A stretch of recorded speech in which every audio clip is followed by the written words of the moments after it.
I think we should get it. Tali, are you there, Tali? Is only valued by her booty. A woman can only be valued by her ass. That's what he's saying. Oh, okay. Thank you. That's facts. I wish I had an ass. But booty portfolio theory, right? If we look at booty portfolio theory, the booty it takes most of the portfolio, and that's just the facts. Just like a man has his own shtick. That's untrue. Tali, are you there? I really Do we wish I have a had topic, Tali? to hourglass of bodies like some of you ladies do with the curves. I wish I had that. I really do. I got that like shallow kind of to the body. Hit the gym and stop coping, bro. It's not that hard. You were probably a high worth woman 50, 60 years ago. Wait, did she say some of you blacks? You were 70 down like you know what's crazy? Timothy, I asked her, hey, what's your favorite race? She said white people. And I meant race like running, like marathons. Yeah, I like to hear that. You're absolutely correct. You do 100 meters because blacks are good at it. Well, I did see a study where they sort of pulled men from around the world and they allowed them to manipulate an image of like a woman to the standard that they thought was beautiful. And because they're standards that are different around the world, that women looked different on average around the world. So even if I don't know, it's all subjective, and I wouldn't really take any of that in. Just be whatever you are. Yeah, I think what's interesting about that is when I saw that, I'm sure Kelly probably did too. I saw that a few years ago. I'd be almost scared to see what or how men would manipulate women's bodies now, because I don't think a lot of people really know what normal looks like anymore. I blame the internet.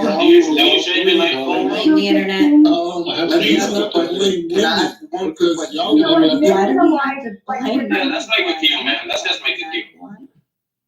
I wanna ask. Oh, go ahead. Go ahead, Chaos. I'll go after Chaos now. And then who goes after me? Hello? That's actually a good point. That's a good point, though. Like, I think in India, like there was a huge push towards like being being lighter or fairer, and that was like something that Korea, right? Yeah. So there was like that was I think pushed by the like. So this is why I think culture does influence perspectives, because of the fact that movies had actors who were like fair skinned, and that was like what beauty standards were. Typically, there were cultural revolutions that were made like in small like. We call those films like that are like pretty small budget movies, independent films. So independent films, indie films. Indie films like made the move towards like actually representing the population, the broader population as they are, so that they like started like casting people who are like dark skinned and who like were actually like from the community or from the state with the same language, rather than somebody else who can't even speak the language. So that's a really good point, because I think culture does play a role in what beauty standards are, and that if you're not like watchful, can change dramatically from what normal is perceived to be. I mean, experience, and I have a lot of guy friends. I've always had we all do as women, but you know what? I really have found that every man's gonna like a different look, a different size, a different, some like them tiny and shorter, some like them full and voluptuous. Every man's got, some like them big, you know what I mean? Every man has his own preference. I thought everything was gonna laugh at you. I have a question. I was after Chaos. I wanted to ask Flora. You talk about men influencing women on their beauty standards. I had a question. Do you shave? Oh, that's not necessarily what I was saying, but do I shave? From a man, yeah. You shave your legs, you shave under your arm, you shave blah. That's man. Just saying that. And you should be thankful a man did that. Okay. I have a body to shave. Completely useless. Let me ask a more important question. If women The don't laser care black about words. let me ask a question. If women don't care about what other men think and only about what other women think, right? And they're getting all these ass jobs and boob jobs, right? So other women are incentivizing them to get ass and boob jobs for them to get validated by other women. So I just think the conclusion is that they're those women that That was another very turn insightful contribution. semi-homosexual, and then it's 34 for men when they turn semi-homosexual, according to. I just shared in the chat the ideal body type based on countries. I have one for men and one for women. the highest standards are Egypt and United States by the thing you posted, and it's only for men. So. Can I ask the men Oh, in the yeah. room a question? Yeah, that's another one about the women. So my question is, do you guys miss the most attractive woman that you've dated more, or do you miss the woman who treated you the best? But I miss the tightest pussy. That's what I miss. Both. Okay, so attractive. You can only There's choose no one. amount of pretty that's gonna get you beyond insufferable. If you're hard to be around, it doesn't matter how good looking you are. I'll tell you where the answer is. I'll tell you where the Beautiful men answer can't is. just answer the question. I'll tell you, this is optimization theory, okay? So if she's worth it enough personality-wise, then we're gonna, hey, I'm trying to give her,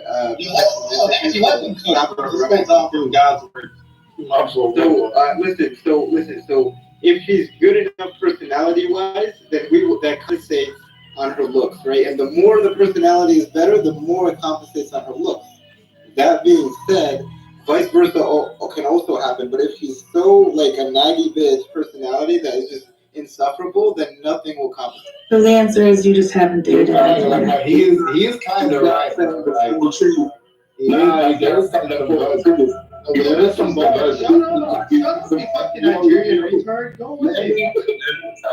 The reason why you miss them both is because you missed a good-looking one for bedroom pleasures, but you missed the one that really That's not true. That's not true. No, that is true.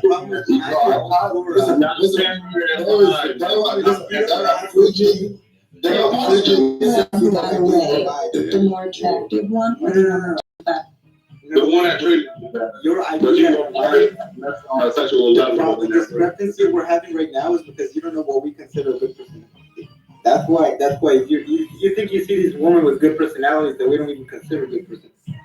Yeah, I think oh my god, morning star. Thank you for inviting me to say that is true. Really, really great, bro. Fucking idiot. We don't think it's worth it. We don't think it's worth finding a woman with personality because women with good personalities, right, that we consider good, not other women consider good. Oh my god, you want people getting yourself caught. Yeah, that ain't what I'm talking about. Yeah, I think I miss, like in terms of relationships, like the person with a good personality, but like they have to be offshot. They still have to be sexually attractive though. They gotta at least be like a 6 for you to even have. Yeah, I feel like that's a well, missing. you had to be attracted to them somewhat, right? Yeah, Because you dated exactly. them. Yeah. But I mean, a lot of people date women they don't find sexually attractive nowadays. Like I'm That's talking to men true. about That's true. Not sexually Because they treat them, especially yeah. if you have options, the girls that like treat you well or that essentially make your life easier. That's gonna be They get you Panda Express, you know. Like Just fun to be I guess I just fun to be around. This story, but this Right. girl, So answer your question. when they break up with others, they will stalk their partner's or they'll like stalk the ex girlfriend or boyfriend, and they'll compare their physical attributes when in reality, I think in my mind, I automatically think, well, I mean, you don't know what a person's personality is, and in my mind, I guess I just think, why That can make compare someone those very kind of physical attributes? My question is, Flora, why That do you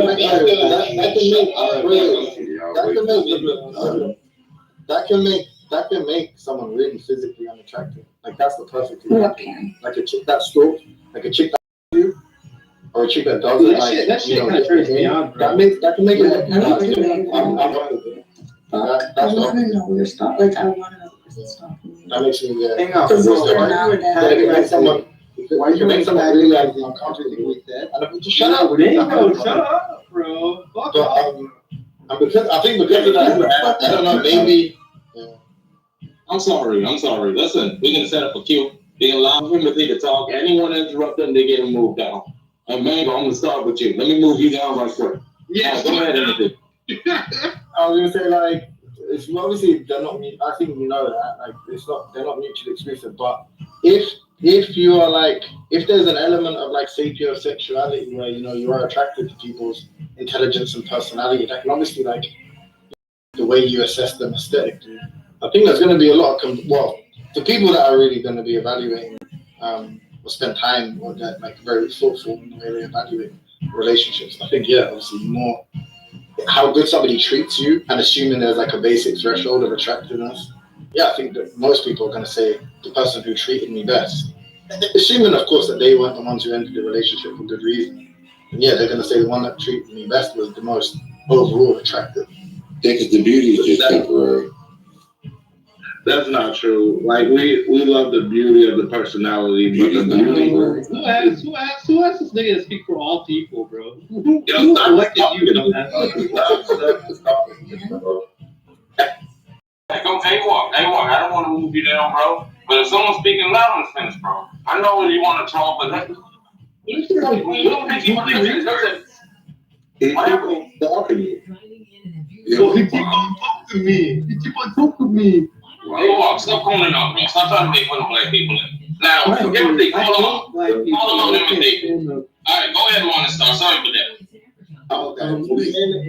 There's some, sorry. Some more. Sorry. Go ahead, some more. Yeah, he said that's crazy. Yo. Okay. So I would say that so beauty is temporary, right? Like the initial. Stop cutting me off. No, what am I going Talking about, bro. Hey, anyway, yeah, man. It's like the initial attraction is always going to be there. Like what brought you to a person, that's always going to be. Then you start building something that starts to create more value than that. Because with age, that kind of deteriorates. You start finding more things that you actually love about the person, and that's the real stuff that kind of keeps you together.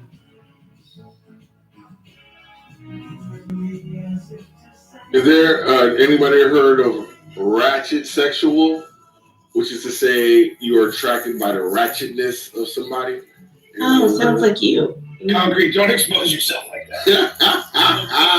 And then there's the when she throws bricks at my car.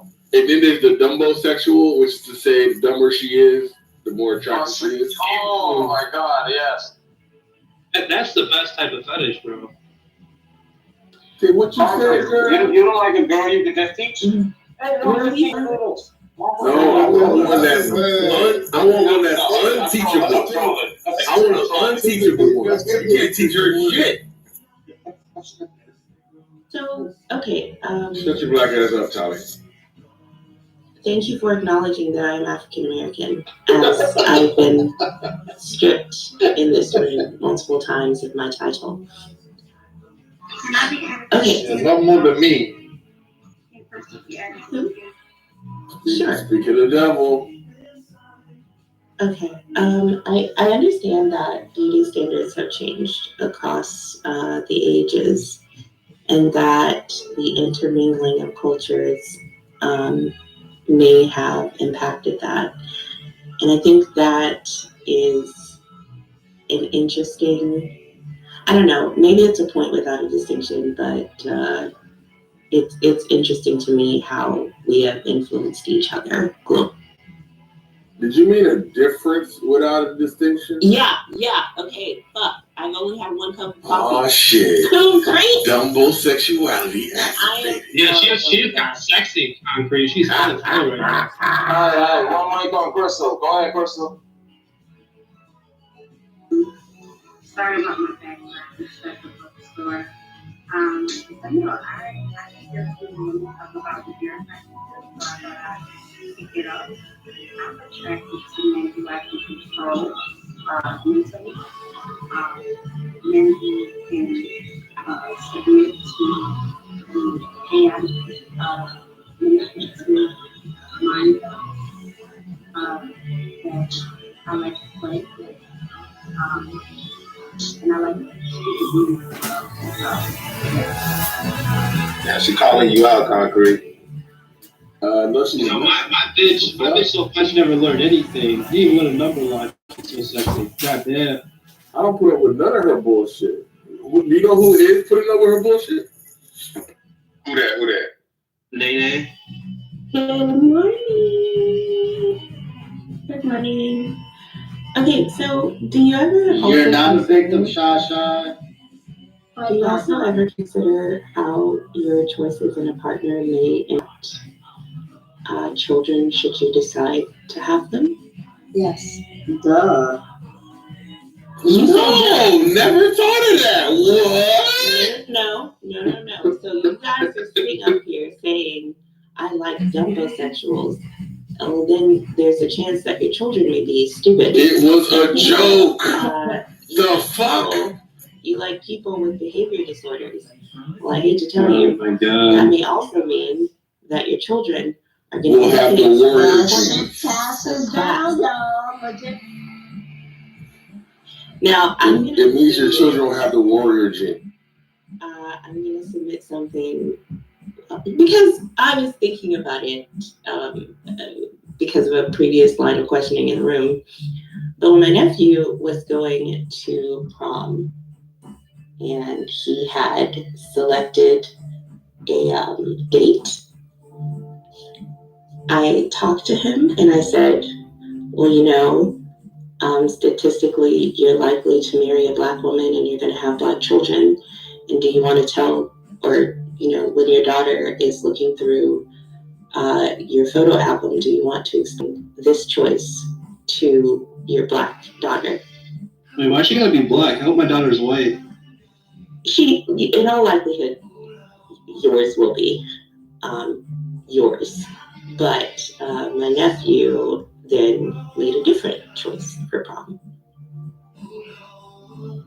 Interesting. Wait, what is that? Yeah, I don't even know what the point of that fucking speech was. But How much tally is too much tally? No, because earlier there was a lot of questioning with Chris, and it reminded me of like times I've influenced. Yo, Tally, what do you find attractive in a man? Personality, good skin, teeth that are nice. That's the rest of it's like a open. What if he's missing your teeth? Would you like? No. Because then it says to me, you either don't have proper hygiene long term, or you couldn't afford healthcare, and neither of those things are attractive. He might have had cancer in the mouth.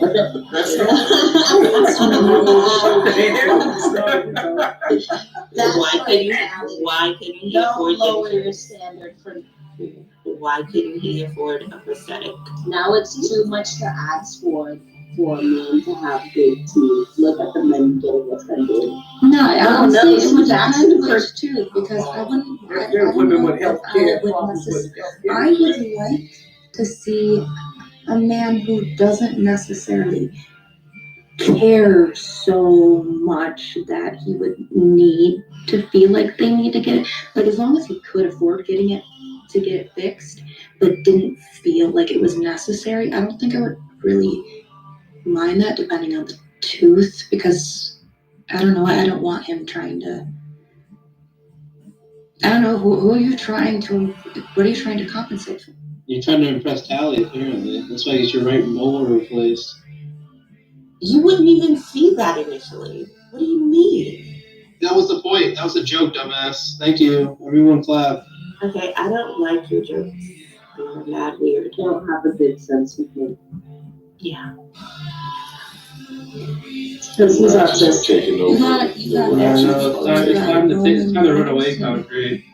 because you're autistic, except big nose. usually autistic people don't have Never. working for. Okay, well, since this is making you guys be weird because you're having to be introspective about the choices you've made in partners, and maybe that's making you insecure. I did see They have bad teeth, Sally. That's really all it is. They have bad teeth. Your teeth are yellow and cracking as you speak. I did see that in Texas. You know, I'm pretty sure everyone has heard of the Crown Act. But in this particular case, there was a kid, a young boy whose locks were too long, according to the school's dress code policy. They did allow other Black students to have locks, but they couldn't touch their shoulders. And I found it interesting that the school itself said, let's see what they said. The district argued that George, the kid's name is George, his hair was too long, which he wears to school in tied and twisted locks on top of his head. Still violates the policy because it would fall below his shirt collar, eyebrows, or earlobes if let down. The district said that other students with locks who complied with the length policy could have them. Right now, it's between courts, but an interesting aspect was they snuck in the First Amendment there, and they said that the way you wear your hair is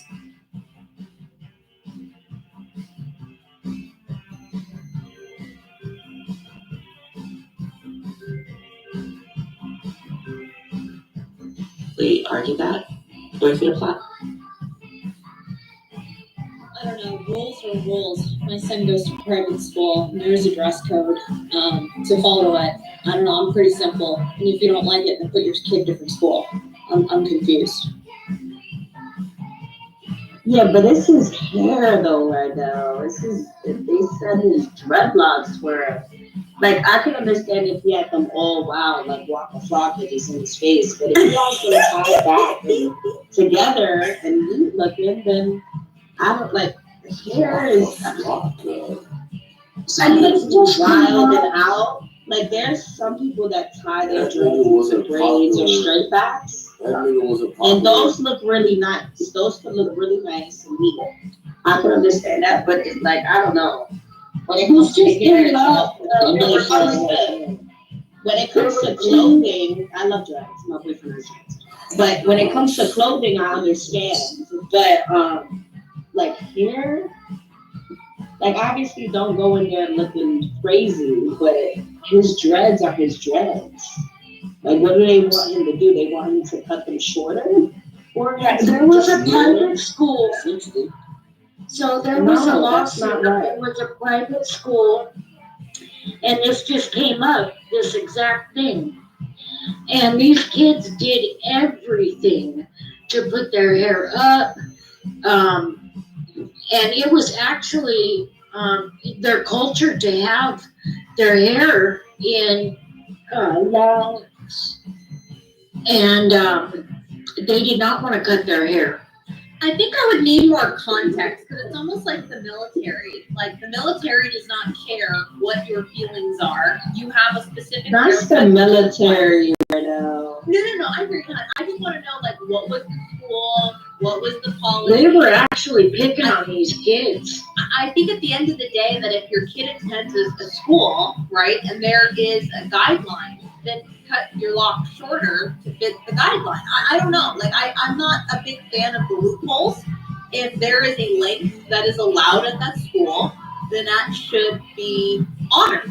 Otherwise, don't go to that private school. Because I don't know. If it's a public school, I can totally understand because I don't know. But if it's a private school, meaning that you were well aware of the policy, rules, and regulations to attend that school, then trying to finesse and find a loophole is a bit problematic. So what ended up happening was they ended up changing the policies to where, in the wording, so where the kids couldn't even use the clips anymore to hold their hair up above their collar. And that's where they started singling those kids out, because the kids were under the guidelines by using the clips and the pins, the hair pins, to hold their hair up and to hold it above their collars, which the school required. And the school started changing and did change their verbiage in their rules to single these kids out. It was the wildest shit I've ever seen. Yeah. It was a lawsuit recently. I'm just talking about Tally was talking about. So Tally, let me Yeah. ask you a couple of qualifying questions here. Is this a private school? Let's start there. No. Okay, this is a public school. Well, then also, regardless, I don't think they have a leg because of racial discrimination, because other students who are Black with locks can have those locks as long as they are not outside of the appropriate length as determined by the school.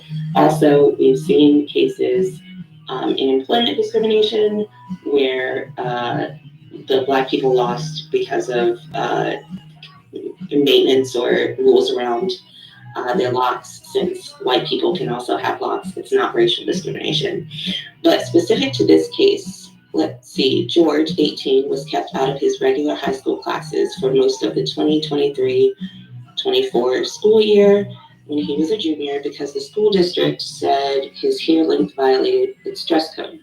George either served in-school suspension or an off-site disciplinary program, so he was not kept from education.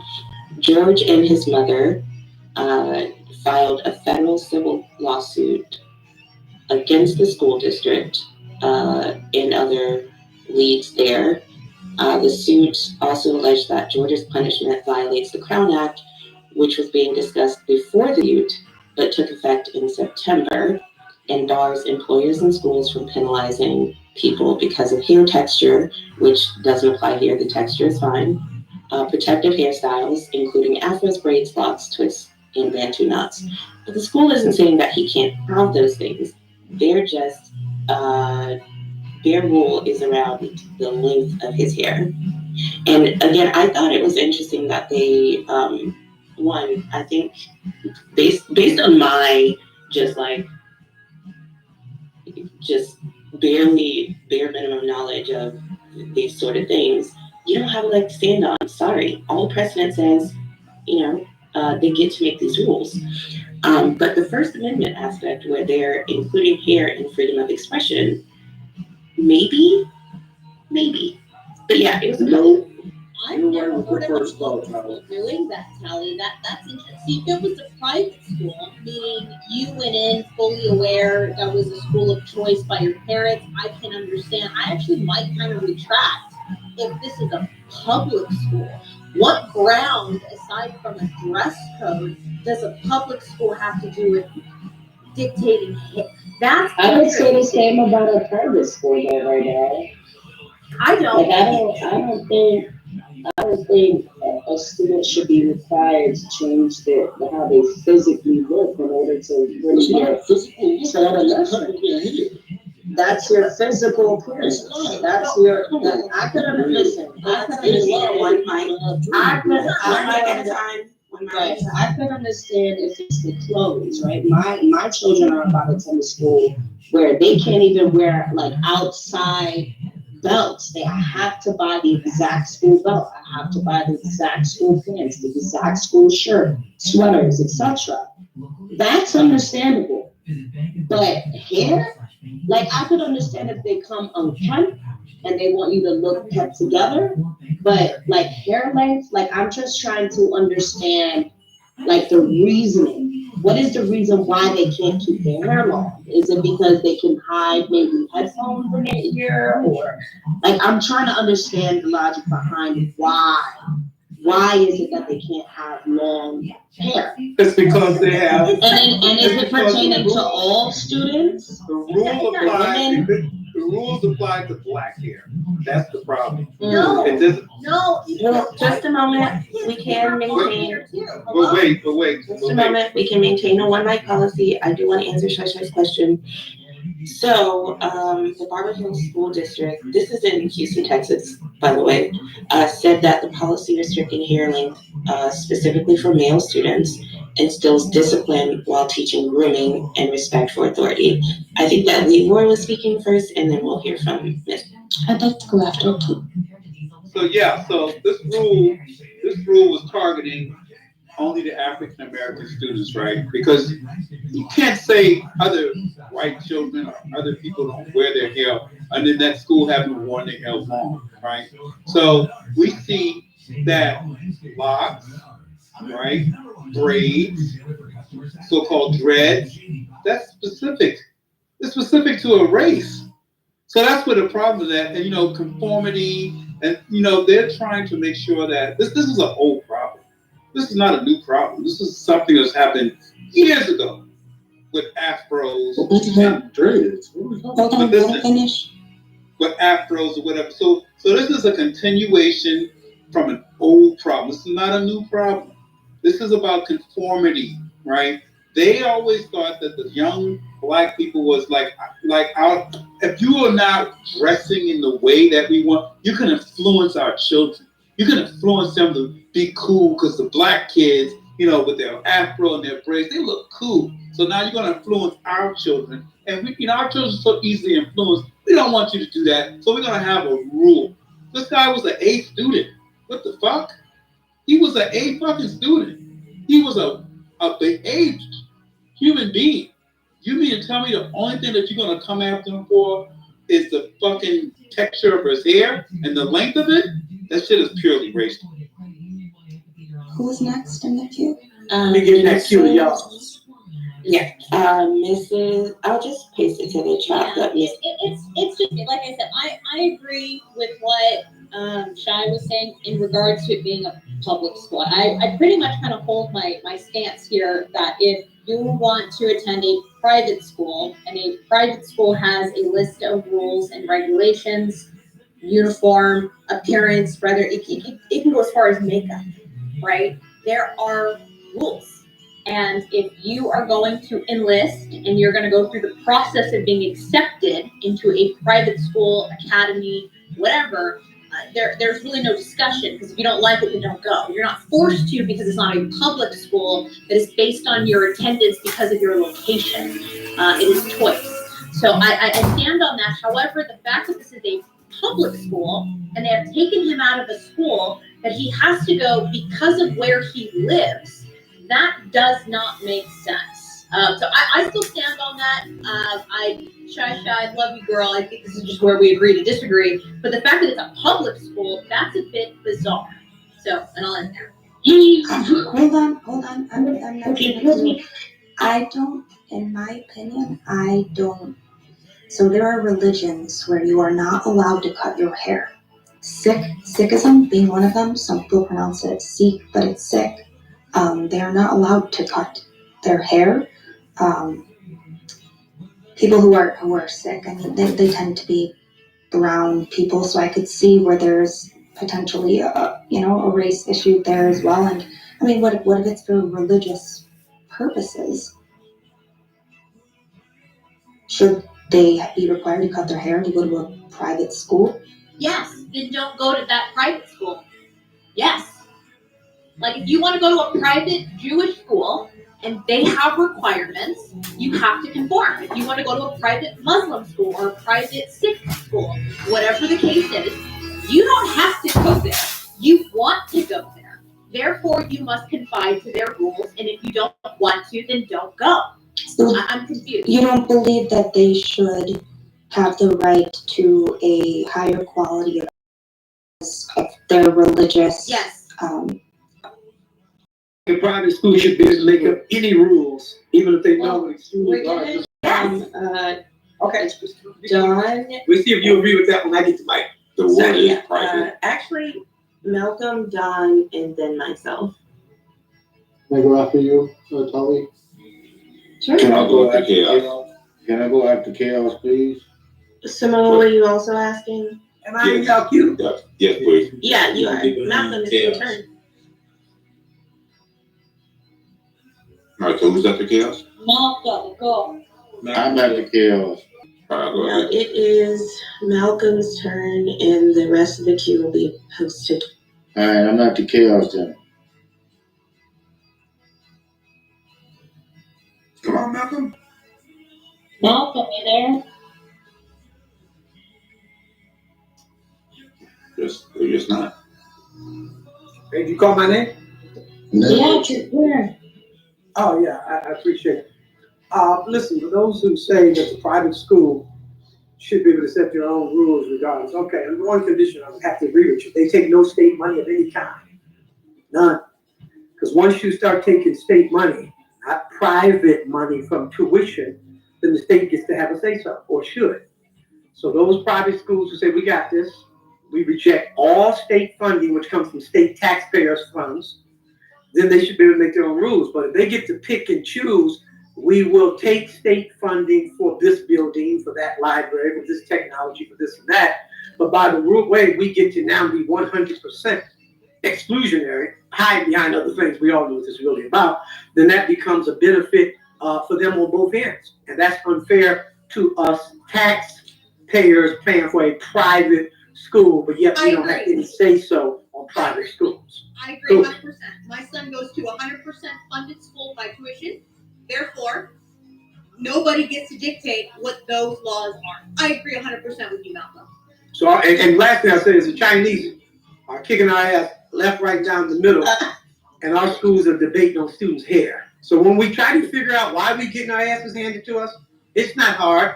Between more time talking about foolery, which bathroom belongs to, how long is your hair? And don't forget y'all true religion sports. Schools have become all sports academy. Meantime, my South Korean students showed me when I brought them to my old high school, and they looked at the football field, and they looked at the track field, and then they went into the gym, and then they went into the science lab. They looked at me and said, "For real? Y'all put that kind of money?" They went to the basketball game that Friday night. They talked to me about it for 3 full years. They couldn't understand the energy, the time. Now, one of you will come up to Mike and say, "That's our culture. We do what you want." They ain't that. They clap because they know when you make your schools little versions of the NFL, NBA, and everything else that prepares them to become professional athletes. The time, the energy, the money, when you don't pretend to be broke, that you have for that, you're falling behind academically, and they get to catch up. So they're like, "Here, we'll build you another stadium because we know you're foolish enough to use your kids as grinders for sports, as opposed to you import doctors and export athletes." Lord, where are we going? This is about. Okay, Dawn. Okay, so I agree with, it's public school versus private school, and private schools can do what they want, blah, blah, blah. However, like I was talking about the case that came up recently in the school that was changing rules on the fly to single these students out, I'm not in agreement with. And these were top grade A students. These were top of the class students, top percentile. And they were going to that school for a reason, because it was better for their college, whatever, right?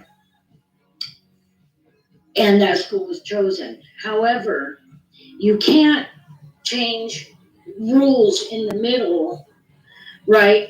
Just to suit, like the school can't do that to the students. I'm not in agreement with that. Because, now he's gonna wear 4 pins instead of 5, let me change the rules again. I'm gonna get him this time. Or now he's gonna wear a hair bun, I'm gonna get him this time. Can't do that. You cannot do that to students. And also, what's good for one is good for all. I believe in that, in the rules. So that's all I wanted to say. Because you gotta watch these schools, man. That's it. So I could,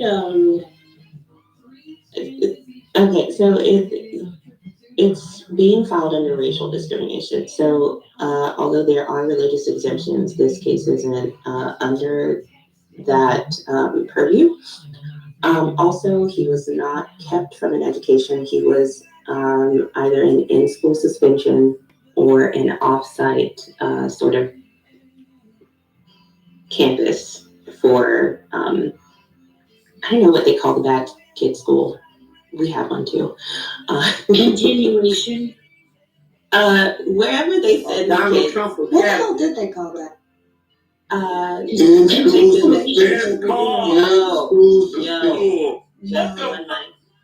One night. Alternative school. Alternative, yes. Iron Trump Academy. Okay.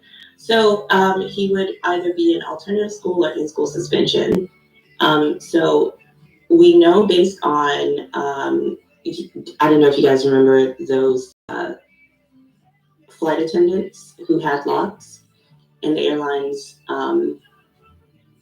required them to manipulate them in a certain way. I don't know if it was the length then too, but the courts found that because white people and others can also have locks, that it is not specific to race in a way that would be protected, like the state is suggesting. There were other students who had locks, but those students were conforming to the length requirement. Now, here's just a bit of speculation on my part. I think because of another thing we were talking about, like there was this teacher who was a male, possibly transitioning to female, who would wear women's wigs and prosthetic breasts and such to school. I think that this is sort of a roundabout way of addressing that sort of thing. They said specifically that this was, sorry, I have to scroll.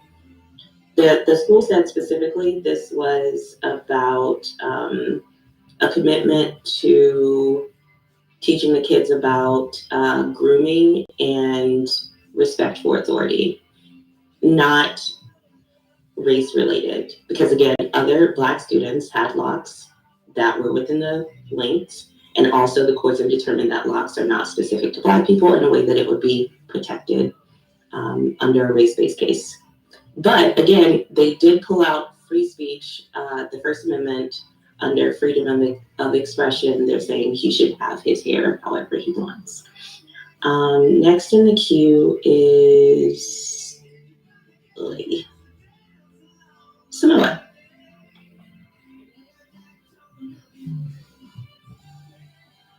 Can you put me in the queue, please?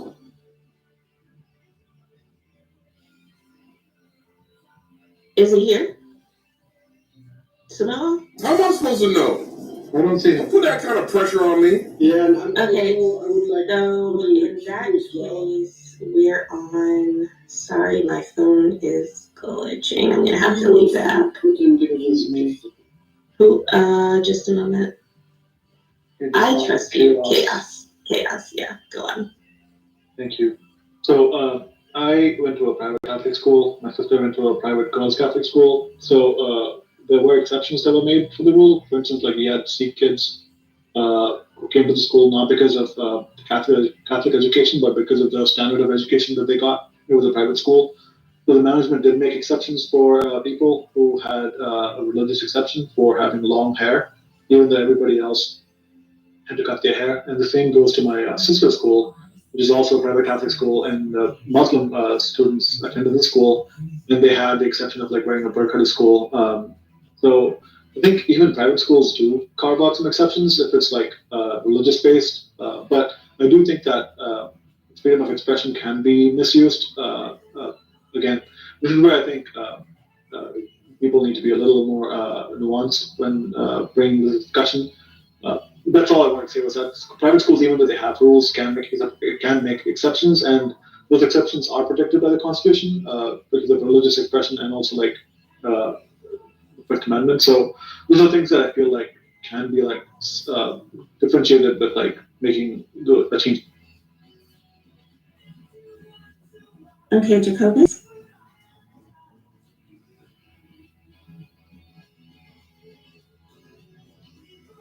Am I in the queue?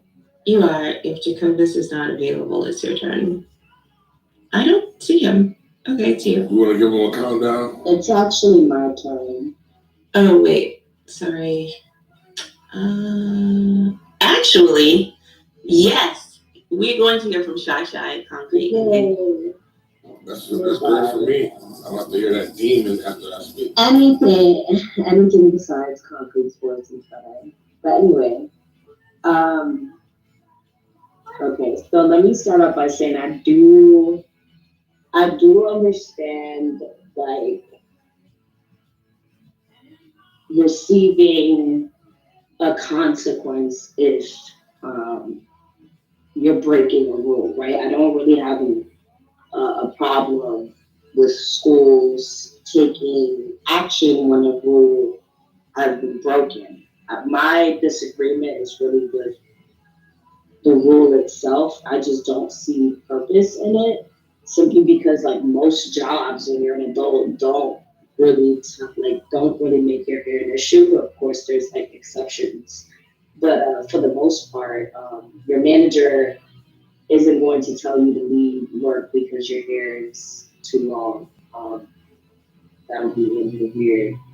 I just don't see any reason for the rule except but to make like control. And I guess I'll just leave it at that. Wow, that was a great submission. Thank you for that, Shot. So is Thank it my you for turn? that, Concrete. Wait, who was that? Whose voice was that? Who want the smoke? You want the smoke. Exactly. You want the smoke. Who was that? You want the What white lady was that? You There's so want many different white lady voices. You want the smoke. You want the smoke. Which white lady? Is that you, Flora? Or is that Beatmaster? Or is that Talia? I can't tell. So many, or Don. So many white ladies Got here. the glasses. Anyways, who's the next one? Oh, that's Flora. Anyway, Flora wants to smoke because Shot's a demon, and I recognize the demonic nature. Anyway, so I'm gonna get in my coon bag, and of all the issues to worry about, Concrete, they got you, Concrete. Your They coon got you. bag is in the matrix. that is gotta. You gotta get out. It's the demon. The demon is making him enter the matrix. Wouldn't that be Can you hear me good now? though? Yeah. What were you gonna say, Chaos? No, like Flora called you, like Flora said that the demons got you, but then I was like, wait, if demons got Concrete, then Concrete is like good then. Because Christ said, a house divided can't stand. No, it's the demon. It's the demon of concrete that's getting got by the spirits of. Can y'all hear me now? Did I get out of it? Because I know where I'm at is troublesome for my signal. Is it? Am I past it yet? Or for y'all? No, you're going in and out again towards the end.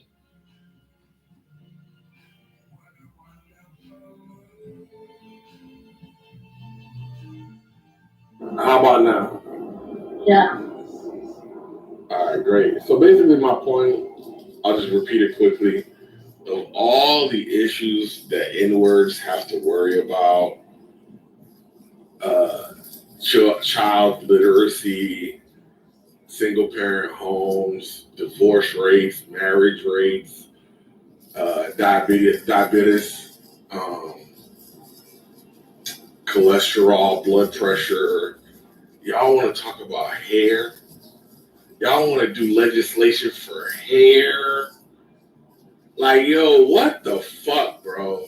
Like, I swear for goodness, if I was a legislator and some fucking asshole blackie came to me and said, I want you to forward a bill so that I can wear my hair in a long fucking style, I would say, get the fuck out of my office, you fucking piece of shit. I am busy doing the important work of this nation, and I don't have time for your superficial bullshit.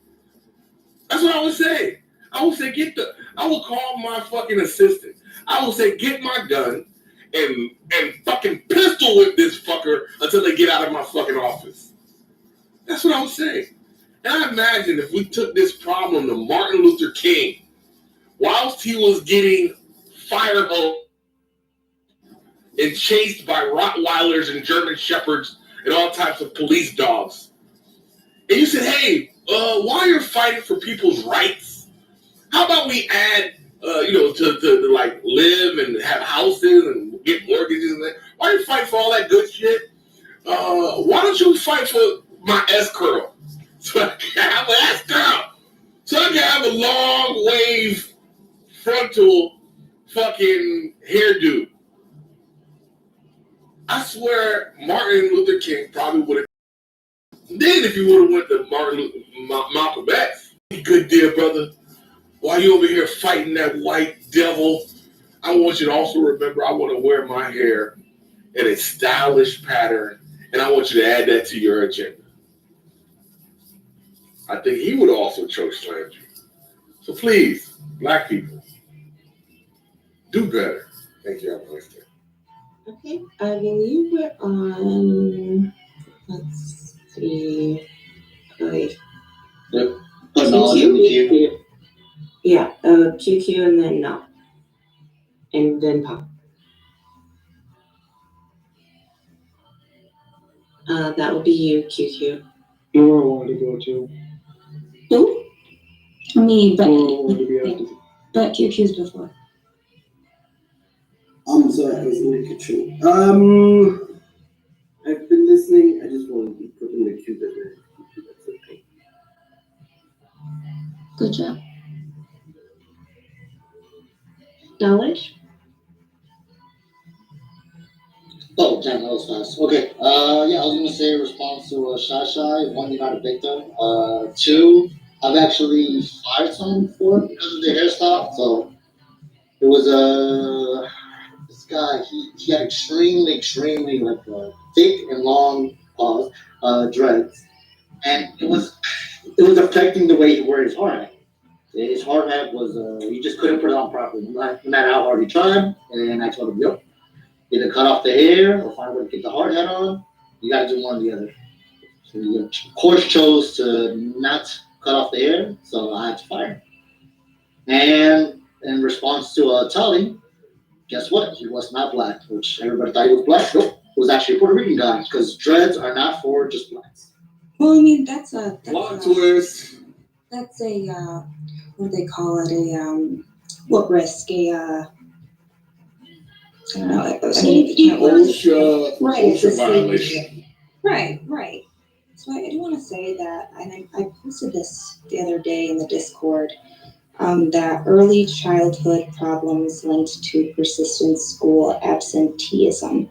So I'm not sure if this child had some crazy hairdo that was all put together. I'm not sure if he just had long, unkempt hair. I don't know, but on the off chance that maybe it was unkept and long, I would like to think that there are more important things like providing a child with an appropriate education than taking it away from them due to their hair. I mean, we can see in the study that I did post in the Discord that children who are not considered school ready by their teachers are more than twice as likely to become persistently absent at some point in their education, according to a new study led by the University of Leeds. It says that they found, or the School of Psychology and the Board for Bourne and Bradford Center for Applied Education Research found that 67% of all persistent absentees with an attendance below 90%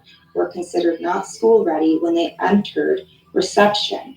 This contrasted with only 37% of children not school ready who were not persistently absent. So yes, concrete, I think that there are more important things to worry about, like actually providing our children with education and not shaming them for certain things that may be out of their control, that maybe their caretakers just aren't properly grooming them, providing them with the right attention, whatever that may be. You know, I don't want to see anybody lose their education because of something that is most likely due to their caretaker. Well, I do have to,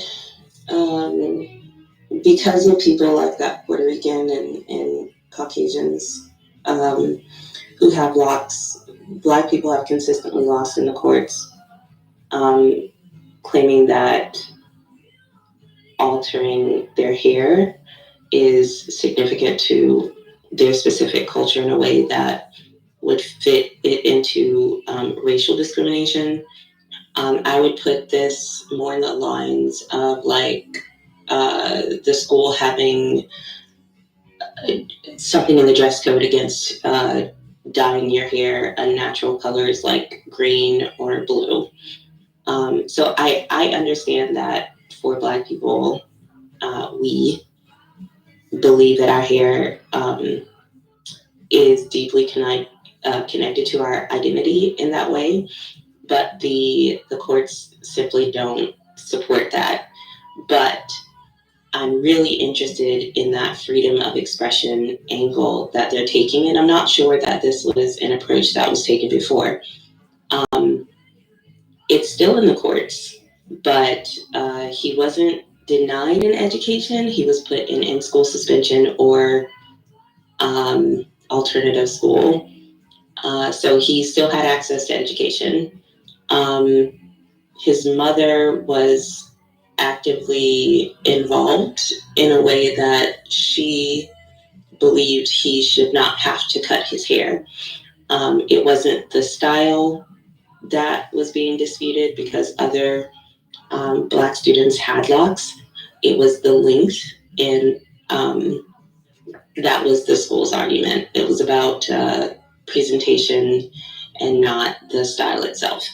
So how do you feel about it, Tally? I'm just curious. I would say cut your hair. Just cut it. It's okay. I don't think that it's a fight worth taking up.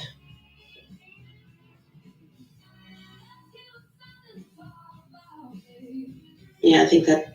Do you think that they should be able to color their hairs a natural color? Yeah, that's a good question. No. Charlie, I don't what think if so. there's a, what if there's a, this is hypothetical, so I'm just like going out on a hyperbolic example here. So what if there's a country where there's predominantly dark hair, right? Like there is no blonde hair, and then the person with blonde hair comes in.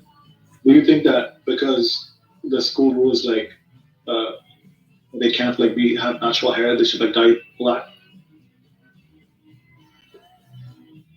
Well, I would say that yes, it's a hypothetical. It doesn't really align with the case, but I couldn't. That is natural to them color. So if they put a rule in saying no unnatural colors, I don't see how blonde wouldn't make the cut. So wouldn't the dreads thing also fall under the category though, because of the fact that that would be natural to them? Yes. So it is allowed that he have the locks. The school's contention is the length. He did wear it in a high bun. So it's not that he was, unsightly or had a disheveled appearance, but if his locks fell from the bun, it would fall below his brow or below his shoulders. And this is specific to male students, this rule. And again, I think that it's a roundabout way of, keep in mind, this is Texas. It's a roundabout way of discouraging those sort of gender bendy students who happen to be born male, because the girls aren't being told how long their hair can be. And if you were, say, a boy child who believe themselves to be trans, this rule would more than likely impact you more than the other boys. So it's not, in his case, he's suing for racial discrimination and trespass against his First Amendment right. But if it were another student, I think that maybe that student would have a better case. If that student couldn't cut their hair because of religious reasons, or if they were gender non-conforming, they might have a more leeway than this student.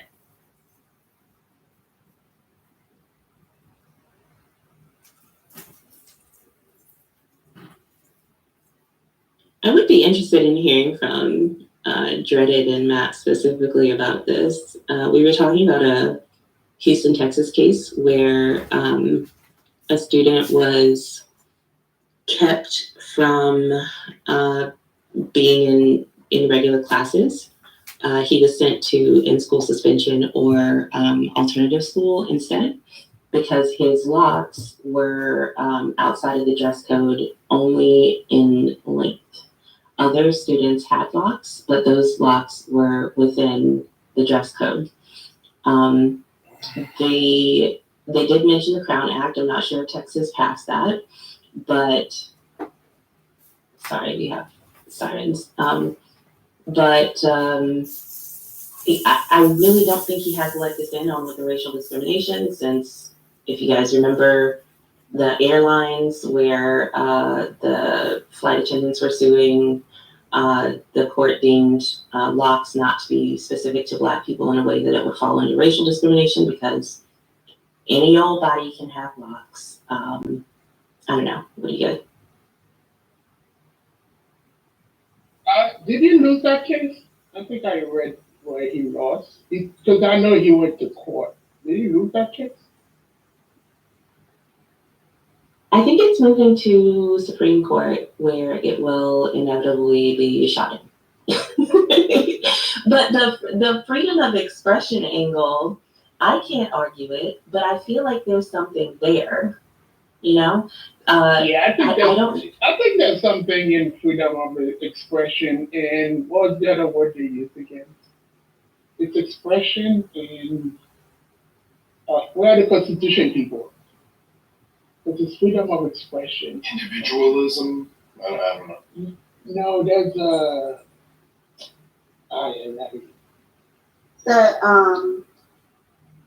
if you're working for a private company, you have to abide by the rules. I think somebody said that already. So if that's what the code is, that's the code. Now, if it's a private school and if it's a part of the uniform, yes, I can see how that could be still discriminatory.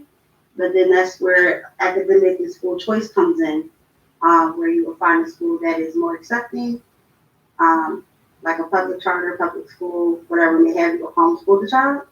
But if it's a private school and that's their rules, they have the freedom to have their own rules, whether I agree with the rules or not. That's in the workplace and also in school. Was this example in Texas a private school, Telly, or was it a public school? It's a public school. I think there's going to be a big Supreme Court ruling on that, like, school thing in general soon, just because of California and letting kids identify as whatever they want without the parents being notified and stuff like that. Yeah, I think the crazy part to me. So I think that's gonna fall also under, like, well, we really can't tell when, like, how you're gonna wear your hair, like, how with the length things, like, it's just gonna be weird. The Supreme Court's gonna, like, really, like, weigh down on a lot of the public schools and private schools, just like issues. Interesting. But go ahead. You can tell someone how to wear their hair, especially in employment for safety reasons and safety issue.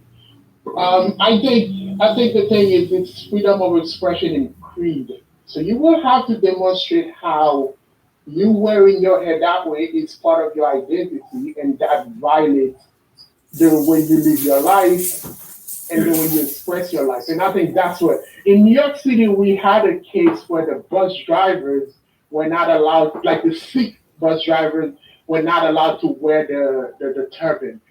The MTA states that it is a safety issue because it could get caught in machinery.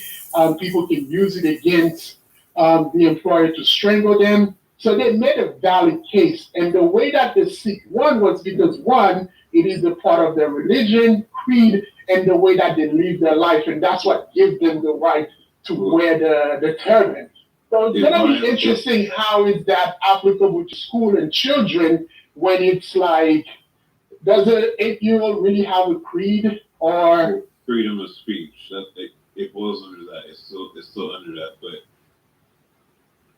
a child technically, like, you can't even drink alcohol, right? So it's like, how can a child, yeah, they can start learning about these things, but they don't have even like the length of time, length of history of, or even, a maturity to make that decision for themselves. Like, they can explore that, but they may come back to that later. But if they make that transition now, it's not right. And the parents, my bad, the parents should have the ultimate say so. But there's like they shouldn't be taking those drugs to like kill testosterone. Oh, I think we are into a different discussion.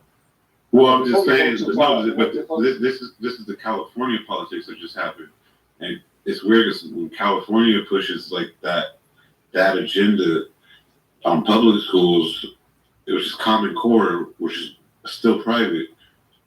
They kind of set the tone for the other states.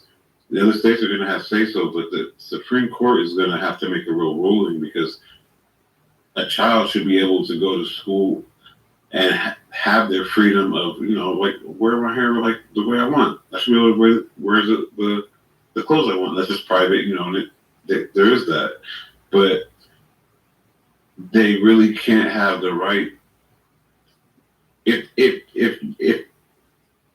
a kid can identify as a different gender and the school is basically the defender, like client, patient, whatever confidentiality, they can't tell the parent, then the kids with the dreads or whatever should have no fucking issue like going to school identifying, or that's part of their identity.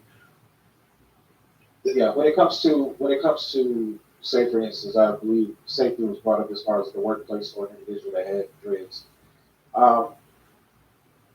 I feel like in this particular instance, he kind of fell short. The person that was fired fell short because there's different ways of wearing your hair. There's different ways to meet the safety standards without necessarily having to cut your hair.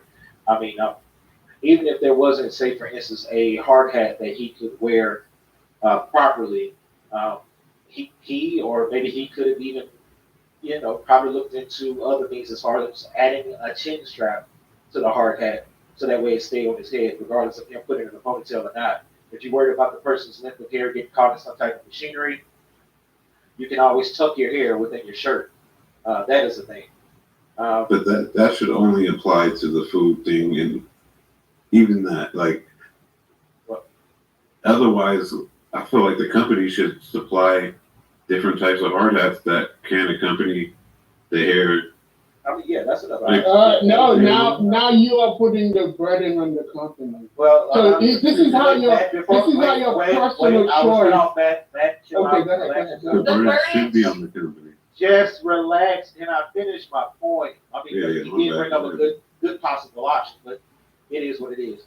So as far as taking on this on yourself, if you are one that wants to keep your hair the length that it is and keep the style that you want it to be, or whatever the case may be, and if it falls within the guidelines and safety guidelines of the company, tucking your hair within your shirt, as far as preventing your hair from getting caught in some type of machinery or something like that, finding some way to modify a hard hat that's within the means or approved. How about that? Approved by the company that you work for, because at that particular point, it's no longer a question of it staying on your head or not properly.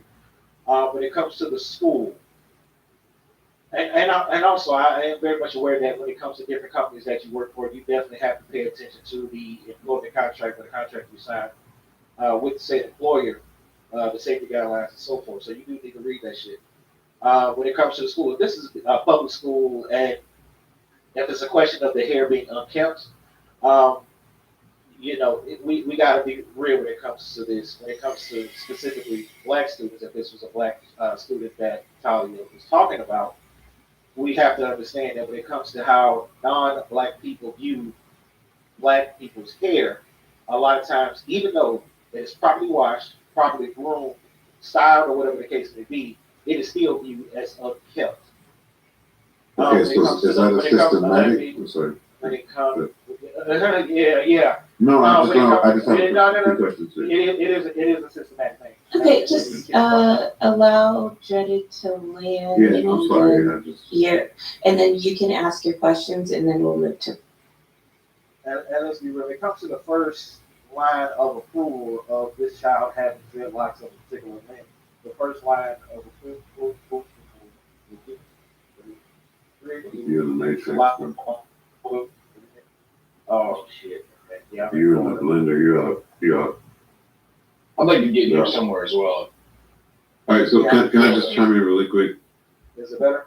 Fun. Oh yeah, you better. Okay. The first line of approval is the parents allowing the child to come out the house with his hair back. So we already know the parents approve. Now, in this particular instance, we are allowing children or students or minors, in this particular case, I don't know what the age of the child is, to say, for instance, choose what hairstyle they want. If they're allowing it and they're okay with it, then it should be fine. They can talk with parents and the child, like, hey, are you okay with like them cutting off a few inches? Maybe that should be a discussion that's being had. I remember there was a situation with a child playing basketball. He decided for himself to go ahead and have his hair cut off, even though you back in the blender, bro. Yeah, I'm there. Go ahead. So I mean, it's just my personal opinion. Is if the parents allow the child to have whatever haircut, the school has no say so on what they want to allow in their school. The school is there for them to learn. It's a public school. It's publicly funded. It's already violating your rights.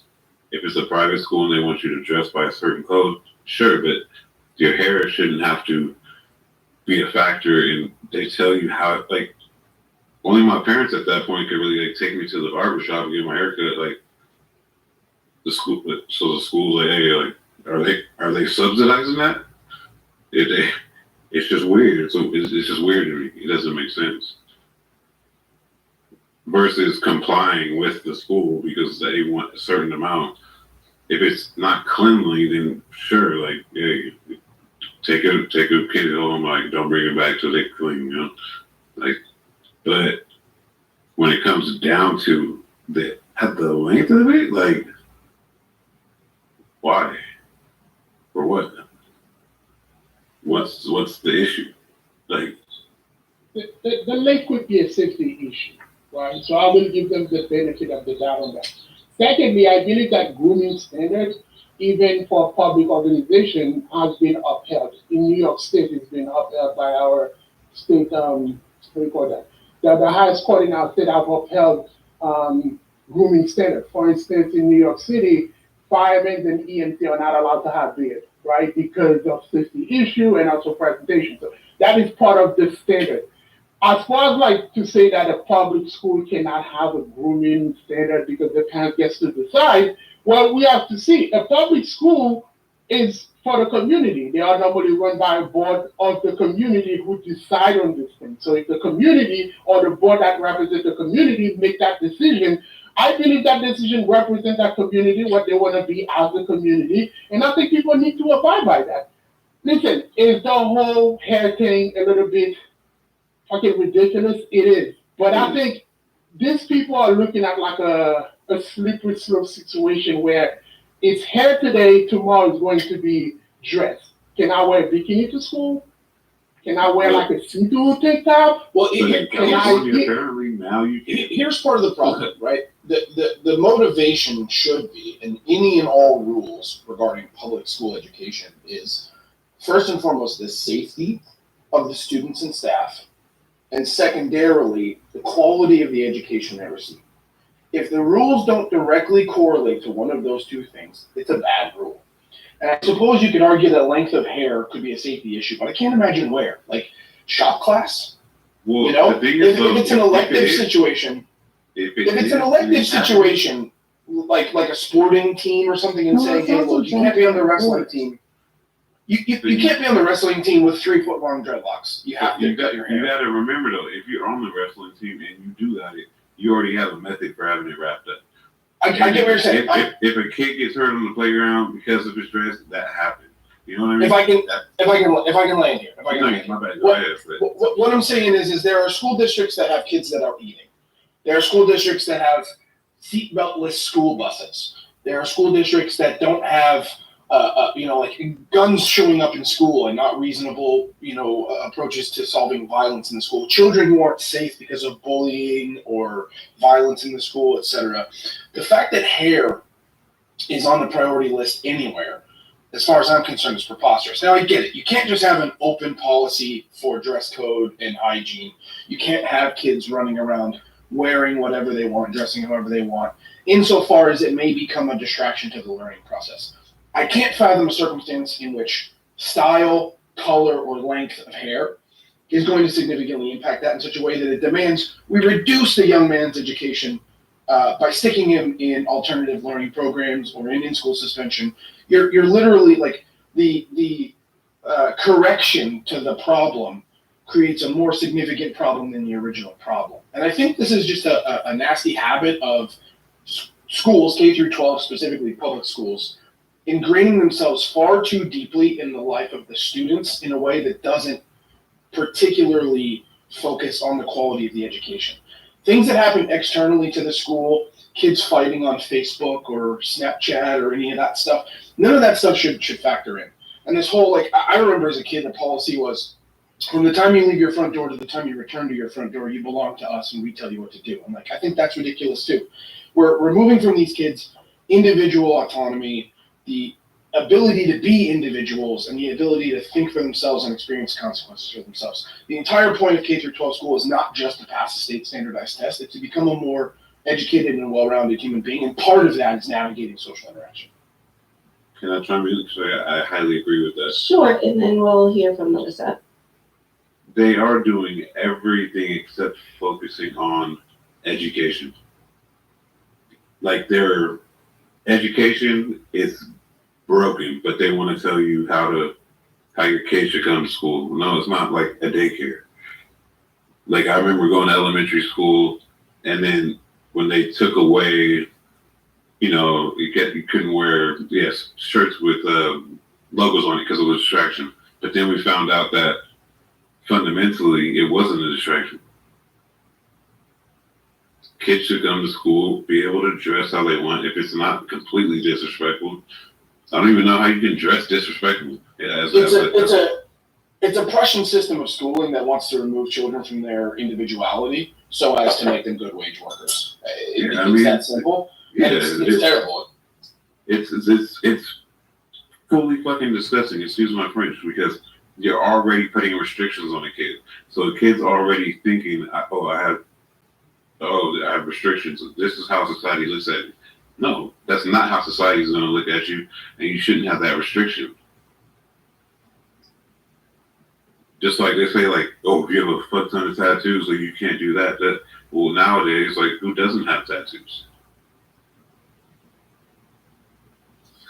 Okay, Melissa? I was just going to say, I read the case that Tally posted, and it does seem that the judge, I wrote this in the chat as well, allowed one of the claims based on sex discrimination to proceed because it seems there's a policy disparity between what they allow and the hair length for girls versus boys. And that I would agree with, but apparently the school is claiming that all the other boys adhere to the policy around hair length, and that the issue was not actually the hairstyle itself. It was more the length of the hairstyle, that there were other boys that had the same hairstyle, but it met the length requirements. So I have to say I do agree with the judge's ruling just based upon the bit that I read. But I also wanted to say that, at least for adults, I think that you know what industry you're working in. You know if you're getting a job working as a welder or a carpenter or some other sort of machinery, some other sort of labor job, some other sort of job where your hair could become a hazard, that your hair could get stuck in something, your head could get pulled into machinery. Plenty of people have lost limbs from these sorts of things. Or even with food, that if you're going to work with food, you're going to have to wear a hairnet because, well, none of us want hair in our food. Things like that, even if you're going to be, say, a flight attendant. We all know how flight attendants dress. They have a certain uniform. They have a certain hairstyle requirements they have to adhere to. You can't just come to work as a flight attendant and have your hair all crazy that day. because they want them to look, a certain way. They want a uniformity among their airline attendants. And some of the airlines have kind of weird uniforms, but again, you know what job you're signing up for when you do that. Even when you work in the business world, I work in banking, you can't come to work wearing shorts and a spaghetti strap tank top. That's not going to work. They're going to send you home because they want a certain level of professional or what's deemed professional attire. And I think all of that's okay. You as an adult know what company you're working for.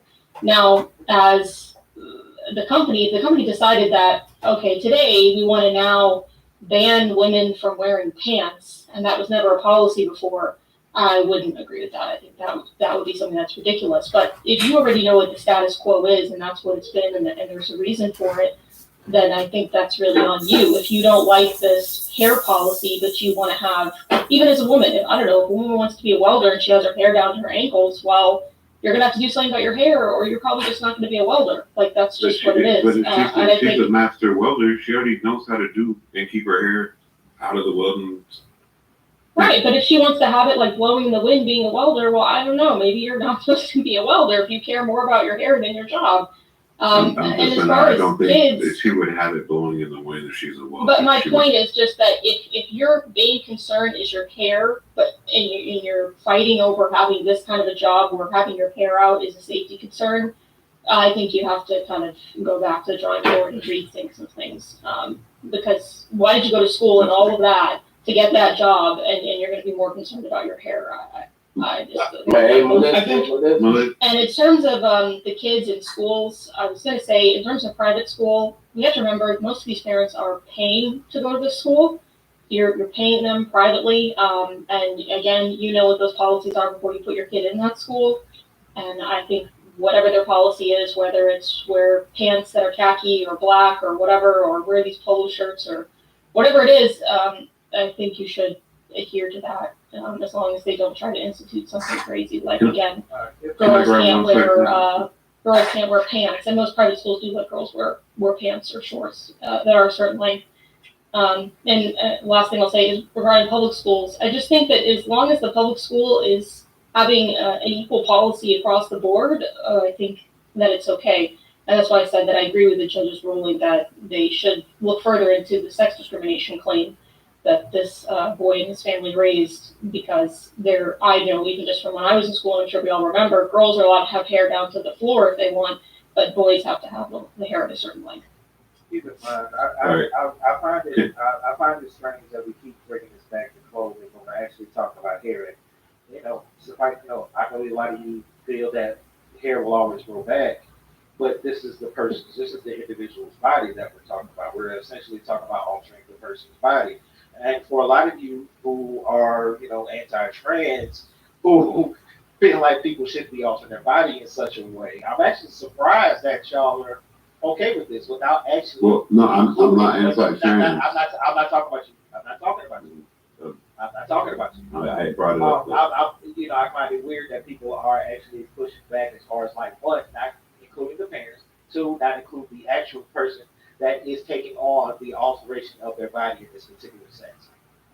Keep in mind, you mentioned the whole ship welding thing or welding thing. Keep in mind, I made the suggestion, for instance, of a person tucking their hair. So if a woman is, in fact, a master welder, or even one who is just starting out, there will, reasonably, I feel like, this is just my opinion, even the supervisor of said industry will let the person know, hey, you have the option of at least tucking your hair.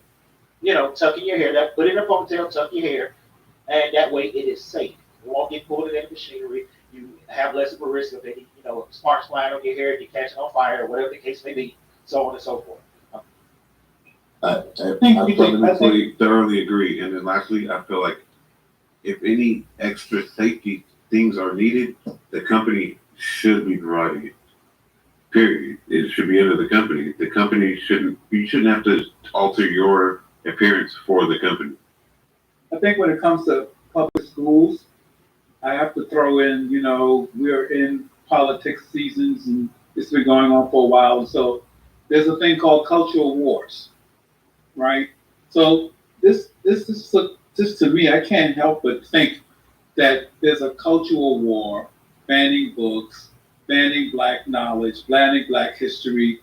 All of this falls under that intent for me, right? I don't think it has anything to do with safety because then it's disrespectful to the parents to say you don't know how to protect your child, to see if your child is wearing something, putting on something that's going to put them in danger or be in opposition to the direction that the mother obviously should get credit for making sure the child is well educated. So it's a lot of cultural bullshit that's going on, and I think that's the bubble that this really is all about, right? I don't think it's all about safety. I don't think it's all about anything else except that, we know from the right they're pushing this cultural narrative, which is the reason why they're banning books on Black history, which is the reason why they're dealing with CP, all this other stuff. To me, that's the main thing that this is all about. Now we can speculate, and those speculations can bring us to reasonable points to make about why you might be okay with it. But I think the bullseye for me is that if there wasn't a cultural war going on in politics and hitting all these schools, I think this wouldn't have been an issue because this was an issue years ago. We got over it, and then it brought it back up again. This was not an issue when I was in elementary school. It was a lot different. 1970s, when the black hair, natural hair care was the shit, and dark skinned women was the shit, and everybody was pushing natural hair care. Yeah, that shit became an issue. And then people were allowed to go in corporations with their braids and their natural hair, were fighting sin. And then all of a sudden, they let it happen. They stopped fighting the shit, right? And they let it happen. And now we have these people today who are fighting culture wars. So it's just a secular bullshit that keeps recircling. And if you've been through it, you know when you see. Yeah, I agree. Like Melissa said, like you gotta dress accordingly, to the position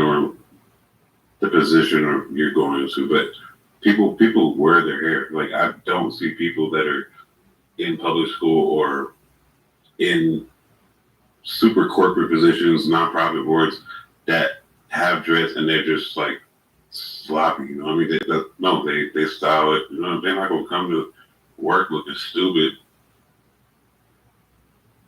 Yeah, I think in employment it's a whole different animal, right? Because in employment, technically speaking, well, there's a mutual agreed upon, not necessarily contract in terms of like a legal contract, but you've agreed to work for an employer, and employer has agreed to bring you on as an employee. There should be certain expectations on behavior and appearance and things like that. Again, within reason, and they need to be rules that are equally applied to all people.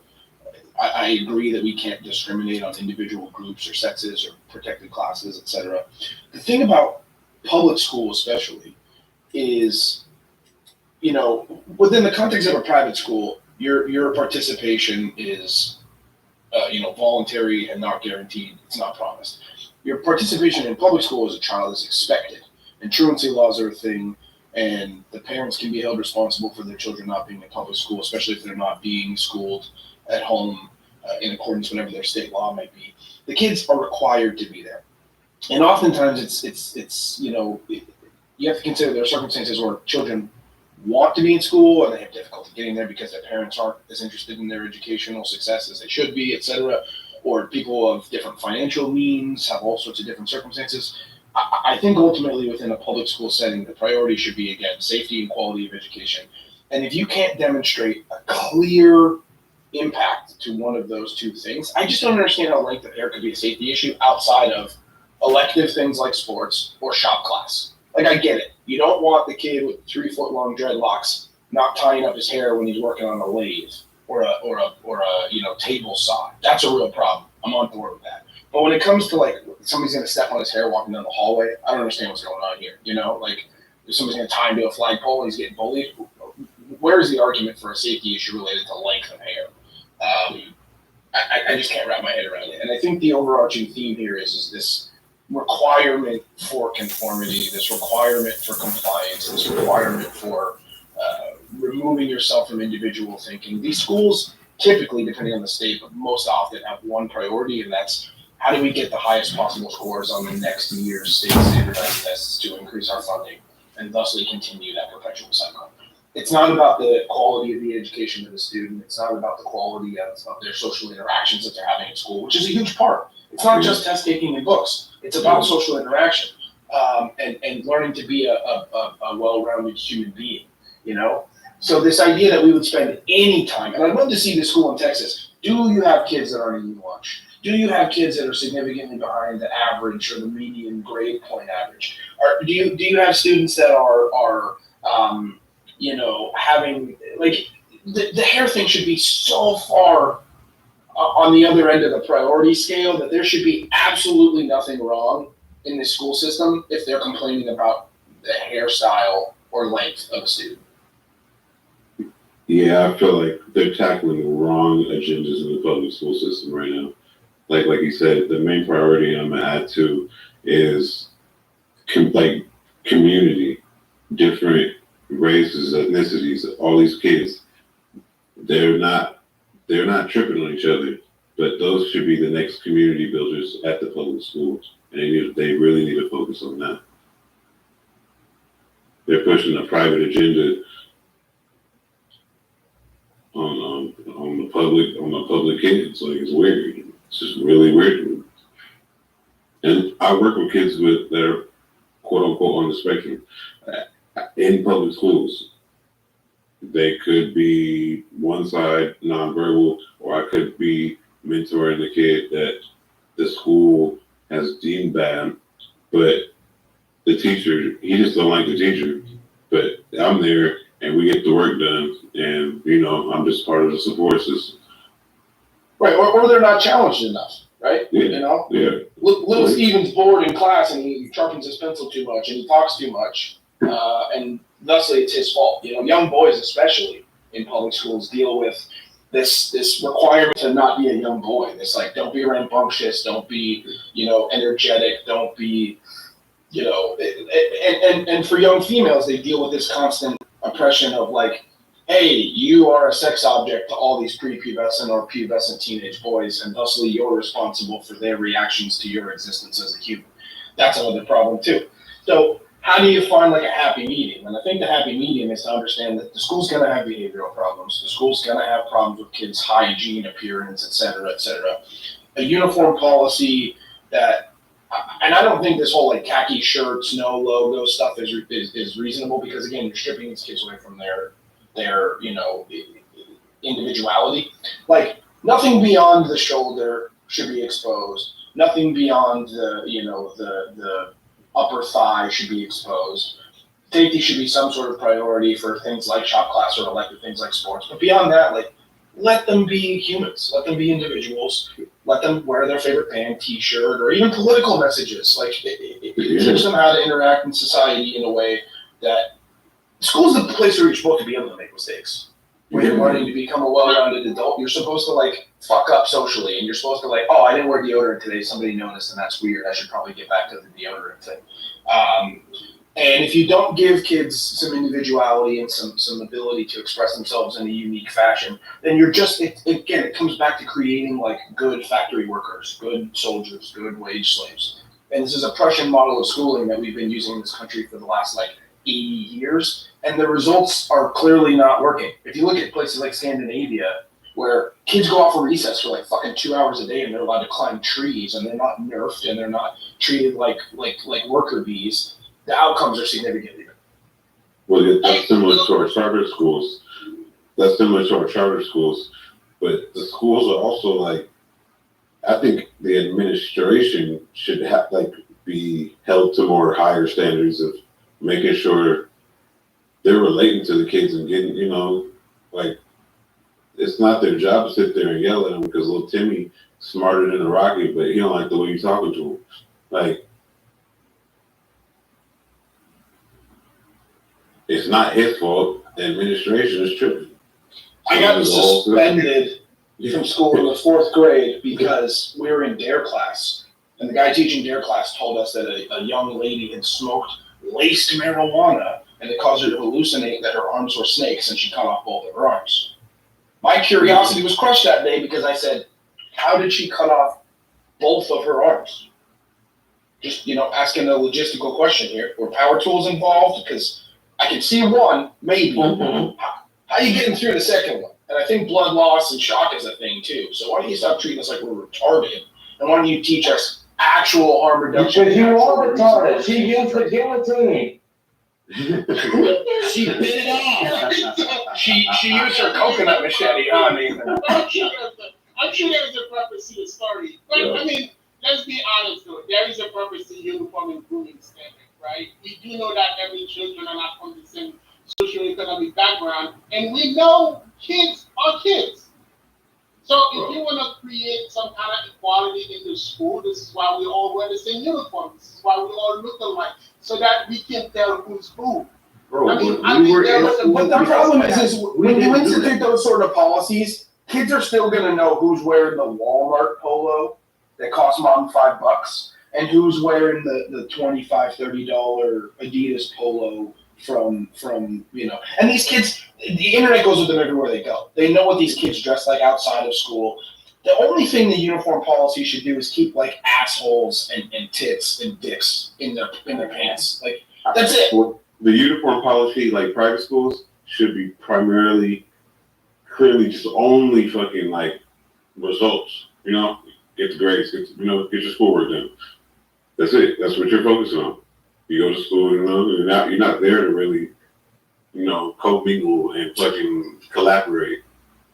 Yeah, listen, pubescent kids, chock full of hormones, figuring out how to be grown adults are gonna have some problems. I get it, and there's some appropriateness that needs to be considered. But what logo you may or may not have on your shirt or how you wear your hair shouldn't be a factor there. If there's a kid who's stinky and it's clear he's not bathing, and now we need to start investigating what sort of problems might be going on at home, insofar as this child is not learning about proper hygiene. That's unreasonable.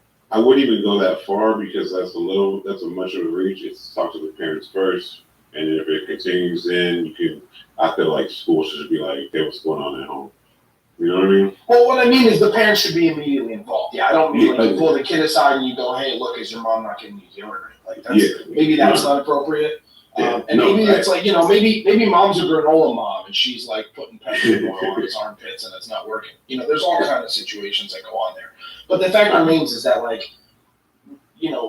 a teacher breaking out a ruler and measuring a skirt is like, now we're getting into a little bit of a crazy place. I knew kids that went to Catholic school and all the girls would roll their skirts at their waistbands to expose more of their legs and they'd get in trouble for it. It was a cat and mouse game. It was back and forth. I would argue that's a greater distraction from their education to be investigating and poking at and putting them in detention than it is to be like, okay, look, she's got a little too much leg out. Let's not make a mountain out of a molehill. Yeah, I agree, and I can't fathom the fucking fact that like this is really a thing. Like, did a bunch of kids start showing up to school just in something was bad, technically, not good, or like what happened? Like what? I'm sure there's kids coming to school dressed as strippers. I'm sure it happens. But that should be the threshold. It shouldn't be like, oh, you wore your pajamas and a hoodie to school today, so you're gonna have to go home, or you're gonna have to turn your shirt inside out. Like, no, that's ridiculous. But if that little kid, he has a one-on-one and that's just what he does. That's the exception, bro. And you won't let that happen. I do want to say something brave and controversial and possibly true. So the mention of like schools just being like a mechanism to pump kids into the workforce, I don't have an issue with that. I really don't get why we're teaching our children that their freedom of expression needs to be expressed everywhere. Your kids should follow the rules because the likelihood is that, one, they're going to have to follow the rules for the rest of their lives. Your kid is special to you, but in the grand scheme of things, they're more than likely to be a rule follower than a rule creator or maker. Change And the sooner you accept that and sort of teach your kid about the importance of conformity, the better off we'll all be. I think it's different because I teach my kids there's conformity, but you challenge that and you make sure that you make your point valid. I've been in some pretty unique like situations, like where my tattoos were out and I was in meetings and they're like, we never realized you had tattoos until 3 meetings later. You know, it's like my character was worth more than all the tattoos on my body, and I presented myself well. But conform to what? You stop design thinkers, working with system thinkers, change makers. You don't conform to something that is too communist. Like what? Is this the military or Those are Even using the term presenting yourself well is conformity. Bro, Well, there's some nuance there though, right? Like I had a great mentor. My bad. Let me just say this. I had a great mentor from my respected institution that brought me into very different, unique settings, right? And he said, you know what? You don't ever change yourself for these people. And it's not white people or anything. It's the people that they're already conformed. But the thing is, like, I really got to see they dress how they want. They talk how they talk. It's about can you have the brains to do it or not? Like, what's going on? I'm not gonna give my kid a tattoo, my daughter's tattoos, but no, my daughters are gonna challenge anything that's that violates them being free. If they're not doing anything. Oh my God. I'm just saying, what the examples you gave were freedom of the mind, which you cannot truly put constraints on. But could you teach your kid to say, be free in their thought and the way that they approach processes while wearing items that are within the uniform code? I think so. I do. I don't think so. Well, I think the big differentiation here though is like children and humans in general, I firmly believe, don't learn from being told information, accepting it on good faith, and not exploring the negative consequences therein. I would say, in my observation. What is that? What I'm getting at here is establishing uniform policies for greater reasons and not explaining those reasons and not demonstrating those reasons is not as beneficial as allowing some individualism, allowing some free expression, and allowing kids to find out when they don't perform in an in-group preference, in a way that's conducive to in-group preference or in a way that's conducive to being a member of society. They naturally deal with the negative ramifications therein and will conform their behavior to their own degree of choosing. And I think it's a better outcome overall. I think there's a happy medium, and the happy medium is not sit down, shut up, don't ask questions. I think part of education is answering or asking questions. Not all these kids learn the same way. Not all these kids are experiencing the information and digesting it the same way. And when you put them all in the situation where you have to wear khaki pants and polo shirts and sit down and shut up and go to class when the bell rings and don't answer questions, and if you don't understand, that's fine. You're just going to have to catch up where you can catch up. And we're taking the test, and everybody stands, and everybody raises their hands, and everybody sits when they're told to sit. You create this system where you are removing free thinking. You are removing individualism to a detrimental degree. I understand that you need to work on a level playing field. You're already establishing a military mindset at a very early age where it's not really needed. It's groupthink. You're establishing groupthink. Yeah. The world doesn't have any space for that. Like, you don't think you should compartmentalize everything, like the work, similar to like this? It's a place where you just go there to perform. But when you have your own time, and then you have your own, when you're on your own time, you can express yourself however you want. I'm gonna keep it 100. You don't think it should be like that? I'm gonna keep it 100 with you. Like I said, part of my work is working with some of the kids that don't resonate with the teachers. So I'm sent in as the buffer. Usually it works, and they can trust somebody. I have a fuck ton of tattoos, and it has not hindered the way I want to move in society. So anytime I show up presentable, but I show up as me. But I'm coming through talking like, with my skill set. We're talking about why, why do you want the job? What inspired you to do this? And it didn't stop me from like higher education. So, but the thing is, yes, I was technically, by societal standards, supposed to not have fucking sleeves of tattoos and neck tattoos. I have no face tattoos, but I present myself and I'm unique in myself, right? No one holds anything straight over that. Okay? But can't you be considered the exception to the rule? Yes, absolutely. Anybody can, technically. No, that's not true. There's a standard, and what you're explaining is maybe a little off kilter. Let me give you an example. You guys are talking about going to school with pajamas on, which I think is inappropriate, and let me tell you why. As a hiring manager myself, not going to take you serious if you come to an interview in front of me with pajamas on. Oh, absolutely. Yeah, who's going to interview with pajamas on? That's the weird part. It's like, this idea that everything in school has to be taught because kids can't figure any of this stuff out. No. We're still talking about children, and it's the same concept. We're trying to instill, like Nathan said, there's a time and a place for everything. What I'm saying is there might be a kid that is really prone to, and they spend a one-on-one, and their parents have no control over if there's a one-on-one with them all day, every day at school.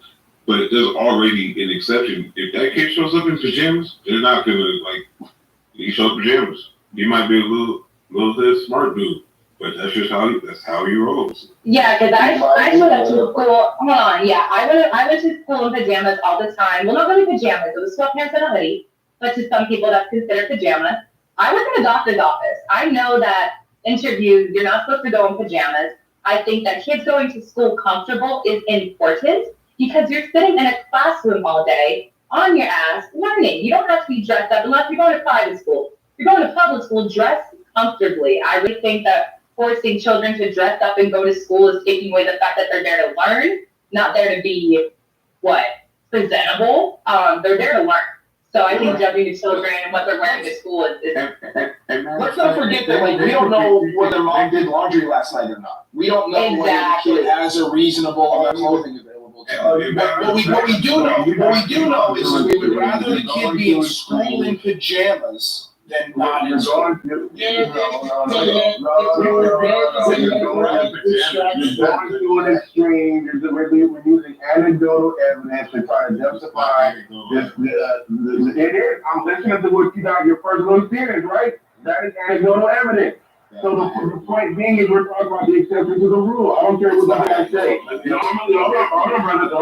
Normally, when you see children or anybody dressed in a certain way, right? You are going to make presumptions about how they are, no matter what. I mean, as a black man, hold on, let me finish, please. If I'm walking down the street and I see 4 white guys with shaved heads, all black, chains, swastika tattoos, and everything that goes along with it, we're going to extend. We're the one going to extend. One singular night. That is extreme. But the point is what you guys examples you guys are using is extreme. They have pajamas because their mother didn't wash clothes last night. Come on, man.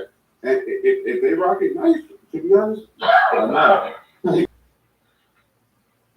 Some kids just be fly like that. And then on top of that, I'm gonna follow up on what you said. I feel like they should be teaching kids to make the t-shirts and be more stylish at school to get ahead.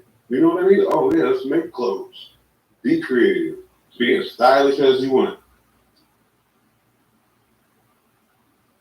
I don't get where there's this we have to do this because this is a crazy thought. Everything else is already gonna break when everything's already broken. This is a crazy thought here. Hear me out here. But the school system is the way it currently is now.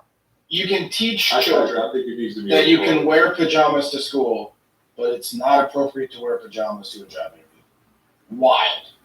Yeah. So I grew up in the South, and no, the assumption about those children, sorry to the pajama people, was that they were unloved and they were from an environment that you would not want to share one with. I know, Pocket. I can't help it.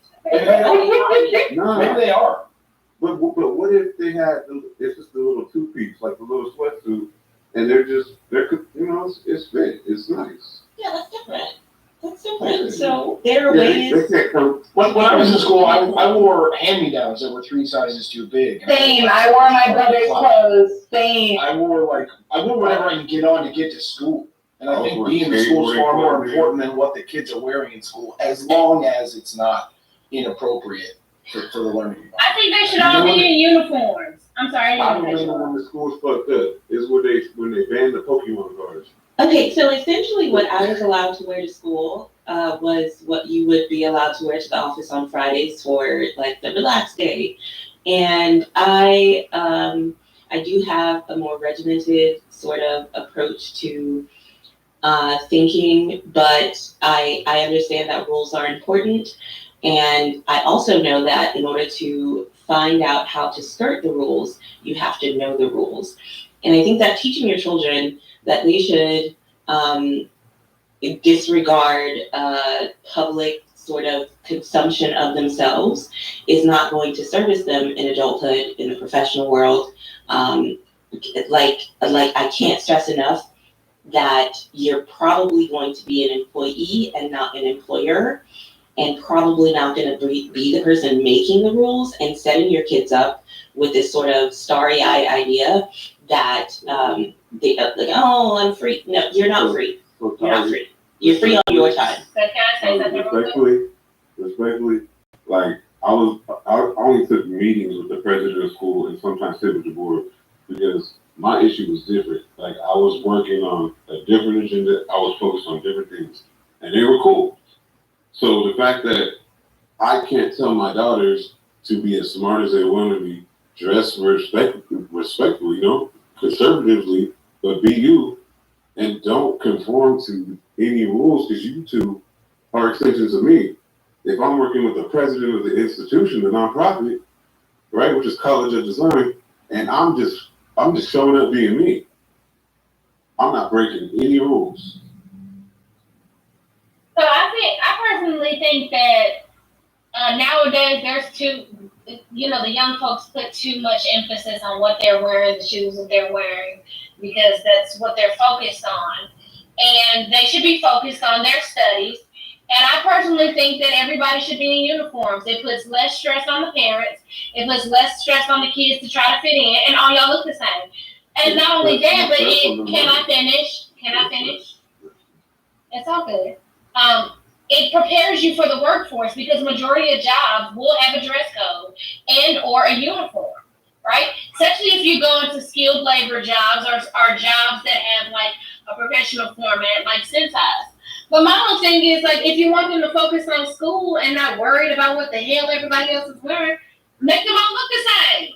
What's wrong with that? That also requires parents to purchase a second set of clothing for kids that they may or may not have access to. And again, regardless as to what uniform, unless you're going to provide a uniform or demand specific brands, you're still going to have kids who know the difference between the $25 polo and the $5 polo. You're still going to have kids wearing $150 shoes and kids wearing $25 shoes. And there's still going to be social interaction ones that revolve around. There's typically that I forgot the brand of it, but it's that universal uniform that they're all going to now with khaki bottoms, navy blue bottoms, and then the white shirts, the navy blue shirts, or the khaki shirts or powder blue shirts, whatever. Here's the thing. I understand the need to be like an individual. You got kids that like to express themselves through their clothes, but there are some parts of clothing that are inappropriate. And of course, you do have other people that can't afford the same thing, so it just makes people feel bad. I don't understand why school has to be a fashion show. So why can't we teach that early on, have class for that, where they can start making it? Like, no, let them express it. Well, they had home ec where you could sew your own stuff. No, but I'm trying to understand. Yeah, I'm trying to understand why we think that being able to wear your street clothes to school is such a big deal when they're there to get education. Thank you, lady. Thank you. Parents have What they should sets do, of clothing, right? they should make aren't gonna wear classes. their khakis and polos. Well, Stillborn, here's my logic. Here's my logic, Stillborn, right? You actually need less clothes because on the weekends is where you're gonna wear your street clothes when you're at home. Typically, most kids, I know my kids, when they come home, they get into their PJs or some stuff that they can throw on to go outside and play. So I'm not buying a bunch That's of what I clothes. mean, ladies. You have to have the stuff they can go out and play in and the stuff for school. You have to have the khakis and the polos, and you got to have the t-shirts and the jeans. And some parents can't afford to pay for their kids' clothes to begin with, let alone a second set. So Stillborn, so I will say this: whenever I was in school, when I was in elementary school, we had to wear uniforms. When I was in high school, we got to wear our own clothes. But the thing that my school district had growing up was they had a uniform because they told you the type that they liked. They had a subsidy program. So if you came from maybe like a low income home, just like you got free lunch or subsidized lunch, you could apply and they would help parents pay for uniforms, especially parents who have multiple children. So my thing is this: if there's 5 days in the school week, you need 5 bottoms or maybe even 3 bottoms that you can rotate, and you need 5 shirts. That's all you need. It's 5 days of learning. You're supposed to go there and soak knowledge and learn. Can I say this to no? I just want to say one thing. No, listen, the kids can express themselves. They can express themselves in art. They can express themselves in literature. That's what they do it. They do it in the classroom. They don't have to do it by presenting as a certain way, bro. I don't get what you're trying to. Your whole thing was like, why uniforms? You won't allow them to express themselves. You said it could be classes for them to express themselves. I feel like it should be if the school wants that, and then the parents agree that you don't have uniform, then go ahead. But at Pasadena High School, it got like kids actually really didn't abide by it, but they stood by the color code. So everybody was in the color code, but they wasn't wearing the whole uniform, you know? I had to wear uniform in school, and we also had a program, lady, where kids that couldn't afford it would be able to either get a subsidy from the school or other families would donate clothes, maybe their kids grew out of them or what have you. And usually families who had multiple kids in school would just pass the clothes from the oldest to the youngest. And they actually, my mom found that it was cost effective.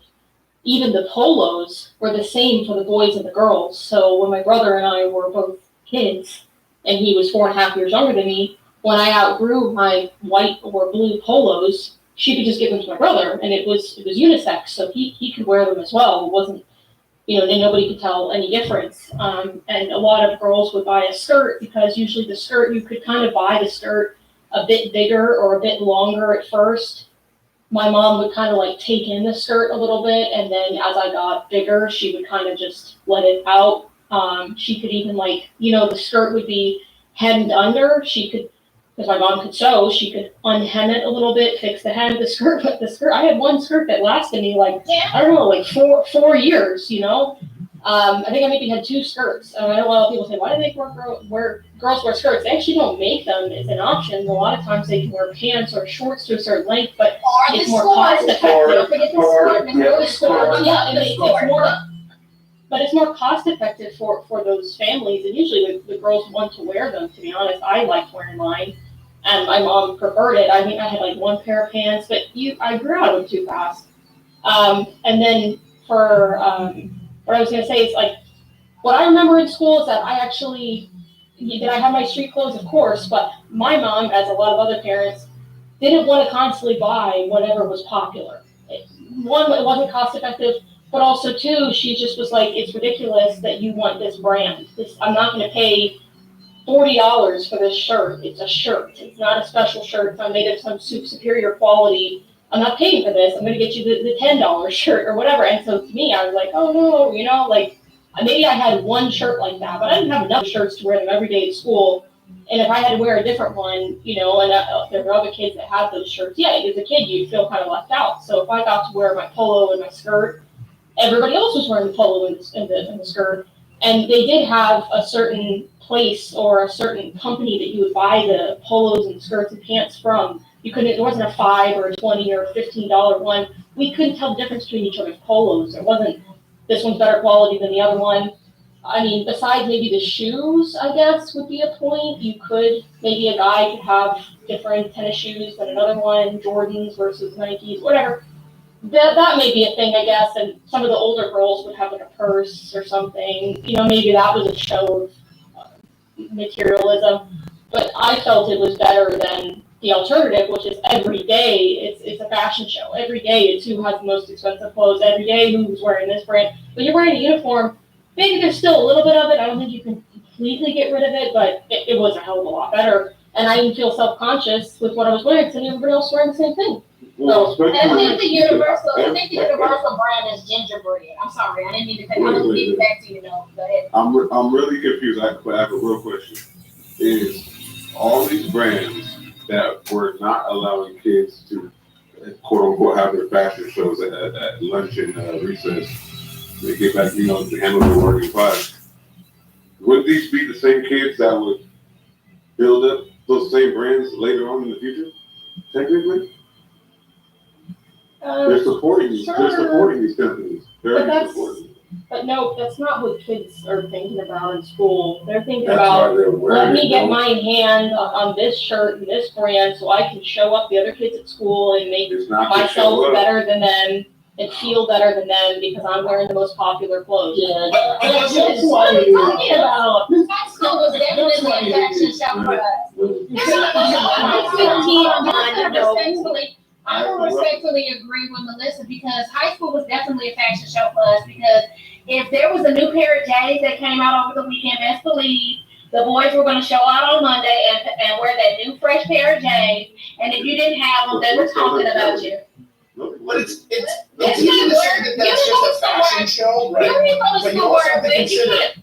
Here's the thing. Hold on, Steph. Here's the thing. In this room, you can't diminish what you can't. Yeah, you didn't go to school where I went. You can't diminish what I saw happen versus what maybe happened with you. The issue that a lot of people are seeing, and we're not going to say all, right? Because every school is not a monolith, and all children aren't monoliths, right? But we are seeing an increase of people fighting over colors, or fighting over fashion, or people being bullied because they can't afford certain things. And it's been happening since we were kids. Hell, you got bullied because your hair wasn't done. I mean, kids find anything to talk about. I believe that you was probably kicking people. You was probably kicking people off the monkey bars, or you were probably beating up people who were picking on the kids. You were probably beating up the people that were picking on the kids. I know. Well, can I just piggyback off something the lady said? She brought up something with the colors. Now, I grew up in Compton and Watts, and I know they had a big issue with kids going to school wearing their damn colors. And you know how to suppress that? They made it to where kids had to wear uniforms. Then it was no longer, you know, I'm from this set, or whatever. You couldn't easily identify. No, brother, brother, hold on. You said you were talking to okay, well, like I said, I grew up in Compton and Washington. They was not allowing kids to wear colored flags in school. You couldn't even wear Raider caps, Steeler, LA Dodger. They didn't want you wearing none of that stuff to school, brother. Don't sit there and have that conversation with me. I think that's appropriate given the circumstance, but the other thing that I agree. I'm just saying what lady said. I agree with it. I was working with the young Hispanic kid, right? That the school, like, I had to be there. When I pulled up, he's definitely, you know, from a certain portion, and that's just what he was. Showed up, pants sagging, but he looked like he was a real essay. You know what I mean? Smart. But they couldn't stop the way he dressed. He was a smart kid. But I'll tell you what, he did have his flag in his pocket. Take your flag off. You mean to tell me those kids wasn't still banging their head at school just because they were like, hey, take off your clothes. the game still flourished. Everything else flourished. Like, right? Is this about gangbanging or is it about wearing what you need to wear? Yeah, I don't think you understand the purpose of uniform. Bro, I get the idea of the uniform, right? I feel like it should be required if the parents require it. I feel like you can't. You see, this is what we go wrong. The parents are not experts. No. The parents are not expert in education. The parents are not expert in curriculum. We cannot know how to do it. All of this stuff. We're not arguing about the expert. This is At the end of the day, the kids they're still not learning, and we're gonna change another thing, or maybe that makes them learn. Like, well, a uniform requires discipline. Okay. So you can't. So like if you're gonna do a uniform, you do that. This is also insulating kids from natural consequences. You're trying to get upstream of these problems. Let's ask this. Maybe this is where we're talking past each other. No, why are you so against the idea of the uniform? I'm not against it. I feel like the school should be like, hey, we recommend that your child wears this if they want that, and it should be tested. So you're saying it should be an option. Yeah, it shouldn't be just a mandatory thing. Is that what you're saying? And my argument really is that if the kids are wearing a uniform, then their parents are likely paying for it. They're probably going to be more focused on their grades, but the kids that aren't wearing a uniform, they're going to learn different anyways because they're from different socioeconomic backgrounds. Have you ever worked with a grown man? No. Have you ever worked with a grown man? Yeah. Yeah. Have you ever had to teach a grown man how to tie his fucking shoes? He was developmentally delayed, but no, I'm talking about like, all right, so like let's look at it, all right. I think you teach grown men how to tie a tie. Hold on. Yeah, one might call Levi because I love where he's going with this. Go ahead. Like with uniforms, right? You're gonna have like shoes, X, Y, and Z at an affordable cost. Like in the military, right? We have to like coming into basic training. People like y'all think because we have brick and mortar that niggas ain't like poor, like like everybody. You have to be in a mud hut to be fucking poor. Like no, like we have people that are so fucking poor they don't have they never had fucking shoes before. So they don't know how to tie shoes. It's like, and like what old boy said, how to fucking put your tie on. You think it's funny, man, but it's real. Like these people don't know how to tie shoes. The thing is though, why is it that you asked me if I worked with a grown man? I told you I work in behavioral health. I've worked with kids on, that are development, that are. They can't speak, and they throw the fucking whole classroom around because that's how they fucking communicate. But you got to teach them how to learn how to, communicate, and that's a different way. But I've worked with the other side that they put on the spectrum where they're technically labeled the bad kids, and I just got to be there to make sure he doesn't fuck up. But I build a rapport with him, and I'll be like, hey, bro, I get your plate. We're going to move different. And then you don't have a problem in the school because you're the buffer between the teacher. He don't like the teacher, but you get him in class, you get it done, and he's on his way. If you work in behavioral health, you also work with social science, right? Yeah, so as a collective, you should understand that, being poor isn't a behavioral health issue. It's something, you get that, right? So I'm not just talking about like people who have behavioral health issues. I'm talking about people who just don't have money. Bro, the kids that don't have money are still coming to school fresh. Somehow, someway. Like, there's no kid showing up in fucking socks in America. It's not happening. Yes, there is. Yes,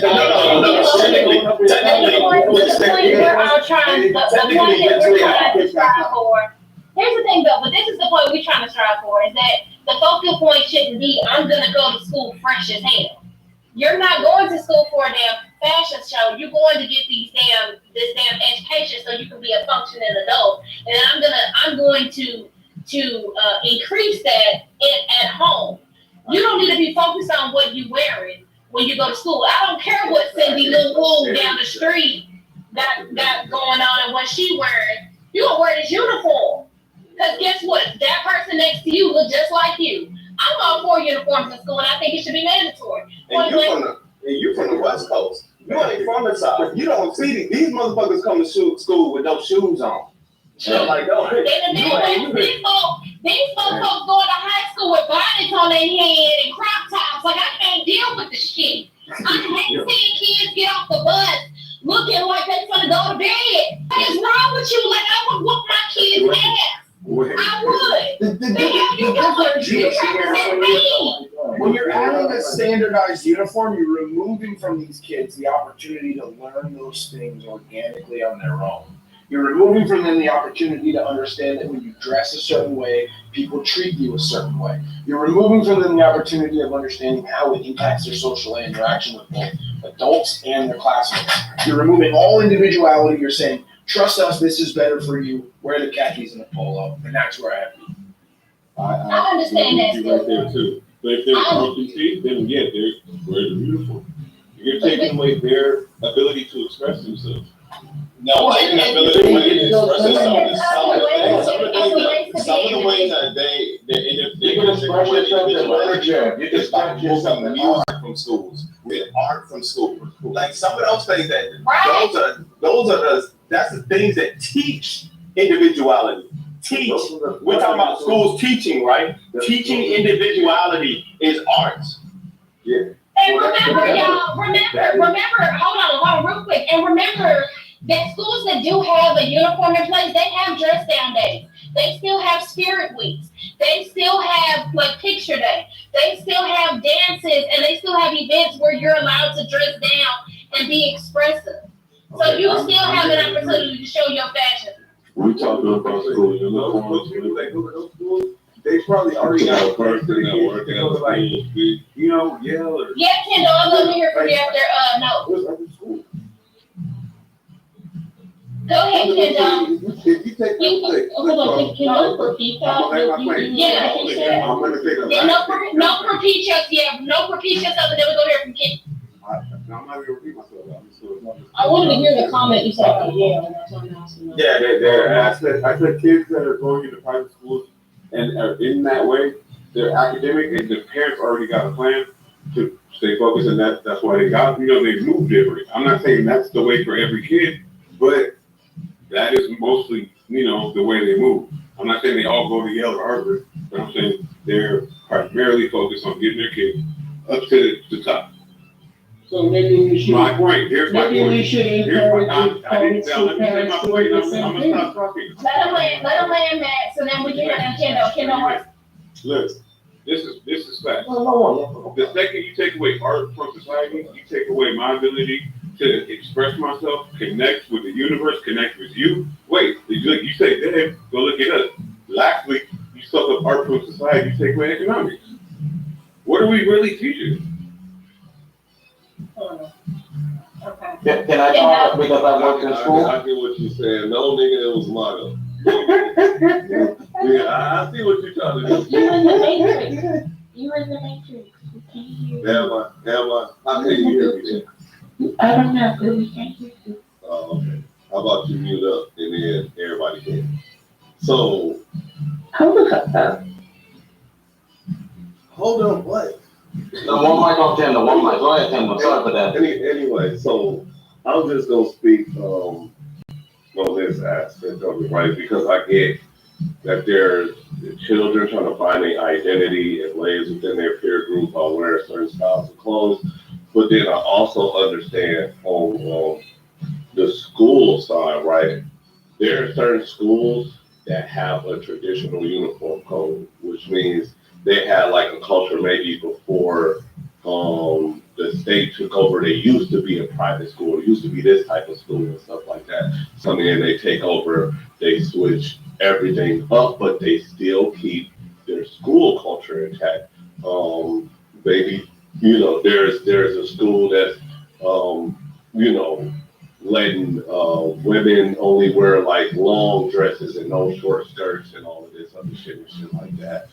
Maybe this is a school that modeled itself after this church or modeled itself after a boarding school that closed, right? Where everybody in the same area had to wear the same color, same mascot, same this and that. So what I'm saying is, right, there are certain school cultures, right, that are set in place to where children dress a certain way, and they didn't update the rules, none of that stuff. But people who go to that school know what that culture is.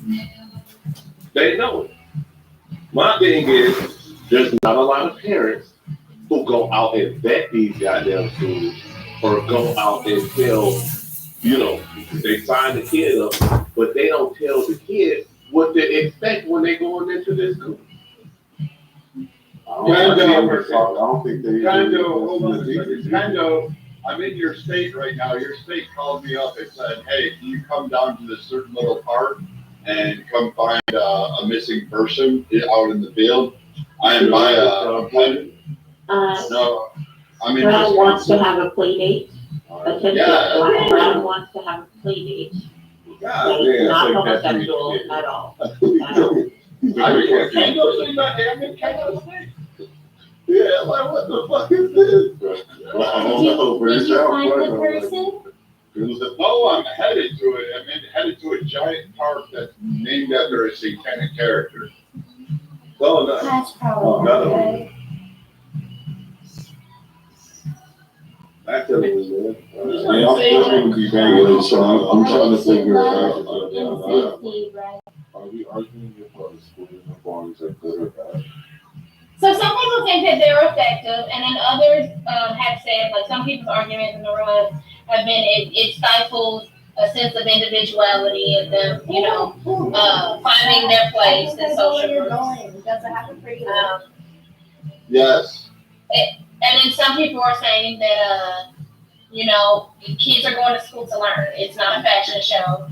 And both Nathan and I agree that there are other forms of individuality and expression, like art, you got music class, you have home ec. There are some people that express themselves through food and cooking. So there's other ways to be expressive in school.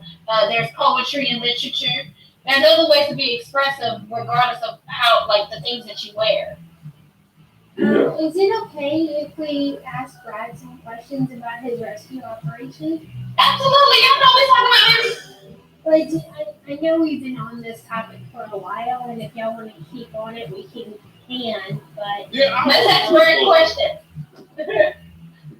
I just wanted to say I've been to that park. It's very, very pretty. I've gone kayaking in that lake. Very, very nice. It would be a wonderful place to go missing. The scenery is fantastic. Except that you're missing. Bro, How you gonna be missing? My world history teacher had a very important saying that I have really clung to in my adulthood. He was the principal's brother and kept some form of anyway, he kept spirits high. He kept spirits high with his liquid in his coffee plus. Anyway, he said one day you're gonna be looking for me and I'm gonna be gone.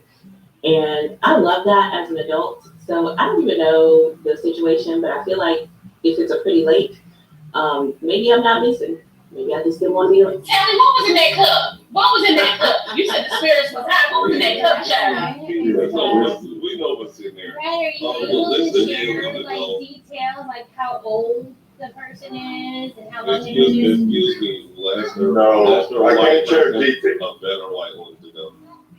No, I can't share details of the MIT. Yeah, sure.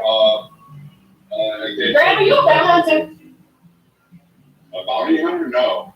I just track people that get lost in the woods, search and rescue. He's an expert. Oh, okay. I was just wondering if you would like a bounty hunter. Brad has a certain set of skills. So, Brad, you're actually part of the rescue team? Isn't it cool? Yeah. Well, So that's why you're so confident that you'll find it. Yeah, he's very You can good. volunteer for a rescue No, team, so like, the thing about Devil's Lake is really interesting because there's a lot of lore behind it. You know, they say they've seen like amphibious monsters, ghosts, mothman, like they've seen all sorts of crazy shit there. Which is Now, Brad, like, do they provide transportation, or do you drive a day yourself? I'm Like, driving how do you- right now.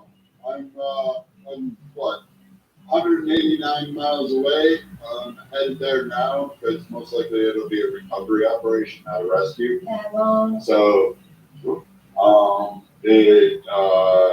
be just trying to figure out where they left whatever trail they went into and see how to cut time, how to track it down, and kind of go through. So, gears in the back, and I'm heading down.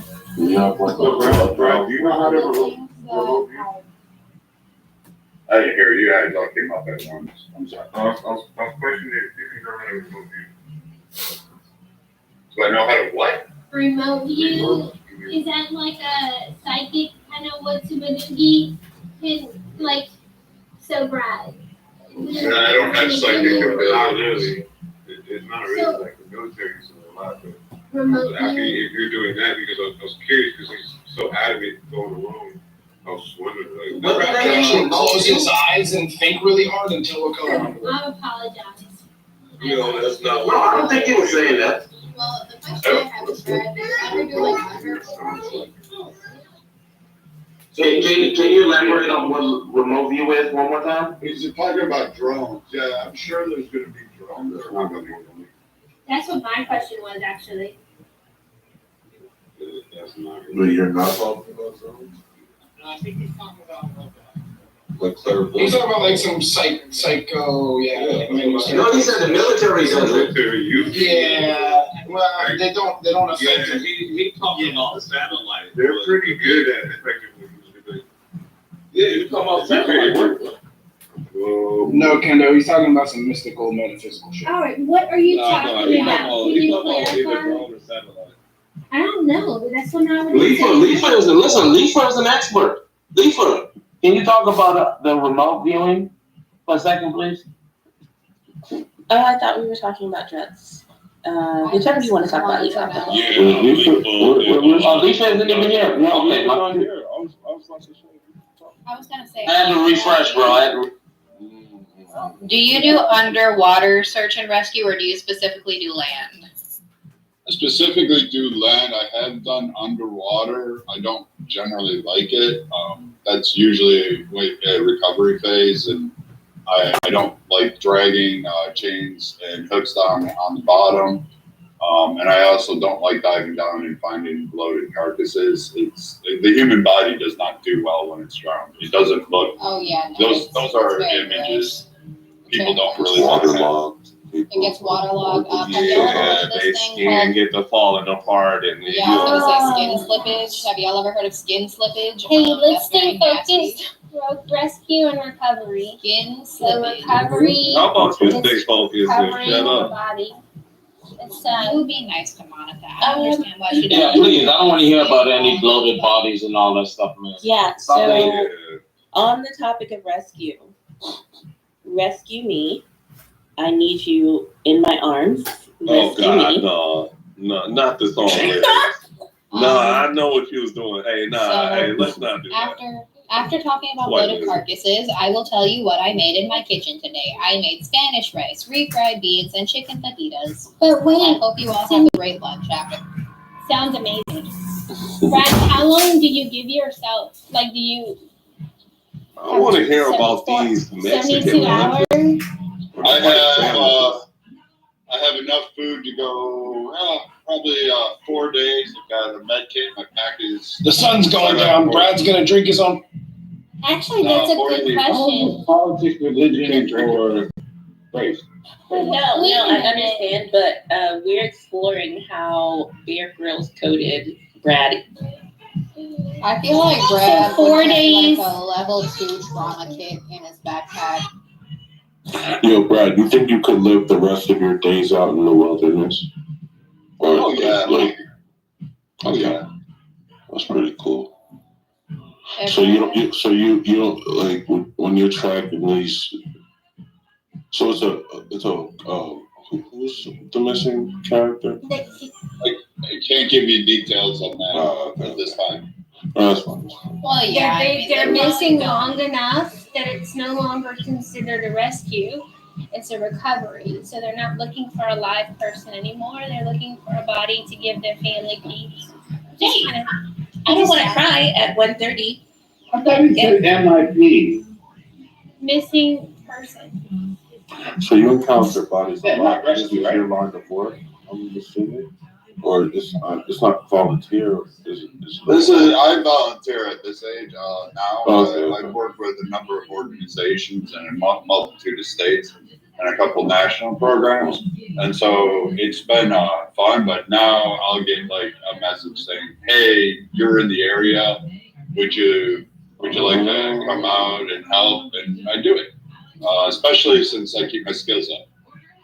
Okay. Do you keep a tracker on you, Brad, so that if you identify the body or you find them or you get into trouble, people can find you?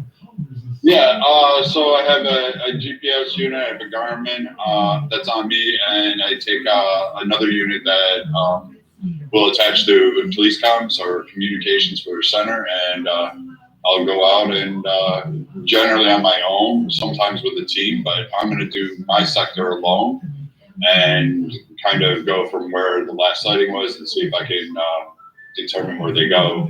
So we'll see what happens. Sometimes it works. I find people. Sometimes I don't. And it's just a multitude of people. They'll use a multi-prong.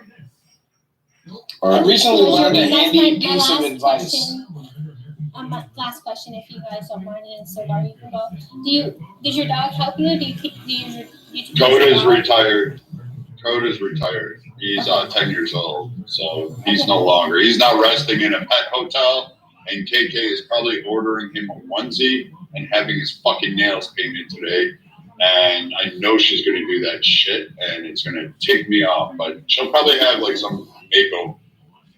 That makes me really happy that KK Well, does that. he's more like a I DJ. interrupted Stilgar. I'm sorry. Go ahead, Stilgar. Yeah, so the newest version of the iPhones on the newest software, when it finally releases to the public, I'm on the beta version, allows for satellite texting, which is going to be a huge game changer for people in natural disasters or search and rescue situations. But also, if you have a phone that's dying and you're in kind of a desperate situation and you need to let people know what's going on with you, you can change your voicemail to greeting. Change your voicemail greeting to like, I'm going to be here, or I'm stuck here, or this is where I intend on going or being. That way, when they dial into your phone, even if your phone is off, they can get that message.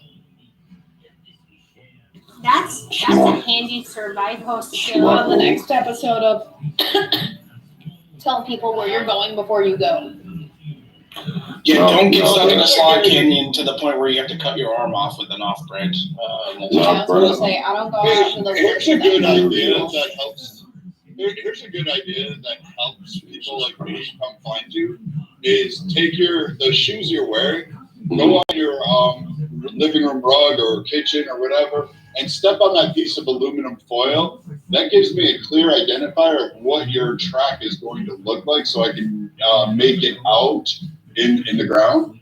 The other thing is sleep in a t-shirt the night before, wrap it up in a Ziploc bag and seal it up. That way you can leave that on there and then just put your coordinates of where you're starting.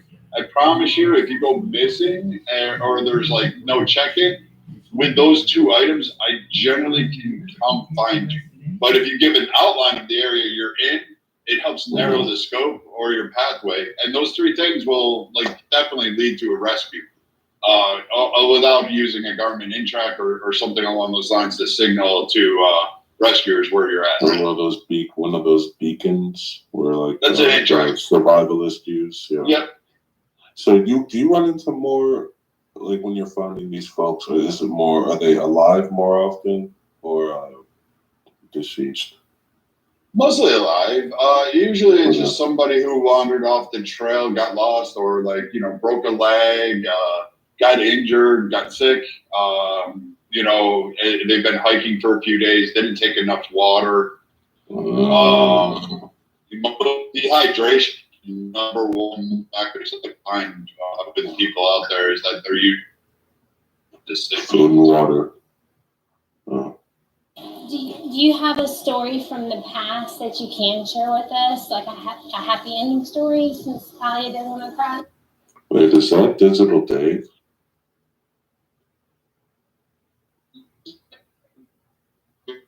Every time you say that, I hear the Digimon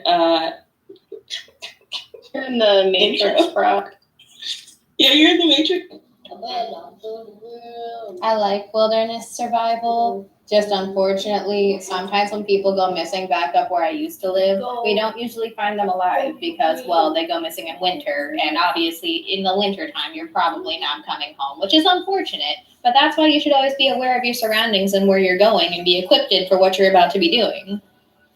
Brad, when you're out of the Matrix, I wanted to ask you what you think of Tim Walz since you're in Minnesota as your governor. I'm sure it won't be positive, but I'd like to hear your thoughts. He has a lot of controversial policies. His policy to give illegal aliens and allow them to have access to driver's license is controversial. His push to basically not allow citizens to defend themselves, complicating the retreat laws, that's kind of being another one. His COVID handling really decimated a lot of businesses, particularly in minority communities in the area. Prior to COVID, Minnesota, I can tell you, was green, lush. Minneapolis was actually really beautiful. The people, like all over, were nice. There was a lot of thriving businesses in Black, in Muslim, Jewish, Hispanic communities. Put it up now, so there's negativity that comes with Walz, and it's kind of, I think, more of Kamala's pick is just to kind of shore up Minnesota, because Minnesota came into play a while back and they were worried about it.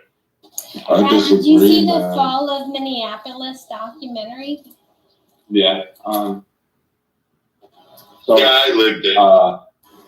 He lived it. Yeah, there's no. So there's a person here. Left is just wrong, man. Did you see that? A talking point that, like, I guess the MAGA Republics need to, like, permeate people's. What about the stolen valor case? That he's some farther, and also the stolen valor bullshit too. I'm actually going to ask Brad what's their validity to that. 24 years on the National Guard, like, yeah, stolen valor is crazy as fuck. But right. So when he says stolen valor, do you think that it's a lie that right before his people got deployed, he quit?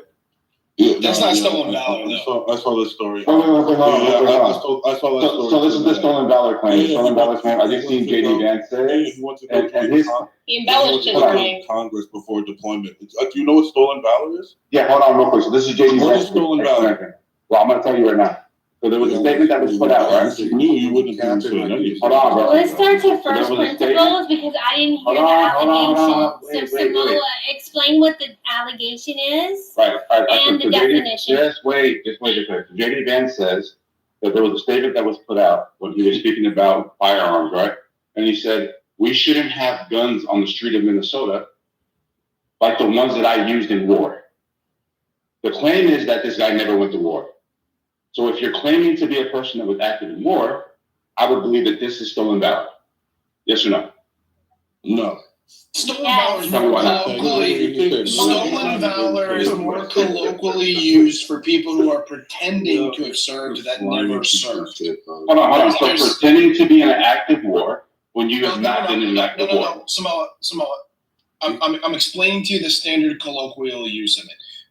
In no circumstance would stolen valor typically be able to be utilized for somebody who was at one active military. Now, if there's an overstatement of your records and your past experiences in the military, that's a different category. So the reason I'm saying this is because it's not stolen valor. I was in the military. Establish a queue. I hear 5 mics. So I don't actually have a contribution. I just want to say that while you've been talking a lot, there's a lot of I haven't been. Shut up. I don't know things, okay? And even though my family is in the military, I don't give a fuck about any of that stuff. They didn't teach me shit. But the point that I'm making is JD Vance, the line of attack. If people are volunteering to define terms, allow them to, because not everyone in our stage or audience is aware of this terminology that is specific to military. So I appreciate. That's fine. Okay. Yeah, just point of clarification. That's all. All right. So JD Vance's line of attack is that he went to Iraq. He went to war when his country called him to do it. And Tim Walsh had the opportunity to, but he quit and let his people go without. He's saying that you are trying to represent yourself as a person who went to war is an example of stolen valor. You agree with his line of attack or not? Yes. I would say you can call that like malingering, or you can call that cowardice. Stolen valor. But I don't think it qualifies as stolen valor, because if you look at the modern colloquial use of stolen valor, if you go on YouTube and you look up stolen valor, it's a bunch of guys who went to the Army Navy store. When did you get out on Stigler? A full sentence would be awesome. You'd call everybody out for talking. We know what you're gonna say though. You know what I'm going to say, then what am I going to say? We don't. You're going to talk about Stop this. Oh my God. He's going to talk about the videos where you have these bums wearing their military uniforms and they're begging people for money. And he's going to call that stolen valor. That's the standard colloquial use. You need a demarcation between the two. So he served in the National Guard for almost 14 years or so, over a dozen years, over 24 I years. still think let's do a queue, because I hear 5 voices and I'm interested in like 3 of them. So Let's go when I can get back to Come on, let Brad go. Let Brad go. One mic on. Why can't we let Still Guard finish? Tell me, Still Guard, and then Brad. He served for 24 years, was deployed a few times, never saw combat. We got that, Louis. We got that. He was deployed on active duty, right? And okay, cool. He left to pursue a political career. Okay, cool. Okay, go ahead, Brad. To pursue a political career in Congress. I appreciate that. Louis, can you address the claim? I actually would like to hear from Nathan. I'm just going to say this on the stolen valor. You have a bunch of bunch of pogues that say they were Navy SEAls and they were nothing more than like some fucking E2 paint. There you go. Those guys, they existed. They were on Clubhouse for a long time. There were a lot of guys that were claiming that they were Marine Force Recon, and the veteran community pretty much figured out who was who real quick. The stolen valor is a lot of things. Like we've had guys like claim they got multiple Purple Hearts and commendations and medals. There's one guy on here said he had the Medal of Honor. When we looked him up, he didn't have the Medal of Honor. So I mean those are stolen valor. Wait, one minute. Yes, thank you. That is stolen valor. Can I read something that was from the Minnesota National Guard leaders that have been also speaking out against Tim Wall's records, or his claims to his records? So they claim that this is stolen valor, that he lied about his rank, and that he quit his unit when they were deployed to Iraq. He said, quote, "As soon as shots were fired in Iraq, he turned and ran the other way and hung his hat up and quit." That was from Tom Behrens, a retired commander sergeant major who replaced Tim Walls on a deployment to Iraq. When he was a congressman, he bragged that he was a retired command sergeant major. Quote, "I'm the highest ranking person ever in the House." And, all of this is a lie that he was telling the state of Minnesota. And it came out after 2018. After this was exposed, they said, quote, "Well, he can say that he served as a commander sergeant major, but he can't say he retired as one because he's not. He's just tooting his own horn, hanging on the coattails of people that actually are command sergeant majors who went through all of the process and put in all the time. It's stolen valor really is what it is. If he went to Iraq, he'd still be hiding under his desk over there, because that's just the cowardice that I saw portrayed within him." Right. Thank you. Are we going to talk about Trump, who actually died? No, let's not talk about let's forget about our draft dodger. We're not doing what about it. We're not doing what about it. Draft dodger king. Well, it's not comparable anyway, because Trump never claimed that he served in war. Had Wall said the guns that shouldn't be on the street that I used in the military, nobody would be able to say anything because he doubtless used guns in the military. I think the sticking point is claiming that he served in a war. But then Wait, did he say that? Melissa just read to us some indication that he was there for a brief time. I'm Wait, confused Melissa, by that. No, I didn't. He you- wasn't. wait, He you wasn't read there. that Tim It said Walsh if said that he I went fought to in war? Iraq, he would still just be hiding on. Yeah, he I was heard supposed something to about when Iraq shots were on- fired, he turned just around hasn't and seen The ran. guy who combat. was Wait. interviewed, the guy who took over his position when Tim Walz backed out. Yeah, I saw the video too. So real quick, Melissa, to address- Melissa, I saw the video. of Just that to address guy, what Monica kinda said, 'cause that's not what kicking Melissa his said. back into. But Melissa, are you saying that Tim Walsh? No, Melissa didn't say that. Are you Yes, saying it was that a he quote that she just read Are us. you saying that Tim Walsh said he I said Go it, eat some Monica. food, you cranky pants. I don't know what the problem is said with it, you. not her. Monica, shut the fuck up, bro. You can read. You can read the quote. You can read it yourself. I posted it in the chat. But what he said is that he was the highest ranking person ever in the House. And this guy who took over his position. Right? Just about. No, Right. So that's they were saying that, okay. oh my God. Well, I don't know. If you're going to ask a question, I don't. Sorry, Melissa. I look for people who hate a Q. You sure are acting like people who need to be cued. We're going to allow Melissa to clarify the nature or circumstance of the quote, and then we'll respond to what Melissa. So no, I didn't say that he claimed that he went to Iraq. You could read what I read verbatim in the chat.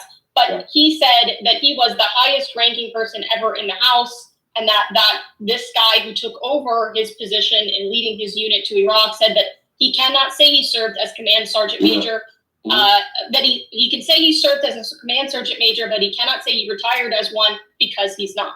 So you can read it yourself. I just read So it. the statement that he was talking about, Melissa, was the one that I made. And this was the interview that JD Vance was giving in Michigan.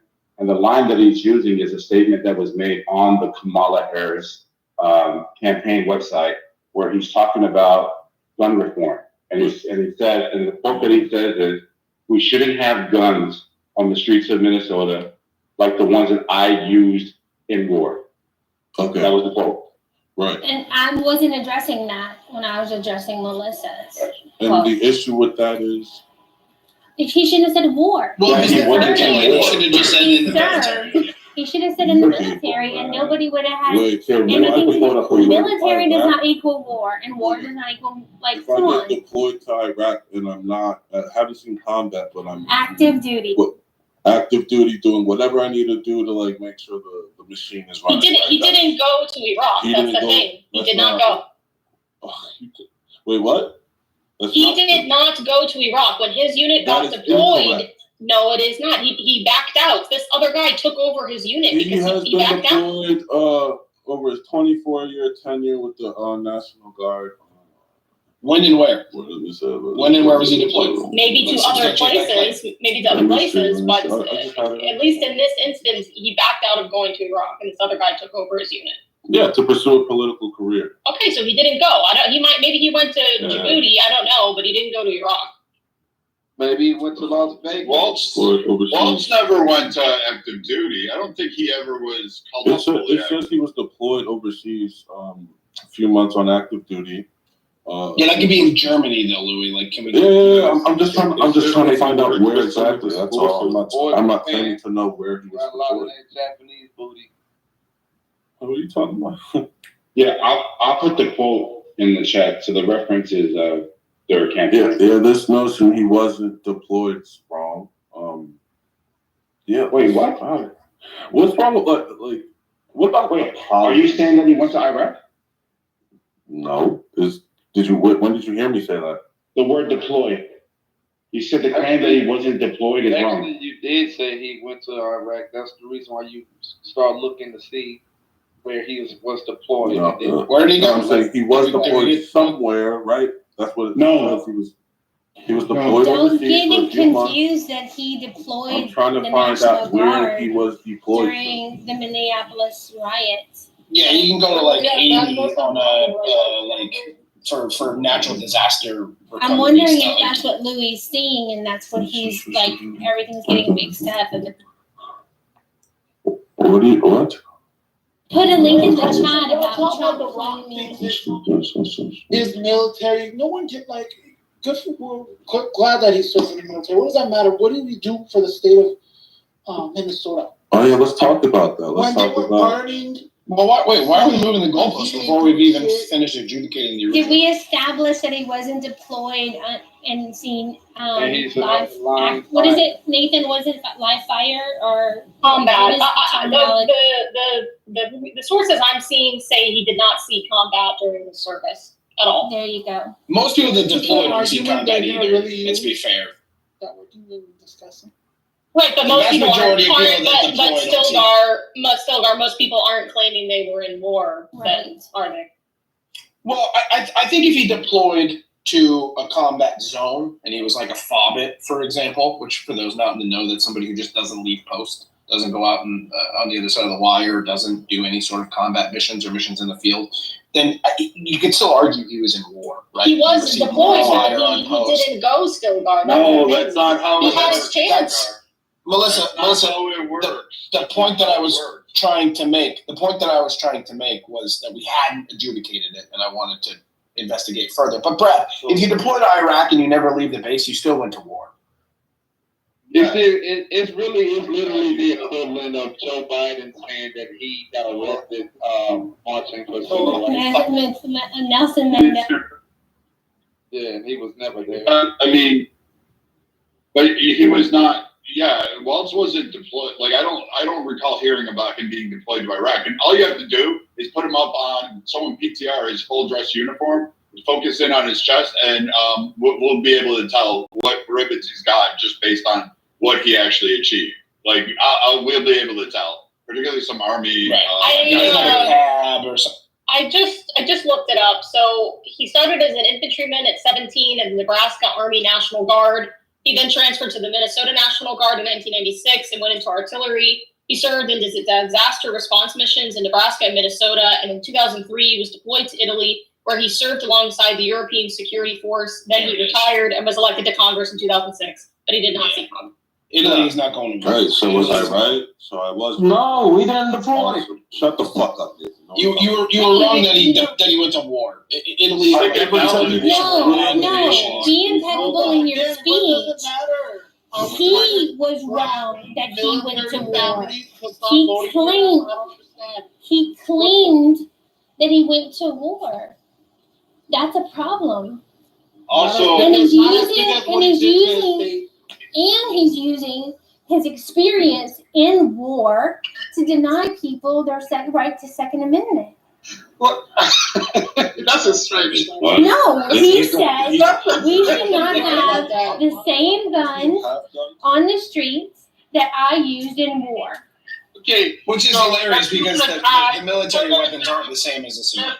You know what the funny thing is? The funny thing is your guy Trump actually he actually banned bump stocks. He actually is like. What about isn't an argument, Louis? No. You're talking about fear of gun control. I have a problem with that as well. I have a problem. You talking about fear of gun control, right? Trump again is because your guy's presidency. Did Trump say he served brought in in war? bump stock bans. What? Did Trump say he served in the military? What are you talking about? Did Trump say he served in the military? Monica, it sounds like your issue is gun control, right? You're afraid of the gun control. No, you're not even reading the room. We were talking about stolen valor. Louis, we were talking about stolen valor. Your dick suckers. We were talking about stolen valor. I just put the Monica, your issue is him like saying, well, I served in this war I didn't serve in, and then him using that to take away people's gun rights, right? No, you're missing it again, Louis. Why does everyone accept It's mutually exclusive. I can't have a problem with both. I can't have a problem with his entire. It's okay, but let's just address the video, though, right? So the video that came out is him actually saying this. And I put the link in the chat. Will you acknowledge that? I put the link in the chat. Will you acknowledge that under a Democratic presidency, such drawbacks. That's like a blatant gun. Like he's trying to make it something else, bro. A blatant gun. Yeah, Louis always does that. And he got worse for it. Then when you try to get him back on track, he want to yell at you and fight you. He was already in a vote for him. And it Louis, I started this conversation where when I asked Brad what he thought of Tim Walz, since Brad lives in Minnesota and that is his governor. That was the conversation. Nothing to do with gun control or anything like that. Exactly. Never on the fucking page. Yeah, it became about gun control when Monica made it. No, when you try to make it about gun control. Yeah. Monica made it about gun control. No, Monica talked about impeccable speech, you dang baboon brain. No, she talked about impeccable speech, you bum brain. She was saying that he lies. He should not So real quick, her issue that she just articulated was his stand for gun control, right? Nope. Monica, am I right or wrong with that? He shouldn't have said war. Monica, am I right or wrong with that? Hold on. Is that Matt? This nigga always got, he's gonna find the opportunity to suck some dick. No, listen, the only reason why she made that comment because he said, take away guns like the weapons I use in war when he was not in war. Right? That's all she said, Louis. War. Now you get it? Okay. We were talking, Louis, I'm gonna break it down again. We were talking about stolen valor. Stolen valor. No, I think Louis, don't say that. Then you might be. I'm gonna go right back to it. To be fair to Louis, I said, yeah, he should never have said war. And then as the conversation goes on, and I'm remembering the quote, Nathan, do you think his call for a ban on guns is good to eat too? Like, I have a problem with when you say ban on guns, what do you I don't know what she's talking about now. Like she's running away. We shouldn't have wear it, bro. the guns that I used in war on the streets. That's paraphrasing, but it's exactly to the Samoa. I don't know what crawled up. There's a video in the chat right there, bro. The cat's doing the live. But you need to back up because I haven't attacked you at all. I've been moderating well. I'm on limited time, and you have this. No, Samoa, pay attention. I don't know what's going on with this, but this is not. No. Can I just let me just say this? So Samoa, this is what's going on right now. She's trying. I know what it is. No, she's trying to extend an olive branch to Louis because Louis right now. Listen, Louis ass is out right now, right? He doesn't know what he's talking about. So we all would have. No, he knows we all do. Louis, can I finish? Can I finish? Okay, then let me finish then. Let me finish, bro.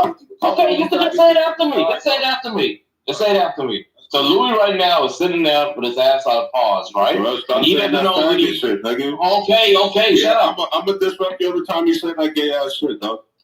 Okay, cool. So try again. You can say it in the booth, though. Say it in the booth, man. How about that? Louis got it. So anyway, Louis was over there with his ass out, looking the fool, right? And everyone was trying to bring his dang baboon brain back on track. We're talking about stolen valor. But Louis said that, because Monica brought up a statement that this guy made about gun control and not having weapons on the street. He thought that Monica was talking about that. So Monica said, listen, I only brought this up because he said the guns what I used when I was in war. That's evidence of stolen valor. That's evidence of stolen valor. That's the only reason why you brought it up. So she was trying to she was standing strong. She was trying to extend the olive branch by telling Louis, hey, I have a problem with him trying to enforce gun control too. That's it. That's all. Yes, Nathan. But the point I'm making is you've seen Louis try to move it to Trump. You've seen Louis try to move it away from the mainline discussion. Now Louis going to use this to move it. Wait. That is not what Louis did. Yes. Let Matt go. I want to hear Matt's perspective on this. Me too. The word I used in war was being used against him twice. Once, because he implied that he went to war and that is stolen valor. Two, Monica made the point that I used in war as in for the gun control thing. And that's when Louis replied to Monica and saying that, okay, what is the difference between that? Yeah, we know, man. Yeah, if you're worried about the Louis on that if you know that, then you can't throw Louis under the bus. So I Yeah, put the exactly. video in the link. My point is, you guys. But my point is, when Monica says, my point is, when Monica makes a big stink about, he wants to take our guns, and he's saying that we shouldn't have like AR-15. Look at that. You don't give a fuck about gun control, right? Did he lie about Louis? Because your guy passed one of the most blatant pieces of gun control that we've seen in recent years. What about as an argument? Let's take 60 Nathan, seconds real quick, to though, right, address. Nathan? No, No, let's I got take this 60 one on, seconds. right, because Matt was 60 talking I want to seconds talk to about address. gun control. I'm gonna start doing it. Biggest gun control legislation. Wait, Donald 60 Trump. seconds. Let Monica say, come on, man, come on, A Republican. Okay, come on, man. Let Monica mod right quick, look, please, and then some more. You guys are. Nathan, once you kick me to the goo, bro, I have no Oh my God, Louis, Louis, man, you're not a victim. You shouldn't have kicked me. Louis, to address your claim about Trump and the bump stock ban, it was very unpopular. And I believe the Supreme Court just overturned it or something. I'm not quite sure. But Stilgore, it was expensive. It cost Stilgore Trump vote for Trump. Stilgore doesn't want to vote for Trump anymore because he's soft on 2A. And that's not okay. So we can address it even though it's a sidebar. And go ahead. All right, cool. So we have to let people aware. There's a link in the chat with the video that they released, Kamala Harris and Eric Campbell released it, where he made this claim. So we can just point out the fact that he lied.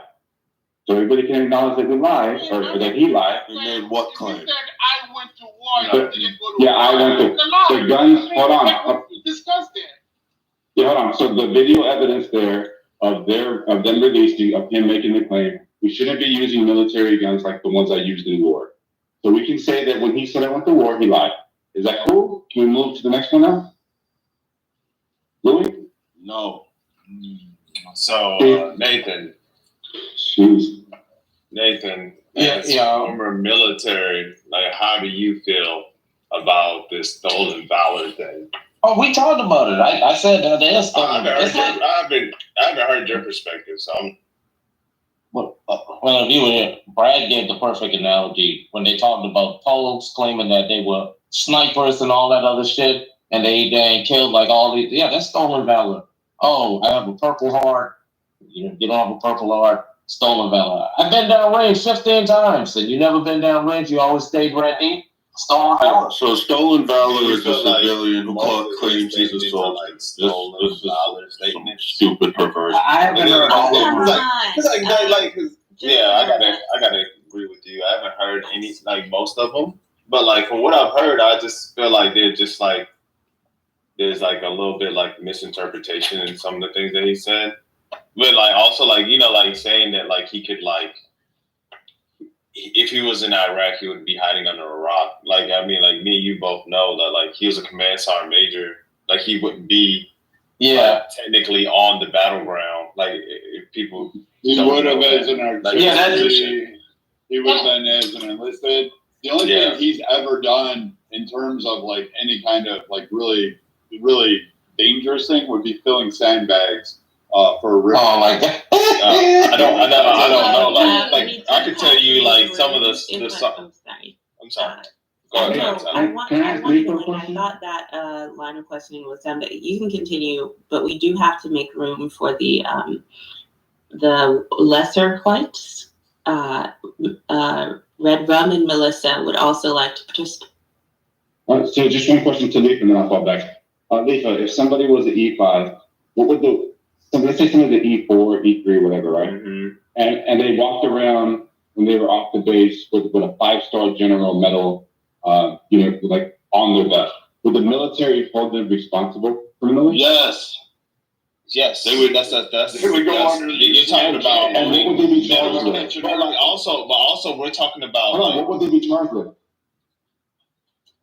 Insubordination.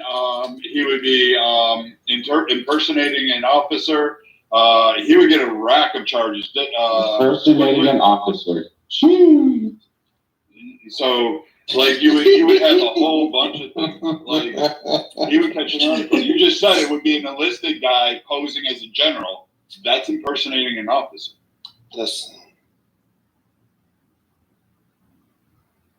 By the way, I in terms of stolen valor, Melissa, just real quick. Sorry, go ahead. Like the idea that you guys are trying to apply a civilian application, the military doesn't operate under that. We use UCMJ. You don't have constitutional rights to the extent that people think. You don't get a whole lot in catching an article for doing stupid shit like that or lying about your service jacket. That shit comes with consequences, which includes an other than honorable or dishonorable discharge. You can get that shit. You can be kicked out. And you don't want that shit. Like a dishonorable discharge is akin to, what is it, a felony, Nathan? I think those guys, it's like a bad, it literally comes up as a criminal record in some application. You don't want that. Yeah, you're pretty much You can't get But people rarely get that, man. You learn that they warn you. They tell you get a this. But you got a dang rape of village or some shit like that. Like, bro, like with y'all, like what they got these like CIB, CAB, CMB, Purple Hearts. A lot of these people who are walking around, they got awarded these things too, right? But they really ain't do shit. They really ain't do shit. Oh yeah. They probably was on a detail or something. Yeah, getting a piece of shrapnel in your leg, like a piece of shrapnel, like probably like the size of a hair inside you would account for a fucking Purple Heart. That shit hurt. I don't know what you talking. So I see. The persons who had shrapnel in them before. Say it again. You've had shrapnel inside you before. Yeah, a piece of it. But the point is, I'm not talking about. I'm talking about like a splinter. Like a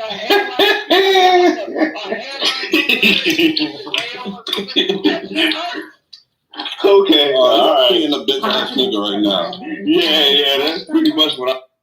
As someone without military service who has had much shrapnel taken out of her tiny little legs, use a pussy. Thank you. That shit is painful. It's not like you can just get up and just walk away after that. After a splinter in your what, finger or what? Like underneath your nail bed. Okay, now, guys, real quick, this may sound emasculating. Lion, once upon a time, my legs once went through a windshield and I had a lot of glass and metal shrapnel in my leg from this incident. And I still have scars up and down my leg from this. It sounds like you were a pussy. I'm gonna need you to maybe grow. It sounds like you can't drive. Your legs are only like a foot long. It's not even that much. Fun fact, I was also in the passenger seat, you raggedy. It sounds like you trusted the wrong. How about that? There was black ice on the road. Lion, You know what they say about that black woken ice? up in an Watch out for ambulance that black ice. with my pants getting cut off and a big ass shard from the window of the car that just hit me lodged into my shoulder. Try not to look at it. Stop doing drugs. Hey, BBL should have been in the just crossed the street. I just wanted to clarify though, in terms of the stolen valor thing, I think there's a lot of people think of it as people claiming that they were in the military when they weren't. But in terms of the Stolen Valor Act, it could even be somebody claiming to have a medal or a decoration that they really didn't, wearing it, trying to get money for it or some sort of benefit, lying about their rank, I've even heard. So I don't believe, and Brad, correct me if I'm wrong at it, but I don't believe it's just claiming you were in the military when you weren't. It can even be military service members saying, like someone maybe who served for 2 years and is claiming he deployed to wherever and got a Purple Heart, and maybe he bought one off eBay and he's wearing it on his uniform, going around trying to get, I don't know, some sort of provisions. Would that be considered stolen valor, Brad? No, I mean, like my question is, right? Like, did he do any of those things? I don't know. That's why. Yes, Melissa, you're right. That would be considered stolen. He claimed that he went to war when he didn't. Is what the JD Vance is claiming it's stolen valor, and people are kind of batting back and forth on if it is or not. Well, his ex-sergeant, the retired, hold on, please, if I can say this, please, every time I speak. His ex-sergeant, the sergeant that was for that, I guess, situation, let me get his name real quick. It literally says retired Sergeant Major Thomas Renz, and Paul Kerr accused Walz of purposely. Oh, she did the march. What are we talking about here? They literally said he never went. He left the platoon before they could even go to war. Because people are arguing over the definition of stolen valor. Louis was saying that it's not stolen valor because he was actually in the military, and it's only stolen valor if you were claiming that you were in the military when you never were. Yep, that's so I'm kind of trying to contend with that and saying that it doesn't have to mean that. It can even be someone who was in the military who's claiming some sort of rank or medal. That's not a stolen valor.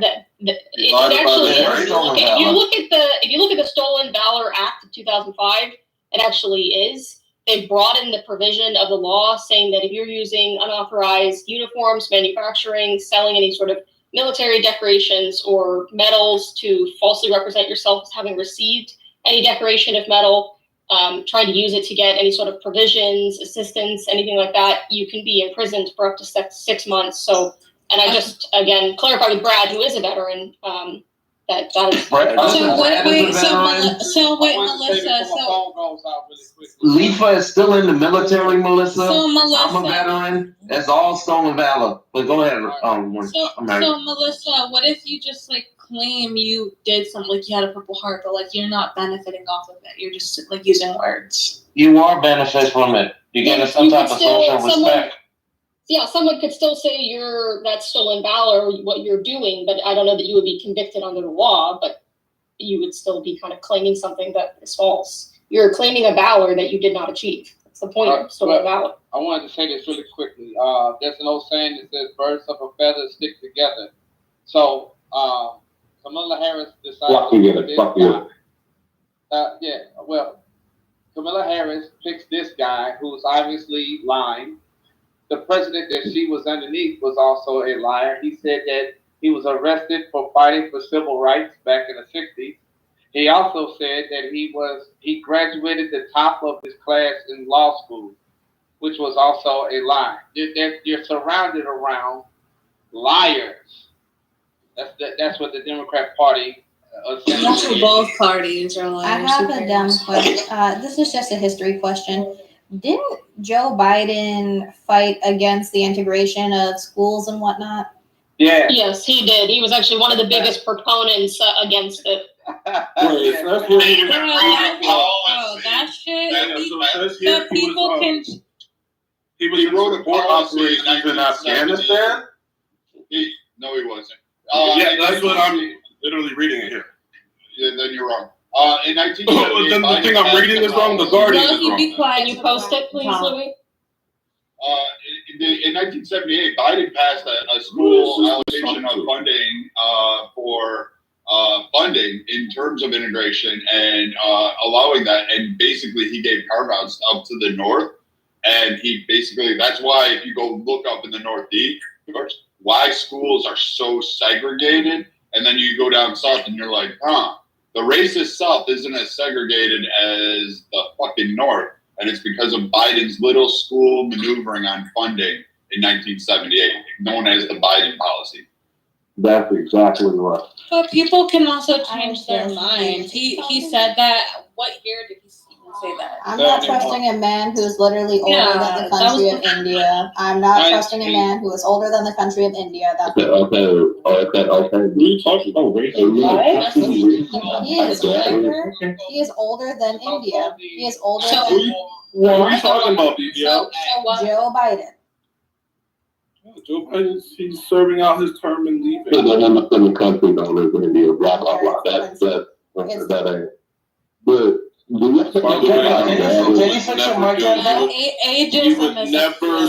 would never set power aside down for the sake of the country.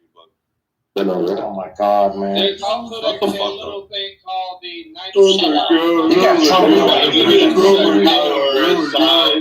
Joe Biden didn't set power aside. His big fucking time donors forced him out. They said, we're not going to give you money. And Joe Biden went, oh shit. So now I'm out donor support. Yeah, there's no way you could possibly know that. It wasn't. That's the traditional fact that his dad set him up for stuff. So your microphone sound. His brother and Democratic separatist party. Then y'all gonna see like So what about the Tim Walz interview where he's talking about how cognitively stable Joe Biden was a month before the debate? I talk to him all the time. He's quick as a whip. He's making all the decisions that he needs to make a month before the debate. You know what the Can we crazy say he part lied? is? The progression of dementia happens in different forms, so he probably had a rapid onset. So it is possible that he could have been fine and not fine.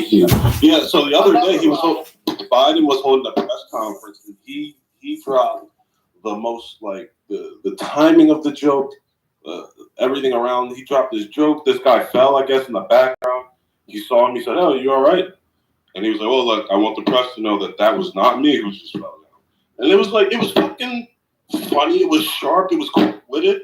Man, I think this whole thing, I think he's aging like an 80-something-year-old man is supposed to age, right? So why don't hold on. I love so we're talking about two pogues arguing. Like JD Vance is a pogue too. What's that? JD Vance was a pogue. Ain't nothing wrong with being a pogue, bro. We got two pogues arguing. Ain't nothing wrong with being a pogue, bro. I just want to preface by saying that You have a pogue trying to get credit, like military credit, like, oh my god, bro. Yeah, so JD Vance is saying he went to Iraq. He was a Marine. He did everything that this dude's claiming to do. He went to Iraq. Yeah. Did he go? I was a public affairs dude. No, did JD all I'm saying is it's wonderful, man. We got two pogues arguing. And his running mate dodged the draft. See, there you go. What aboutism? I just was about to say, a Louis answer is going to be, what aboutism? Eat a fucking dick. Oh, what aboutism? All right. What aboutism, bro? You got no argumentation. Stolen valor, all this honor shit. Oh, this dishonorable. Your main nigga dodged the fucking draft. You got Trump derangement system. Syndrome. You got Trump derangement syndrome, bro. Another lie. Your man dodged the draft. Hold on, Louis. No one talking about Trump. Why are you bringing him up in the conversation? Another lie. Your guy dodged the draft, my guy. That's not honorable. And Louis, I just remembered I have an entire list of questions to ask you while we have. Louis, I just feel bad for you, bro. One day you'll get it. Anyway, so the reason why it's not. Please, Nathan, man, I don't care what you say. Nathan. Why haven't you understood that? Why hasn't that gotten through yet? I don't care. Okay, so the reason why I wouldn't consider it a valid response is because it doesn't address directly the allegations against Waltz. It's just look over here instead. I love it, Tali. I'm on your ass when you give me bullshit conversation. No, I love it. I love it. No, keep. It's not specific to this conversation. I love it. I love it. Shut your petty ass up. Shut up. Oh, dang. Shut the fuck up. Go ahead, Tali. I'm done.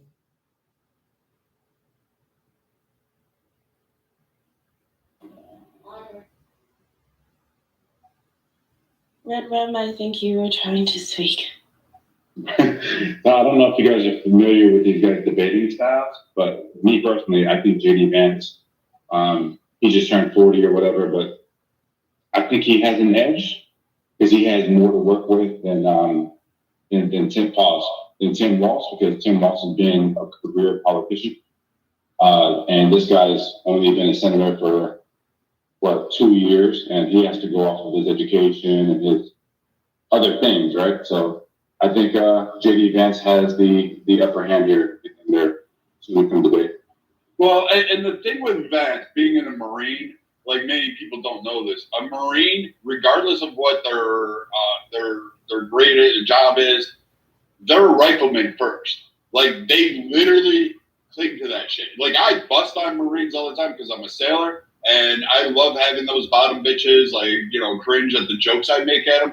But those Marines are fucking badass. Like in the Battle of Fallujah, these motherfuckers got investigated by DOD and civilian authorities because they had too many fucking headshots.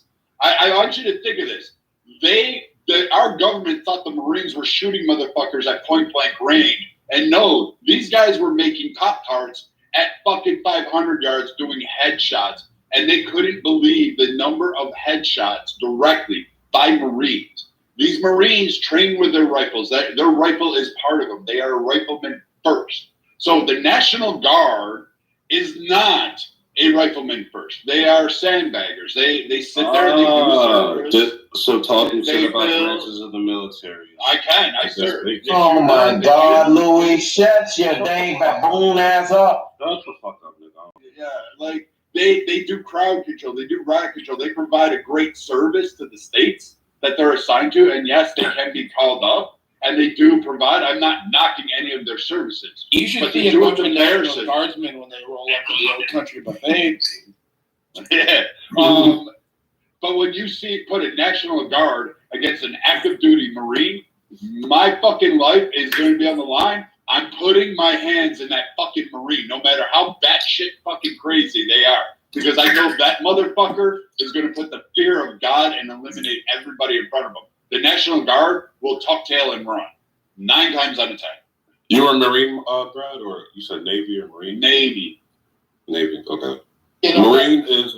Brad's absolutely right. Marines are more significantly combat trained than any other branch. Nah, I don't know about that, bro. Army is still way better. Don't go too far. Yeah, you're going a little too far with that. Like, yeah. The army is the shit. Mind you, I've actually trained Marines. They're not bad guys, man. So like, I don't want to go into like the branch bashing the other branch type thing. Yeah, but like, there is a significant difference between. Yeah.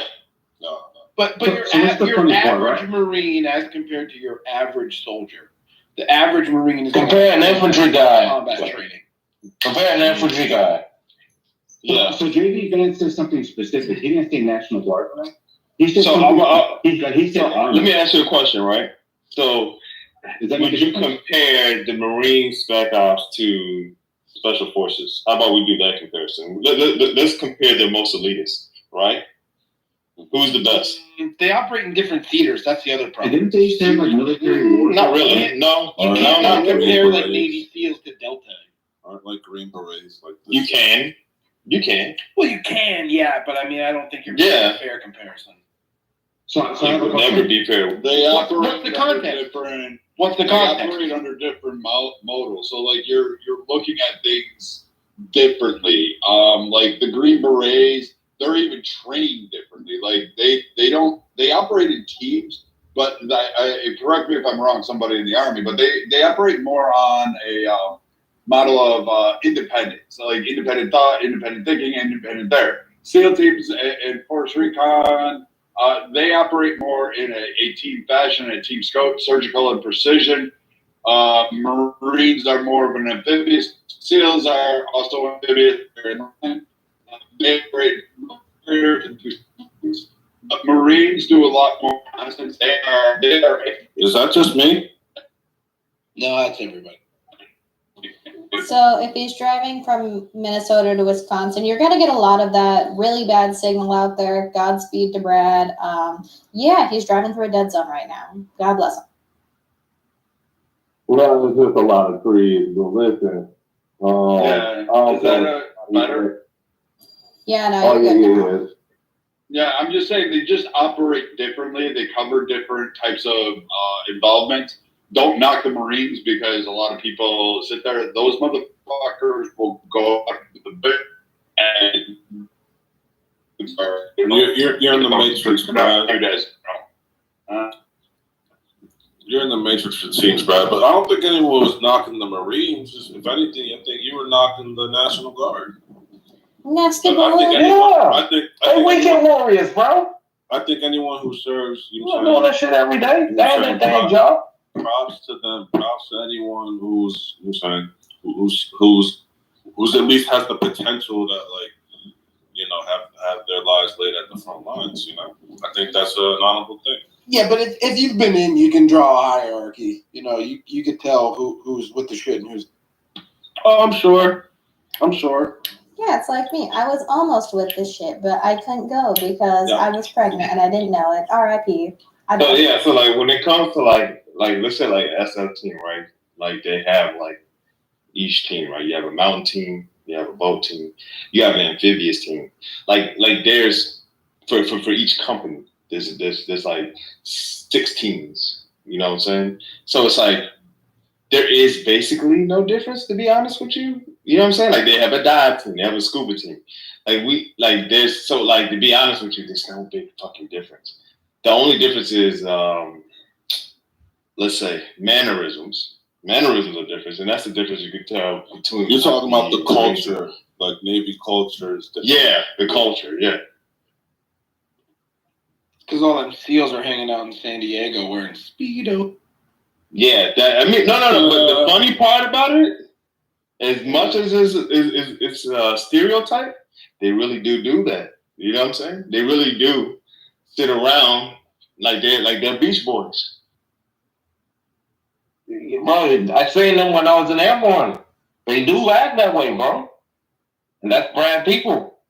Man, that's crazy. Like, niggas is never gonna get any kind of recognition until it's wartime. And they get deployed and they have to reinforce it. But see, that's the difference between like a SEAL and special forces, right? Our motto is quiet professionals. You feel me? We don't look for the recognition. Oh, you're saying even guardsmen are like they're boastful, like want people to know that they served and shit like that? Yeah. Even being in a military family like my dad was in, and I was born on a base, grew up on bases for a good portion of my childhood. Even now, I know that one of the signs of someone who probably didn't do very much in their career or potentially it's a stolen valor case is someone who's bragging a lot, someone who constantly talks about what they did. Okay, Doc isn't in the room. Well, can't let you talk about Doc like that. With due respect, I remember earlier on in this room, a lot of y'all niggas would come off and talk about your military. Oh, I did this, and I was commando. And have you ever done? No, but I y'all niggas you can't talk about Brad that way, Melissa. Not Brad. No, Doc. Especially Nathan, bro. Nathan was the main one talking about. Yeah, I was. I meant Doc. When the subject comes up, look, I can't yell. I'm at work, but the difference is that when the subject comes up, that's one thing. But I'm talking about people who find every excuse to bring up what they supposedly did in the military. They have a kind of, I don't know what they call them exactly, but they're people who make their being in the military their whole personality. There's someone in particular I can think of who's on this app. I can't even remember his name, but it was this white guy who all he did, every single picture he had was him in a uniform. Everything he talked about was being in the military. I mean, I don't think he did anything that wasn't military related. And I don't think he ever deployed. I think he was just like stationed at different bases in the US. That's all he talked about. It was his entire personality. I don't think the guy did anything else. It's almost like trying to be something you're not. I don't know. It's very weird. But I find the guys that don't talk about it are the ones that really want to do something. Like my dad doesn't talk about it. And he doesn't like the guys that just constantly talk about being in the military and all that.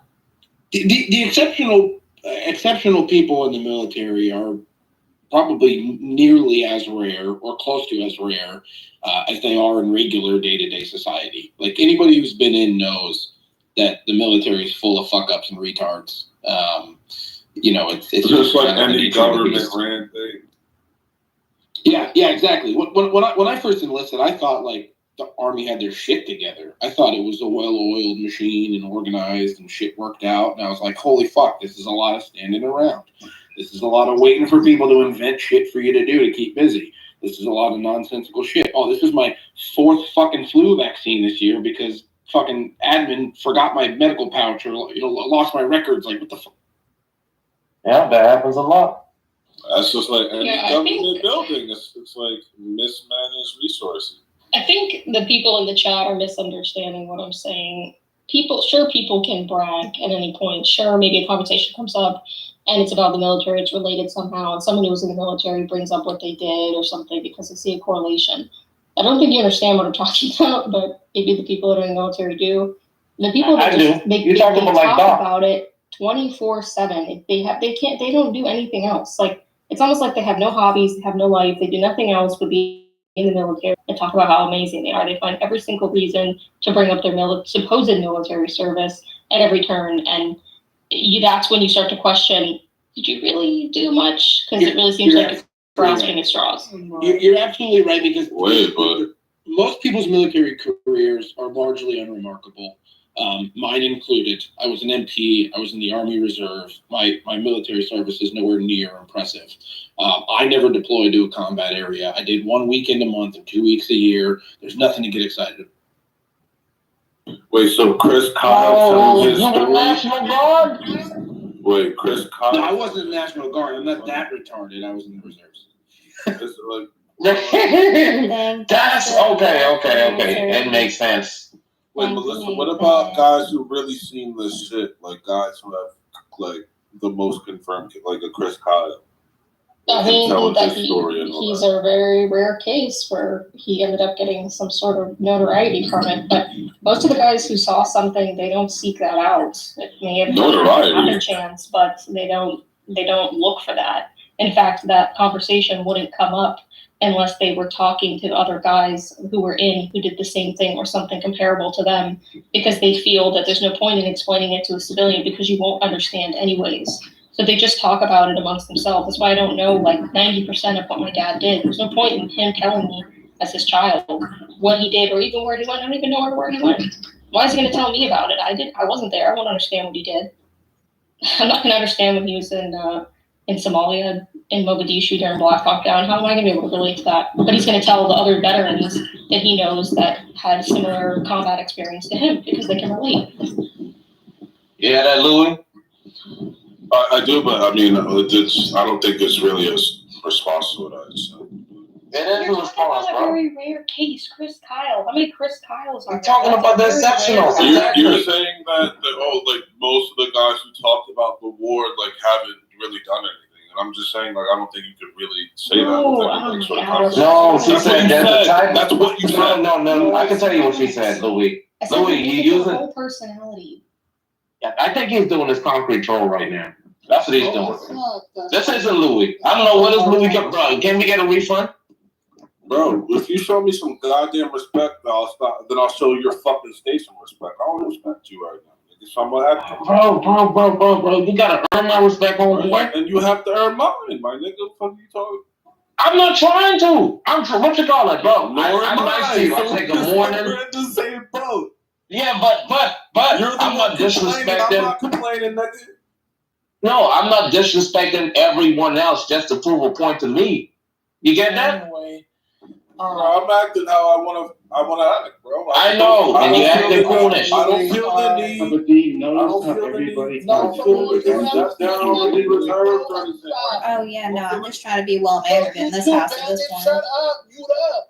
I don't feel the need to. I was talking to Samoa, you feminine faggot. Shut up. You shut up. Not Louis, but Murder can shut up. Bro, everybody with Louis just in the past hour and a half, they're throwing their hands up because they're on the same mind with them. They're just giving up. Like Melissa, like Brad, like everybody just gives their up. arguments are stupid. No, Louis. I don't know why you think this is productive. I know he's better than that. I don't care about productiveness right now. I'm chilling right now. Okay, sorry. Go ahead, Melissa. Hey, one mic on Melissa. Even the people that are in military families, I know they know what I'm talking about. Like Joe B, who's down in the audience, she's from a military family too. She knows what I'm talking about.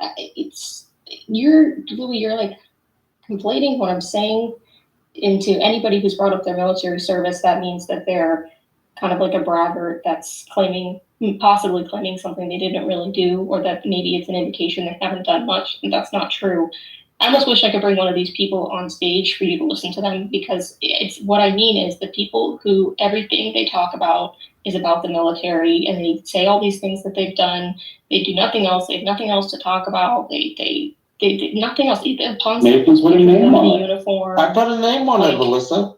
Doc is a guy who comes into this room and just brags about, hey, how we eat it. It's always the same story. There's Sorry. White guy. There's this white guy. Do you know who he is, Nathan? He's drunk. He's drunk all the time. Doc. Well, that's his name. One. But there's another one. There's a young guy. He doesn't come in here, I don't think. But anyways, I'm sure you know what I'm talking about, Joe B. I'm not talking about a guy who brings up his military service when it's relatable in a conversation or in conversation to another veteran. I'm talking about people who constantly bring it up every single chance they get, no matter where they are or if it's relatable or not. Everything they post is them in a uniform. It's like their whole personality, and that's an indication to people who have served, people who have been around it, that they didn't do much probably. I accept that a lot of those people could be just blowing smoke and just talking shit, but that's not like I don't like. There might be guys who just really been affected by that. They like talking about it. The shit they've done, and they really did the shit they're talking about. That could also be a possibility too. That's what I'm saying. But that's the thing. Usually, if you've really done something, they're not talking about it. Yeah, Melissa, you just said the exact same thing. You're speaking in absolutes, and I just won't accept it. No, she literally said probably. Yeah, most likely, if you have really seen something, look, most likely. if you have really seen something, really done something, you are not just going to go around talking about it. You know why? And I said this as an example from my dad, is because they do not feel, and other veterans who are in here can verify this. I can accept that in your experience, yeah, for sure. Louis, I've seen people, Louis, literally put on a fake uniform just to get a free meal on Veterans Day, bro. Most veterans look, man, niggas be hungry, bro. I feel bad for that person. They'll tell you what branch they were I in. don't. They'll maybe tell you how long they were in, but they won't tell you the details of what they did. They won't tell you where they went. They won't tell you if they were involved in this combat or not. Maybe they'll say I was involved in this war, but they're not going to go into details because you as a civilian are not going to understand what they went through, and it's a mute point in a conversation. But they will tell a like-minded veteran because they can understand. It's just like people who have faced certain discriminations on racial biases, gender biases, sexual orientation, whatever. They often don't feel comfortable telling someone who they feel cannot relate to them, but they feel comfortable telling someone who they think is similar to them. It's the same concept. Yeah, so so we never heard of fathers telling their kids war stories. That doesn't happen. I just told you, Louis, they'll tell you, okay, maybe they'll say, I went here, I went to this country, but they're not going to tell you details. Again. No, I'm talking about war stories, like actual things that happened during war. No, they're not telling that to me. What there's people whose fathers have told them stuff like that. They'll tell them and have opened up to their kids, like, like this is what happened, like this. They'll tell them the synopsis, maybe. But they're not going to. Melissa, he's trolling you. That's what he's trolling. How they feel and all this, because you're not going to get it. He's trolling you, Melissa. Trust me, I'm not trolling. Yeah, he understands what you're saying, but he's this is projection because you like trolling people just to like fuck around with people and play around with people. I don't like doing that. Melissa said 4 times. I don't like toying. I don't like toying with people. Keeps on repeating it. What's this dick sucker shit talking about? At the end of the day, you learn this. A lot of people talk that shit. Yeah, the ones that talk that shit, they haven't walked that shit. You see that junk happen all the time. You listen to some guys, oh yeah, I'm from the hood. Then when you ask them certain places of what they did, they wasn't from there. They lived in the hood. But they was the good guy who wasn't involved in all that stuff. They don't even know half of the people names who've been involved in all that shit because they don't know that type of people. They just heard about it. Very good, Nathan. I was gonna say another lie that Tim Walz did. Another lie was that on his bio he put a certain rank that he was in the National Guard, and they just confirmed that Minnesota National Guard confirmed that Tim Walz was demoted from his rank, but in his bio he still is putting the rank that he was before, but he was actually demoted. According to the Minnesota National Guard, they confirmed that, Tim Walz was demoted, calling into question his official bio, which he put as a higher rank than he actually is. Then y'all was bragging about the term he did when he actually didn't do it because he took the picture, then quit doing it so he could run for office with the other military people. So I thought that was interesting. Hi, Wee. That was Cindy. Hey, Cindy. Did you go see Deadpool versus Wolverine yet? Yeah, I saw it a couple of weeks ago. Did you like it? Yeah, it did what it was supposed to do. Yeah, I was gonna say, what are your thoughts on the potential of a Gambit movie? I like it. I think Channing Tatum actually did a fucking awesome job. The accent was kind of wild, but I think he did. I think he did a great job. Yes, and then with that, did you finish The Boys? Yeah. Okay, and what were your thoughts on that? I think they finna head into the last season. Oh yeah, most definitely. Definitely gonna be the last season. Like, what were your thoughts? Spoiler alert for anyone. What do you Two think more of how they seasons, did- guys. I think they could get it all done in one. I think they can. I think they're finna wrap it up based on where they get. I will say Sage is a fucking OG for what she did. They did My Girl Newman dirty, which was tragic, but I understand why. Really, really loved what they did with Starlight, with her being trapped in that area with that skin jacket. That was insane. This is her best season, in my opinion.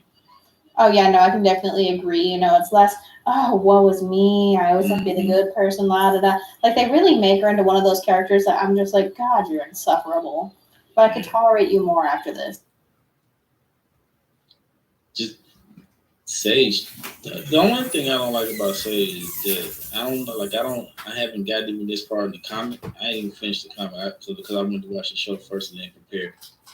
But damn, you did it in reverse. I'm right where the show ended. So Do you think I want to go that further. they adapted the TV show well to the times that we're in now better than how they did with the comic where it was? Yeah, absolutely. Ryan. I like what they did with Ryan this year. And he's supposed to have been dead in the comic. If we're going through the comic, so I mean, Yeah. I was gonna say I like it too. I used to not like how they did Black Noir, but the farther we go with his storyline, the more I'm liking it and think it translates better with just the time that we're in now.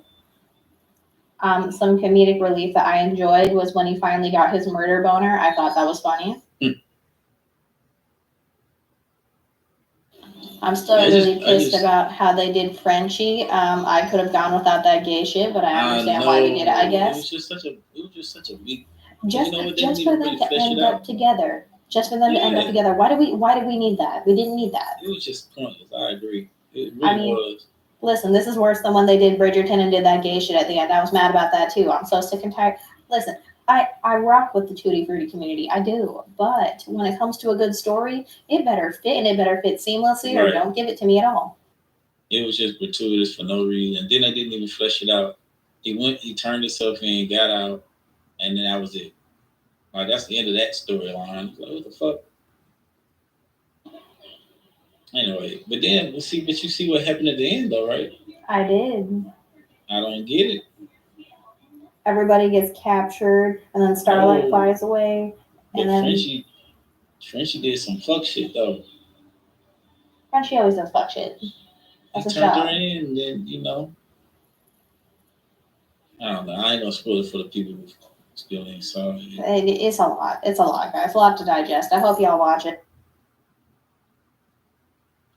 Yeah, I'm excited to see how it flesh out. I don't want to watch. That's the reason why I don't want to read the comic, because they deviate a lot from the comic, but they do stick to the major themes. So I don't. Yeah, so they really stick to the meat and cheese of it, but then they add a couple extra condiments here and there. Yeah, yep, that's a great way to describe it. Yeah, no. I was talking to people. Hold on. So I had a room earlier today about like the Deadpool, Wolverine. Some people weren't really a fan of it. And then I was like, well, if you didn't like this, then imagine if they did the Deadpool Spider-Man, because there are quite a few Deadpool Spider-Man comic books, but some people were like, no, it's Spider-Man's more geared towards kids. But I was like, well, yes, that's true to a certain degree. You can't totally cut the idea of us actually getting the Deadpool Spider-Man movie series, because it would actually be really good. A lot of people actually enjoyed that comic book series when they did have it. Yeah, I think it would actually translate really well. If they saying that how they doing the most recent Spider-Man, yeah, they aiming it way too much toward kids, in my opinion. Because if you're a Spider-Man fan like myself, his character he's a dark character. He really is, and he fights some really nasty villains. Well, let's say he's a tortured character. I'll say that like Spider-Man has a fucked up existence for the most part. But yeah, I mean, I enjoyed it because it did what I thought it was gonna do. I didn't, I mean, someone was like, the plot was all over the place, and I was like, have you not seen Deadpool? Do you not know what he is as a character? He literally is simply all over the place and nowhere at the same time. Yeah. Facts. I'm seeing this movie Friday. I am so excited. I love Wolverine. I love Deadpool. I'm so excited to see it. So no spoiler. Don't worry, we're not going to spoil it. We're simply just shooting some stuff back and forth. Superman shows up in it and kills everybody. Shut up! No way. Don't do that. Don't do that. By the way, DC is gay, everyone. There, I said. Superman does show up though. Yeah, that doesn't subsume the fact that DC is gay. Who's DC? Are you talking about the comics? Yes. The DC. Yes. I mean, yeah, Marvel over DC all day. I understand. Shut your weird ass up, Stephon. Shut up, bitch. Sorry, I got a phone call, Nathan, just as you were about to start talking shit on the Stop it. We were talking about comic books. I'm here for it. Stop it. Oh, I thought we were all over the age of 6 in here. So. Yeah, you guys. Excuse me? Yeah. The whole shit that's been popping off in the UK, all the rights and stuff. Yeah. God. Nobody gives What's a fuck gonna have a about civil the war? UK. Yeah, I'm gonna be honest. I don't give a fuck what's happening over there. What's your perspective? The reason why I have a little bit of intrigue in it because I can actually see a lot of the shit that they're dealing with right now happening in America's future. What do you put the reasons for what's happening in the UK? What do you put it down to? Immigration. But it's kind of crazy that like colonialism made those places suck to live in, and thusly those people moved to the place that originally colonized the place that they're from to make it suck. And now people are like in the streets of England, and the British natives are like, "What's going on here? What happened?" No. Yeah, you have to It's remember, interesting, like, you yeah. can't compare how European countries deal with stuff to America because the European countries are not built for immigration, right? Like, America's 40% people of color, 40% different than the majority of the population. In Europe, if you were to ever get to 20%, they would just completely melt down. So we're just not built for it. When you say Europe, you're talking about the UK? I'm talking about anywhere in Europe. Literally anywhere in Europe. Like Germany? I mean, Western Europe's immigration. I'm sorry, Western Europe. I'm talking about Western similar, Europe. right? Gotcha, okay. I mean, Germany has a huge influx of immigrants. I mean, they probably have as many per capita Turkish immigrants as we have, like, South American immigrants. I don't think the issue is, well, I don't think it really is about immigration or not. It's about the rate of immigration, the lack of assimilation, the lack of actual equality that's occurring. Like, it really is. I think Elon Musk kind of summarized it pretty nicely when he was having his little back and forth with the UK Prime Minister. I agree.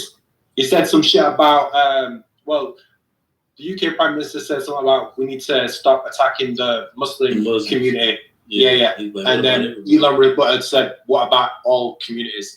Yeah. And that pretty much summarizes where a lot of people feel the UK government's at and the UK establishments are at. They don't give a fuck about the natives. They only care about the other demographics. And I have to do like a bit of an assessment. It feels like a lot of this, where we're at now, is because of shame. Like a lot of guilt, a lot of shame. Like in a desperate effort to make up for historical wrongdoings to LGBTQ communities, to ethnic minorities, to women, whatever. Like a lot of the government institutions have been trying to favor their requests at the expense of white, native people, Christians, or whatever you want to say. And for a long time, it was kind of like fine because people were like, no, we acknowledge the wrongdoings of the land and the government.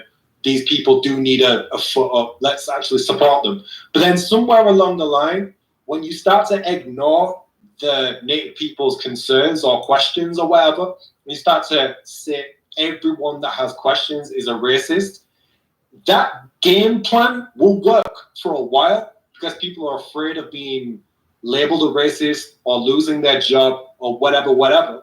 But after a while, it will turn into fucking violence and anger. And that's what you're seeing now. That's my assessment. I agree with you, Stephen. I think that things were already on edge, and this was kind of just the match that lit the fire that was already built. Because if anybody doesn't know, basically all the riots in England were triggered by 3 little girls below the age of 10 that were stabbed. What at least for now appears randomly, although there's a bunch of details they haven't released because the perpetrator was 17 years old at the time. And he also stabbed a few other children that are in the hospital. I don't believe any of them the others have died yet. You could correct me if I'm wrong, Stephen, along with a couple of adults. It was some sort of dance party or something, Taylor Swift themed. Yeah. And originally, people thought that the perpetrator was Muslim. And due to this and the riots in front of the mosques, or the protests in front of the mosques originally, they decided to release the name of the perpetrator, in addition to the fact apparently his 18th birthday is like this week or next week or something. Yeah. And it turns out that he actually grew up in Cardiff and that his parents are from Rwanda. Yeah. And so now there are protests going on all over.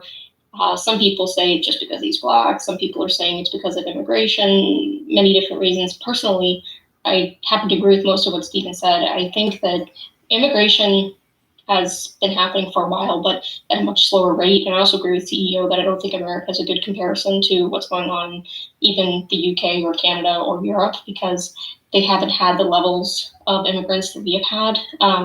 Even in Canada, for example, Trudeau has been bringing in a lot of Indians at extremely high rates. Yeah, I got next. I can even say in one town that I visited recently, family that I know there, I've said that in the last 2.5 years, he's brought in so many Indians that even say the local university used to be, the Indians were a minority, basically. Now you go there and they are, up there with probably the second highest demographic now. They're above Black people, above Muslims, above any other group, Asians. And when you go on the metro system, it's probably 70-80% Indians, and they're all speaking Hindi and other languages. They're not speaking English. And they're taking all the jobs in Canada, all the low-level paying jobs. And the people in Canada who were previously doing those jobs are complaining about it. And this was all part of Trudeau's plan. And like Stephen said, maybe the people were okay with some immigration, but were they okay with that rate of immigration in 2-3 years? It doesn't seem that they are. And in the UK, I've been going to Scotland every summer since I was 4 years old, because my mom is from a small island off the west coast of Scotland. And I can say for sure, England has more immigrants than the rest of the UK, without a doubt. But there are many people in Scotland, parts of Scotland, where there's not a single Black person. My mom, for example, there was nobody else on her island, no other demographic. My mom marrying a Sicilian American was a huge deal, let alone meeting someone who was Black or Asian or whatever. So say all that to say that when you bring in these troves of immigrants within a short period of time, it is going to shake up the Native population and the culture, especially if these people are not assimilating quick enough for the Native people. So wait, you're from Canada, differences. You're from Canada? No, I'm from the U.S. I was using Canada as an example because I visited there, I have family there. I'm trying to use several different examples. So I'm saying all this to say that it does seem that the rate of immigration is going quite fast in some of these other countries where it previously wasn't. And the Native population was overwhelmingly one demographic. England has more, as I said, immigrants than the rest of the UK by far, but in proportion to, say, America, it's not even comparable. And if people are not assimilating, I think that's the major problem. They're not assimilating. If they're not learning the language, if they're not assimilating at some. You think it's a problem in America? It can become an issue. especially if they're coming in at high rates. I don't think it's comparable to America, as I said before. Do you think it's a problem in America? As CEO also. That's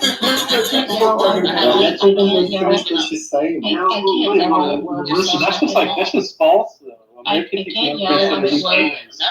Can't yell, I'm at work, so if you could please, if you could just wait. Just wait, thank you. That's All I'm just trying false. to say. Avon, let her finish, please. I'm at work, I can't yell, so I'm not gonna do that. All I was trying to say is that I don't think the US is comparable to this, just as CEO was saying as well. And Yeah, what's the statistics for that though? Alright, I had next. Okay, you just jumped in. You just jumped in. You just jumped in at the last minute. Okay. Well, I'm not gonna do this, so you're gonna wait. All I'm trying to say is that I agree with what Stephen was saying. The rate of immigration is too high and the levels of assimilation are too low. I believe that this was already teetering on the edge of this, and it just took one more incident for something like this to happen. Well, wait, CEO, you have like a statistic. All right, hold on. So the I'm just giving a stat. I'm just giving. No, let me go, bro. I said I had next. So Melissa, do you know that America has an Ellis Island and that America is built on immigration? Are you aware? I'm American. Are you retarded? Yeah. Why you gotta call me retarded? Aren't you? Because I'm American. Why are you asking me such a retarded question? Because why would you think that we have a problem in the United States of immigration when I didn't say that. Immigration? You know, you were trying to talk over me so much. You clearly didn't listen to anything I said. No, I was listening to you. She said the opposite. No. You didn't. She said the opposite. Your point is nonsensical. Criticize her on something she said. Melissa, I think you're very well spoken today, but I can definitely see that you were having a problem with the troglodytes on stage, and I do apologize for that. I can't yell, like, I can't do this. I know. That's why I tried to move the conversation to comic book shit earlier, but y'all just couldn't let me have that, could you? No. Well, I want to tell People you are dream snatchers. that America is never going to have a It problem. was a good conversation, but we're glad we got to have it. We are built on immigration, is all I'm saying. We know that. Immigration is beautiful. Yeah, I think it is. And white people are not having kids. We're built on legal They're immigration. going to allow anybody in. We're also built on proper assimilation. This country's massive, so. No. I want to hear CEO's argument though. I want to hear CEO and Stilgar. They both are smart people. CEO's fucking retarded. Stilgar's pretty cool. Hey, well, we're all retarded sometimes. The people of color or non-majority population in the U.S. is about 40%. In the UK and places like what does that have to do with immigration? It's because they're people that look different than the main population. You're derailing. Is this guy retarded? AWOC. No, AWOC, you're retarded. Because you don't understand you're just changing the thought. The people of color than the majority population. Stilgar, this guy's on your side. You know what? No one said. AWOC, here's that's not how stupid AWOC is. AWOC is suggesting that if a white person moves to the United Kingdom, you think we're going to have an issue with that immigrant? Wait, why is that the argument? They're not. Wait, why is that the argument? That's not the argument. Okay, so. I know. So it's that people that look different from them. That's the issue. No, it's not. That's not the issue. People who look different from them is the immigration issue. The UK was he not retarded? The UK has had like for the past 100 years a problem with what they call travelers or like Roma gypsies, and they're white presenting, but it's a culture clash issue. So like skin color isn't the determining factor. You're talking about these Irish gypsies. Yeah, but with Stilgar, you see what he's doing though, right? It's like I'm gonna have this argument here. He wants to like shoehorn his whole like proprietary notion of immigration, right? Not immigration simplicity. Right, which is actually like people getting visas and it's just fucking down. AWOC. Do you think when Donald Trump talks about immigration, he's talking about people from Norway coming to the US? You think that's what his issue is? But Norway, why is that the argument? Don't let anyone else from Norway or Sweden. Why is that the argument? Is that what he's talking about? He's talking about people that. Yeah, why is that the argument? Look, I had a different claim on the table, right? I had a claim on the table, right? What's your dumbass Look, mind, if you Walk? Yo, Look, I'm in a conversation. Yeah, what's good, Steve? How you been, nigga? It's been a minute, bro. What's good, G? I think his claim is wanted to point something Look, if you look at the first part of the immigration conversation. rates, if you look at immigration I rates, think right, the like reason that they have a problem with immigration from South America, for instance, is they're coming. Yeah, let's hear A-Walk's dumbass. Yeah, so like, Go mod a room that you mod. yeah, look, like, no, so illogical. Yo, Bart, how you been, bro? You been all right, brother? Not you, BBM. Okay, I was gonna say sheesh.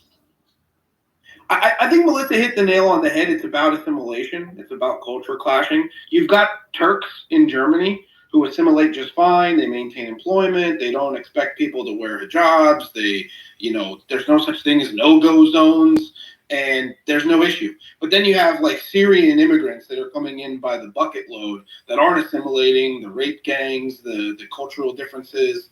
That's where the problem becomes. And Turks don't look like Germans, but they assimilate just fine. And that's not an issue. What do you mean, like, still are that? What's the rape gang? First of all, they're not. Logical. They're gangs of men that rape people. It's pretty self-explanatory. No, you're pretty low, Coach. You're pretty low though, so it's making people easy to overtalk. I'm low because motherfuckers keep running the goddamn out. So the problem, what I'm understanding is, somebody please correct me if I'm wrong. The issue is that they aren't immigrants in the first place. They're refugees who will not assimilate. They don't want to assimilate. They just want to be refugees. They want to have that refugee status, and then still take part of their community, well, the surroundings in the UK. Not immigrants. Yes, I don't think that they're refugees. I think it's that if a large number of immigrants come over to another country at one time, they don't as much feel the need to assimilate as they would if they were coming over in smaller numbers, because they can insulate themselves in their communities. It's not just refugees that are in the UK. There are many other groups that are immigrating and not assimilating very well. Yeah, you don't agree with that though, because you're saying that refugees aren't immigrants, right? So why would you agree with what she just said? They call them.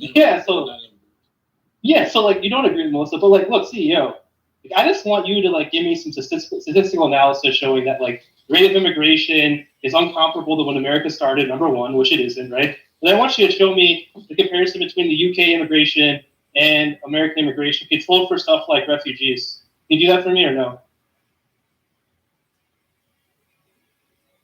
He's not going to give you nothing. Do a research paper for you. I'm not going to give you a research paper. I just want citations for your claims, you little pinhead boy. What is your argument, bitch? Give your argument. Wait. I'll tear down your argument. Look, my argument was pretty clear that like when you're using immigration there, you're using a proprietary definition. It isn't like adjusted for like how countries talk about immigrants or immigrants as a whole category. You want to talk about the skin color, right? Which is like not the conversation, right? And not what people seem to be even focusing on this conversation, right? You're just having a different conversation with people. So like, why don't you address the actual claims on the table? Let's just be practical about it. No, I don't think you're capable of being practical, because practical people can be like, people can track conversations. Let's test it, AWOC. Let's test it. All right. So typically in the U.S., when people express concerns with immigration, are they talking about people from Norway and Sweden? Yes or no? No, because they assimilate correctly. God damn it! Oh, look, wait, hold on. But that being said, no, hold on. Wait, hold on. That's not true. Right? If you look I'm fighting on the side. I'm fighting on your side. You just gotta let me do this, okay?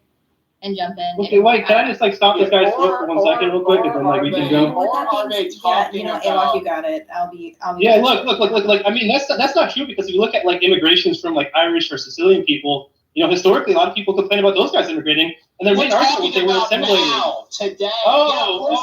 Italians took like decades. You want to go from historical patterns? Yeah, exactly. You're making a totally different point. You're making a totally different point. That is an illogical. I'm not though. Today.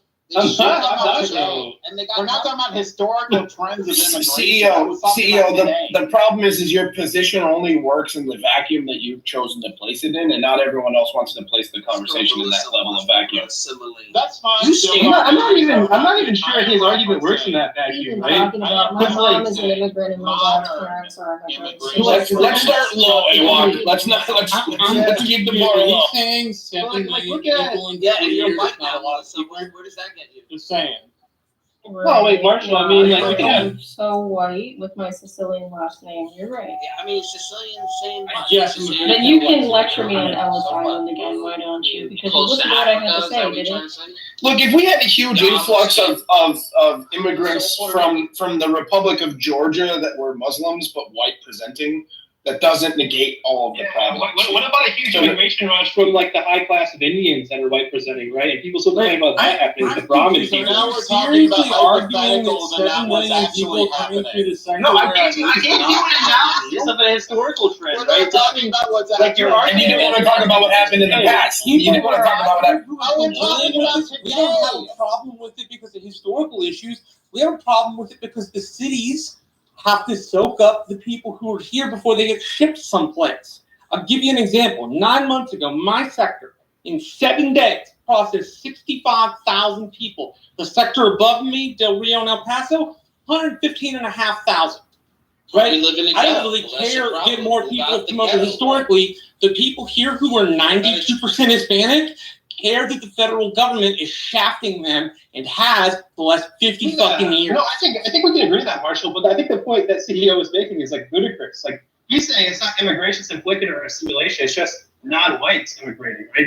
And I think we can all agree that that's not even a reasonable assessment of like historical trends or even current. Yeah, that's not why Hispanic folks or land grant families down here have a problem. Just saying. All right, can I chime in, by the way? I just want to say one thing. But guys, I don't know why we have to like throw a fuss. No one wants to see a bunch of like brown people in Paris. Let's keep it above. Like we don't have to like lie about this shit and like have this like Dude, the brown people that live where I live are not mad because they're brown. They're mad because the federal government forces the local cities in the poorest area of Texas to pay for them. That is why they are mad. All right, dude, just let me finish. I'm not talking about America. I'm saying they have the right. One second, the Europeans have the right to not like immigrants. Dude, they have had xenophobic wars for almost 400 years. Let them have their own land. Why do these brown people just want to run to like Europe? Leave them alone. Let Paris be white, dude. Like, why do you have to harass us? Because they're not having. Is this an argument? This conversation is trending dumb. Okay, let's just let's simplify for a second.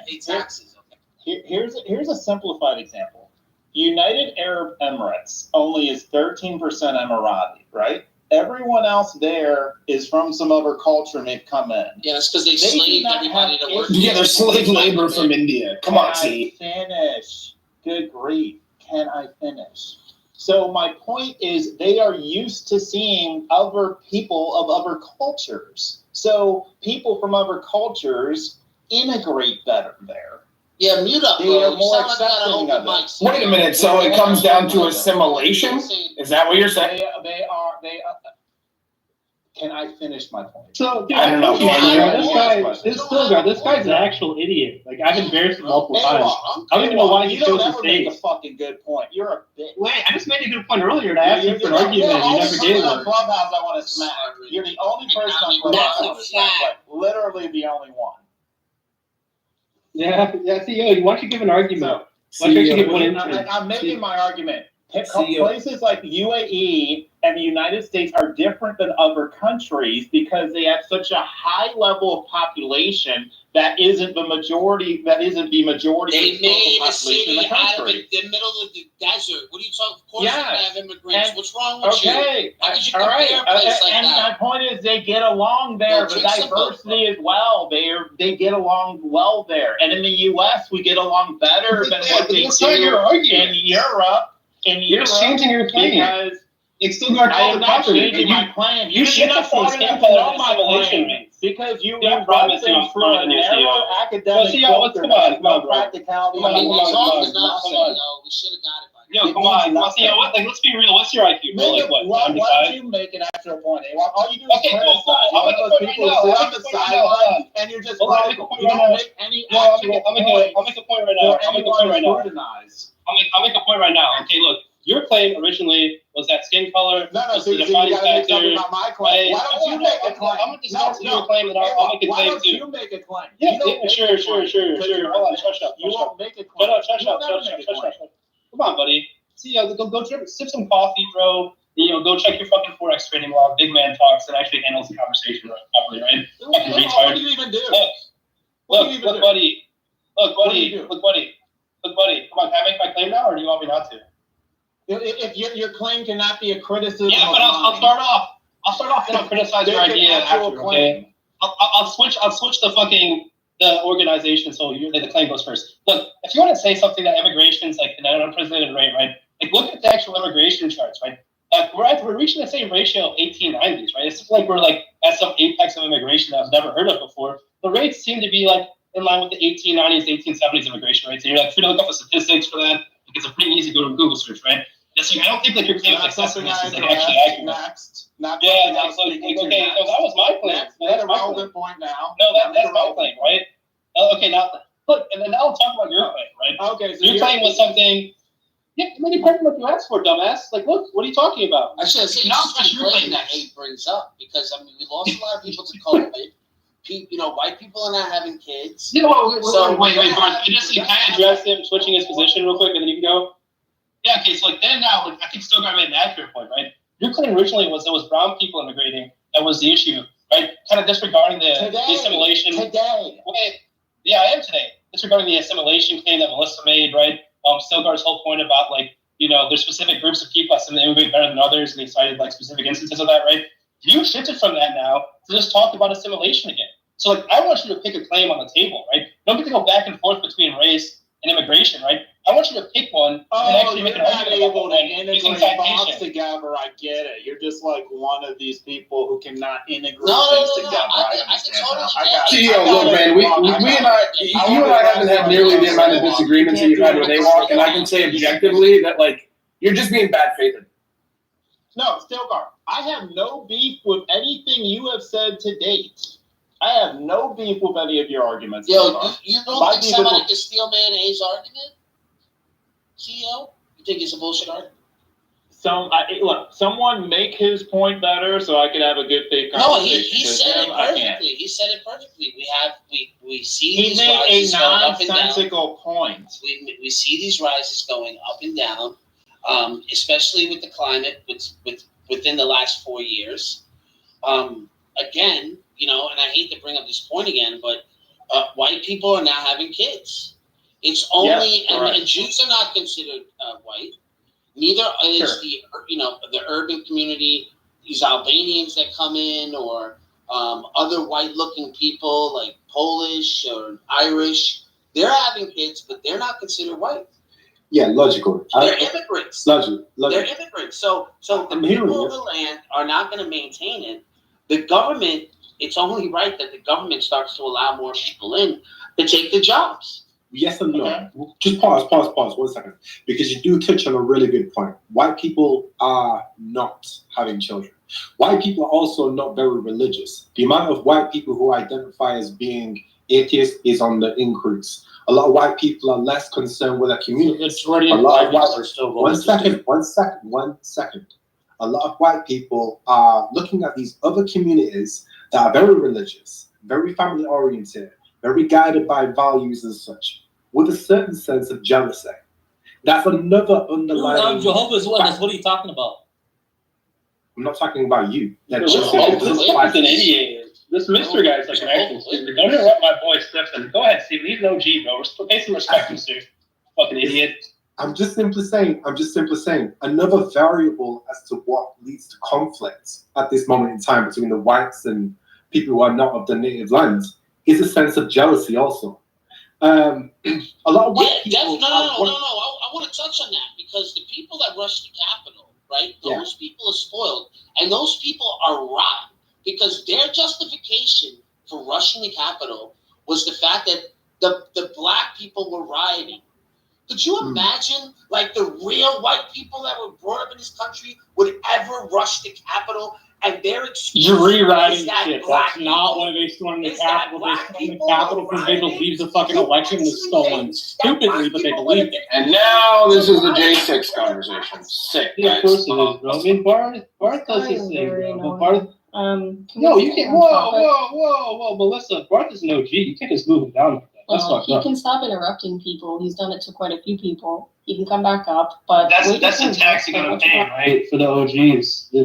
They sometimes they gotta misbehave a little bit to show. It is White show Wednesday, show too, off. don't forget it. Yeah, no, Barth is white. I understand it's white girl. Can we just let Steven finish? You can go after him. You can go after him, boss. Like, A brought up a really good argument, and on top of that, Steven was bringing up the argument also. He's still man can you the interrupt argument. him? Can he finish? Cool. You're interrupting a lot of people. It's annoying. Thanks. I'll keep it relatively short. I don't necessarily 100% know if what I'm saying is applicable to the US. I can see areas where it may or may not be, but I want to step carefully. But what I'm saying, I definitely think is applicable to the UK, whereby there's a lot of British people who are pissed off that they don't hold the position that they once did. And they're now having a tantrum. They're having an identity crisis, a collective identity crisis.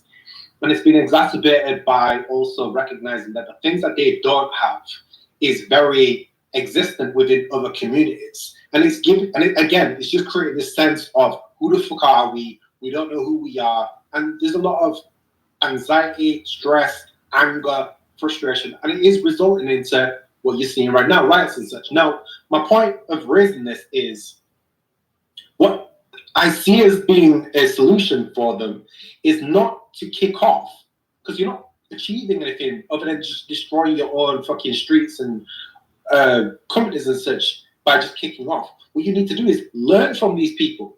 As somebody said a moment ago, white people are not having kids. That's a cultural failing that's happened over the last 20 years within the white communities in the UK and from what you're saying in the US. There has to be a shift away from being so individualistic, coming back to like a collectivist idea, recognizing family as being a very important institution, being less concerned with going on holiday every fucking year and actually investing money into their communities and bringing the living standards back up for everyone else. Do you know what I'm saying? A lot of white people have just been living their own best life, YOLO, fuck everybody else. But now, by doing that, by living so individualistic for so long, is now brought about the kind of cultural change that they're not happy with. But instead of making changes to it, they're now just kicking off and trying to tear everything down. It's fucking. Are you not part of the riot? Not everyone is doing that. Before you open your mouth, CEO, do you have a rebuttal to what I said, CEO? Yeah, do you have a rebuttal to what I said, CEO, or no? Shut up, Louie. Shut up, Maywalk. Stop trying to bully people. Shut up. No, wait. To be fair, Literally didn't say why is Louie on your My mind? fault. I said my fault, bro. to be fair, since I did throw Barth down, and I think Shut it's up, only fair to let him go. Yeah, apologize, Nathan. Yeah, CEO, do you have a Nathan, that's response? you look There's a Nathan. there's a citation. Was this is about your point about the immigration rates being the same? Yeah. We're not even I wasn't debating that. Can we listen to the mods? The mods said one mic on bar, guys. Hey, Mark, no one cares about your little perverted shit, man. Yeah, shut up. One mic on bar, they want. Boy, your white face, nigga. All right, get there. Go ahead, Bart. Yeah, no, the only thing I was gonna say, like, I looked up on Pew Research, 70% of white people in the United States What is are your name, religious. Barth? Or is your name Marshall? What? Barth, I threw you down because you're interrupting, and I said you could go, so go ahead. Everybody else can wait. We're not out of time, dude. We're not in Africa. We're not out of time. Keep going, Marshall. Keep going. You were cooking there. No. All right, then you cross over. Pew Research looked at this and said 70% of white people in the United States are religious. So the claim that most white people are not religious is just not true. Yeah, but Stephen's like from the UK. He was talking about the UK. Yeah, I was referring to Yeah, UK. Oh, I was talking about the United States. My bad. Isn't that not true? Isn't the majority of the UK atheistic? Hey Steve, I was just in Finchley in North London, cooked like, bro, Man, shut both sides of the street, Yo, knock this both sides of the street, down. all counter protests, Palestine flags, like Just jumping in here. far right London, far right can't do nothing in London this time. Timothy, I can't hear you. Say that again, bro. I said, I just come from Finchley. Yeah. So obviously they put out like some. Come on, bro. Let them talk, bro. Leave the problems in the other room. Talk. Go ahead. So yeah, basically, the far right obviously advertised, like Tommy Robinson. There's this new organization that's just popped up called Enough Is Enough, responding to the murder of the 3 girls and the teacher in Southport. Yeah, so anyway, they put out one of the teachers or someone else died as well. I think it was like three children. Tragic incident. Anyway, because of that, there's obviously been riots in different pockets around the UK, mainly in the north of England. Anyway, today they advertised that they were coming to a few different locations in London, North London, North East London, a few locations in South. But I drove past one of them like about an hour ago, and literally, bro, they're meant to be there about I think like 6 or 7. Literally, high road, lock off, all counter protests, all pro-Palestine, refugees welcome. Like right middle class liberals, and like different immigrants and that, like complete lock off. Like basically, the police's only job there is to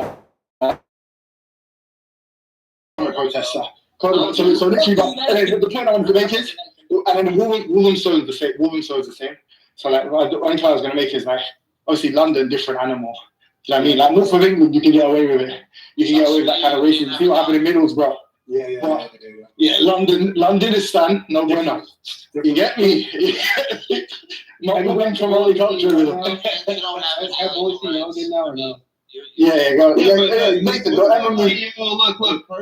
Look, so like you asked me to make a claim, CEO, so you want to deal with the claim, right? Like, I don't think like no matter how many Republicans and white people are talking points. Cool. So like, let's go further. Let's go further. Hold on, CEO. You fucking no matter how many white passing will always be a fucking nigger, bro. Like, I don't know why you're pretending out here. I have an opportunity to see if you're intellectually honest or not. Okay, so here's your opportunity. Well, okay, give it to me, bro. Feed me. So, if there were immigrants that look different than the main population in China versus the United States, which country do you think would more easily absorb that?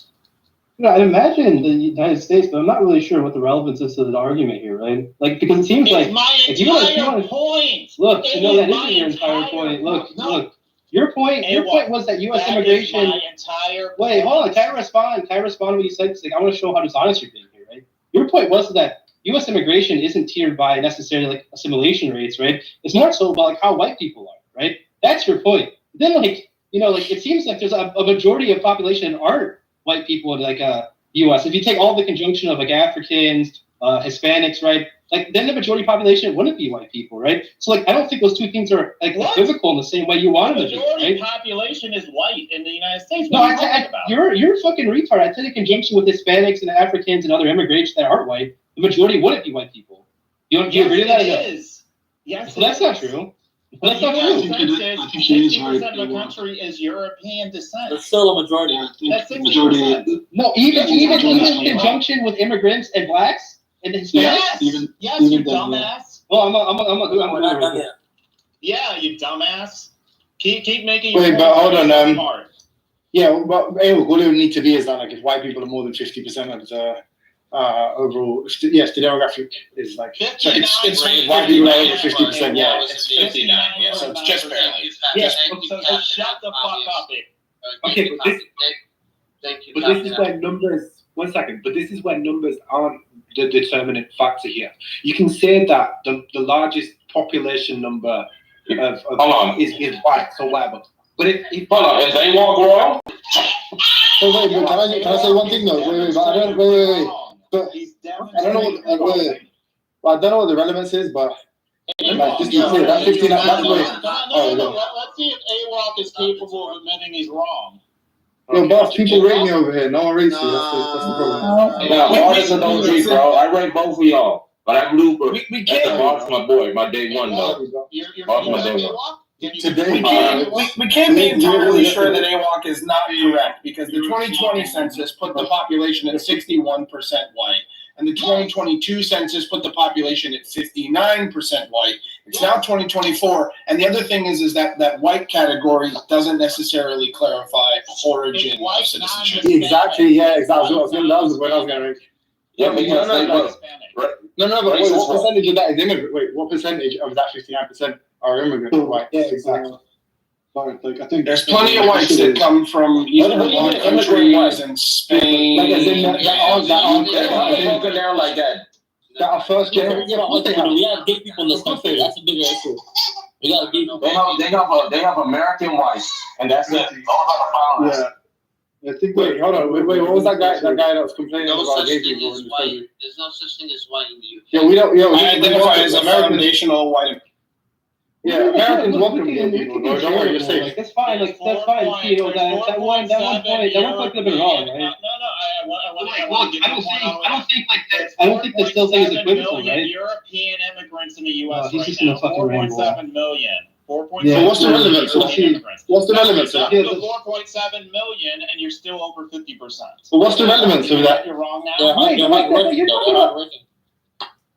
Oh my God, bro! Like the point wasn't that they were non-immigrants in comparison. My point was that the statistics are not the same in such a way that you can draw like an analogy between China and America, right? Like if you look at it historically, China has like never really let immigrants in a widespread in period, right? That's going to be a source of like tension for immigration, period, right? And then number two is that like I don't understand like what your point is. Like you can say something that like, hold on, buddy, Bucko. I don't agree with your point. Hey, Bucko, silly boy. Look, I know you want to be white so bad that like you'll take up like Anglo talking points, but like why don't we actually have a real conversation here, right? Look, the point I'm trying to say is that like even if I agree with the premise, right, that China wouldn't allow immigrants, and you know they would probably be like more dislikely of immigrants in America is, right? How does that bolster your claim that the problem in America simply is that they're not white passing, right? You have to make you have to bolster that argument and contextualize it towards the actual theory you're talking about, right? You can't draw these wide. See, this is why AWOC isn't white. He wouldn't have to build up an argument to show that you're supposed to know that. Well, why are you asking for that foolishness? Wait. Is that the argument he's actually making? That's actually the argument he's making. That's a fact, AWOC. I don't know why you even making that argument. AWOC, come on, bro. Please don't play that. Wait. That's like retarded. If you don't understand, it's retarded if you don't live in America, respectfully. No, that's like stupid. No. You just don't know how stupid America is. The most diverse country, which also has the Yeah. But that's the majority of white people in this, right? Yeah, you get privilege. You get white privilege. Go ahead. Let's see you off of that. Can I make one sentence? Let me say one sentence. Can I say one sentence? Let's go to the chat. No, I can't. I'm working out. I can't do that. Bro, I got to go working out. Work out first and then come in. I could have said that one sentence already. I could have said it already. You were supposed to run away. Stop, bro. I could have already said that shit. What I'm saying is, I just want to ask you. I just want to clarify. Are you CEO? Do you mind if I just clarify one thing before you go? Is that okay? Go ahead. Thank you, brother. Are you saying that the larger economy? Hold on. The larger economy and the country that generally speaking would score higher on most indices, which is more diverse. You're saying that it would be better if they were less diverse, and your evidence for that is the country that is less diverse but scores lower on the indices and has a smaller economy. Is that your point? That's fucking useless. That's like retarded. That's like quick. Well, that's the argument done. If anybody was paying attention. Okay, that's not what I was saying. All right, so AWOC, I'm gonna try to save us some good faith here, okay? Yeah, please. I'll be waiting. Was just like China would have a more difficult time with immigrants that don't look like the main population than the U.S., Europe would also have the same issue. Yeah, but why are they analogous? That was my chief. Why are they analogous? They're analogous because both countries are not set up to absorb immigrants in the same way the United States. Yeah, but what does that have to do with my entire what does that have to do with the actual skin color of them, right? Like, oh my God, no, we moving on. Like, you could say, that retard. don't look like the majority population. AWOP, that's what I said. Listen, I'm gonna tell you this, Hassan, bro. Doing this, what do you mean by that? What do you mean by that? And just that gets boring after a while, right? You get no fun. I'm not questioning. I'm not. Yes, you're doing that. You're doing this dumb stuff, bro. You're doing this dumb stuff. Look, he drew some type of equivalence, right? And I'm asking, like, okay, why did he draw it? Yeah. Why did he draw it? And then he said something like, well, they're not set up to take these immigrants on, but it's like, yeah, but that's like an infrastructural kind of issue, right? Like, maybe they don't have enough like land or whatever. I'm asking for like, what evidence does he have to say that? Like, they also have the second biggest population in the world. Maybe that might be a factor. Okay, so we have issue with terms. All right, okay, give me a second. I'll be done in a second. All right. So Hey, someone help Buff. Terms. Someone needs to misdoubt by a fucking Buff. When I am saying set up AWOP, what I'm referencing is how the majority population is accustomed to living and interacting with people that do not look like them. So I'm saying America's culture is more accustomed to bringing in people and working with people that do not look like the majority population. Yeah, but that's not true historically. Yeah, but that's hold on. One of the reasons is because one of the reasons is because they're not indigenous. Because the majority in America currently is not indigenous. She's not saying and Chinese are actually indigenous to that. That is correct. Good point, Hassan. Good point. Hey, well, I am not talking about historically. I know very well that the Italians and the Irish had issues. Yeah, but like, look what you talk about now. 100 years ago. Hey, what about a 30-year time span? Like, what about a 30-year time span? How many? The last 10 years. My comments are only focused on the last 10 years. That's it. Okay. Nothing else. I'm not trying to expand my argument beyond that. Yeah, so but like, look, like the issue is we got too much Mexicans and not enough Brazilians. That's the issue. Yeah, but like, look, like I'm not sure, like why you want to index your argument to 10 years. You would much rather Mexicans than Brazilians. Trust me. And even if let's look at the 10 years. How many? Next to Mexico, it's a good like place. what are you citing for this data? Like, do you have like some data showing like how many people? Like, let's say I'm a white person, right? Like, what's the probability I meet someone that's like not the same skin tone as me, right? Like, do you have like a source for that? Like, so I'm pretty sure, like, like the average white person meets like a multiplicity. Some relative risk assessment. Just saying. In the relative risk assessment, the likelihood of having an interracial interaction. Yeah, but what's the study, CEO? I mean, like. Honestly, like I think the creme de la creme here would be like you showing us some type of analysis of people's like immigration dispositions, and it's saying that like the number one thing they're worried about is just what they look like, not necessarily their values or culture, right? Okay. I mean, there's a bunch of data that shows that's not true. Here's my evidence. 40% of the population in the U.S. doesn't look like the majority population. In the United Kingdom, it is 14%. Therefore, people in the U.S. that are white are more likely to interact with people that don't look like them. Yeah. Okay. Wait, is that the point? I thought it was a normative claim being made. Yeah, it was normative. Is this like, what is this? Are we just exchanging? You're confusing. What is the point?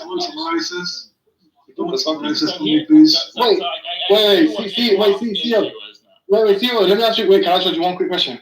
Like, that evidence supports what thesis?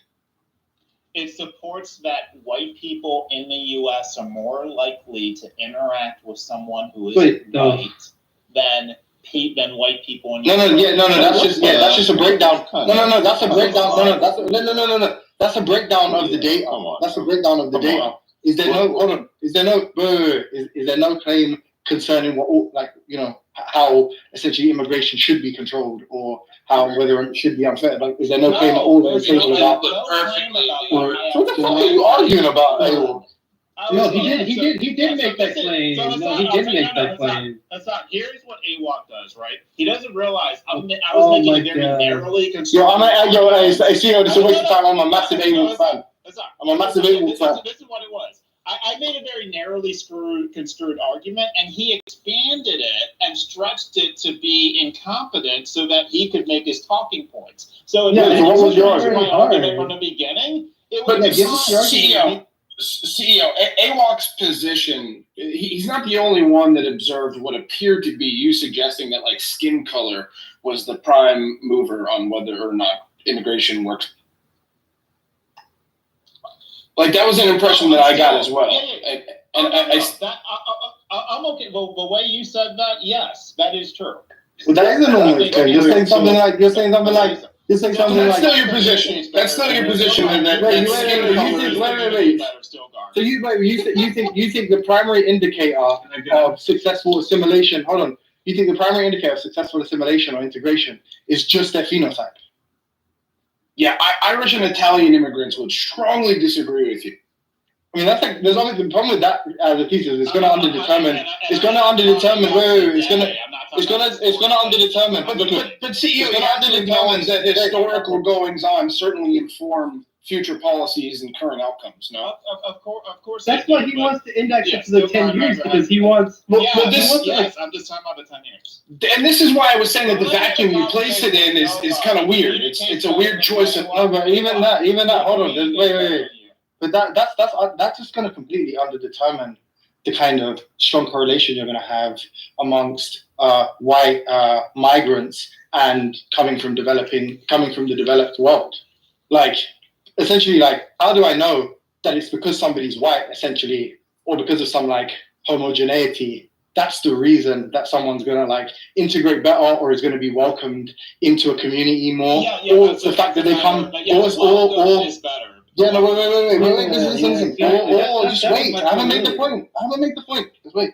Or it's because they've come from a country that is more likely to share similar kind of reference frames and share similar culture, and or is a developed country, and or is in the West. Like these, like how do you know that? A perfect example would be something like an Eastern European white person may find it more difficult to integrate in America than a black person who's come from England, right? White Muslims from the Republic of Georgia are going to have a lot harder time assimilating if they're not the white Chechen person. So the idea is completely underdetermined. I'm sorry. I heard a woman's voice, but I wasn't sure. Sorry, it's me. Thank you. I want to add something. In the UK, a lot of Americans don't realize is that the Queen invited a lot of people from various countries to the UK to fulfill positions that they didn't have after World War II. So the Caribbean people got invited to be teachers and doctors and nurses. The people from India were invited over. People from Sierra Leone were invited over. They were welcomed into the UK. It's not that they immigrated to the UK, but they were welcomed to the UK. So when these racist people in the UK turn around and they say, we want our country back, blame your fucking queen. Blame your queen. I said, we want our country back. We want our country back. The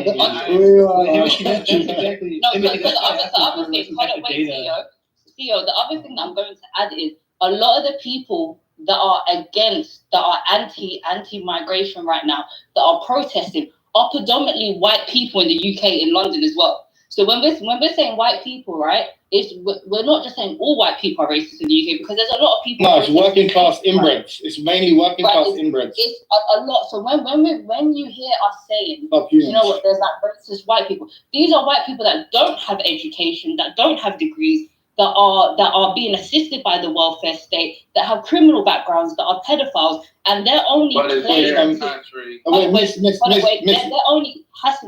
only claim to the country is that they're white. They're like, we are blue-collared white, and this is our country, and we just want our country. When it's like, okay, what is your issue with immigration or migration? Well, we can't get jobs. No, it's not that you can't get jobs. You don't want to work. You don't want to. It gets worse before it gets better, baby. Don't worry about it. No, but but that's not really responding to what he said. That's not. Yeah, that's not responding. Okay, so I'm gonna try that again. Yes, it's got spasms. I'm going to encourage one singular mic at a time, so that everyone gets a chance to make their argument before other people presumably attempt to destroy it. Yeah. Wait, before you go, wait. Yeah, I want to talk to you directly. Can CEO go first and respond to what I said? Yeah, it's just to clarify. Yeah, and then A will go, and then A will. No. The cue would be this. 1 second. Sorry. The cue would be this. We'll go because she was trying to respond to my boy CEO. So we go CEO, then after CEO, Hassan, then after Hassan, then we go Lion, then after Lion, we'll go AWOC. No, A can take my spot. But wait. And A can take my spot. CEO, can you respond to me too, though? Like, don't just respond to the lady. Respond to me. All right, cool. And then A can go. So I didn't have any smoke of what she said. But so Hassan and Stilgar, I just want to clarify. Any statement I'm making is going to be a generality, not an absolute. So you're 100% correct in saying a black person from the United Kingdom is going to assimilate better than a white Muslim from an Eastern European country. I completely agree. I'm speaking in generalities, not absolutes. So I just wanted to make that. But CEO, in that regard, would you then concede that like the prime mover? Come on, Come on, what? Come on, what? You didn't hear the cue? I didn't hear the cue. Yeah, I know you always hear everything else. It's not. You always hear everything else, right? But you can't hear the cue. Still smacking them lips on whatever you're eating, Nate. Yeah, but Timothy, you're directly right, Timothy, because I asked him. No, it's Lion. Oh, no. Oh, sorry, AWOC. Yeah, you did take, it is his turn. Yeah, but you hit the nail on the head, Timothy, because I asked him, like, do you have any data showing that, like, maybe, like, white Americans' predilections towards, different skin colors actually are the motivating factor between immigration policy, what they're looking for, right? Could you cite a source for that? And then that was his source for that, Timothy. That was the source for his claim, was him just saying something like, well, white people are more likely to engage with black people in an overall status. But, like, I think he's on the phone, buddy. Yeah, who cares, bro? He's an idiot. But, like, I think him admitting that, like, there are other factors, right, that are also going to be, like, maybe a greater mover in regards to how we actually determine whether someone can immigrate or not, this kind of, like, defeats his point in general. I think we can just move on because he's essentially admitting what I was claiming in the first place, right? There are other factors that are a lot more, like, important towards immigration and acclimation towards the culture than just what someone looks like, right? And when he says that, I think he just, like, stabbed himself in the back. So there's no point even engaging with it. 22 factors. We're just which one's the greatest? Which one's the greatest, CEO? No, but you're talking about hierarchy. Wait, you're talking about hierarchy, and I said it's clearly underdetermined by those correlates, right? But anyway, so it's lying you want to go about. That's the point. The point is you need to give some kind of support other than there is a correlation. Because we can, like, give examples of all these other correlates as well. And then we ask, well, then how does the hierarchy... You got to separate y'all two light skins, bro. But that ain't fair, man. Why? You said you didn't want to go. Because we the Splash Brothers, for real, though. How are we doing that? Light skin, green eyes. How are we doing that? I got you. I just want to say that. Lion's a homosexual, but he doesn't watch sports. Come on. Go ahead. One mic on Lion. Homosexuals, by the way. Anyway, where can a white man go where he won't find any one of you third world immigrants showing up with your pot bellies and all your diseases, your communicable diseases? Amen. Why can't you nasty degenerates, vagabonds, go back to your destructive, the destroyed governments and countries and regions and go and worship the little trees? And the inbred. The trees and the ghosts that you're used to worshiping. Oh, you too, chaos. Why can't you go back to worship and go to that temple, the temple where you all worship rats? Yeah, just go there. If it's so great, you love your culture so much, why? This nigga, idiot. He's an actual idiot. Come on, don't interrupt this. Stop incubating. Go ahead, Lion. Start all over again. Good point, bro. Why do you want to assimilate so badly into the white man society? Just go back to where the fuck you came from and live out the way. Yeah, go back to Cambodia, Lion. Go back to Cambodia, bro. Listen, go back to Start over again, bro. I can't. I'm gonna run out. I'm on the road and it's gonna die on me. I just want to end here. Should we keep interrupting him then? Just to cook him. Just go back to the nasty countries that you come from, the lack of deodorant, the multiplicity of flies and gnats and diseases, and go back there and leave these good old white people in England alone. I just don't understand it. Alright, one mic on mic. Yo, Nathan, put me next, bro. I got you. And then I. Go ahead, Ike. Who's next? It's Ike. And after Ike, I've been to the Stefan, list. and then you, listener. No, I was very insightful because New York is a problem with immigrants. We get the best of the best, and if they can't handle it, Dominican right off the jump, right when they get a store in Washington Heights, they're doing the same shit that they're doing. You don't have that problem. That'll dovetail into my point, Clark. They marry a thick bitch with flip flops on, get her toes done, and they love it. Blowouts and all. Well, and I was going to say that about, okay, so here's my, the assimilation issue in England, the rape gangs, right? And granted, this isn't to the particulars of the point that was brought up by CEO in terms of skin color, but yeah, the Muslim group in the UK seems to be it's not brown people that are doing the raping, right? As far as I know, like the Tommy Robinson group is against something that is hundreds of years old, which is you could say the Crusades itself is modern Christendom taking up arms against Islam. Now, in England is a pinnacle location of the church, the Bible, right, of everything, right? So, and to Barth's point, yeah, in New York, the Muslims know it's all business, right, and they're going to assimilate or they're not, but that doesn't mean that the rape gangs that are performed by Muslims in the UK aren't, as a cultural movement that's being pushed back against it in mass.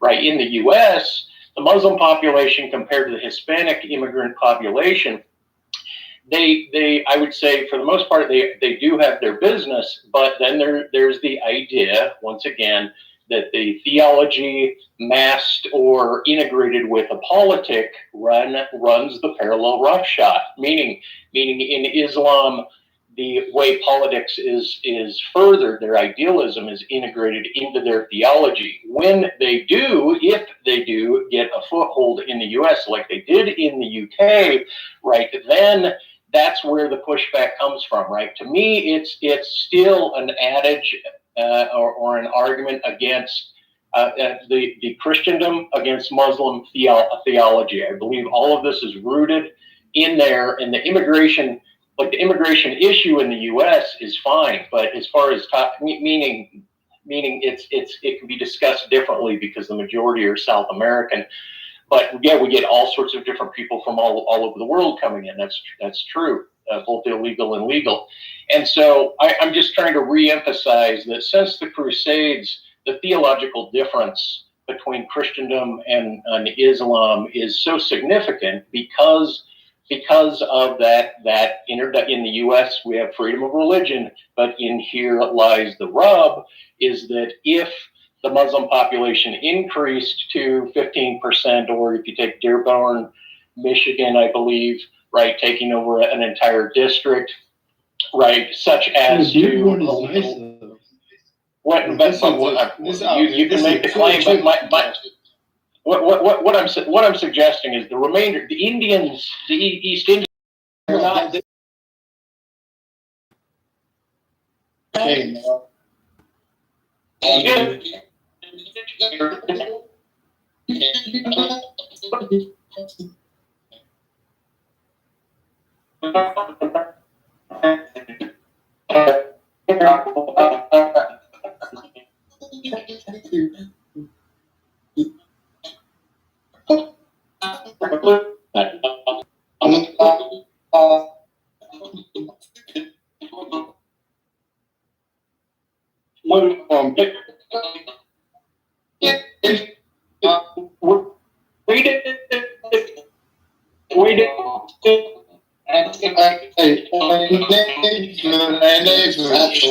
your bitch ass up. You know what I'm saying? The fuck is he talking to, right?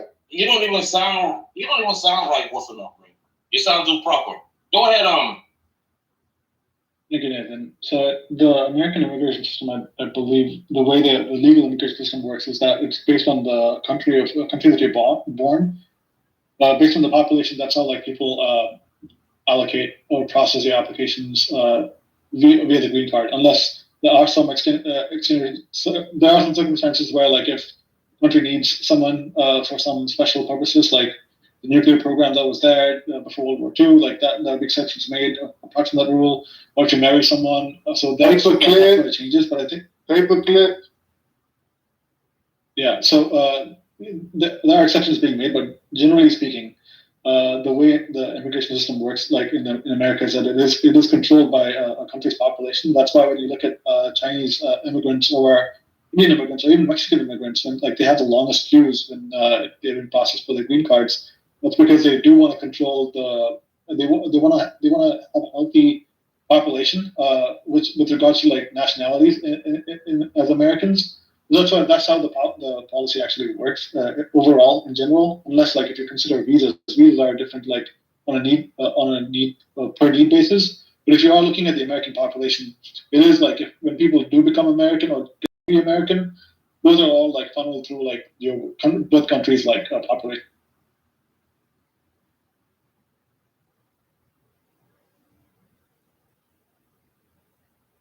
Wait, can we go back to talking to each other now? No. Yeah, you see. Hey, you see my shit? Come off the mic first, bro. No, look at my shit. Look at my shit. Look at my comment.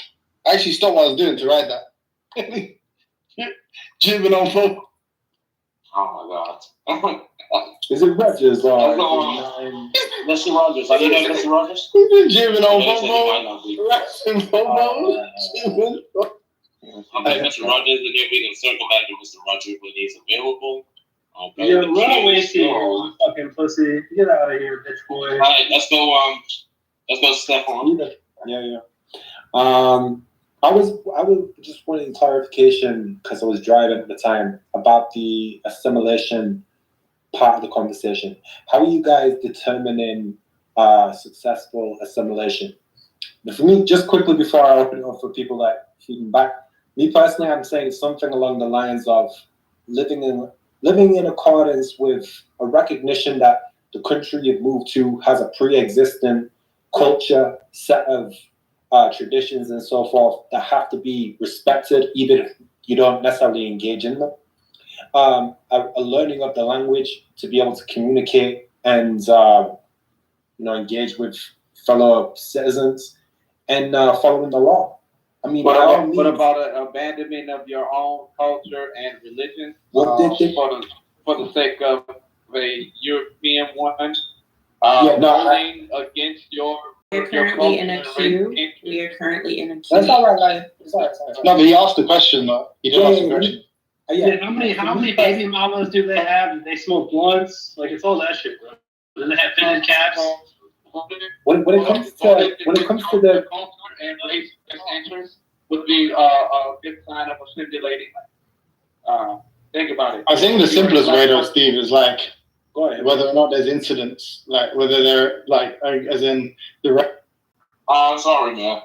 Steven, if you're gonna make your point, you gotta make your point in less than 90 seconds. You asked the question, Doc.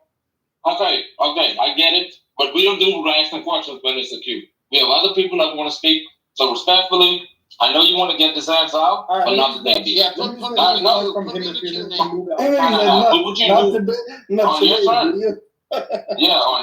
your turn. We'll let you go. All right, let's get that. Steven, can you wrap up? That way we have other people that want to speak. All right, real quick. Like I say, yeah, assimilation is very, very important. And obviously, when it comes to mass, fast immigration, the assimilation doesn't really happen. It just it just leads into people self-segregating to retain their own culture and their own identities, which is an important aspect of migrating to any country. I don't advocate that people who come from a different country forget about their land and their history and their culture and such. I'm simply saying it has to be done. It's a balance. It's a delicate equation. You've got to somehow find a way of retaining what you had while simultaneously accepting the new ways. I don't know, it's something like. What's the cue, Nate? What's the cue, Nate? Because I want to touch on that. That was a good. Yeah, I gotta be in the queue, Nathan. Pause. Okay, so yeah, big facts. currently Big facts. the queue is CEO. Say my name, Charlie. Say my name. I actually added you as Hasawak, since you and Awak Yeah, that's a fact. Yeah, we share a ton. a little buddy of bullies, and then We're victims. We're the biggest victims. Look how many times So the proper assimilation that happens in the United States is basically.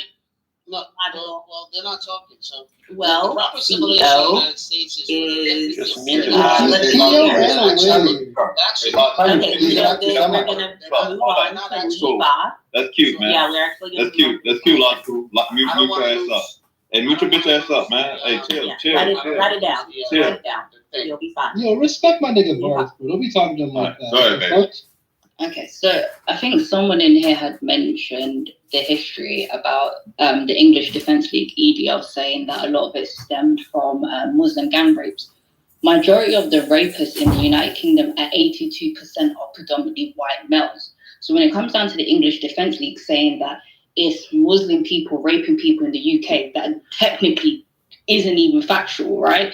So then it's just more like, what is their stance? When you constantly ask them, what is your agenda? What is your issue? What is your issue with immigration or migration? They never have a clear answer. I hear a lot of people in here that are American correlating or relating to events that are happening in America, which I can consider, like, I understand. But America is different than the UK, one in size and population, and then your 50 states have different laws, whereas like we're governed by one law in the UK. So it's just like the things that are happening over in the UK really doesn't make sense to the people that are British. When it comes down to a lot of people who are migrants, or like I live in America now. So when it comes down to a lot of people in the UK, it's like these are third generation, second generation, first generation British. So again, it's just more like, what is your stance in saying that England or the UK is predominantly white when a lot of people have been here and they're from here and they're born here and they never seem to have a clear answer? So who are they referring to as immigrants or migrants? Rapes and gang rapes. Is it me? Yeah. No, but even, well, I mean, to tell you that, I mean, it is true that Asians are overrepresented when it comes to sexual offences, but I think that's less of a Islamic issue, because what we would expect to see, if it was, one second, yeah, all right, sure. You can just Google that, like full fact or one of those facts. The point of the matter is I think the attribution to the religion, that's where I think the critics overextend themselves, because clearly that's not the case, because it's not reflected in other Muslim communities. For instance, it's not reflected in the Somali community, in the Arab community, and these are predominantly Muslim communities. So what we tend to see is, it's subcontinental Asian countries. Sorry to say this, chaos. Obviously, they have like an issue with kind of misogyny and like the treatment of women. And I think that's just generally going to be, that's what we're seeing that's reflected, because the majority of these rape gangs, actually, that's why they've been renamed by the press as Asian rape gangs and not Muslim rape gangs, because the actual common property that's found, or the overrepresentation relative to the population size, is amongst Asians, not amongst Muslims. Okay, that being said, the other point that Stephen made, I think the simplest way, subcontinental Asia. So, but generally the Muslim subcontinental Asia, so Pakistani, Bangladesh. But sorry. But hold on. But one of the interesting facts about that is you might want to say, no, that's not true. But okay, just can I just finish? Look, everyone was complaining. All right, Nathan. One mic. Thank you. So that's to respond to that lady. To respond, Stephen's point. This idea about assimilation, though, is problematic for multiple reasons. One, because culture isn't static; it's dynamic, it's fluid. So, and we live like one of these like British values are like tolerance, right? And freedom of religion and freedom of expression and all these kind of things. So, the idea that like, there's this like, the standard model of assimilation is, I think, like silly, and it's going to put kind of like unrealistic pressure on people that are coming. A lot of the people that are being targeted now as well are like refugees and asylum seekers. And we as a nation, as presumably there's a lot of overlap with like the human rights laws and our own laws, right, or our own the sentiment of British culture is like that are protected by international law, that we have an obligation once they come to arrive to the country to offer them safe haven and not send them back to places that present some kind of risk to their well-being. We have to accommodate those people, and we have to accommodate them within the parameters of the state, i.e., allow them to express their religion freely. We are a tolerant society, and why is it the case that in like 10, 50, 100 years, that like what it means to be English, the English language incorporates a lot of the kind of foreign languages that are currently in contemporary British society. So I think the simplest way is to say, hey, look, so long as there is actual real culture clashes with good British people, not these scumbags protesting now, but like good English people and migrant population. I think generally speaking there isn't, and the Jewish community is a perfect example of that, because you have these Jewish enclaves all around London and the UK that seem to have absolutely no issue, and they're like very kind of culturally homogenous and like distinct from kind of mainstream British people, but nevertheless, like we don't see them as like a problem. And now like British Jewry is like, it's just like a dimension of British culture, and nobody seems to have a big issue with that. So obviously, it's very possible for Muslims. That's to do because exactly your queen said that she was also Israelite or Israeli. You didn't know that? Exactly. R.I.P. that great woman. R.I.P. that great. Invaded by Jews already. I'm gonna share my time with you. Yeah, we have. I'm gonna share my time with you, Line. I'm gonna share my time. Oh, with you're sharing your time. So yeah, I'm gonna share my time with Line. But what I'm saying is, you see, the perfect assimilation would be someone like Melissa. Like, think about it. Her family's immigrants, and they're probably really Italian, all Italian, but then they raised their daughter to not know Italian, to not do the cultural things that they did, because when she marries another white guy, that's going to be another generation separated from those actual like traditions and culture and language. And then it gets watered down again until they get to the point where they think they're better because they're moving up.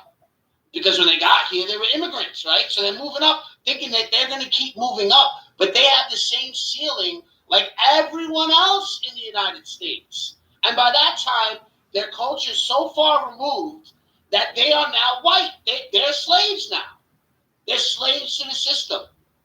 So they think they're moving up because they come in, they don't learn the culture, they delete the culture, thinking that they assimilating, but then the United States wins because they have nothing left. They got cheeseburgers, hot dogs, and some dried ass fucking chicken. So are you saying that assimilation is kind of impossible? It's really only about either you accept the culture of the dominant culture that you move to, or you completely reject it and retain what you have. Yeah, but these are like shallow, retarded thinkers, Stephen. Don't like. You want to engage with them, but clearly that's not the case. These are hardly fucking anthropologists. Timothy's a fucking retard using dynamics within dynamics. Well, if Logical has completed his turn, we're gonna go to Lion and then Mr. Rogers. No, I'd be impressed if Bart's IQ cracked 2 digits though, like genuinely. Yeah, I'd be super impressed. Yoga, because he read that's like anything. Like something. Oh yeah. Okay. So since that's I feel like that's gonna be its own thing. So if you wouldn't mind waiting, hopefully they're quick, so that I can kind of give the floor back to you, CEO. Is that okay? Yeah, I only have a question. So. Oh, you said you're right. Okay. My question's for AWOC, and one response will do. I have no reply back. So, but his response is going to be long-winded. I know. You know that. I'm going to shut up. I'm not going to come off mic to respond. Okay. But I don't want him to go long-winded though. AWOC, can you talk in like 10 seconds? Okay. No. Okay, go ahead. Ask the question. I won't even respond, bro. I won't even respond. I'll just take the question. I'll think about it. I'll go home, I'll eat my pizza, and think about it for hours. Okay. So, AWOC, you mentioned earlier that you would be in agreement that the U.S. is likely to better absorb immigration than China would be. Can you explain the primary reason you think that would be? Well, I mean, because it's more diverse in a statistical sense, and then historically they've been more open-ended towards like allowing other people of different cultures, right? You know, that are different skin tones than them actually being a part of the group, right? Maybe 10 or 20 years, right? But like, I mean, that would be my reasoning, at least at face value, right? And that was my entire argument at one. What you just said is the entire argument I tried to make all day. That's it. That's it. What you just said was the argument. Someone changed. I told you he wasn't going to get it. We're moving on. We're moving. Wait, explain to me, Nathan. No. Let's go to Mr. Rogers. No. I listen. I don't get paid enough to teach a class. Mr. Rogers.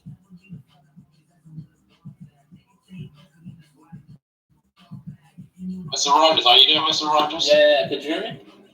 Yeah, there you go. So, I think there's a couple of issues in this conversation. And number one, there's nothing wrong with someone who doesn't want a person of a different culture to not immigrate to their country if they feel like that person wants similar. That's not racist. Like, we need to stop calling like shit that's retarded racist. Like people, like I'm sure someone in Africa or Asia, these other countries, if it was someone from a very different group, they would be kind of worried of them to immigrate to their country. That's number one. Now, number two, the second point is let's keep it a buck too. And I'm a color person, by the way. I'm a very color person, as you can see in my picture. Let's keep it a buck. White people have the best culture when it comes to other stuff. I'm not talking about other parts of their culture. I'm just speaking about work ethic, right? That's true. They have a work ethic where I've seen a racist white person tell me they don't like me and they want me to go back to my country, but they still did the job that they're meant to do. That's called the Protestant work ethic. I think that's what they call it in their culture, right? That's amazing. Other cultures. One second. Let me just finish. Come on.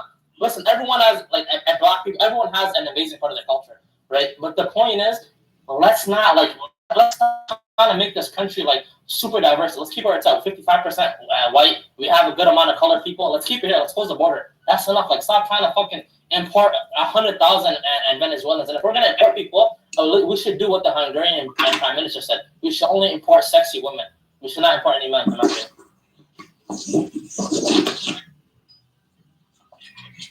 I think that would be your problem. Wait, can I just say one thing? Firstly, that was retarded because the whole first point was about work ethic, right?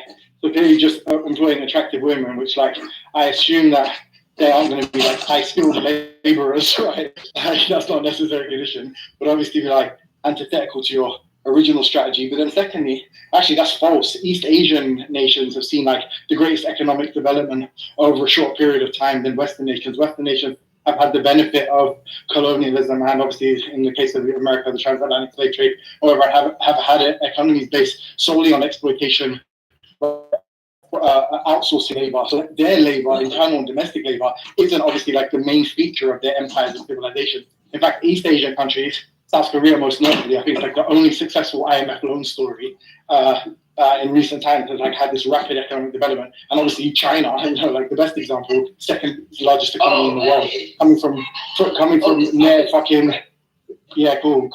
near near apocalyptic conditions. That's just evidence for everything you say being fucking retarded. But good job though.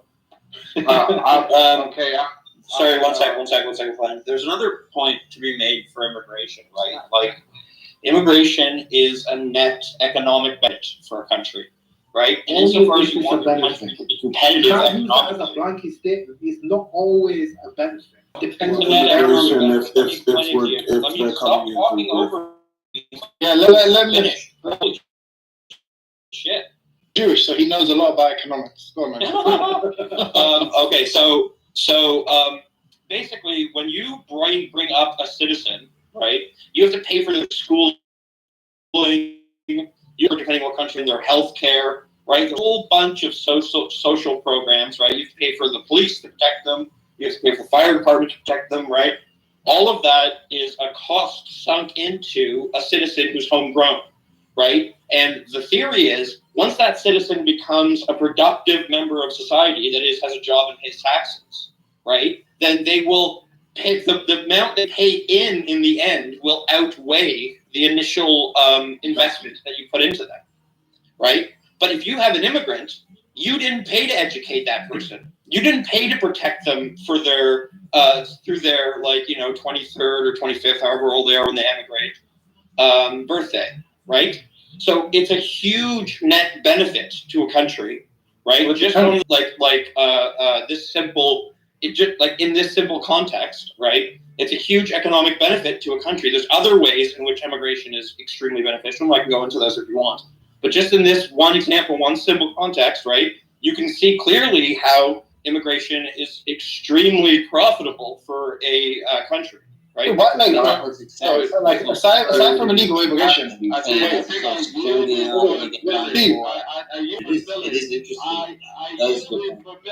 hold on. So I wanted to make a statement about the last guy's point about bringing the beautiful women in from another nation. Bro, Chuck is fucking retard. You can never contribute to a serious discussion. Be quiet. One mic, please. One mic. Yes, you British dude. I hope those white guys stop the fuck out of you. Anyway. I'll punch them up just like I'll punch you up. I'll throw you over a fucking wall, you skinny crackhead. You skinny crackhead. I will fucking throw you over a wall. I'll torpedo you. Come on, you guys. Fucking junkie. I dare you. I fucking dare you. His mother is a Muslim prostitute in Germany somewhere. So here's the point. The point is simply this: you don't want to. It's actually better for you to bring men in. They will be more productive to your society than to women. For a few reasons. Number one, the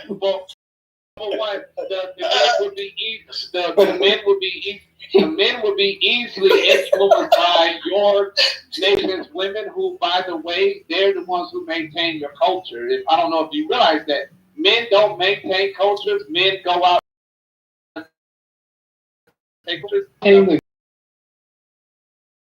My anthropology is hilarious. I really love to get my point out and stop being disrespected by this fucking immigrant and this piece of shit virgin. Shut the fuck up, faggot. Well, you're like a fucking retard, though. Why should we have to listen to you? Oh my god. Why should we listen to you? Bully people. I told you were bullies, and here you are being bullied. You know what? All you have to do is be quiet.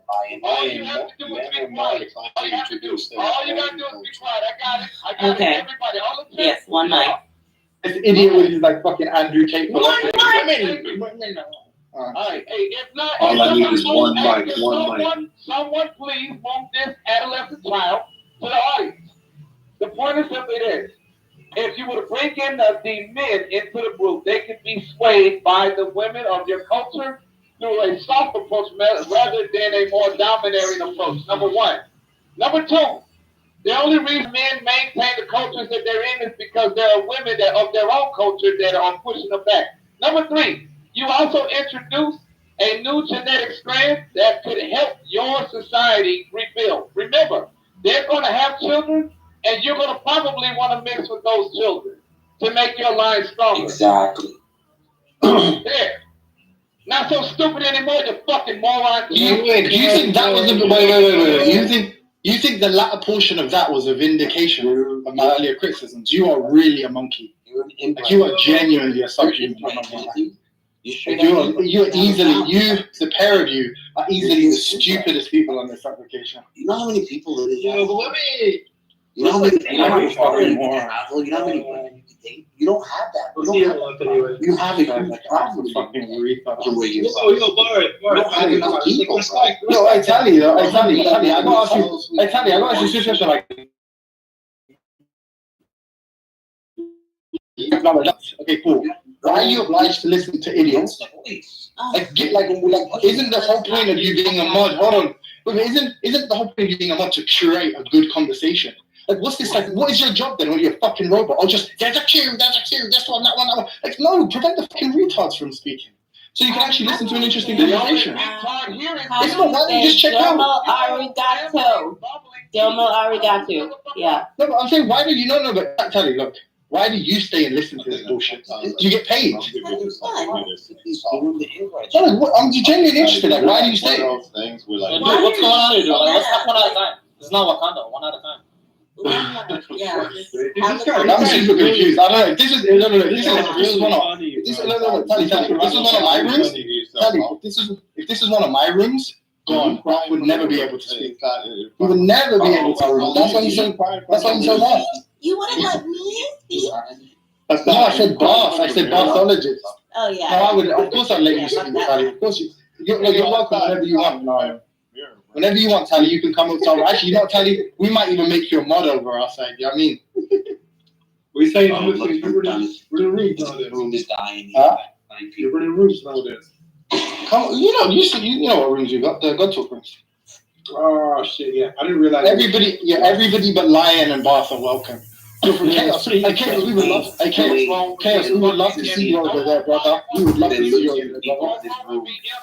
Look, are you trying to scalp people? Because if so. No, sorry. Yeah, watch it. I just have to friendly invitation. Just a friendly invitation. Population zero, except for you. It's only 1 minute. No one cares to hear from British people. Your TV shows, your entertainment, they're all trash. Yeah, but I thought Steven was your boy. I thought Steven was your boy. Lion. Dude, I thought Steven was your boy. You gotta see him, yo. He all day long.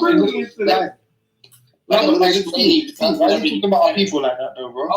Oh, kick this guy. Do this, Timothy. Do that. He's like, yes, Andrew. Yo, you were crying the other day, though. You were crying the other day, though. But I know. What's the conclusion about that?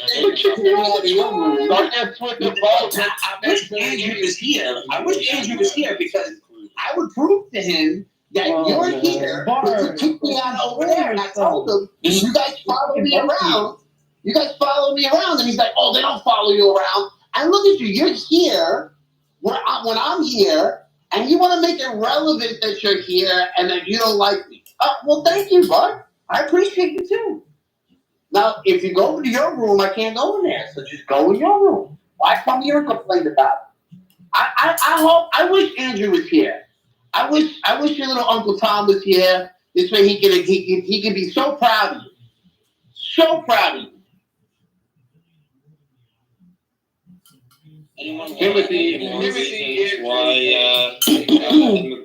immigration is good for a country. There's plenty of. This room is an example. So overall, well, give us a few minutes. The majority of the people here who bring this room down are probably homegrown in America. Yeah, and black. No, they're British. Nobody likes you fucking black British people. You're not even really British. You're like some sort of dirty West African or East African that moved to Britain, and now you fucked up their country, and now you're online talking to us. Understood. So, Millis, would you mind naming a few of those good things that immigrants bring? Yeah, so like you always want to keep your population pyramid right with a stable base. That is a base that's significantly larger than the apex, right? And one way to do that, if you have declining birth rates, which most Western countries experience, is to continue a liberal immigration policy. Right, and what I say by like your population pyramid, right? So like right now, a big problem in Russia has like 150 million people. That I was just a dumbass about, right? Come on, man, this is bullshit. Russia has like 150 million people, right? But if you look at their population pyramid, like a large majority of the people are like over 55, and one of the reasons for that is declining birth rates in Russia, as I said, most of the Western world, if you consider Russia Western, has experienced that in the past like 50 years, right? But zero immigration. No one wants to go to Russia. No one wants to go to Russia to work, right? No one wants to go to Russia to do anything because it's not a law and order country. You can just be like exploited completely, especially if you're like an immigrant, don't speak the language, right? So they have a huge problem because like as people age up, right? They move out of the workforce and into like retirement. And when you're in retirement, the other people in the workforce have to pay for you. So if you have too many people retiring compared to your base of active people working, right, you're not going to be able to afford all of the retirement benefits that you promised all the people in the country. Ryan, imagine this Somali-ass Timothy in Russia. It'd be a cold winter for you. It'd be a cold ass winter for Timothy. cold ass women. You better stay in the UK. They have a lot of black people, black Russians. That's not true.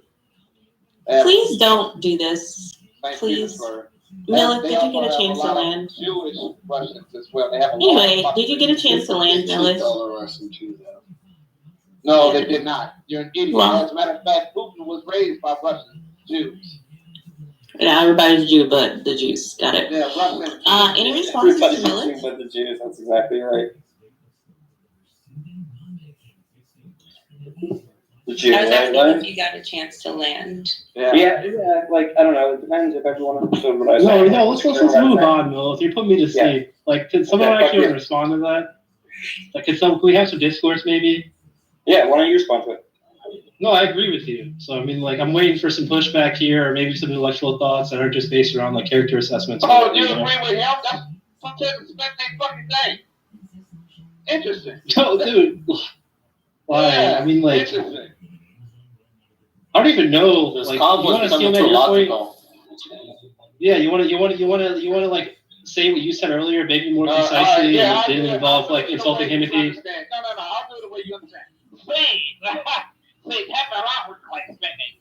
But what will happen is that we actually have a population of crime, and what these people will really need is basically a population influx, or should we keep a steady streamline of new genetics, introduction and application into our society, and therefore, New genetics. my good gentlemen, yeah, just a new influx of new genetics inside of the old society. Yeah, talk about the male stuff too, like why males are Trying to give it a revamp of society, and I think that's what all of these countries actually, especially these European ones specifically, due to the fact that they were already inbred and made themselves hybrids as an example, so they need new fresh blood in order to, get the wheels turning again as far as the reproduction is concerned. Yeah, I think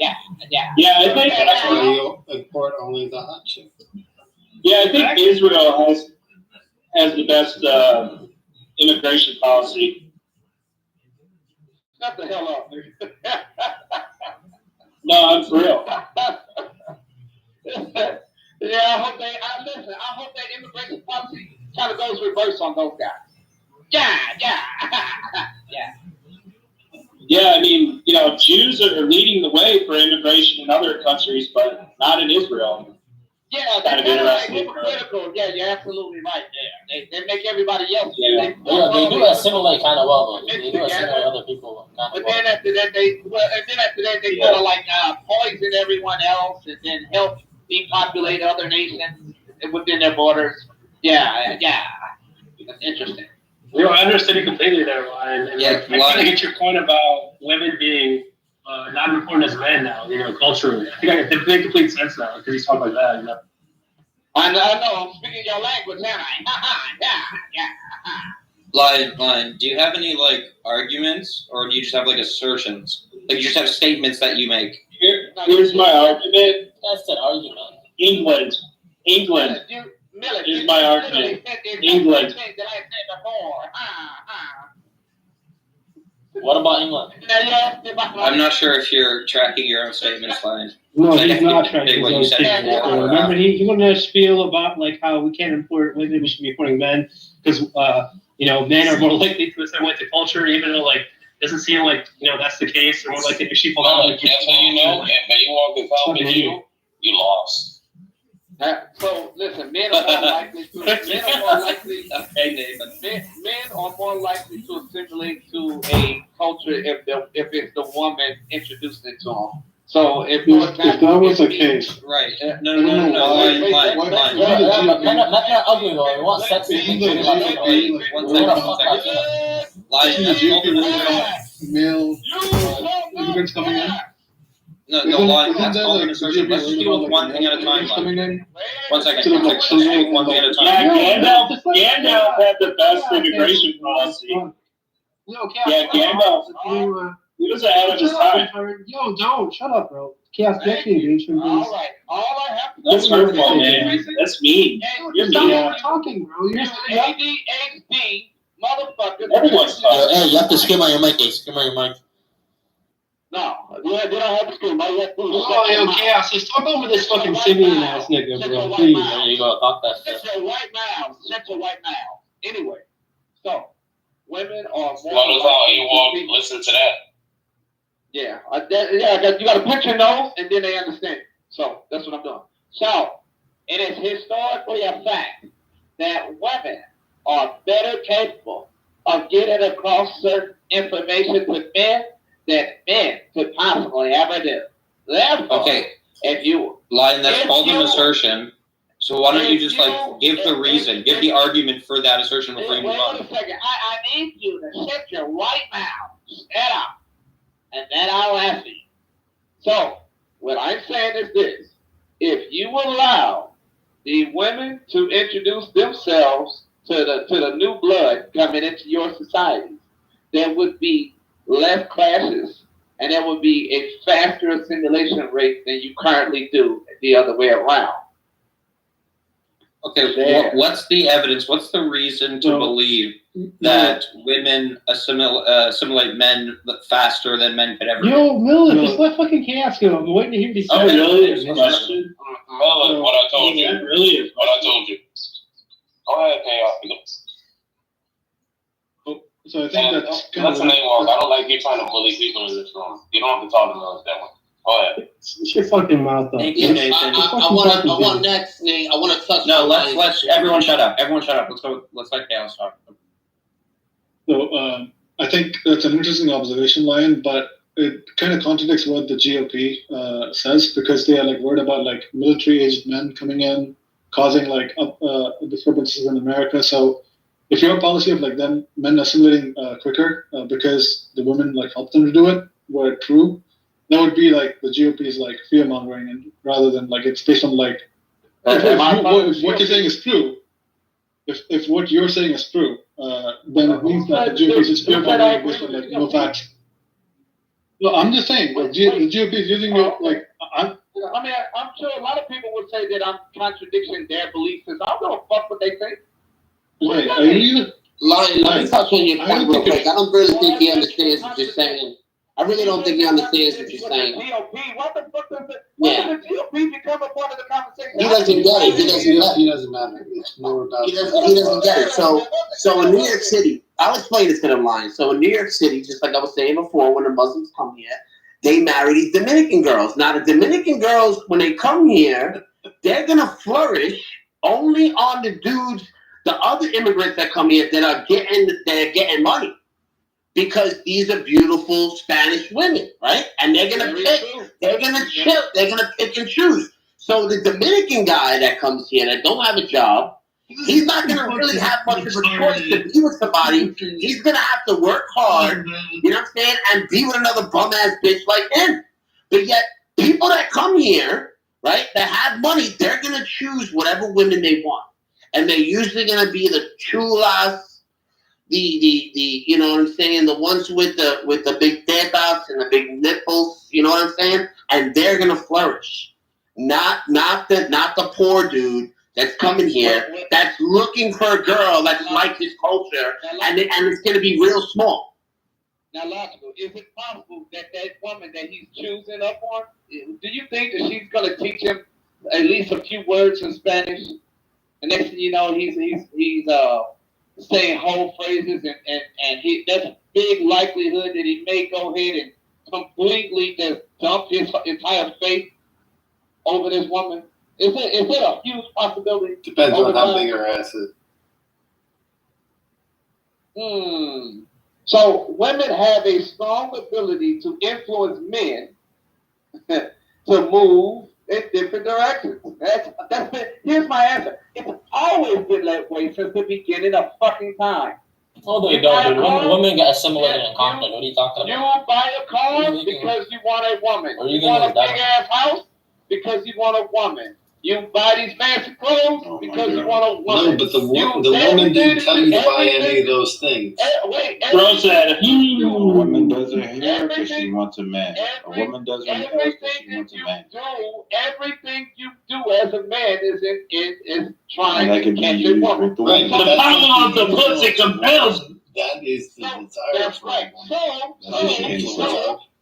So listen, you this is horrible, man. Yo, Cam, this is different. Because you want. Wait a second, you Englishmen, you're sick and tired of the nasty white women that teeth a bunch behind each other. These faggots do the same shit because they want the You're same tired of the sex. flat asses. You're tired of the women that look like you. So what you want is, but you want your culture, right? The women maintain your culture. You need your women to get with these other men to create children for the next generation for you to Why we mad when your these genetic bloodline. bitches? So why we mad when black women go out there and marry white men? Then if they There is no problem with that culture. What is the problem with that? There should be. Well, if we're using his logic, that means his white boys. I mean, they're gonna go where the money's at, and usually, all right, obviously you're not listening black to my women question. will get with somebody who's so smart. That's it. He's talking. Hey, Logical's my boy. He's talking about attraction. Hey, Logical, I remember you. Talking about where does the culture go? Does the woman promulgate the culture, or does the man promulgate the culture? Listen, once they're in the United States, they're gonna assimilate to the woman's culture. That's it. It's not like these Arab countries where you have to stay with the husband's family. It's totally different here. It's the opposite. She's bringing her mom over. She's gonna have a mom when she has kids. You're gonna be around her family. It's just the way it is. And now your culture's done. And these Muslims are now Dominican. That's it. Wait, we have a perfect example of that. Remember Carla? That's a little true, but weird. What? That's not true at all. The Muslim men, bro, every bride they meet, that bride converts. No, but the most conversion rate out of women as soon as a woman steps off that plane at the LaGuardia or the JFK, she takes the hijab off. And she don't want to eat smoke cousins, brothers, none of y'all. Y'all dead to one. Hey, some of them are thick too, let's be honest. Word. You send them running out here in 95-degree weather, you can't see nothing but their eyeballs. So the point is the subtle way of causing these men to assimilate into society because they start to grow comfortable by what the woman is bringing them. That's the woman's superpower. She has the ability to make you at ease and at peace. So when you come here and you get she invites you to the little salsa clubs and shit like that. You ain't never done none of that shit before in your life. You're used to sitting on the floor and swatting flies over your little meals. You don't want to marry your cousin, bro. You want to marry some exotic. I don't see Indian women. I don't see Pakistani. You don't want to marry your cousin, bro. You want to marry exotic. No, we're not talking about the Pakistani women. I told you they're maintaining their culture. I'm talking about the men. The men are the ones that are easily influenced. The women are going to continue to hold the status quo as much as possible, especially from stronger, older nations. They're much stronger, and they're older. Like Persians, the Persian culture is 7,000 years old. You're not going to break that one. You gotta let that one ride. But you can listen to the men.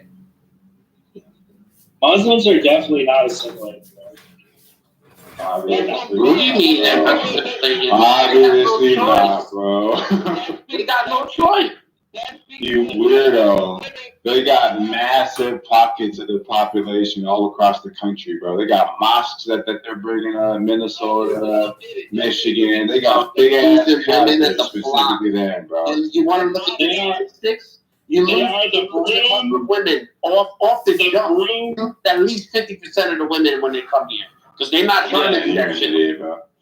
You want to see the statistics? The mosque, listen, the mosque being raised. Yeah, put the statistics in the chat. I will. Yeah, go ahead, bro. It's for the women and children. You guys, listen. This has always been a military tactic for thousands of years. If you can't break a culture, you send in your women to slowly influence them. You don't send in military men, you send in women. These people think American women are grotesque. They're still gonna fuck them though. No, but they think that they're grotesque. They can't bear children with them. It's blasphemous. No. So the whole plan is to destroy the countries of Edom. Edom are Europe and America. Correct. It's the Kalergi plan. Kill the men, mix with the women, That's what's going on. And the Muslims are the broom of the Jews. So they're not assimilating. They're going to say Allahu Akbar and stab children. All I'm saying is put it in reverse. You don't have to kill the men. Everybody's always tried the same original way. Just get rid of the men and then forcefully come in through rape in order to get your desired thing. You don't have to do that. All you have to do is send your women in. That's what Britain is doing right now. That's the reason why they allow all these people to come in. I know their plan. All of Europe is allowing all of the Arab and brown, all of Europe is allowing, their leaders are allowing all of the brown races to come in and have their way with your women. And the reason for that is because they're afraid that they're genetically being washed away. They need new blood. That's why they're letting this shit happen. Thank you. Wait, where is sending their women? Wait, how do you sum up that logic? Like, Nowhere. Nobody needs new blood. He's talking about the massive immigration in the Western states as far as like Britain, England, and Paris. Well, yeah, so there's going to be Gog and Magog soon, because that has to happen. So that's the war with Iran in the next 4 years before the Moshiach comes. Gog and Magog are it's not what you think. You're lying. If you look at that thing I just posted, they said after the second generation and they're far removed from their immigrant parents, they're considered white at 54%. Correct. You're talking about a designation. Yo, shut your mouth. Shut your mouth, bro. This is an idiot. Nobody care about I'll give you What an a fucking example. weirdo. So the shit that happened over there in Ukraine, what do you think is online they're advertising? Are they advertising men or are they advertising Ukraine? Come date a Ukrainian woman. Here in America, come date Ukrainian women. Come date. What they're trying to do is find their way in to the country to legitimize themselves. No, they're literally selling their women take over the U.S. It is. Yes, it is. No, it isn't. They're in a war. No, they're not trying to take over. Attack. So you do that. You send the women in because you can't take down a larger nation. You send women in to weaken the men, either through sex or through influence. So I'll put it like this. If there's a white guy that won't give me a child, say, let's just do it like that. White guy owns this ABC shop and that's the only business in town. He don't want nothing to do with none of the niggas in town. So what do? I send my sister in there to try to, let's say, convince him of otherwise. Can you say it with a hard R? She goes on a couple of dates with him. She gets him, influences him to kind of soften up on us a little bit. Next thing you know, within 10, 20 years, we're the fucking supervisors and managers, and there's no more white guy running shit. All right, where did that happen, Effort? As a matter of fact, that's actually happening in America right now. I mean, that is a tactic. You are right. That's the reason why black people are what they are today. We actually have to thank the black sellout women for keeping in the bed and just having to take one for the team. So we need more of it. That's good. Yeah. I mean, but that's a military tactic. That's why they whip you, dumbass. You think they really love you? You got a little bitty pencil thick and you're small. All you got is good fucking credit, dumbass. That's not what she said. Yeah, she'll tell you whatever you want to hear. But the truth of the matter is, hey, baby, I need you to go ahead and do that. We're pimps, nigga. Don't ever forget that. It's not working as good as you're playing it outline. I wish it worked better. You think so? We got this black bitch about to be either president or vice president of the United States. And it only took 250 years. Yeah, whatever it takes, little drop by drop, little by little. Ain't that what the Jew said? Wait, I thought she was Indian. I said, isn't that what the Jew said? No, she is actually black, but we're not stupid.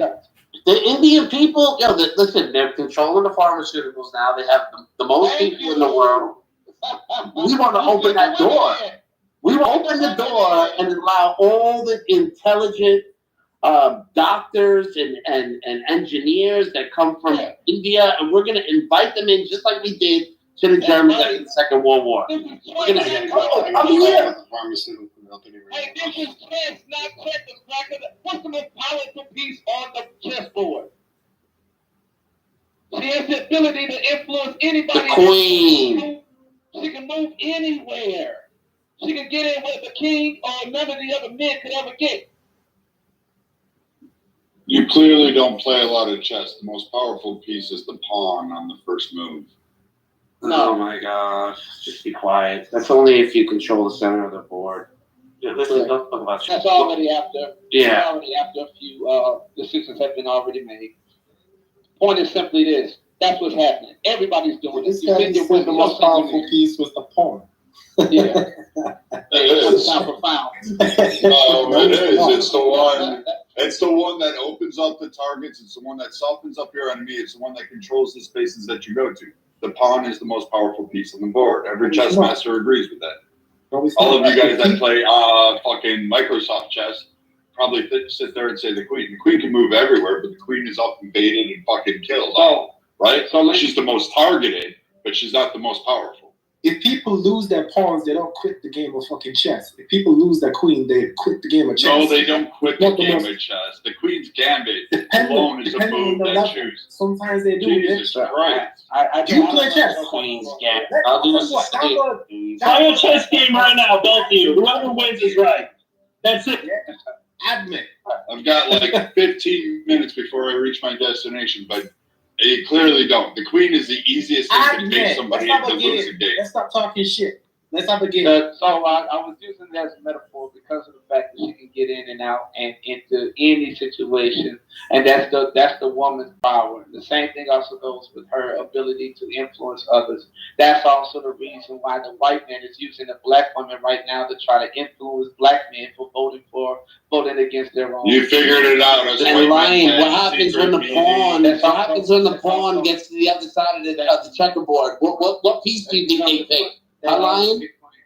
When that pawn gets to the other side and they're given a piece, which one are they going to pick? They always pick the queen. Here's the other thing. So here's the point. All nations are playing that exact same old strategy that I'm telling you right here. That's the reason why, by the way, a lot of educated black men did not want other black men dating white women because of the influence that white people will gain. Yep, you figured it out, Lion. The U.S. military has a secret horror brigade. They basically train women on how to go tits up and heels up. And they basically, there is a special forces unit. No, all the racist white girls are training these white girls to marry black men. I mean, they've been training them since they were younger. They knew it. That's the Kanye West. That's all of your basketball players now. They've all fell victim to it. They said well, based on this logic, who's saying the white people aren't just saying, hey, you know what? We tried to kill off all the black people and all the brown people of the world. You know what? We're just going to send our white women over there to make them white. You can't kill them all. You can't do it. They tried so many. Guess what? Someone just quoted a stat saying 54% after the third generation are considered white. Guess what? I guess the white people are conquering. No, they're not. The black, if they were conquering, they wouldn't have to open up their gates and allow brown people to reinfuse their DNA into their cultures. That's because we got 4 years before we go to war with the East. Trump is going to send us to war with Iran. That's it. He's not going to win, bro. He lost to another white lady. He's definitely going to lose to the black one. I'm telling you straight up. Or Indian one, whatever you want to say. He lost the popular vote. He only won the electoral college. He lost and he's going to lose. And listen, he's going to lose the black again. lady need 2 old white men? He's going to lose to a war. He's going to lose again.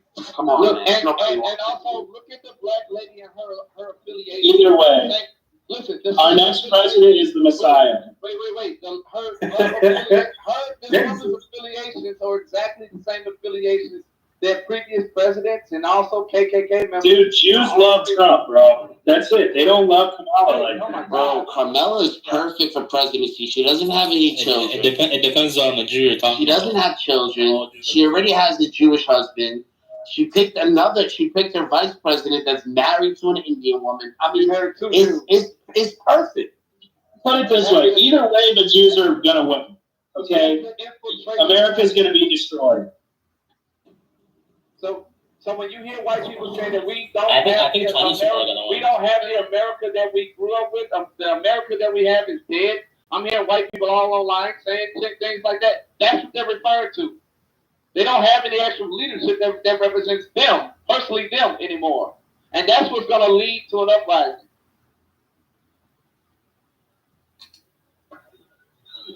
Yeah, I mean, we're going to have to fight for survival. We're definitely going to war with the East soon. I don't know about that just yet. I think you're more likely to have a civil war first before any outside forces were to come into the country.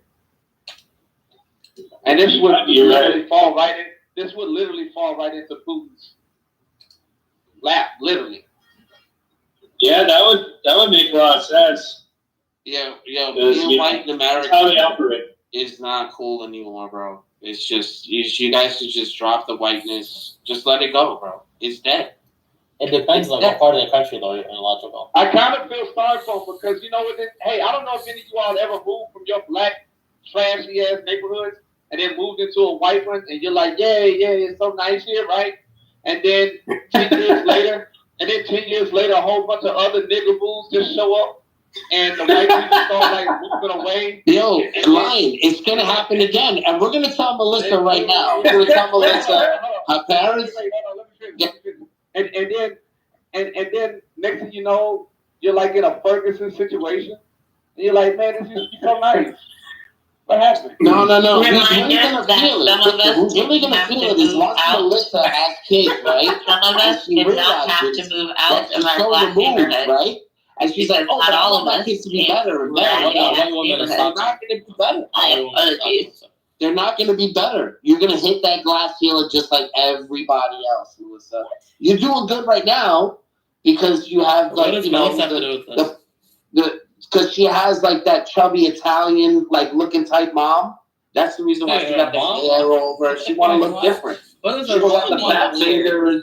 You know what I'm saying? Like the real hardcore Greek women. That's what her mom looks like. So it's like she's branching out. You know what I mean? And then once she gets to that, she'll start to notice that her kids are not going to really get that much higher. Or her friends' kids, or so on and so forth. And then they start to realize, like, damn, I gave up everything to be white, and this is where it got me.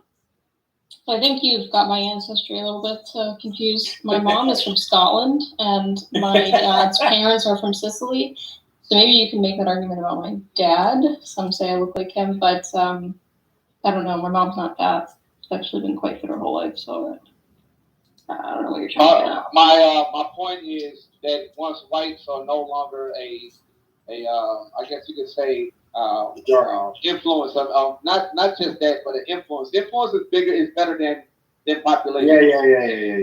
So once they're no longer that influence in America, then why would anybody want to come here? It'll be just like standing in long lines in Aldi or Walmart. No, that's not a lie, dude. You're definitely telling the truth. Like when you see, yeah, you're right. Just think about it. Like, do you? I'm talking specifically to the black people here. Your experience doing. Oh, thank God, a white man. Thank you. Hi, Jason. I'm so glad you're here. You save us from this genocidal rhetoric. Your experience. Jason looks like a Jew. No, I'm white. Your experience. I don't look like a Jew. Dealing with black people, and as far as business is concerned. Do you ever get the sense like they don't really care about their job, or they're just there for the paycheck? They don't really go over and beyond. I know what you're talking about, Lonnie. All right. So imagine that with your healthcare, because everybody is like Middle Eastern, Black, Cuban, some sort of Hispanic. Imagine that at let's see, your paramedics, even your pizza delivery guy. That shit is gonna be always late and probably, got weed crumbs all over it. What demographic of people are you slurring Yeah, now? Ryan. Yeah, I know what you're saying. It might actually be a fucking fight. You be like, hey man, listen, you wanted me to give you a tip and you're late, and then he might actually beat you up because black This is people so are stupid. Oh my God. Lion. Anyway. Yeah, go ahead, There's some Sally. truth to it. I had started by saying that my Black neighborhood was perfectly fine, but some people have this idea that being Black is synonymous with struggle, poverty, illiteracy, and that's just not the story for all of us. And I would appreciate it if you spoke for yourself in your experience. Okay, I'll speak for myself. So I'm Yes. from the hood. I'm from the hood, right? And my Yes, you are. It's quite obvious. We moved to the, we finally got a big piece of the pie, and my family moved us to a white neighborhood called Dalewood. It's near Ferguson. Did you seek help when you got there? Like, did you do therapy? I thought you were No. Because I do think that there has to be a transition involved where you kind of erase that prejudice from your previous life. And I do think that it's like, if you look at, what's his name? The boxer's daughter. Like this girl, her father's been rich her whole life, right? So it's not that they were in a poor neighborhood. Welcome back, Lydia. I think we actually talked about this before, but they have money. They just don't have class. So she goes out and gets pregnant by a rapper who already has 10 children by probably 20 women. Let me just finish my story. You can finish that. Yeah, I greatly appreciate it. That shows a little bit of class. Anyway, so my point is, it sounds like your stories are so long. Yeah. And no, they have moral points to them. I know you're not used to morals, but allow this to happen here. No, I have those. I do. So what happened was we moved from the ghetto because we felt that those people they don't really match our ego, so to speak. We moved to Dalewood. We were the first Black family. All of a sudden, just by us being there, the white people decided to take flight, and they disappeared out there. That's a good thing. Immediately. And we didn't do anything. We just moved in. We were there about 2 or 3 weeks, and then all of a sudden you start seeing signs pop up. I know these Black niggas. There's those niggas over there. So all of a sudden, I had, at the time, I remember having 2 white friends. One was named Nick, the other was named Gino. Imagine, these are Italian kids. They're hanging out with us. This is the first time ever encountered. The first time they've ever encountered Black people in their physical lives, right? And we were on fire, except for the fact that Nick was a fucking thief. He used to steal all the time. Yeah, I remember you saying that story. Right, go figure. Well, I'm not going to go into that story too much. But long story short, his family decides to also move. Just 10 short years, we got Michael Brown.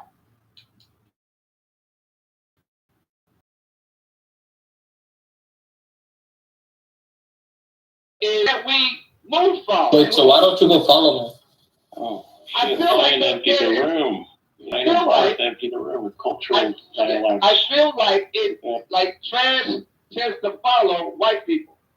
Just a part. We keep the good. Okay, I don't think that the problem. Oh, sorry.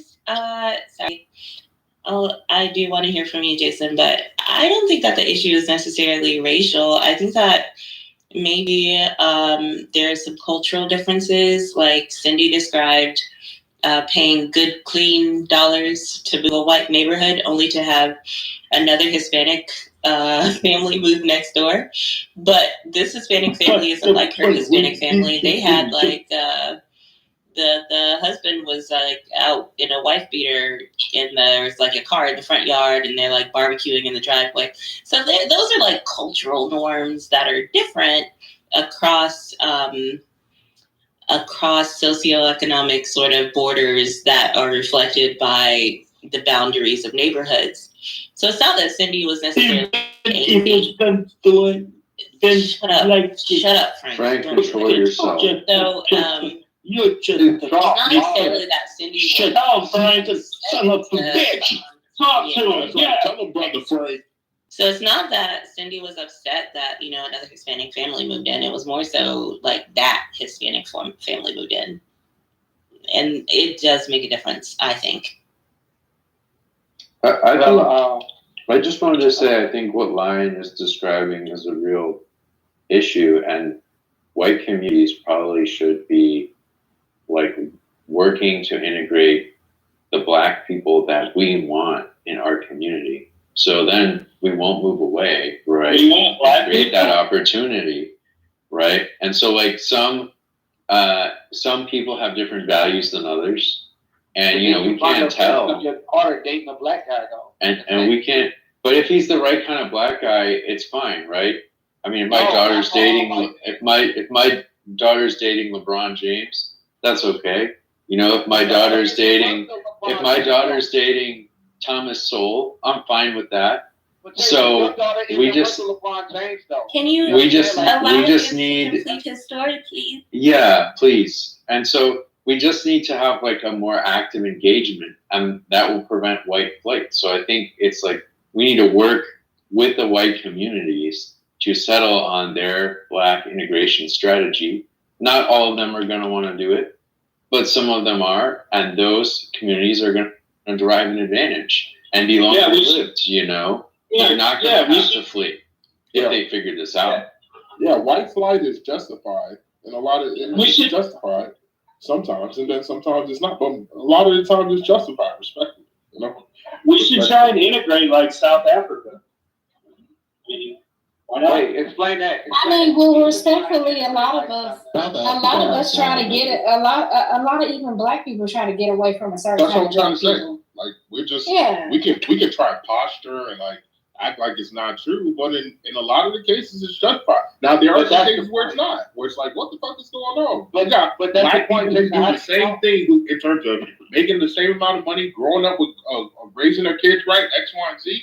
That I can understand, but the other times, I'm sorry. Like anybody would do that. Anybody with resources and a way of doing things around their neighborhood would want that to be the structure. I'm sorry. It is what it is. How do you make white people feel comfortable? Here's what I say. You be a person. Can I jump in with you, King?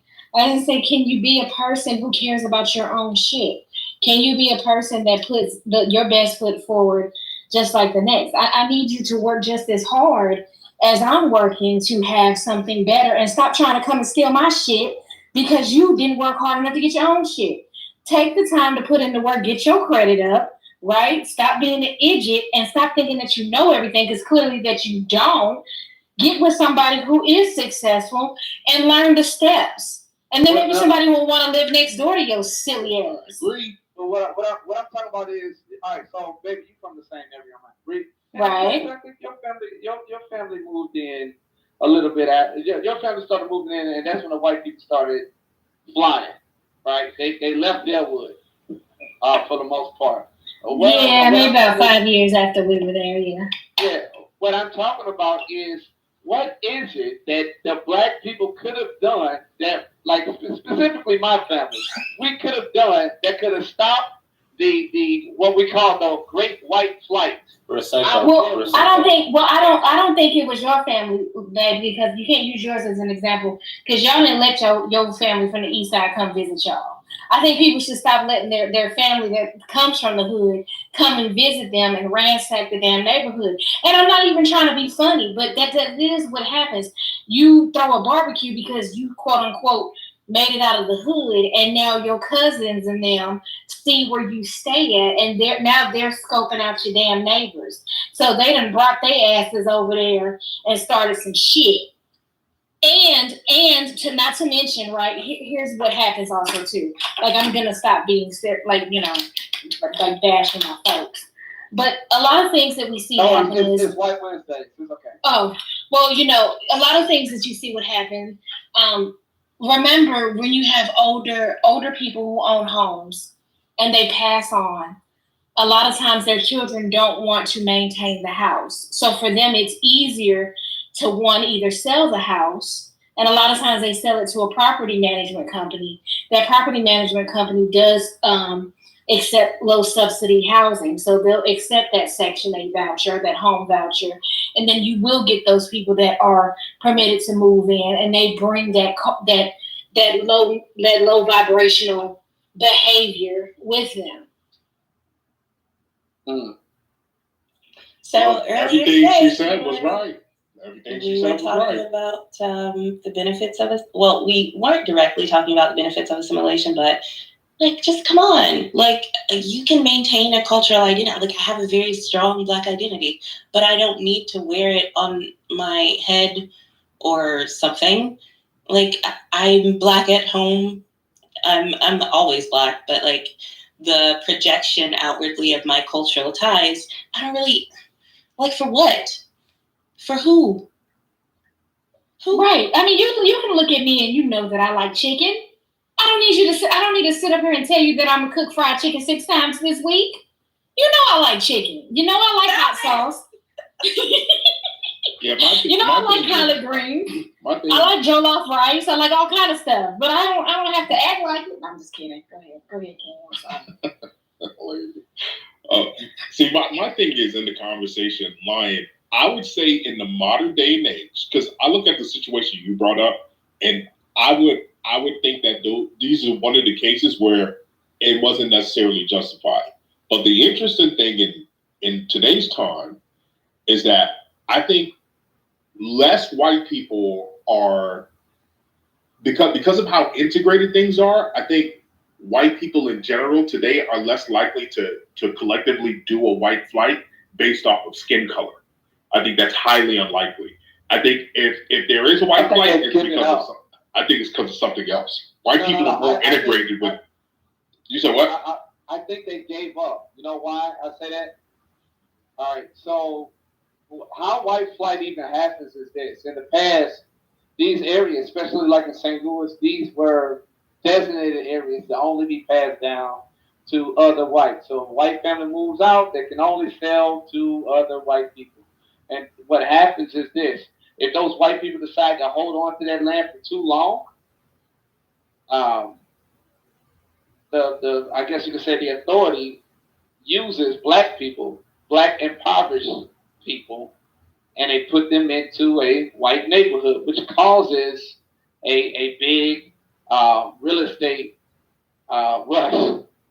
They're using us as a hey, how you doing? As a bioweapon, like they say. Yeah, they use us as a tool to scare to scare white people into selling, and then after that, moving to another place. It's kind of like I sold you a car, right? But I would never sell a person a car that will never break down. I need the car to break down. I need things to happen in order to stay employed. So every 10, 15 years or so, they turn around and move black people into a predominantly white area, one by one, and allow black people to do their shit, and then it scares the shit out of the white people, specifically white men, and the white man there goes the neighborhood, and one by 5, by 10, by 20, they started fleeing, creating a new market in the area. So I want to know, what exactly can white people do? What can white people do right? I was speaking as a Black, even on White Wednesday. Okay, so what exactly can white people do right? If they leave, they abandon you, and now the neighborhood's poor. If they come back, oh, gentrification, everything's expensive. So what, is it just an imposition that we have to live in the same, vicinity of each other? Because them coming or going seems to be an issue here.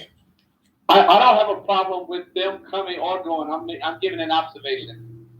Preferably, I'm a person that doesn't want to live among whites just as much as they don't want to live around us. I don't see a benefit personally by living around them. I would rather be around educated blacks, all educated blacks and educated Hispanics, and then the rest of you all can just go die. I don't give a fuck.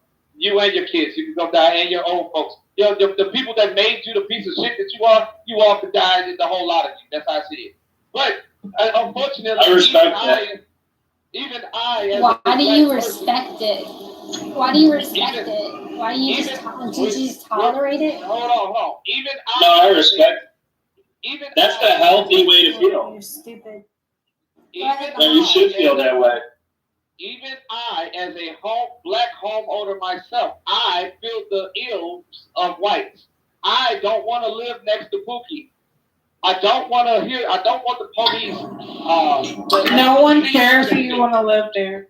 I don't want to live next to Americans. I don't want nothing Then to do don't, with my family. bitch. Then don't. See, that shit. Come on, American. You scared enough to speak. I don't want to live next to a bullet bag either.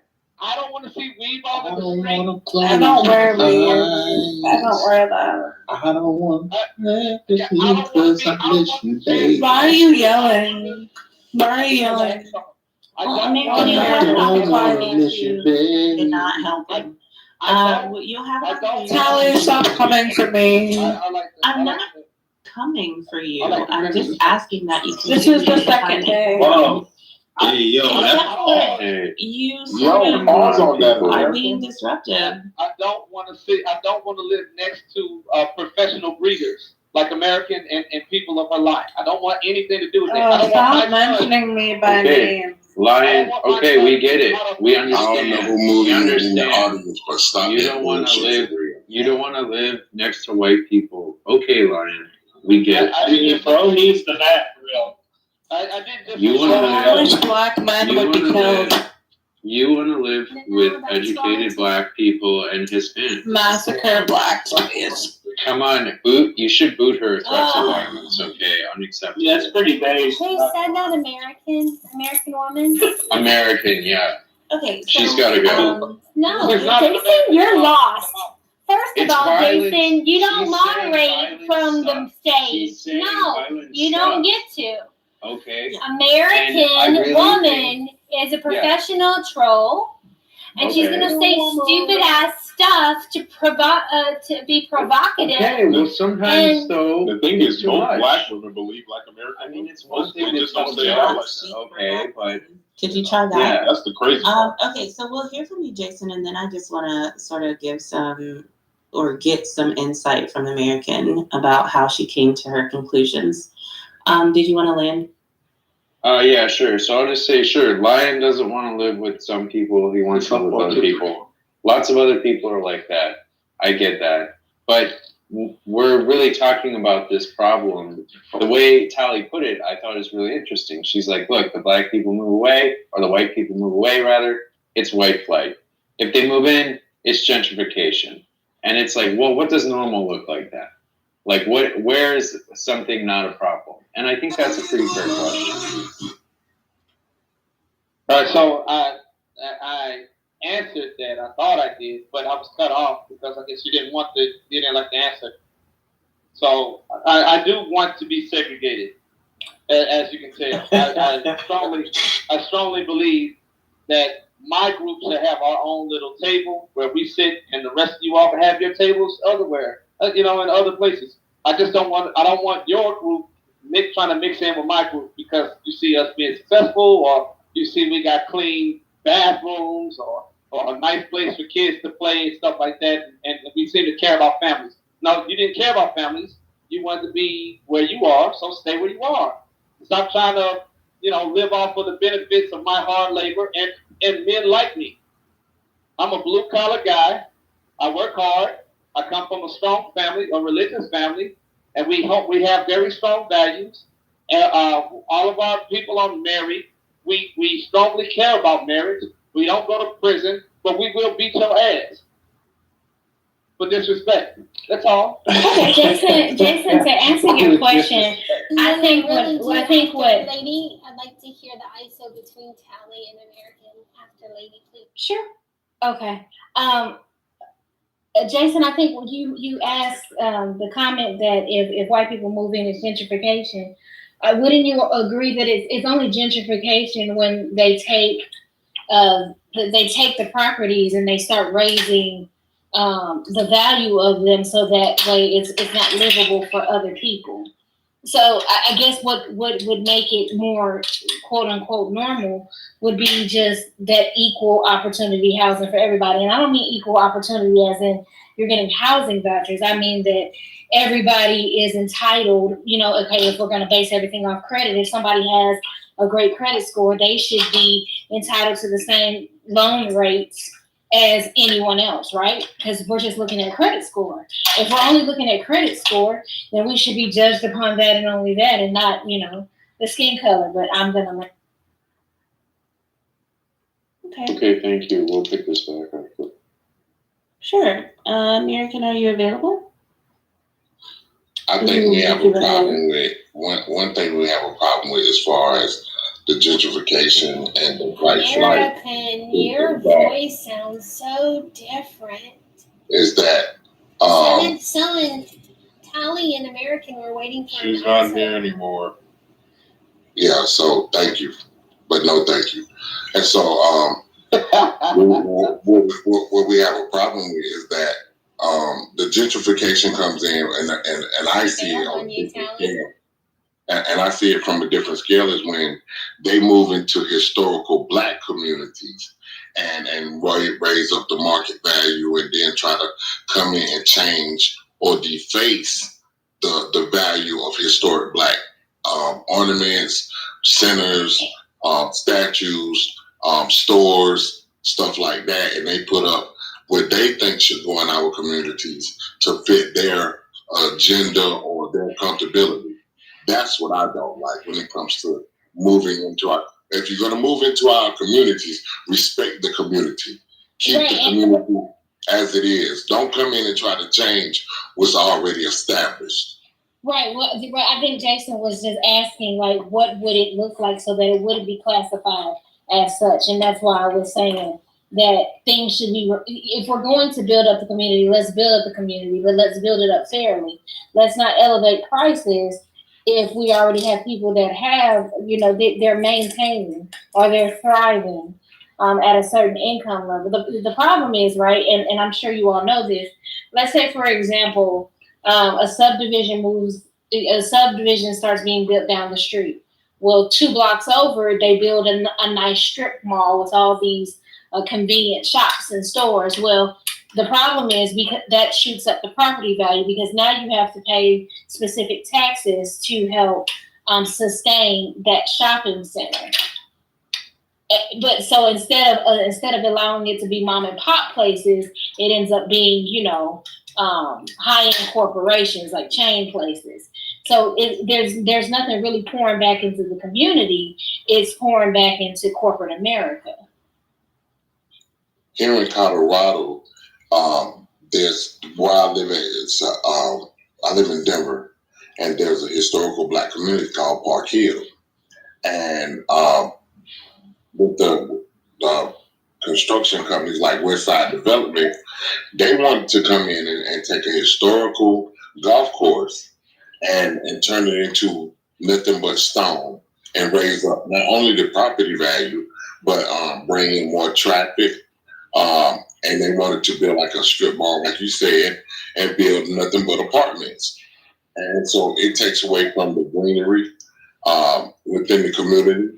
And we fought against it and we won. Why? Because we did not want that development, that plot of land to be developed. Now they're playing a dirty game and just making it an eyesore.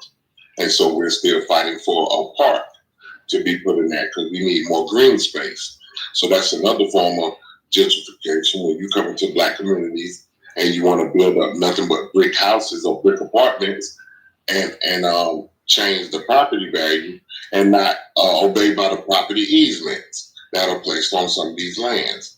So yeah, it's a problem, and it's a big problem within our community. So is there any benefit at all to gentrification? Is there any value to it?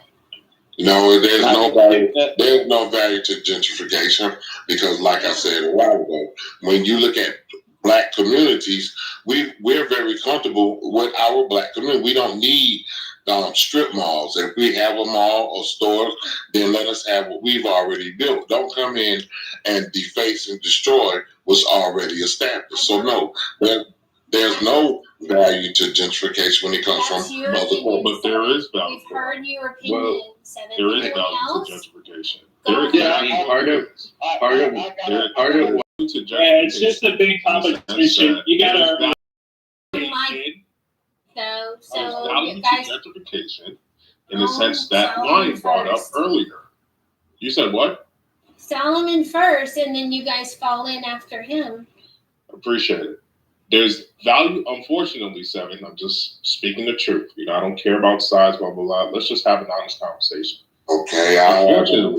Unfortunately, there are certain groups, Black people are included in this group, that are really good at being used as what people term economic bioweapons, meaning you use them to clear out and lower the value of an area, have certain people come in, buy up all that shit, and move them out. Unfortunately, Black people have been turned into this type of economic bioweapon. And so a lot of people see value in using them in that way. It's happened here in so many areas in Chicago. Literally, we've seen it literally. My area in the Gold Coast, which now is like, such an expensive area. Cabrini Green is right down the fucking street from the Gold Coast, or the buildings used to be. Right? They moved all of them. They moved all of them out and replaced all the motherfuckers with huge ass condos. But first, they lowered all of that value property over the decades, right? And then they did that shit. And Lion brought up another situation where the same type of shit happened. So to say that gentrification doesn't have value, I think you're being naive in an emotional sense, because clearly, like I said, some groups are just better being used as bioweapons. So it is what it is, bro. So the game's gotta be played. That's it. I'll tell you where I am right Lion, now. the game's gotta be played, Guy, and Seventh, and then I'd like to opine. All right. I'll tell you where I am right now. This is in response to Seventh's statement. I'm literally in the 6th Ward, Atlanta, 285 petrol, just getting fuel. This place looks like a shithole. There's crackheads and prostitutes right out there on the streets. They're all Black. They're all druggies. They're all addicts. The little fish market that's at the corner is ran down and raggedy, spray painted up. People have busted out the windows and done all sorts of vile things to their own society. Now, is this the society that you claim that you want to maintain and keep? Or is this pretty much worthless until somebody decides to step up and clean all this shit up and get these people either off the road? Keep talking. I just started talking. American is back, Monica. American, there's a queue. I'm sad you left. Someone comes back. I don't want to be in the queue. I just want to interrupt. Well, okay. give me the 30 seconds, Lion, and then I was trying to, I don't know. I want y'all to pay attention to every time I speak, this shit happens. Every time. It doesn't matter any time we're talking about anything. Because, well, you talk more than other Jason. people. Shut up, And Jason. you talk over everyone. And that's why that... All right, Jason's in the group.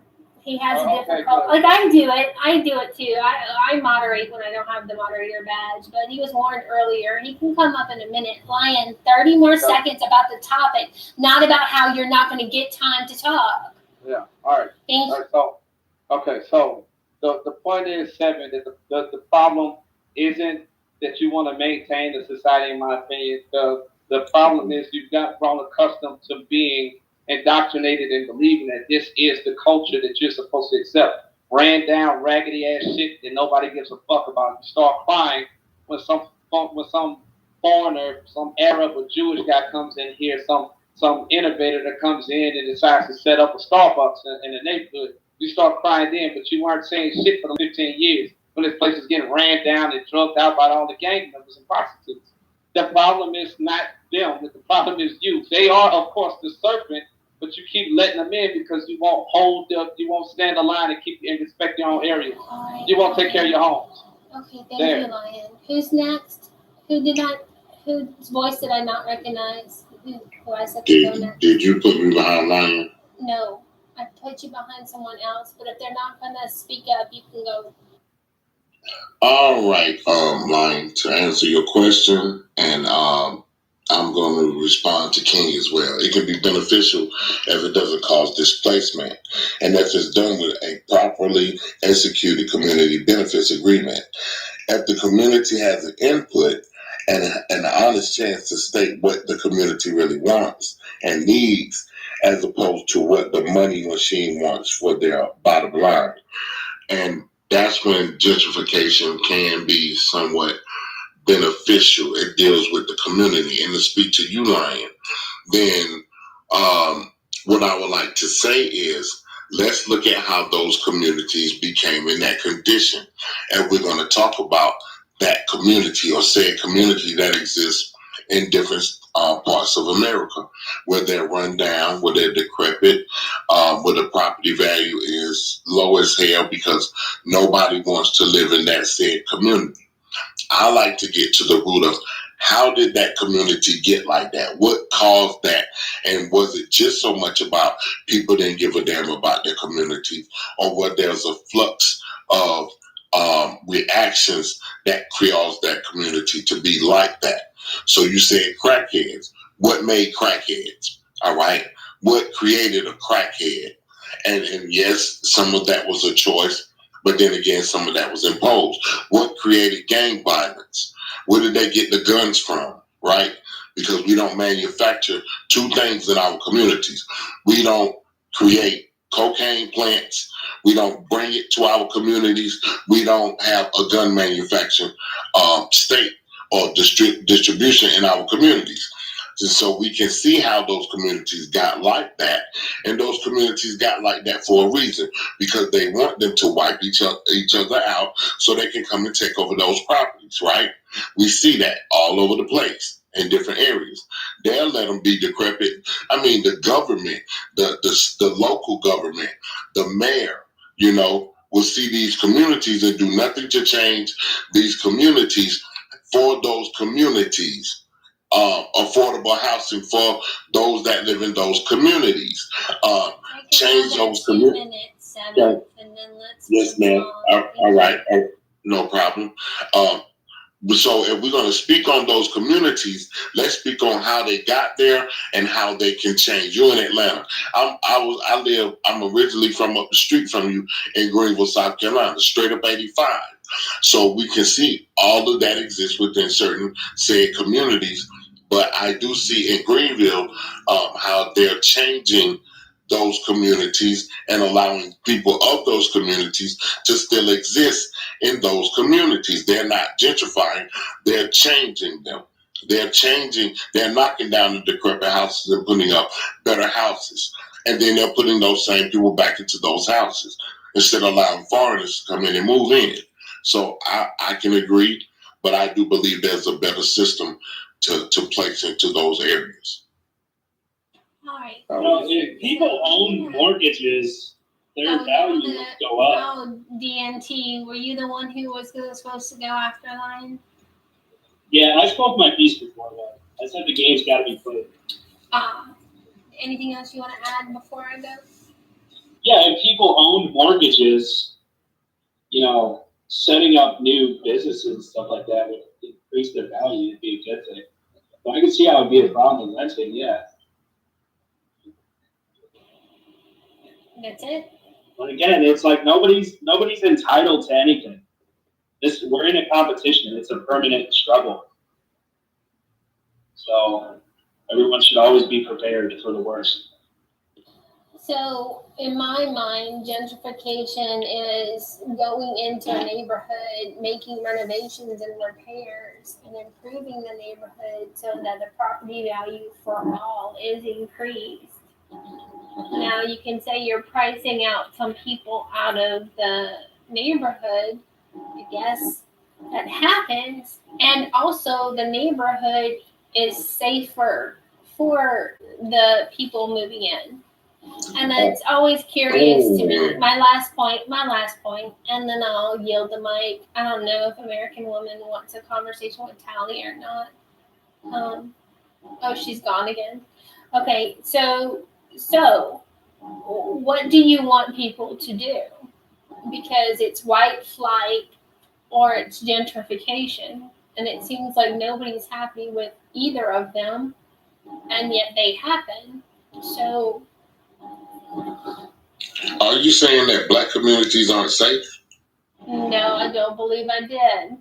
Because you said it makes them safer.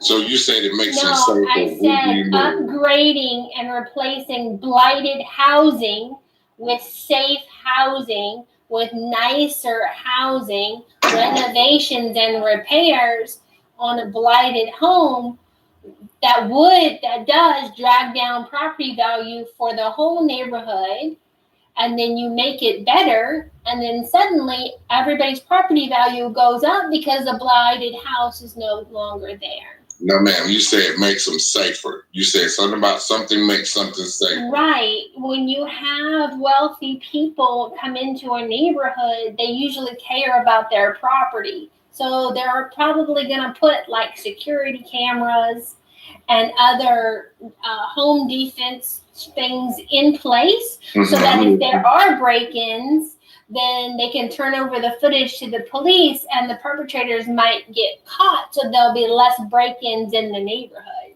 So we're talking about break-ins in the neighborhood. So we were talking about black communities and gentrification of flight. Now you're saying something about putting up this cameras. Is the problem. The only race I mentioned was white flight. And that means people leaving the neighborhood who are white.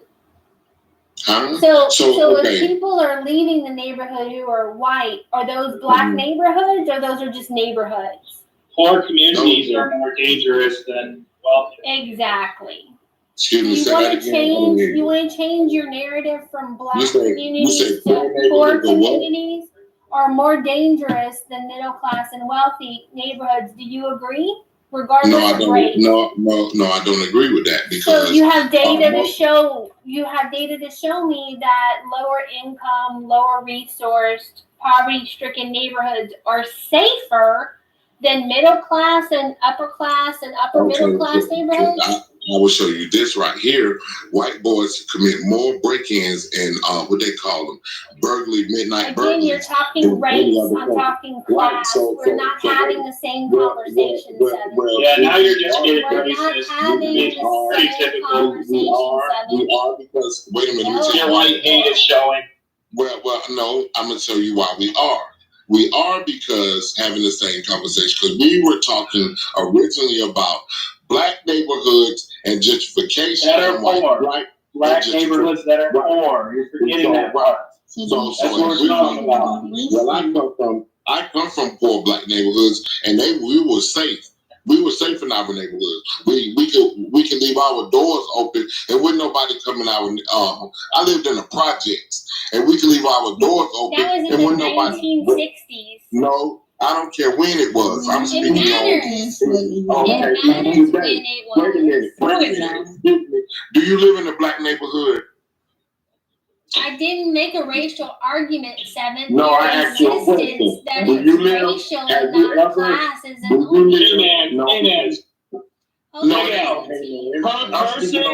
Per person, blacks commit more crime than whites. That's for real? No, that's a fact. I'm serious. That's a fact. You can deny the truth, but that's a fact.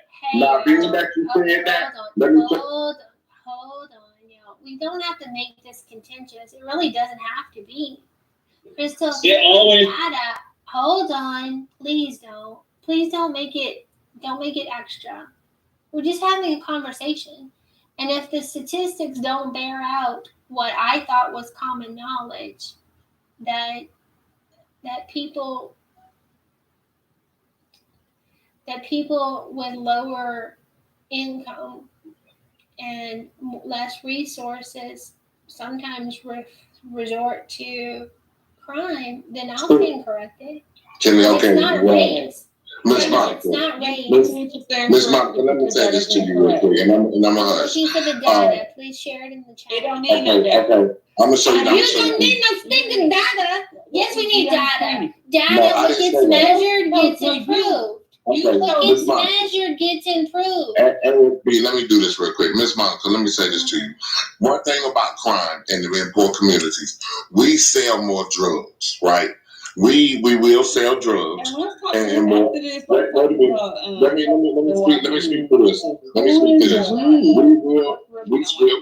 Very small substrata. Can I do this real quick? Can I speak with Miss Monica real quick? Miss Monica, please let me. Okay, well let me speak to Miss Monica real quick. Well, let me speak more to Miss Monica real quick.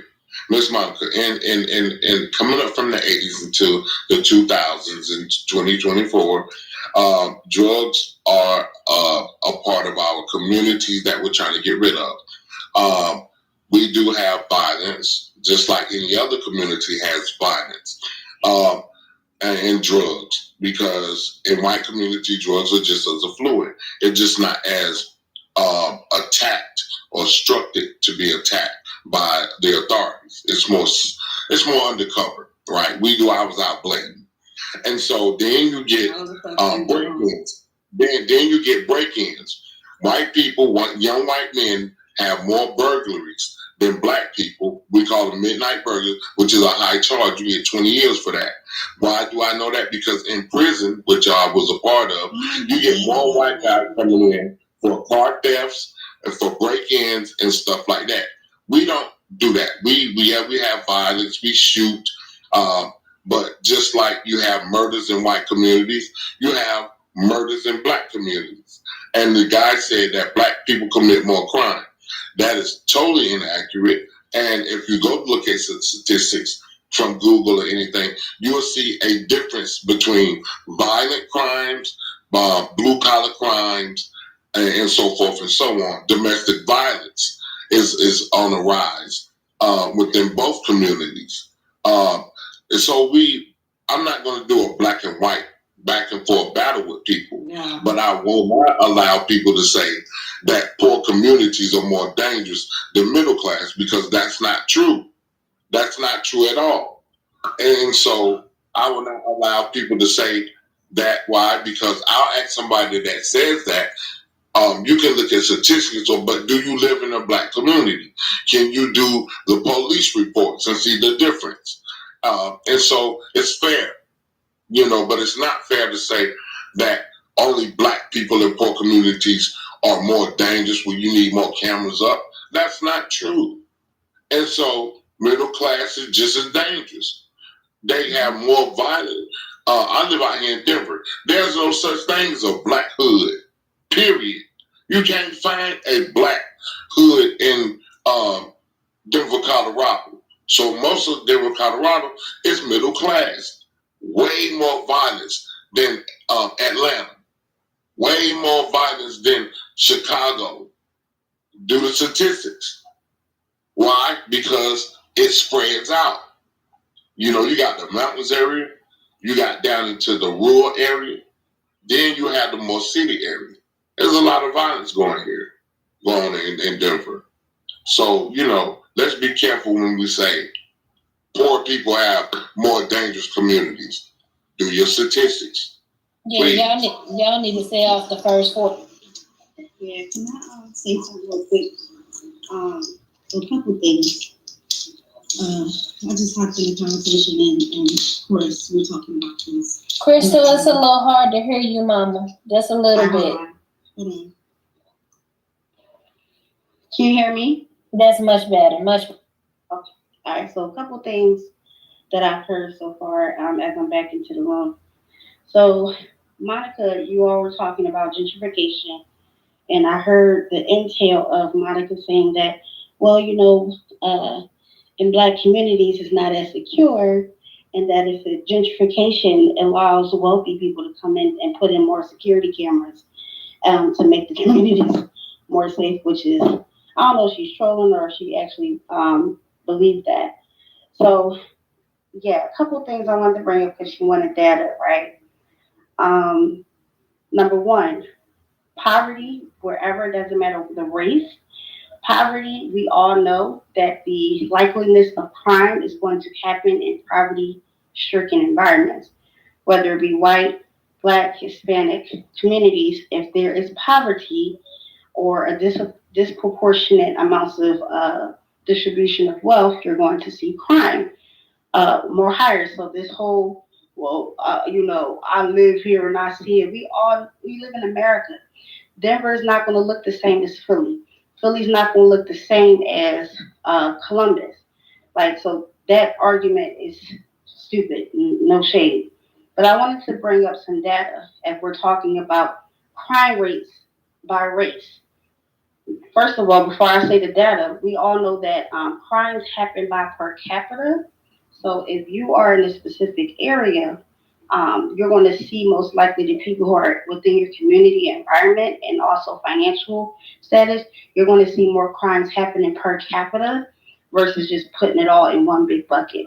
But the data says, according to the United States Department of Justice, and I'll link it below, it says in March of 2024, the United States Department of Justice reported that 51% of known offenders for hate crimes were white, 21% were Black or African American, and 17.4% were unknown race. That's for hate crimes.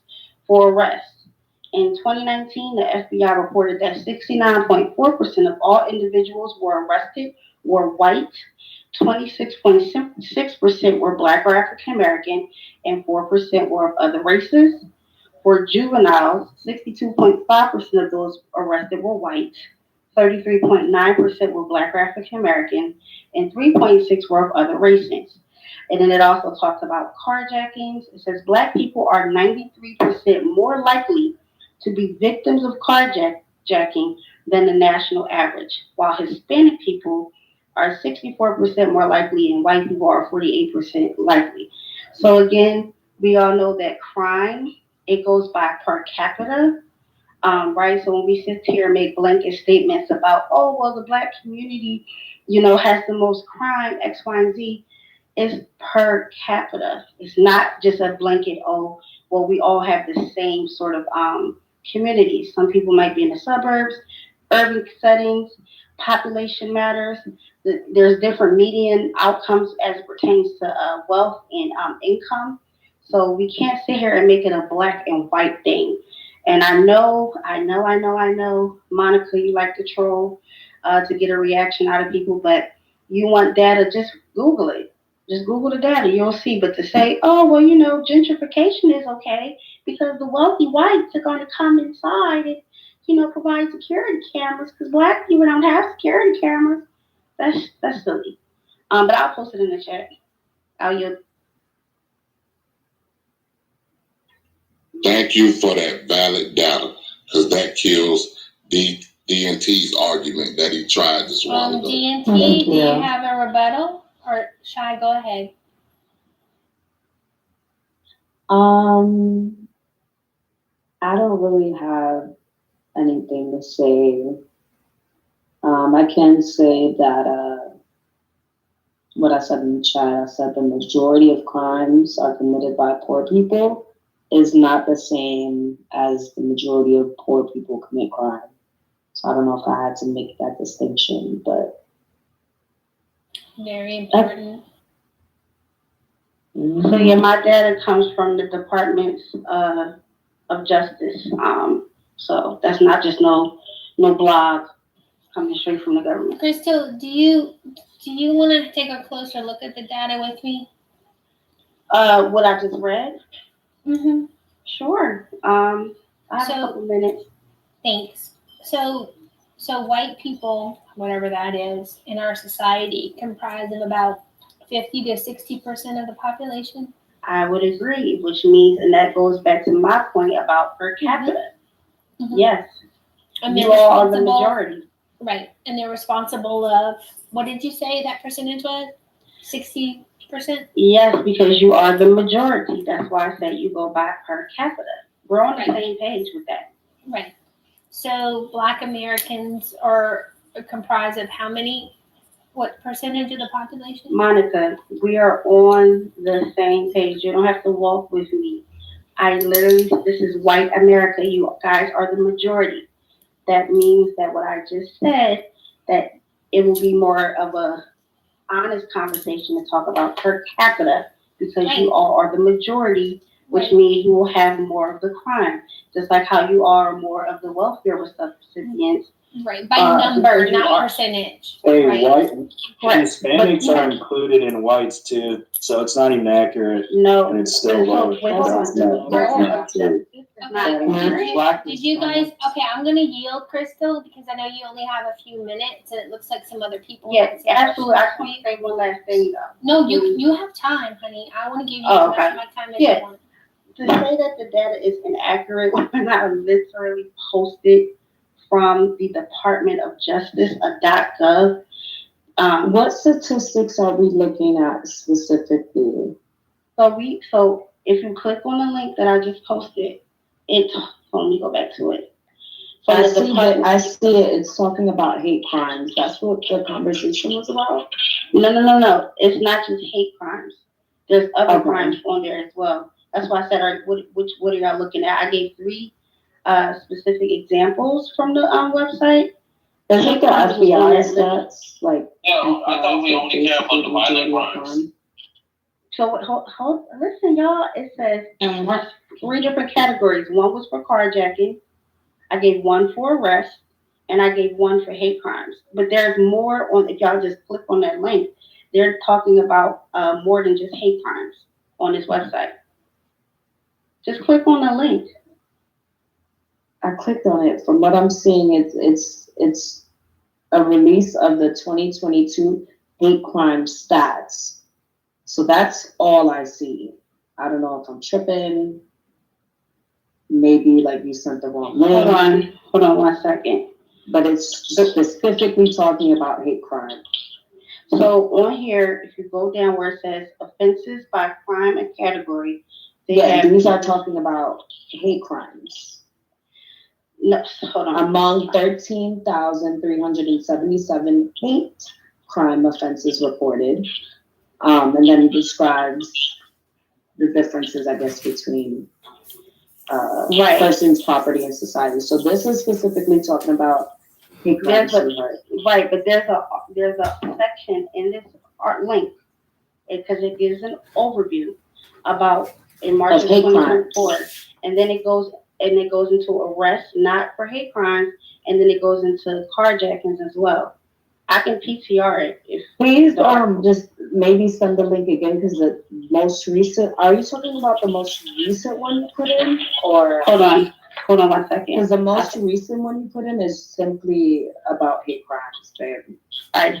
So the one that Safari just posted, I'm about to post that one as well. Okay. I was just looking at this. Yeah, I was gonna say the FBI crime stats are a little bit more. Right. This is a crime. Well, this is as of 2019.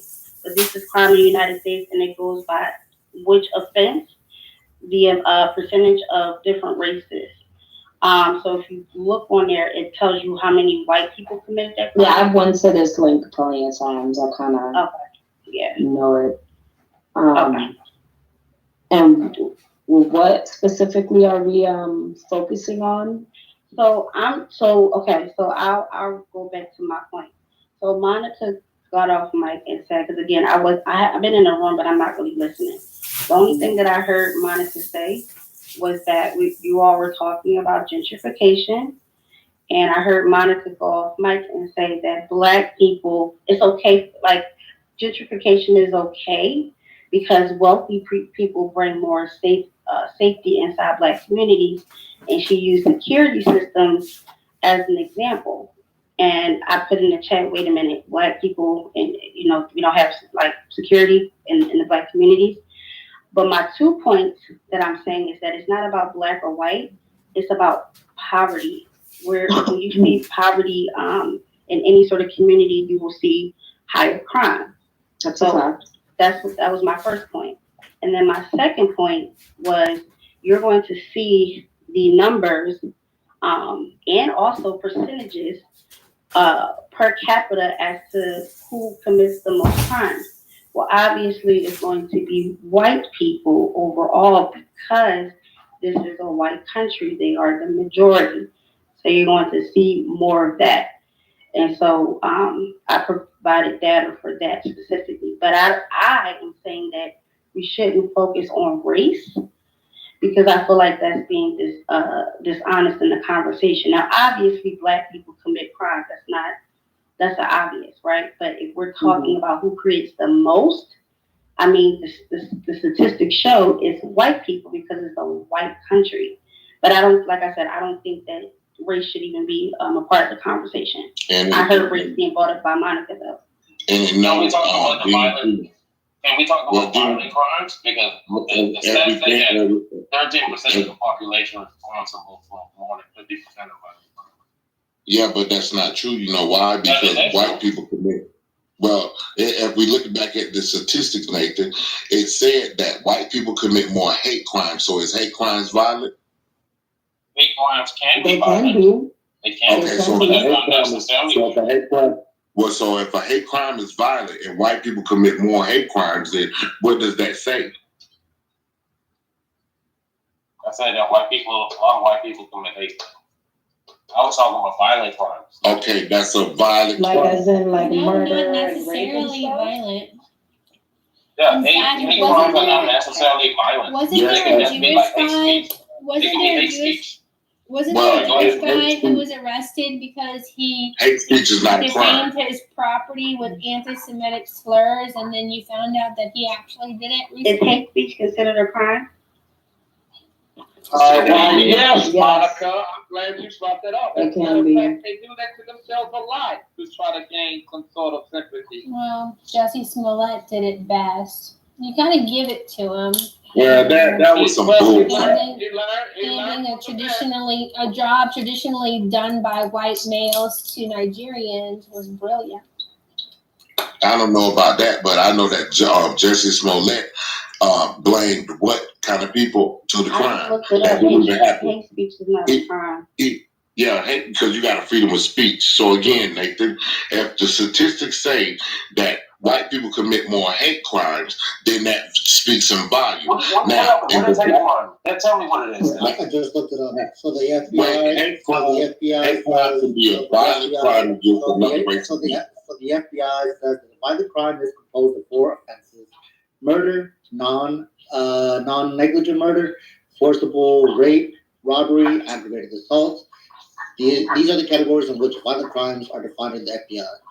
Okay, so now when we deal with rape, we see that in both communities. When we deal with murder, we see that in both communities, especially mass murder. We know where mass murder comes from, where people will come in like the guy in the church came in and shot up a church or came in and shot up movies. Those were white young men committing mass murder. You feel me? And so we see that, but we also see in Chicago. Wait a minute. Let me finish. We also see in Chicago and in Atlanta and some of the major cities, California, where gang violence does exist. So one thing about it is this right here, and I'm gonna land. Black on black crime is more interesting for the newscasts and stuff like that than white on white, because white on white crime does exist, but it's not as popular as black on black crime to be mentioned in the news. You feel me? Why do you like to take so long to say something that you don't know? Come on, man. You gotta not be concise. I'm done. I said my piece. You know what you're right. Go ahead.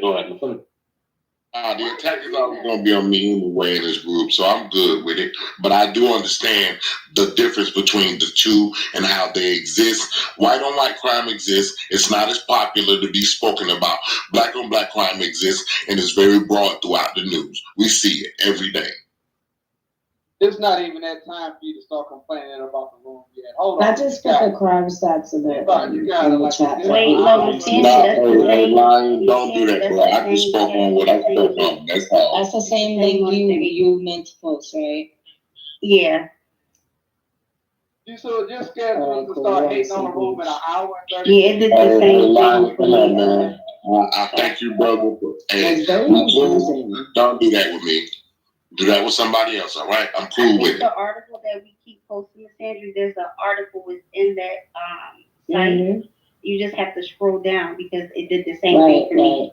Yeah. Did one of you guys put that in the usual complaints chat in Discord? I'm not on y'all Discord. Oh no, on purpose. Why, Crystal? I'm still trying to figure y'all out first before I decide to. She's the kind of motherfucker that like. And you should join the Discord to figure us out. I don't feel like a lot of y'all are Team Crystal, so I don't know. I gotta. What did she try to figure out exactly? No. What it is she's the kind of person that she loves to show up to events late on purpose. Right. It's called go to church late on purpose. That's that type. It's called self-centering. Right. Yeah, I don't want to make this about me though, y'all, because we moving from the conversation. Okay. We moved away from the percentage. Why are we focused on hate crime? Yeah, if did this happen to you, Shasha, when you posted that, when you did your Googles and it talked about the specific type of crimes, and then when you drop the link, it goes straight to hate crime, right? Did that happen for you? No, I clicked it specifically since we were on that topic. Oh, okay. I just figured go to the FBI stats instead.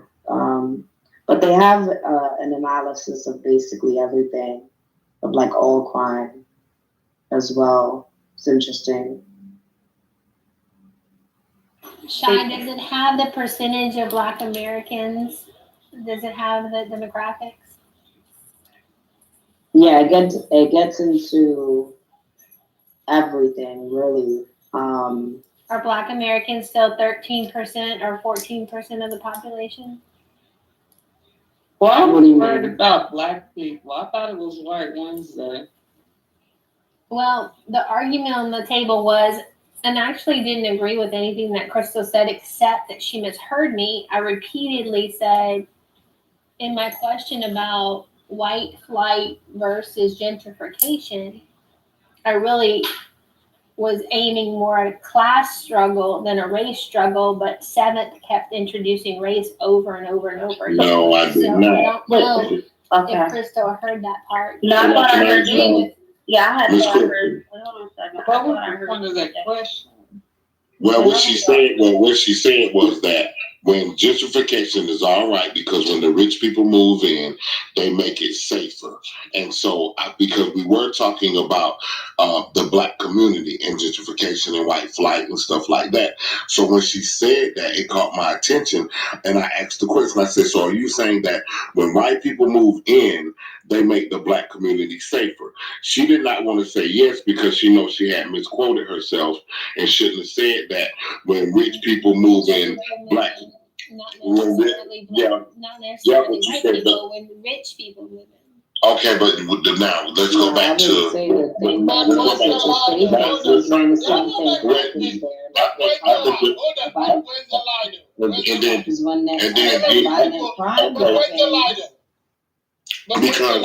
Because Black communities are safe without gentrification. That's the like places like what, East New York is safe? Wait, hold on. They Like are the safer. place- But hold on. I will Let say this. me show you something. Hold on. Okay, You take your vote, right? let me answer this, dude. I will say that it's safer Okay. when a Okay, so not all Black communities are riddled with crime, first of all. And so because we're Why are you putting poor communities? Okay, I'm gonna tell you why race was even brought up. DNT said Black people were more crime. No, I'm not. Okay, this pink ticket motherfucker on my way. Okay, because we were talking about white people, white flight, or gentrification. Now, what does that happen most at? Does that happen in poor white communities? Not likely, not very likely. But does it happen more in Black communities? What is gentrification? Whole white communities are. What is gentrification? Nobody's moving to fucking rural areas. Okay. What is gentrification? So seven things that gentrification is when you go to Black areas and make them white. That's what you think. No. Let me speak. Wait a minute. Somebody if you want to ask me the question, I'll answer the question if I can. Gentrification is when you have the developers or developing companies or construction companies and other property or what they call them, property people that buy properties and so forth. When they come into the Black community, say that again. Developers? Yeah, developers. Thank you. So when you have developers, Just poor. Wait a minute, excuse me. Wait a minute. Can I answer the question, please? When you have developing companies or developers coming to poor communities, which are most likely which are more to be black communities. No, you the black in there so bad. Excuse me. Are you mad about what I'm trying to explain, or you want to explain? We're mad about how ineffective you are at explaining it. That's the problem. Okay, well, correct me when I'm done. So when we deal with developer companies, which I've seen from South Carolina across the map to Denver, Colorado, where we have developer companies coming to poor communities, which are most likely black communities, and they deface and they come in without the community's input, and they place things in the community that runs up the property value, and they move people out in those communities. Why? Because the property value goes up. And then when they do take a house and they transform it or knock it down and rebuild it, they don't, the price is so high that the people of that community can't move back in those communities. And so now that is a part of gentrification, right? So when we spoke on that, before you go there, doesn't the value go up on the homes? And they don't just start buying houses, right? They start with the buildings. Okay, they say this, right? You have an old window seat that's broken in, right? It isn't open up. You see, like this community come in, they develop it into a Starbucks. The property taxes, the property goes up in that area. These people now have a good amount of what you call money they can make off of their home, right? As an investment. That's why they sell. Okay. Gentrification. Black people don't want. We don't want a Starbucks in the middle of our community. We don't need it. Who told you that? No. I'm telling you, it brings up the property value, bro. You talking crazy. Go ahead. Okay, wait a minute, Nathan. So again, Starbucks, shopping mall, all this and that.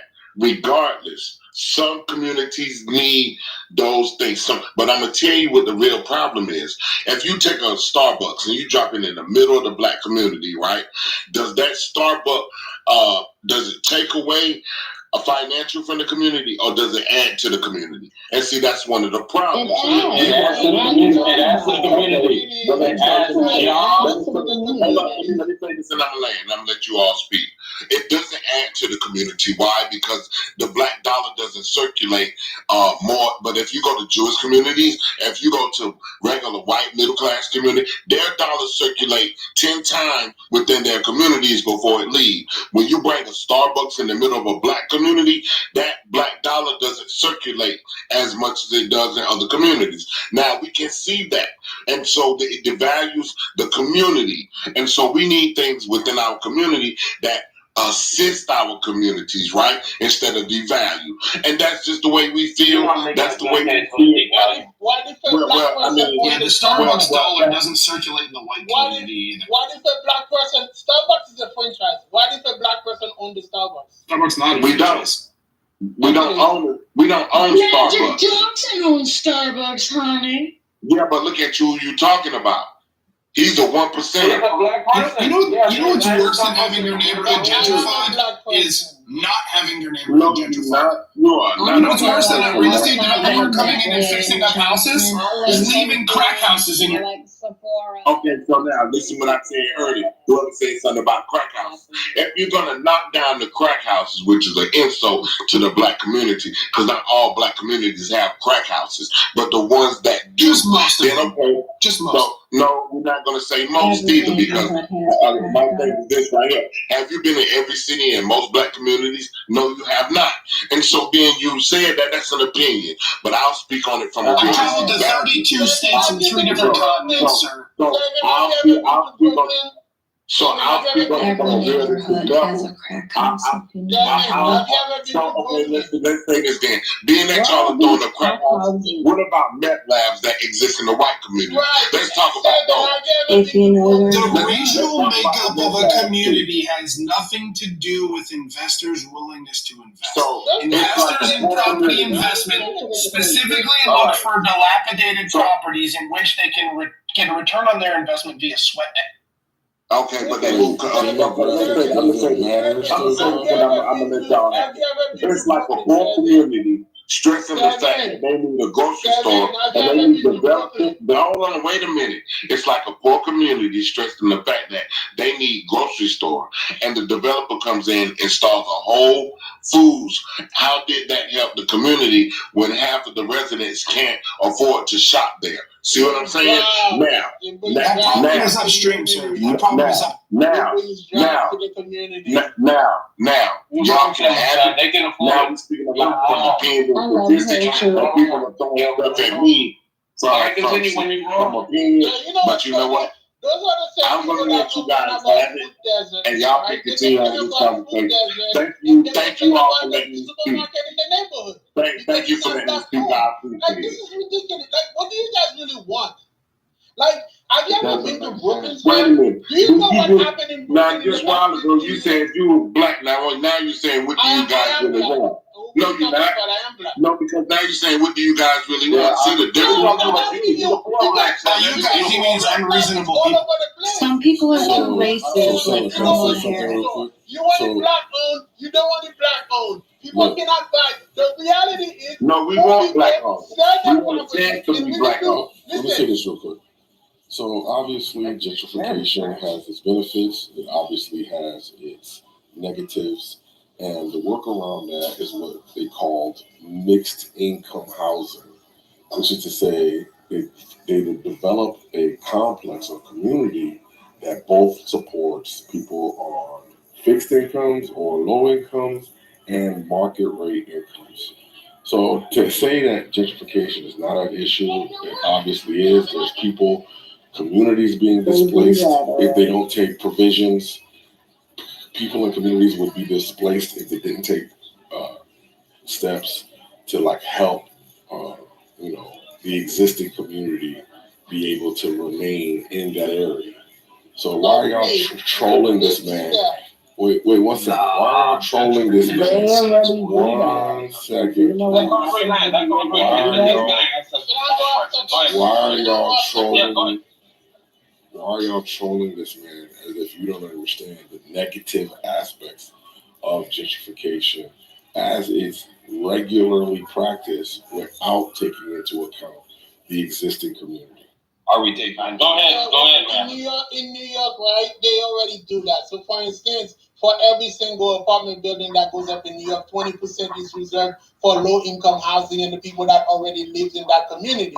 Secondly, I don't see the downside to gentrification when it does actually bring up property value, right? It replaces the aging population that are already moving out. One thing about gentrification is it is the children of those older people that move out that actually sell those property. That's what they found out in Brooklyn. Most of the brownstones were not being sold by the old people. No, those old people either died, the kids moved out the neighborhood, and they sold the property. The people with the money comes in, buy it, and they want to make a profit out of it. Those of us who are clairvoyant, we stayed and we enjoyed the property value. As far as like bringing in Starbucks and all the other stuff, that's a fact of life. Nothing is going to remain constant.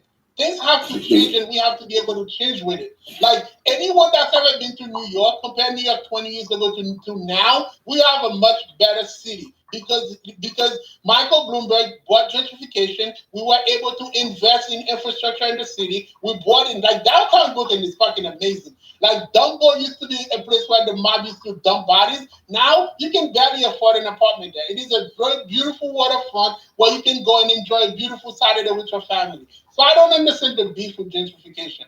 Does anybody else want to answer my question? I'll answer your question. I can't sidestep it. Okay, we do it. Let Stilgar answer it. Then after Stilgar, I want to take a shot at it. And what's the question? What's the actual question? Sorry. We all, as normal. Why are we trolling Seven Son about the? I swiped out, y'all. That's not reset it. What happened? I think I swiped out. I don't know. I wasn't paying attention. I'm listening too closely and I'm not watching the phone. So just to reiterate, just to reset the room, I said, is there any benefits to gentrification? And Seventh said no. Thank you. Okay, yeah. So since it's the case, we all know there's benefits and negatives. Why are we? Wait, did Seventh Son acknowledge them though? Do you think that there are any benefits at all? If you're asking me my question, then I've seen.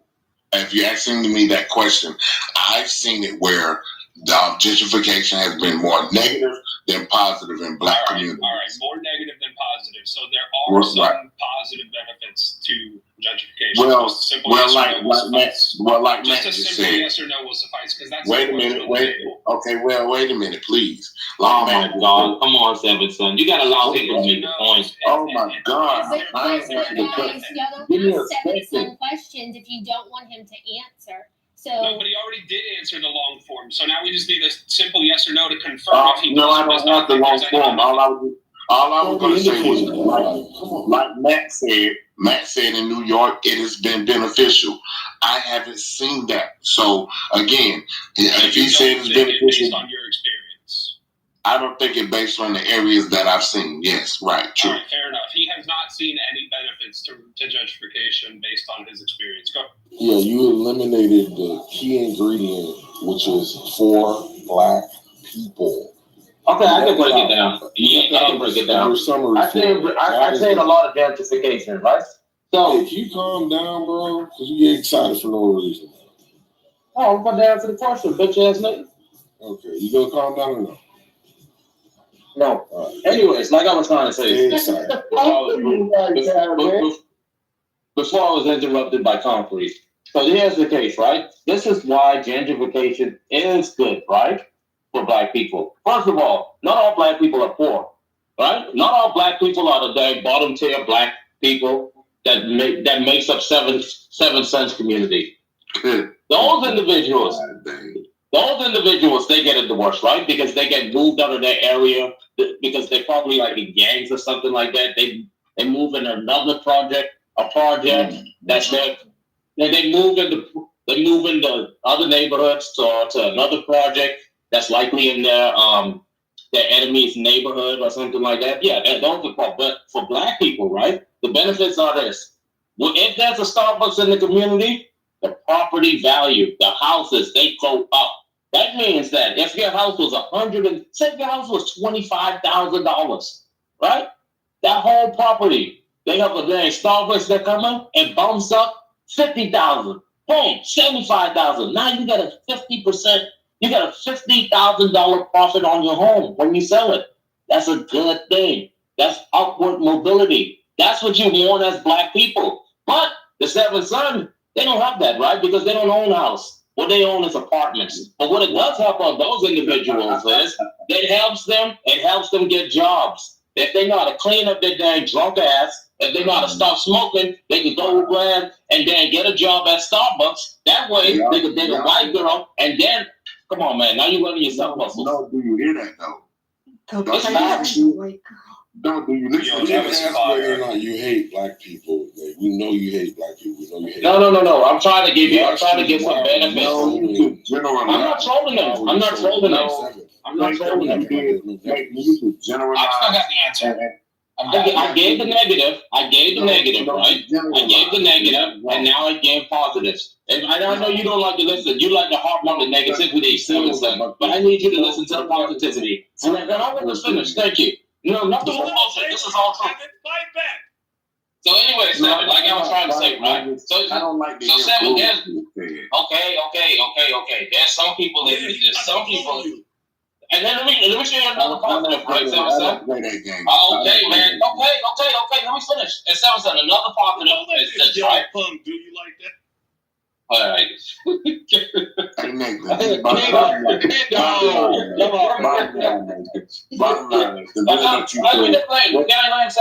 I land? My last part is this. Yeah, I want to. Another positive. Yeah, another positive is this. Your type of black, right? Y'all like to hit licks. Y'all good at the B&E, right? The breaking and entering. So if white people start to move into these areas, right? You know what that means? You got a new lick. You got a dang new house to rub. You don't have to rub your neighbors. You can start rubbing the people you dislike, white people. That's another benefit of helping black people. Still you landing with that? After 7th replies, please say that's thank all the benefits for black people. All right. Well, Nathan, I'm gonna say this. Being that you added a lot of opinionated inanity, then what I will say is this right here. If you want to make it personal about my kind of black people, me and my wife own 2 houses in Park Hill, Denver, Colorado. Look it up. No, because you don't gotta address this dude. That's what he's trying to do is get you right. Hey, let it happen. Let it happen. Let it happen, bro. Let it happen. He spoke on my kind of black people. So I'm going to speak for my kind of black people. We live in home. We live in a black neighborhood, a historical one at that, here in Denver, Colorado. And the gentrification that has happened here has damaged the community more than assisted it. With our community centers being gentrificated, the old black people that were here that enjoyed those centers, that walked amongst those centers, they were told they couldn't attend and walk in the community no more in those centers. So that was bullshit. We had a historical golf course over here. They wanted to turn, West Side developers wanted to turn it into nothing but apartment buildings. We beat that because we are a black community that's unified. We have our own black stores that the whole mart up there is owned by black people. A black woman owns that whole property. They wanted to come and knock her property down and gentrify that with, like you say, a Starbucks and bullshit that we didn't need in here because we have what we want. And so the community defeated that. So my kind of black people are united. We own homes and we are progressive in that manner without gentrification. You see, we've always defeated it here. So now I've seen it where it's been, look up Denver, Colorado. You good. No, because you said a lot of bullshit, and so I got to respond to that. You didn't rebuttal anything. So now, wait a minute, Miss Foster. Wait a minute, Miss Foster. Now we go to downtown Denver, Colorado. 7, you want to preach. We got the point, 7. We get the point. 7 points. 7, we get the point. You're calling the point now. Thanks, 7. Stop trolling with the bullshit that's not necessary. Thanks, 7. What you say, Florida? Yeah. Don't do it. It was a beautiful night golf course before they came and defaced it to try to make it what they wanted it to be. And now and let me show you how developers work. What was it called? It's called Park Hill Golf Course. Which one? Park Hill Golf Course. And what they did was No. Put it in the chat. Go ahead, Stilgar. Sorry, I was just curious about the golf course. No, he asked me a question, so I answered it. But I wanted to tell him what happened. You're done for now, 7. Please. Stilgar, the mic's yours. The reason I suspect he was being trolled is because there's a lack of acknowledgement of the externalities that cause the negative sides of gentrification. I look at it the same way I look at it as catcalling. The only thing worse than women getting catcalled is being a woman who never gets catcalled. The only thing worse than having a neighborhood that's gentrified is having a neighborhood that never receives gentrification or isn't worthy of gentrification. The entire concept behind the system and the reason why gentrification happens from the perspective of real estate developers is because they come into an area with dilapidated, rundown properties that have a high upside potential for return on investment by putting sweat equity into those properties and receiving that return on investment. The very nature of how gentrification happens requires it to be done in low economic areas. You then find yourself in a situation where these real estate developers are money motivated. That's the nature of business. And they are not going to find themselves in a situation where they're doing anything other than doing the utmost within reason to maximize their profit. Oftentimes they have cash money investors that are required, that they have an obligation to maximize these investments, right? We understand the mechanics. But the problem is, Concrete, is some people don't understand. The problem and the reason why this gentleman got trolled is because he's complaining that water is wet. He's complaining that puppies grow into dogs. He's complaining that we don't live on the Big Rock Candy Mountain. Because the fact of the matter is you have two options. No grocery stores in your neighborhood or gentrification that brings in Whole Foods. You don't get a middle option where you say, hey, real estate developer who's looking to maximize their investment and their return on investment. What we'd like you to do instead is develop commercial property, find a leasee with a major grocery chain that provides discount groceries. No. What those property developers are going to do is they're going to do a study of the area. They're going to determine how to absolutely maximize their profit. And Whole Foods is gonna. No, we don't. Not everybody does, Concrete. That's abundantly clear here that he doesn't understand. Here's the issue. No. You gotta let Seven Son. You gotta let him still. You gotta let him cook Concrete. That's still about so you can educate Seven Son. No. The fact here remains is your options are crack houses or freshly remodeled single-family homes. Your options are no grocery store or Whole Foods. It's not just black communities, sir. Number one, it's not just Concrete. Just wait. Look, Still got to take another 2 minutes. Take another 2 minutes. You asked it. Still guard. Take another 2 minutes, and then Concrete, the mic is yours. But you got to shut up first. I'm trying. You got to shut up Add first. another 60 seconds to his time. I'm trying to talk to Still God. Go ahead, Still. Let me land my plane, Concrete. Still God's talking to the room. He isn't just talking to you, bro. He's talking to the room too. I'm talking to Still God. The fact of the matter is the majority of the problems, the majority of the negative problems, which I would argue that gentrification is more upside than it is downside, but the majority of the negative aspects of gentrification is, the local lunch stand is no longer there, and family businesses are negatively impacted, and people who are looking for inexpensive housing are potentially priced out of neighborhoods that they were foundational to. Those are all negative externalities, but the fact of the matter is that's largely having to do with the fact that property prices are up, wages are down, poor economic conditions. Again, these are things external to the matter of gentrification. And as I said previous, this is a water is wet problem. You don't have a middle option where you get to presuppose, I'd like my neighborhood to be, economically developed, but not so much so that it's outside of my price point. The problem is not the economic development being out of your price point. The problem is your price point can't keep up. You can't blame economic development for your failure to participate in the marketplace for whatever reason, legitimate or otherwise, that way. Yeah, so all of that doesn't address the issue that Seventh put forward, which was specifically for Black people.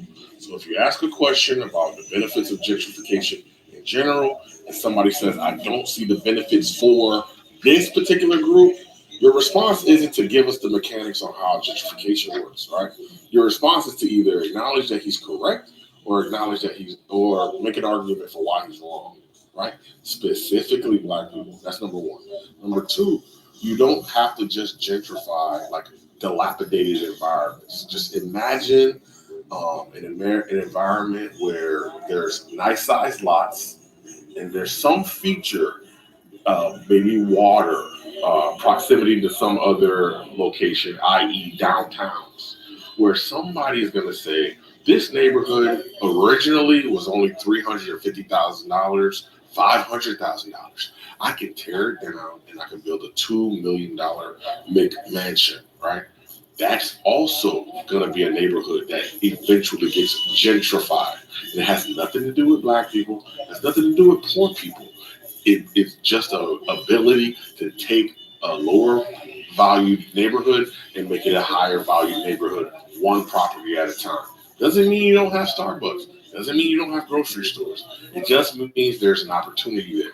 You can see it. You've seen it before, where an older house, not a cheap house, just an older house, maybe a different design where it was a 1-story and a nice sized lot and on the water, turned into a 2-story brand new home for $3 million. You've seen it if you've paid attention. So that deals with that. Huh? Go ahead. Hey, Mayfield in the background. Can I ask one more question? Are y'all familiar with Black Wall Street, bro? Except that had nothing to do with the current discussion, but go ahead. Go ahead, Lion. Then after Lion, then I like to go. Go ahead, Lion. Really simple. God damn it.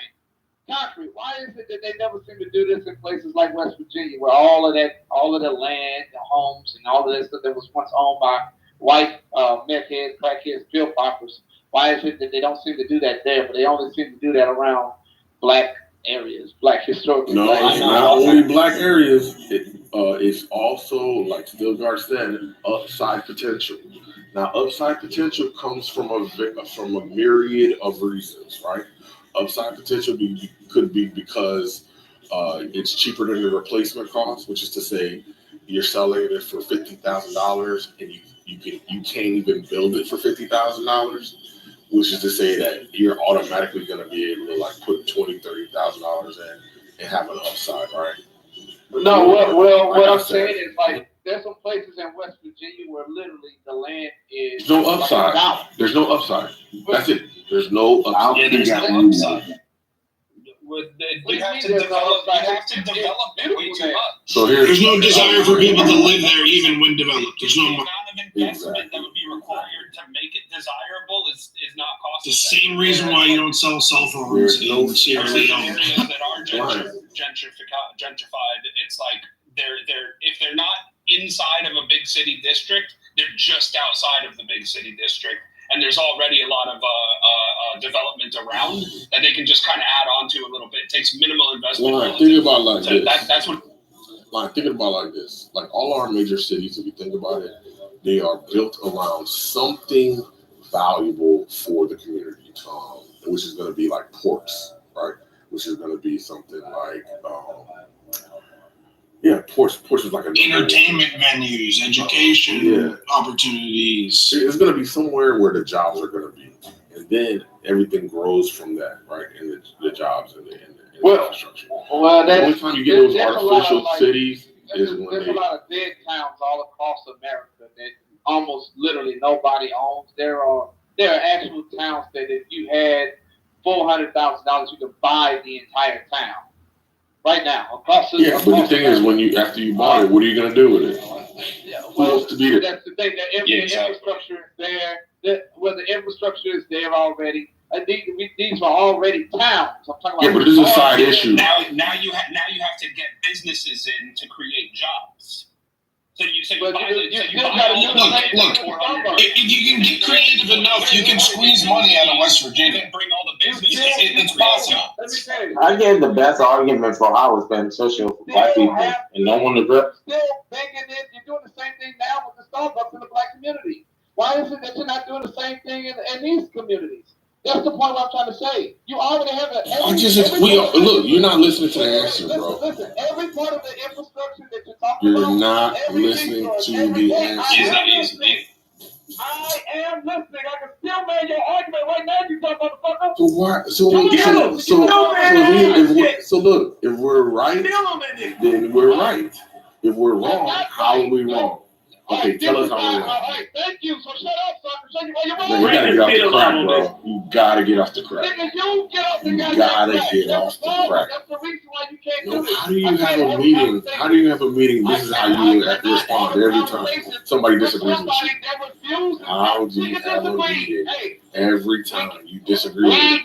No, he just said, listen, let him talk. Let him talk. I got it. No, you good. I'm here tomorrow, bro. You good. You don't have to bring the big mic out, bro. Go ahead. Okay, good. So listen to me clearly, you fucking chimp.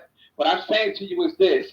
The very same white areas, white cities, white towns that already have the very same infrastructure and also resources and also things that used to bring people to those towns, you could do the very same thing. They don't. Why do these people specifically only choose where the black people and the Hispanic people used to live? Can I say something? Can I answer it? It's because of location, Lion. Like a lot of these places are these condensed areas within cities where they ain't gentrified. That's why they don't go to the bumfucks of nowhere and then say, "Hey, we can start from scratch." No, they already have like the infrastructure, like kind of set up. All they have to do is just rebuild it, and they gain double on profit afterwards. That's it. I'll give you one better. It's happening in West Virginia. It's happening in West Virginia. Well, this is what The I question to the room is: was the Harlem Renaissance regentrification of Harlem? I just was about to say that too. And what usually happens is this too. There are like white communities. There's a black person moving. They move out, right? And these black people moving, and they gentrify the area. And then when that gets run down, listen, maybe you don't believe this, 7 cents, but it happens. And you know what it happened to? It happened in Florida, bro. Yes. Anyway, just be quiet. Anyways, let me just finish what I'm talking about. What happens is after the white people move out, black people come in and they gentrify the area, right? Then after that place gets run down and all the good black people move out of the area, because what happens is every year your property goes up, the wealth goes up, you end up leaving after you get a good enough profit. Other people move in, then that place they recycle it. White people come right back, right? And they take. That's all it is. Well, I'm going to say this. 75 times somebody's repeated the process of gentrification. Hey, Concrete and Nathan, how many of y'all know about Black Wall Street? Please, no, we're not doing this. No, we don't need to get educated on Black Wall Street, please. No, I just asked the question. I said, how many the whole people room. know about everybody? All right, so everybody. Now, Black Wall Street is a good example of where we're at. But I do want to go back to and reverse this conversation back to the not a good example. Okay. Exactly. Actually, Seven, there's a bunch of people in the room. There are many people on the stage who haven't got to speak at all. Seven, no. Wait just a second. Wait just a second. Yeah, but why do you get to interrupt me? Because I'm telling you your voice. She's a mod. Where you see it with the mod badge? She's a mod. She's trying to moderate the room. That's why she's interrupting you. All I want to do is offer to pass the mic around, and if there's people who have an opinion, like Kendo, where everybody else just talk, they've been talking. Seven, she's a fucking mod. She's a mod. Let her mod. Because she's fucking moderating. And you know what? I'm not saying you can't. All I'm wanting to do is check for a few minutes with anybody else. If anybody else wants to contribute to this conversation, let me know right now before Seventh continues his comments. Why are you going to stop me from talking, Monica? I've been talking the whole time. Why are you stop me from talking, Monica? I just want to talk. Oh, gracious white moderator, may I step forth and approach this conversation with tact and nobility? My God.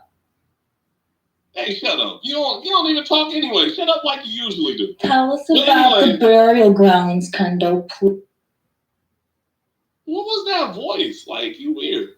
Anyway, Seven, the reason why that would be a bad comparison and shit like that, just because of the way and make, right, of how Black Wall Street came to be from beginning to end.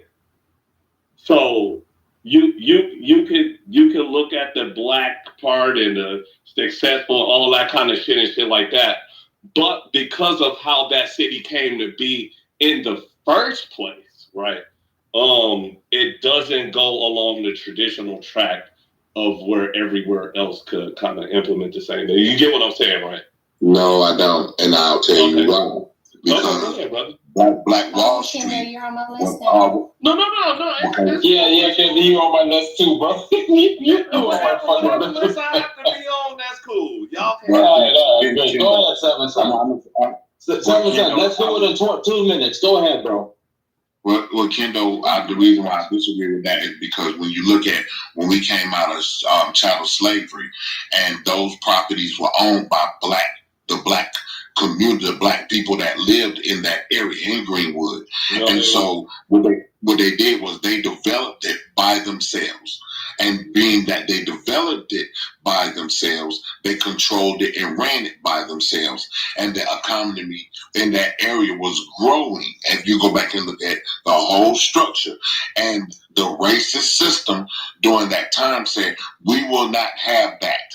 And what they did, they came and burned it down, killed many people in that area, and then they built over that in that area and gentrified that area. So when we look at that, we can see the systematic racism and gentrification running hand in hand. Tear down black communities, build up white communities, and we move on. And so then a lot of what's being said wouldn't have been said if Monica wouldn't have stated that when white people move in poor areas, which we know we were talking about black poor community. Gentrification. Well, see, Hold on. Because at the end of the day, we would not be here in this conversation. And what happened said when we were talking about we were originally talking about we were originally talking about safer communities, what Monica was speaking on, and moving into poor communities. And we know that we were talking about white flight, gentrification in black communities. So when she said that, I spoke and said, so are you saying that when white people move in those communities, they make them safer? And she didn't want to say yes, and we got into all this discussion where we at now. And this is why she wants to keep running from the fact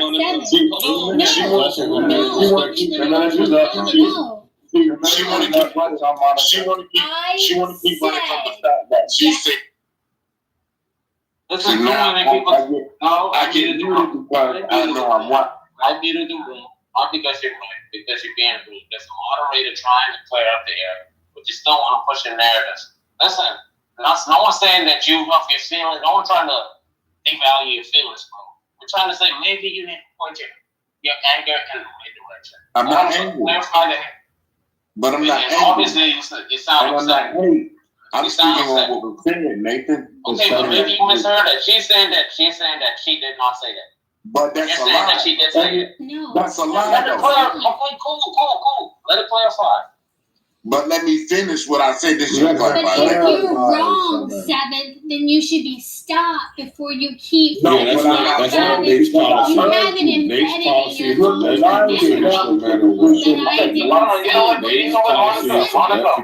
Monica, let him get into the extra 60 seconds. So, all right. So I'm gonna end it like this.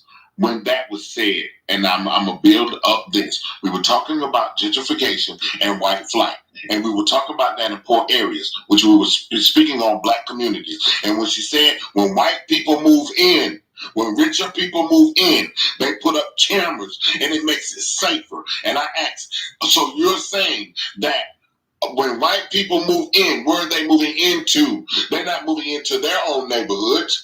They're moving into poor urban society, mostly black communities. That's what we were talking about. And she was trying to say, when white people move in, they put up cameras and it make it safer. And all I said was, wait a minute. Our community was safe before gentrification. And so now we're here. And she can go ahead and rebuke that, but I know exactly what she was trying to say without lying. I don't have to lie on her. I don't get no benefits from that. I say about the lie right there. But let me want to go rebut. And like I'm ready to move on. This conversation is like a lot. So I said, what do people want to do? Because when people move, and I might have said white people move out of a neighborhood, it's called white flight. And then there's gentrification, where not white people, but people of wealth move in. And when people of wealth move into a neighborhood, I don't know why you're fighting so hard on this. People are safer because people with means tend to have the ability to protect themselves and their property. And so they will have defenses for their home, including video cameras, so that if break-ins happen, the perpetrators are more likely caught, which increases the safety of the neighborhood. What makes you think this man But was Seventh had before? continuously and repeatedly tried to make this a race issue when I said repeatedly 5 times at least that it's a class issue. And keep misframing me, and I will keep insulting you. I will keep insulting you because you keep misrepresenting me. Stop it. Okay. Stop it. And one more thing. One last thing. For anyone to think that a community who has a historic golf course in their neighborhood is poverty stricken blows my mind. Well, okay. Go ahead, Florida. Thank you. Can I ask you one question? Can I ask you one question, please? No. You know what? It's fine, but it's going to be a rhetorical question. No, it's not. Yes, it is. It's Go not. ahead, ask her a question. Okay, Miss Monica, what makes you think that when rich people move in the communities, all right, and you said it makes it safer because they can put up cameras to catch perpetrators, what makes you think that the community didn't have cameras and was safer? Someone said it didn't. She said that it didn't make it safer. And I said it was a rhetorical question. Correct. I'm asking, what makes her think that the community wasn't safe before rich people moved in? All right, thank you for asking her that question, Seventh Son. It's a phenomenal rhetorical question. Now, listen. All right, regardless, you know the answer. It's okay, Seventh Son. You'll get an answer later. I gave you the permission to ask the question, knowing that you weren't going to get an answer. All right, hey, it's cool. Run away. I know. I gotta go. Run away. Hang out and wait. I'm no expert on this matter whatsoever, but I do know of a few instances in my hometown of Tampa where gentrification has happened over the last 20 years, and largely for the benefit of everybody in the greater area, including the black folk, right? Now, the process of gentrification is not one that is inherently linked to race, right? It is, in fact, linked to class. It's the development of a poor area, of a poor neighborhood in an urban area, right? That's what it is. Now, we can look at two. Yes, it is. It is the development of a poor neighborhood in an urban area. That's what gentrification is. Where did you get that definition? You go look up a definition later, and I'll be happy so to. you like Florida? Did you hear what I said? That you can take before you go on. Did you before you? No. I'm giving you my Go definition. ahead, bro. Okay, great. Your definition. Good job, bro. Go ahead. Stay ignorant. Go ahead. I've given you my definition. Now I'm going to give you where I've seen it happen. Seminole Heights, Tampa, Florida, is a neighborhood right off of I-275, just north of the downtown Tampa area, about 5 miles. Anyways, in Seminole Heights, this was at one point a very, very poor neighborhood, largely black. Yes, it's true. And then there was an investment spree, which was enabled by the city primarily, which allowed for the zoning of, I believe it's Florida Avenue, if I'm not mistaken, to be rezoned for business use. So now you drive up Florida Avenue, and all of these historic homes are now bars, coffee shops, hair salons, law firms. There's a mixed community of business up and down this road, which at one point was residential and is now commercial. Why do we need another gentrification story? Yeah, because it's just an example of how everybody benefits. So again, it's not a matter of how it inherently harms the black people in the neighborhood just because of the fact that it's gentrification and these people are black. As a result of the input of money into the neighborhood, the people that stuck around saw property values rise. White people moved in to the neighborhood where people wanted to move out for one reason or another, maybe because they already got enough return on their home, maybe because they weren't interested in the new neighborhood with all of this extra business activity, because now Florida Avenue was a main main road with a lot more traffic than it once was. Maybe for one reason or another, like I know one of the reasons why people move out is because, again, we already heard all of this. Out. Anyways, the benefit is that the black people in that neighborhood, regardless of whether they sell their home or stay in their home, are going to see property values rise and also get the inextricable benefit of being closer to a more popping hub, right? Now they get closer hairstylists. Now they get a closer Aldi's or a closer Whole Foods. Maybe now they don't live in a food desert anymore. So this is basically like a very like basic understanding of what's going on, and you're using this basic understanding. Yeah, I know. It sucks to be proven wrong. I know. It sucks, bro. It sucks. Anyway, so Go ahead, Concrete. Go ahead. Yeah, thank you. Be quiet. So the way it works is Go ahead, Concrete. the reason why you're trying to claim the blacks are benefiting is again not to the degree.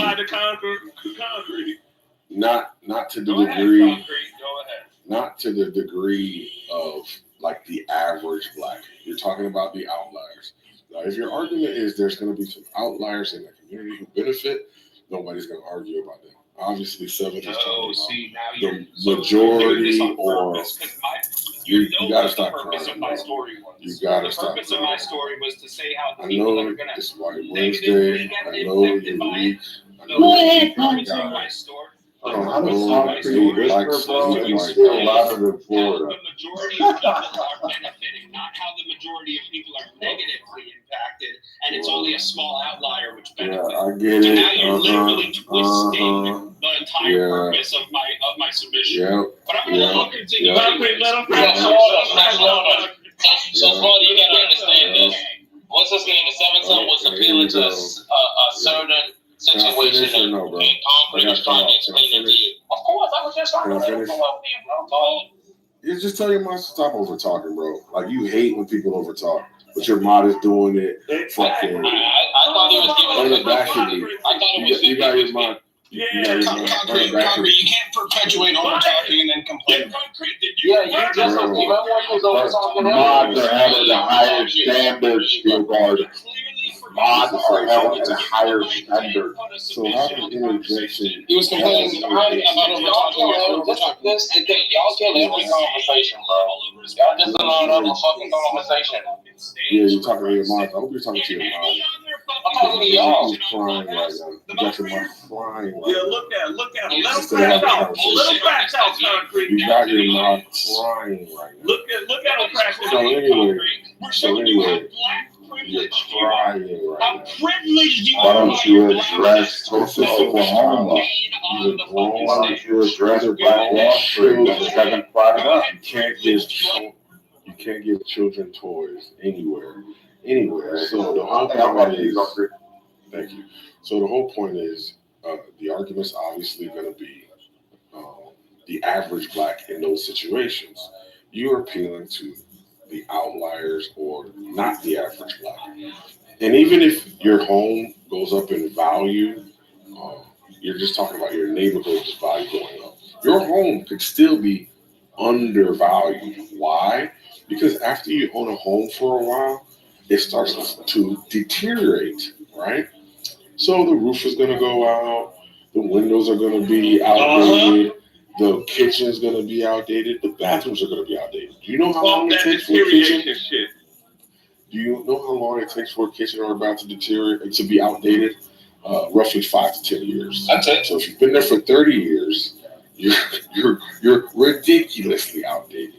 So what ends up happening in most cases, because people don't put away money for reserve for replacements, they have to fucking live and survive, and they're just doing the best that they can.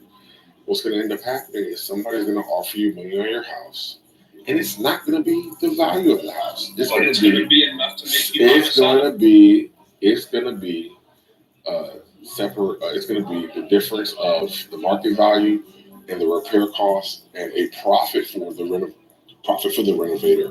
And it's going to and then the number for you. And so what's going to happen? Excuse me, sir. Calm down, sir. Calm down, sir. Calm down, sir. Concrete bars right now, bro. So the whole point is, while it might be enough to leave, it's still. This is so childish, bro. Y'all are stupid, bro. It's really sad how stupid y'all are. Wants to suck his dick. Oh, this guy. This shit is crazy.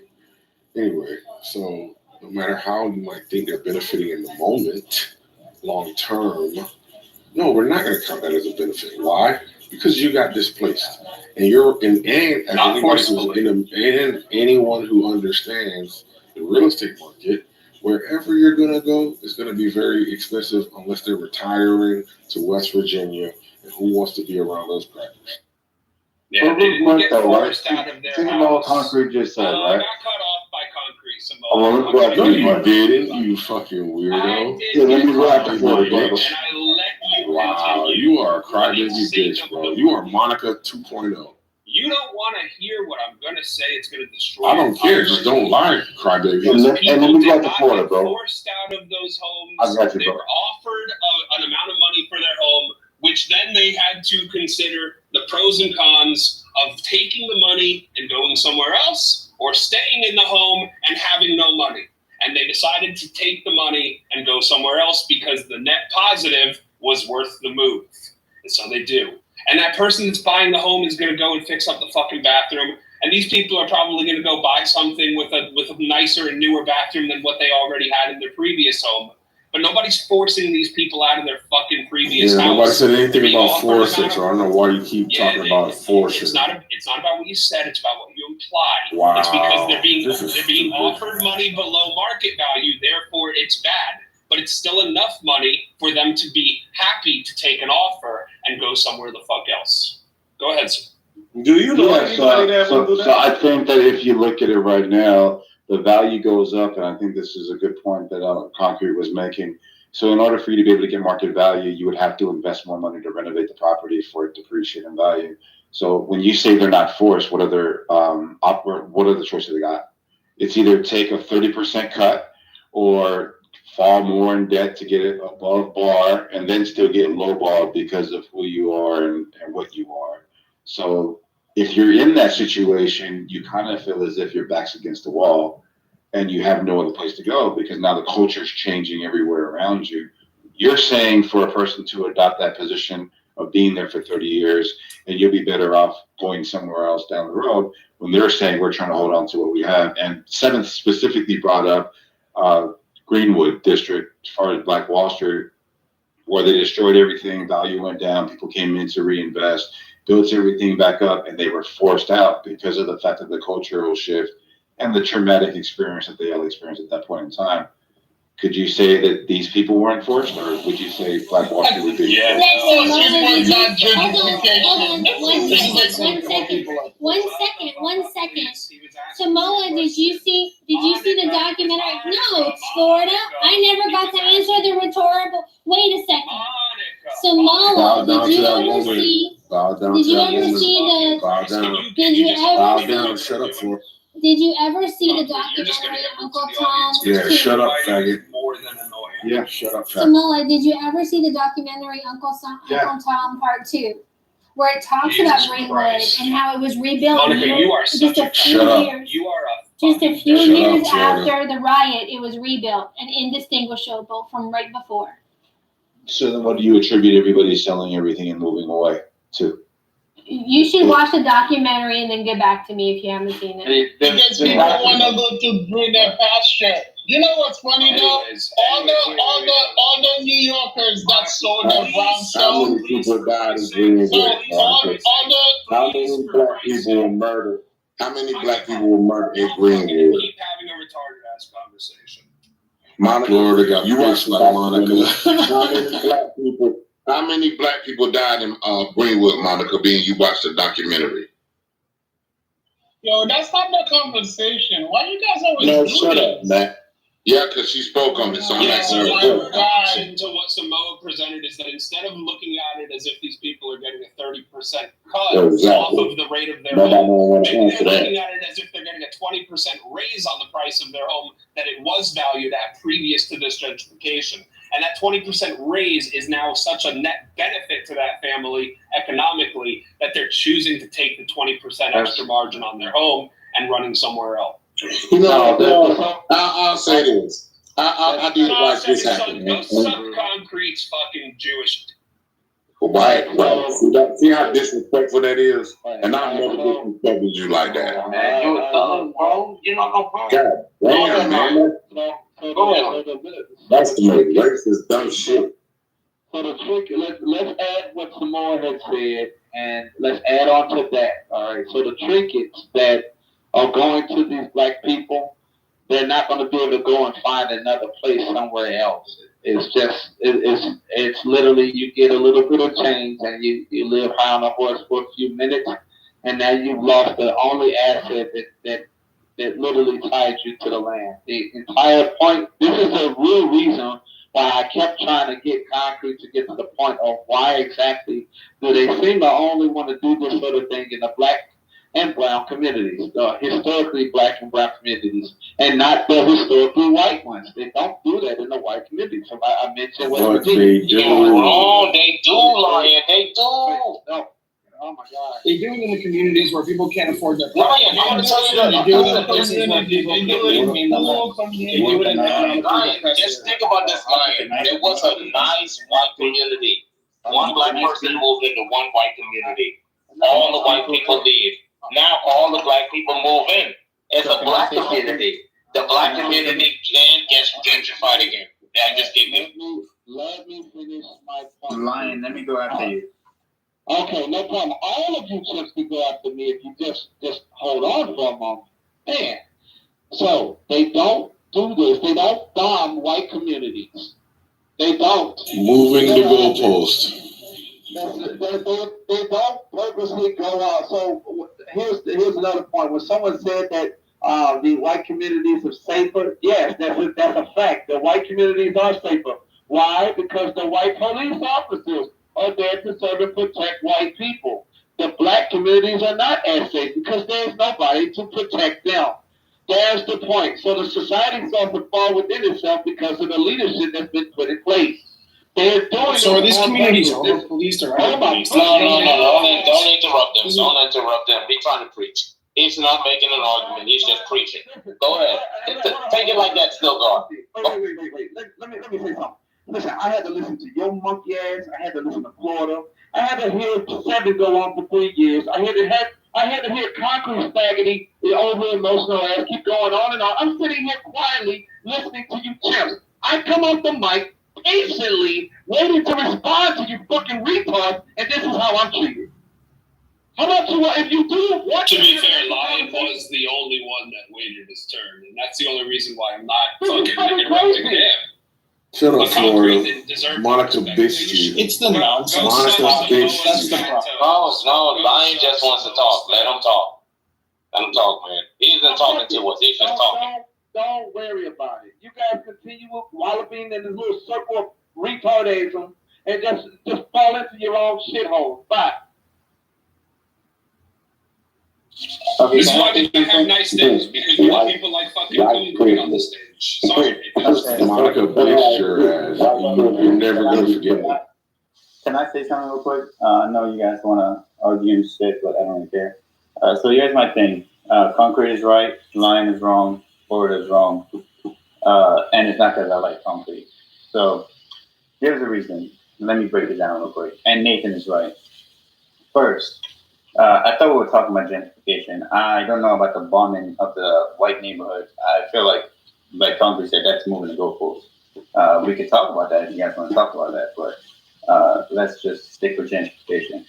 Gentrification happens. I'm very pro gentrification, right? Because like me, I don't really care about 30% of ghetto-ass black Americans who ruin neighborhoods. And I think gentrification fixes that. That's the first thing. The second thing, most black people don't benefit from gentrification, Florida. The reason why they don't benefit from gentrification is, what happens is, if a neighborhood has been, let's say, quote unquote, selected to be gentrified, right? They go in and then they offer cash to the people who live there who still own their homes. The reason why they're offering cash is because they understand that a lot of these people are poor, and paying them now for their home, which is at a very cheap value, they would think that's a lot of money. When in reality, they're going to turn around. It is a lot of money for them. If they think it's a lot of money, then it is a lot of money. It's as easy. Hold on. Sure, I agree with you there, right? I'm not going to argue with that one, right? They do think it's a lot of money. They do think it's enough money, and they do think that's what your home is valued at. But in reality, it's not, right? Because after, technically speaking, in that condition, that's what the value is. Did If I they not accept just it. say the same fucking shit? Hold on, Lion. First of all, Lion, you said, hold on, let me pause my cooking so I don't burn it. You're all missing one critical part of the equation. Lion, you said that. Shut your black ass up. All you niggas do is parakeet me and then say I'm wrong. And then Ryan, shut your white ass up, bro. And then say it right back to the room. I hate all of you. You get on my fucking nerves. I hate you Ryan, all you did was pose a dumbass dumbass question. 100% with you. All Ryan did was say, why don't they do it in the white neighborhoods? Which is wrong. It's a loaded question. So that's why I want to correct Lion. It's done in white neighborhoods. It's just not done as much. The reason why it's done in mostly black neighborhoods is because of something called white fucking flight. They stated it. Hold on, Lion. Before you got here. Not concrete. Lion, hold on, bro. I didn't interrupt. Okay, let me finish. You can't. Hold on. You can't. Someone brought up West Virginia. There's gentrification going on right now. Oh my God! Let me finish and get to my point. Lion, chill up, bro. You doped up on caffeine, bro. Like, let him talk. He didn't interrupt you. He's dope. This fucking crackhead. So there's a reason why it's not done in black communities. Simply because, guess what? White flight happened. People went to what do you call it? The suburbs, quote unquote, what people call the suburbs. And that's away from majority of infrastructure and majority of jobs. White flight didn't really take away jobs. It still kept jobs in the inner cities. What it did was just remove white people from those fucking neighborhoods, right? Took them to the suburbs where they can live. And kept black people in their inner cities. So most of gentrification is happening in inner cities. It just so happens that that's where black people stay due to all the loan requirements, redlining, blockbusting, all of that. All of those racist ass laws that were in the past kept black people in the inner cities. So now people are realizing that, hey, we want to go back into the inner cities. But technically speaking, the inner cities are dangerous. Why are they dangerous? Because when a community is poor, you typically have more fucking crime. So how do you solve that? You push them out of the inner cities. You do that in which way? One of the ways is gentrification. You stated, this is where you were wrong. You stated that, hey, cops are in white neighborhoods, protecting white neighborhoods. No, the fuck they're not. Majority of cops are not in white neighborhoods. Majority of cops are in black neighborhoods. Why? Because that's where policing is required. Policing isn't required in areas where there's not much crime. It's only mostly required in areas where there's a lot of crime. So when you gentrify a neighborhood, you do help the crime out. You solve crime in a sense, right? Because you push them out of that neighborhood and you move them to a different community where crime is not going to increase in that new community where you push them out to, and crime is going to reduce in that community where you just now gentrify. People don't move. People don't travel to commit crime. Typically, it doesn't happen that way. People commit crime in your local communities. So that's where you were wrong, Lion. So now, back to what I was saying. Is he saying what I said, or is he saying something totally different?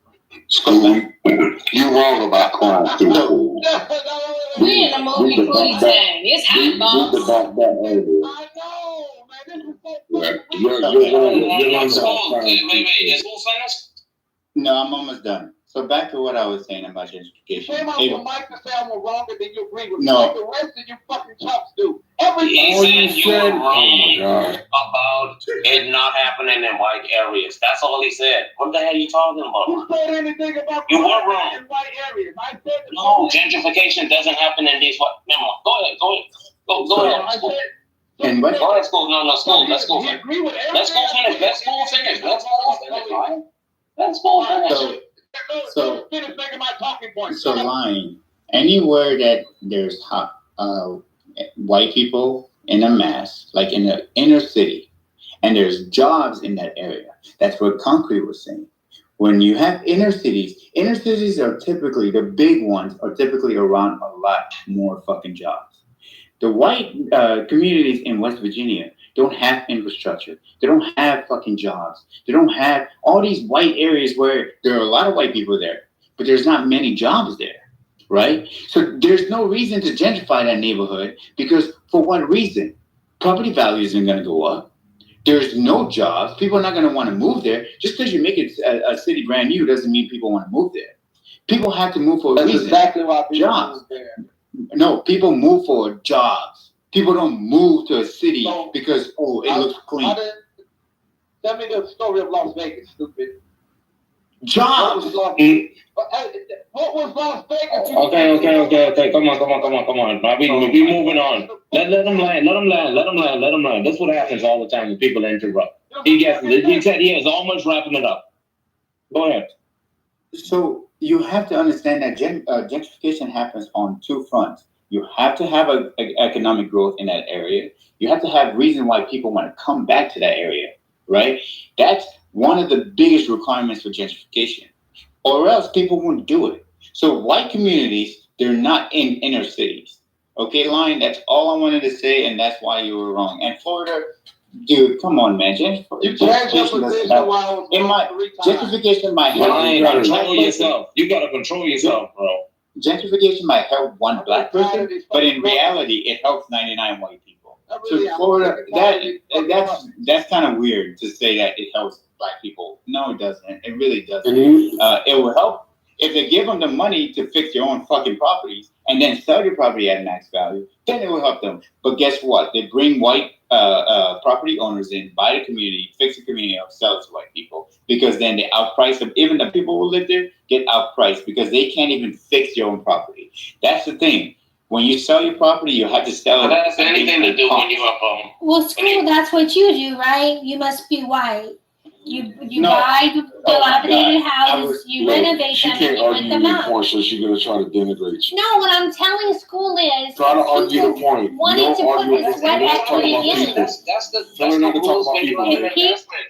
If you don't upkeep your investment, then it loses value. Borrow money off the equity of their house that they own, renovate it, and then resell it at a profit. That's them, that they get to do that. They really do? Are you serious? It's not based on, again, it's not based on. They get to do that? The other problem that everyone's glossing over is the fact that if Nana doesn't accept a 30% below market value cash offer on her home, it's only a matter of time before she loses it to tax debt. There you go. So you're admitting that they're in a rock and a hard place. Thank you. So that's an acknowledgement that they're not benefiting. But this isn't a negative on average. 1 second, sir. 1 second, sir.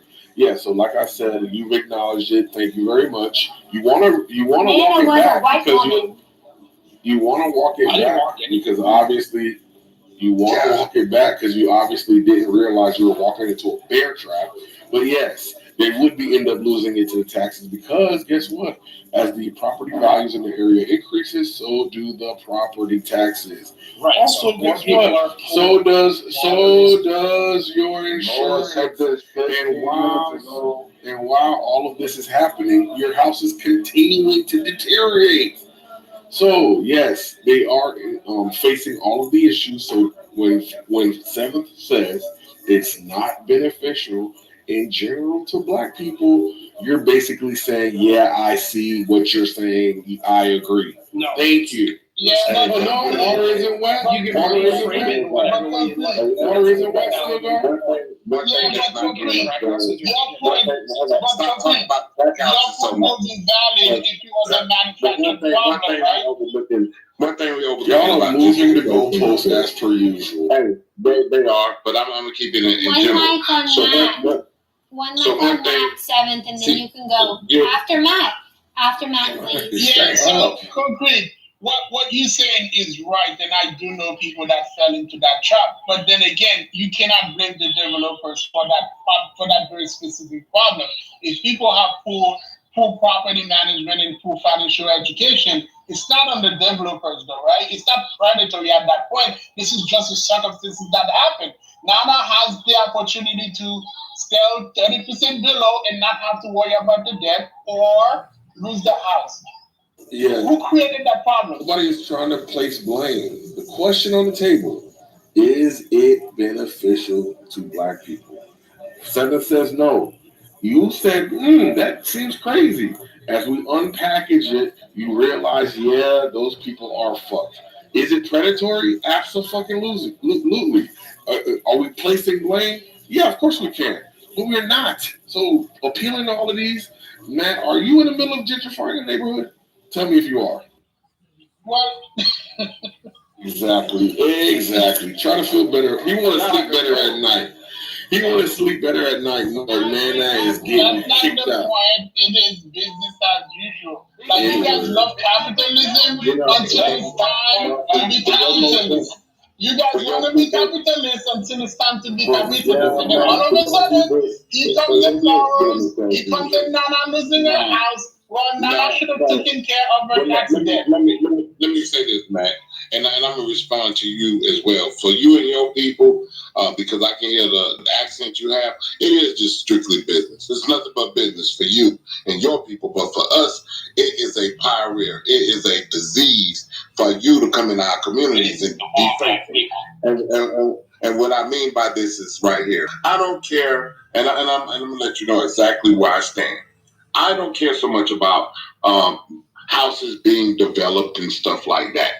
You know what I care about? I care about when white people move in Black communities and then they try to change the rules. When they move in our communities and try to make rules that didn't exist before they got there.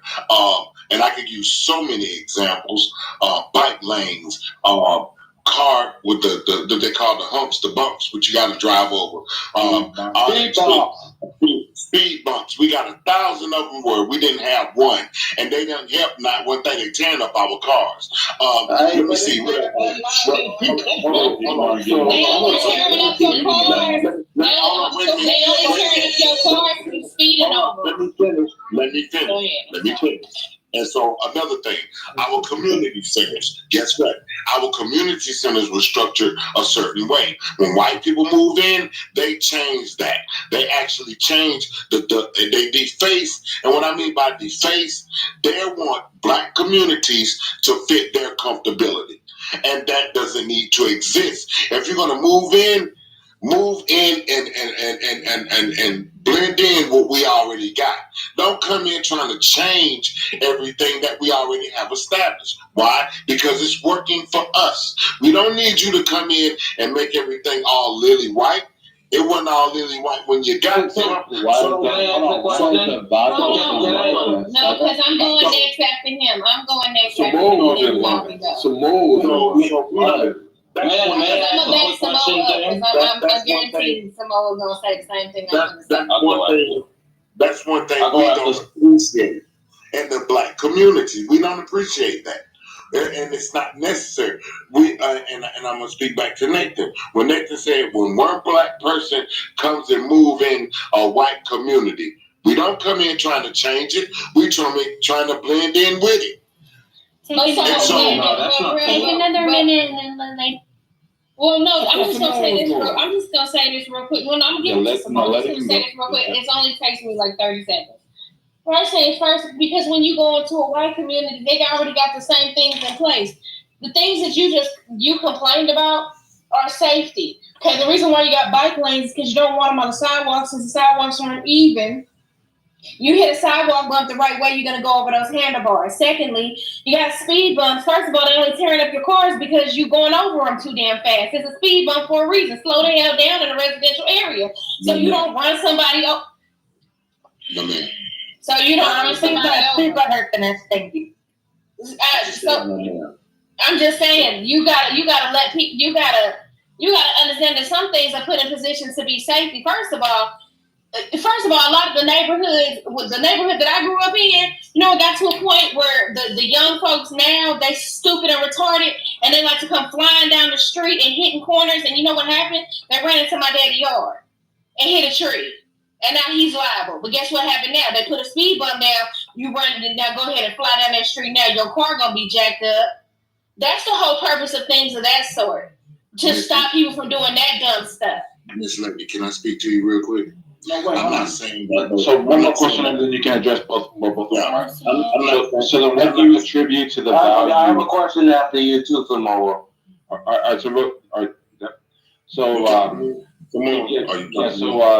people with the money aren't going to come in and invest in a property that's super valued, right? So they're only going to go into places that are super low, so there's a profit that they're able to make off of it. What do you attribute to the value of this area being so low? Yeah, that was my same question. How do you what's your faulty premise? I spoke on that earlier, some more about how those and I mean, I'm gonna let everybody use their own common sense when I say this. A lot of our communities were all right. I mean, they were functioning very well. And I did pose a question. I said, well, how did these communities get crack ridden? How did these communities wind up with so much gun violence? And so when we get to the root of that, then we open up a broader spectrum of how and why the war on drugs and all that went in our communities and blah, blah, blah. That's nothing to do with gentrification. Wait a minute. You know what I hear? I hear an upper middle class.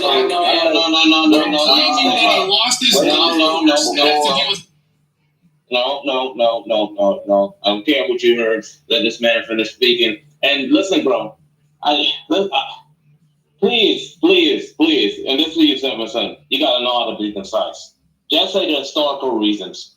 The war on crime. You don't have to go deep down on how you search and all that. Please, man, you gotta know how to make it faster. All right, well, maybe I'm not that good at explaining. But he isn't asking that. He's saying that if it works for you, he said it works for us. He said if it works for you, there should be some type of value within the community. He said, obviously, when you look at it objectively, we see that in other areas, competitive areas, it isn't that value, bro.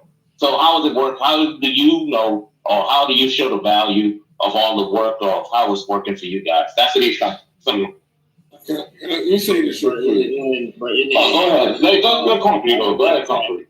So let me say this. So I want to dispel the notion that it only happens in Black, and it only happens in poor communities.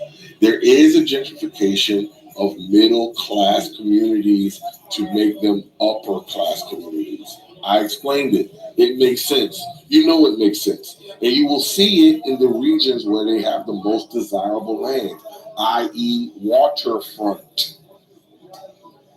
Right? I don't know why I did that extra T, but I think it's in the spirit of Florida. Florida likes to enunciate every word.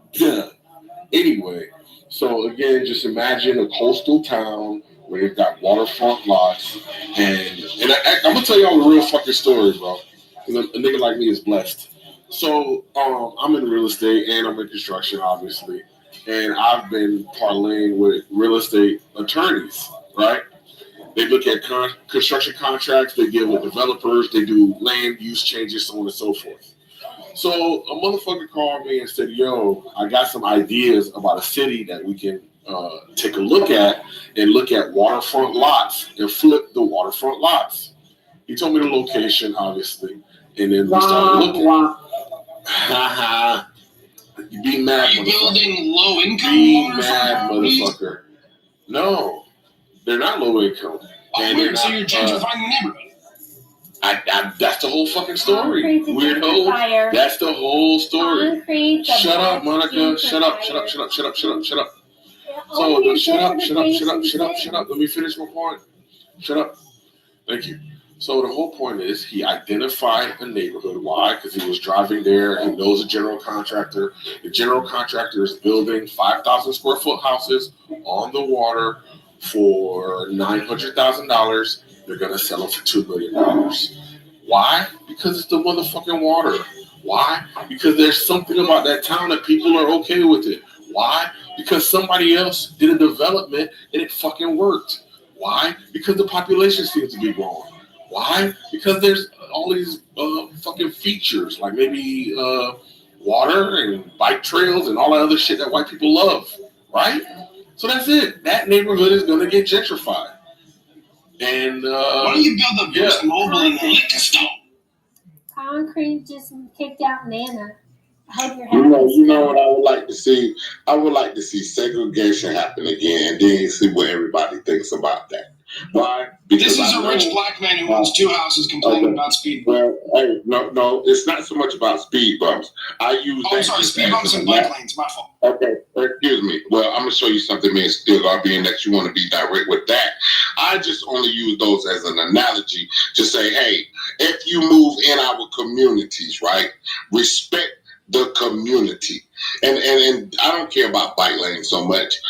They do kind of put them in wrong areas. I don't think that bike lanes need to go every damn where, because what is happening with that, we have a society of white people that don't want to excuse me, that don't want to see cars anymore. Thank you. They don't want to see cars anymore. They don't want electric cars. They don't want. You know who that helps, Mr. Seven? Something that helps lower economic individuals who can only afford a bicycle. Wait a minute. There's a group of people like that. They don't want cars anymore. They want everybody to ride a bike like China, and we don't want that. We still want to drive our cars. And so I only use those analogies to say, okay, rich privileged. Well, okay. People who can't afford cars ride bikes. So they ride bicycles. Well, okay. Well, wait a minute. Listen, and be very earful to what I'm saying. I don't mind y'all so-called gentrification. I don't like it, but it exists. It's going to happen. But what I don't like is when you move in, you want to make our communities what they don't need to be. We enjoyed our communities the way they were before you got here. And that's how a group of us feel from city to city, state to state. You're not against gentrification, you're against progress. Just say that. Just say you're against progress. No. You understand? You understand who likely lived in your historically black neighborhood before it was historically black? School just told you. School just told you who built those houses. No, wait a minute. For the most part, black people built them. Because that's why there is. See, that's why I know you don't know nothing about the black community, because you're thinking white people built that community. No, black people built that community. Owners benefit from the increase in their property. That's why Monica is historically black, because black people owned it, black people ran it, and black people built it, like most of America. So let's be very mindful. If you don't like Sweet Green and yoga studios, just say that.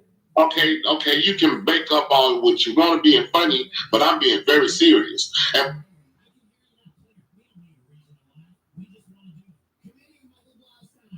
it was green before you got there. It was green. No, so it said Sweet Green. Sweet Green. No, like a fast casual restaurant that white folks love. Sweet Green. It was Sweet Green before you got there. It was Sweet Black. So we don't need no Sweet Green. And so now, again, if you listen to what I'm saying, it's not that I'm against or for. I don't like gentrification, but I understand how it's happening. And I understand why it's happening. And I understand we don't really have a power or voice to really stop it in all senses. Now, we've stopped it in certain areas, but sometimes it can't be stopped. What I'm saying is when you move in, adapt. Don't come and try to take over. That's like me moving in your house, or you let me in your house, and I just tell you all the rules that go on in your house. I tell you how to run your house. Your neighborhood's not your house, sir, and bike lanes and speed bumps are progress. Fast casual restaurants are progress. Improvement in property values is progress. You're anti-progress. You're anti-progress. You want to drive your own burgundy Cadillac without having to worry about bike lanes. You want your Metro PCS in your liquor store instead of your Walgreens and your... We'd rather go outside the Metro PCS. Okay. On Steel Guard, at the end of the day, again, when we talk about ownership, in which I heard a lot of people on here talk about Nana owning their homes. Let him finish, man. All right. You know what? Y'all know exactly why. Huh? Yeah, I didn't hear you. But at the end of the day, Steel Guard, you understood exactly what I said, and you understood exactly what I mean. I think everybody here understands. Those who do development intimately understand what it is you do not understand. Well, intimately or not, I'm just saying, hey, we understand gentrification happens. We understand it's going to continue to happen. We understand that it's a lot that needs to go into stopping it when it's coming into certain areas. Sometimes it can be stopped, sometimes it can't. But I was saying, fuck when you move in and respect our shit. Don't come in and try to tell me, because you're my next door neighbor and you're a white person, that I got to do certain things like y'all doing your HOAs, because we don't have those in our black communities for the most part. So don't come in here with your HOA bullshit and try to tell me what I can and can't do on my property. Don't come and try to tell me what we can and can't do at our community centers. Don't come and try to tell me what I can and can't do or do within my community, which I pay for, which I pay taxes for, and which I help build. And I yield right there. You know what the fuck I'm talking about. Go ahead, Lion. I didn't hear nothing to say. I'm sick and tired of faggot ass Steel Guard over here interrogating this motherfucker. You know you're gonna keep going forever. Shut the fuck up. Well, come up with a topic, Lion. Sorry, we can't hear you through your Campbell's soup can. Stop. Somebody needs to gentrify your Bluetooth, sir. Stop. The Steel Guard, for real though, Steel Guard, stop the interrupting though, because you made that dude go longer than he should have, bro. Please, we all lose at that point. But what is really wrong with your neighbor coming over and telling you that your grass doesn't look like it's been mowed or fertilized in over like 6 months, and you should probably do something about that? Or maybe just they need to mind their damn business. Like, hello? Yeah, Leave me the fuck alone. I want to put my trash cans in the bike lane. Well, you know what? Here's the thing. When your neighbor comes over and tells you that the Cadillac on your fucking grass hasn't fucking seen a car wash or a sunscreen tent in like 10 years, and it's starting to develop like bacteria and rust, that you should probably do something about it. Why are you gonna get mad at Karen? Well, so here's the thing, right? I think there's a mind your business. Do you not hear me talking? Okay, listen. And I get that minding your business, but at the same, and there's a fine line between going above and far beyond, like minding your business and something that doesn't really concern you, or the fact of trying to show somebody to have pride in the place that you reside, right? Regardless if you're renting, you're leasing, or you're owning, take pride in what you have. And I think that's the biggest thing with a lot of the Karens and the things of that sort. Yeah, do I believe that some people can go overboard and overstep bounds? Absolutely. Mind your business. I got this over here. I'm going to do it when I want to do it. But at the same time, I don't think there's anything wrong with other people around you kind of suggesting that you take pride in the appearance of like your house. Like, for example, if you're on the block and you're the only one with 2 feet tall grass and everybody else's grass is finely mowed and edged and they having issues with field mice because you got the fucking forest growing in your yard. Yeah, homie, I got a problem. Can you cut your grass?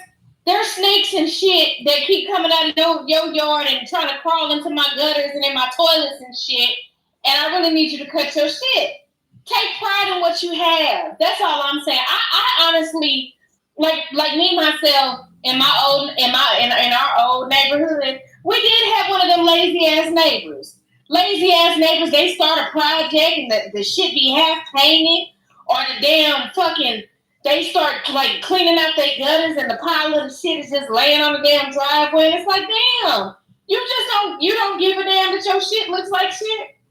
Can you take a little bit of, it's just like with your kids. If you're paying for something, wouldn't you want it to look good? You can tell a man who bought a car that he really likes. He outside washing it and he waxing it. And, you know, women who like they garden, they pruning the bushes. And like I said, it's fine telling somebody to mind their business when they doing too much. But shit, if your house look like Trailer Park Charlie, stay there. Yeah, I don't want you to live next to me. Because you got rodents and shit, and I don't want your roaches. That's a good Don't thing. worry, lady. I got an offer something. Don't worry. About Adrian. Ladies, do you have nice new neighbors? Are your new neighbors nice? They mind, listen, look, Pocket are like this. They mind their damn business, okay? And my neighbors are nice. They wave, you know, nice. Yeah, well, just let me answer Monica's question real quick. I hear you, Simone. I walk outside. If they see me outside, they wave. They say, hey, how you doing? Just how I like it. Hey, how you doing? They don't start with a long-ass conversation because I don't like small talk. I talk to y'all because I don't have to look at y'all. I don't have to make eye contact and do all that awkward shit. And they mind their business. And they mow their grass. Lady, you're the problem. Hey, lady, you know what's funny? You all about to go next, bro. I heard something that happened the other day. One mic on Samoa. I know y'all heard that. That's crazy. One mic on Samoa. Yeah, so like HOAs are wonderful for this because it kind of holds everybody to a standard. Because we're all a part of the same community. We're all a part about appreciating value, making sure that our neighborhoods are safe, making sure that our grass looks nice. And when people roll into my wife and I's house or area here, everybody compliments on how beautiful everything looks. All the amenities are always nice. Speed bumps are there, so then our kids don't get ran over by teenagers in the area. Right, this shit's nice. So I mean, I'd rather pay the HOA dues to have this peace of mind. And how they are inside their house, I don't really, just hello, how are you doing? Nice to see you. All right, have a nice day. Damn right. I don't know. If I see a bug. Sorry, Lady, go ahead. We didn't have them. Oh no, Pocket, you can go. No, Pocket, you can go. I was just gonna say, if I see a bug, I'm coming and knocking on your door because I know it belongs to you. Yeah, of course. Like, that's okay. You know what I mean? But like, I don't know if it's just how I grew up or how I was raised, but my parents told me to mind my business. I don't know what's going on in someone's household. I don't know what they're dealing with. If I go to someone, this person's having a fucked up day, and I go to them and say, your outside needs some work. You need to take pride in where you live because it's a beautiful home. You purchased it for a reason.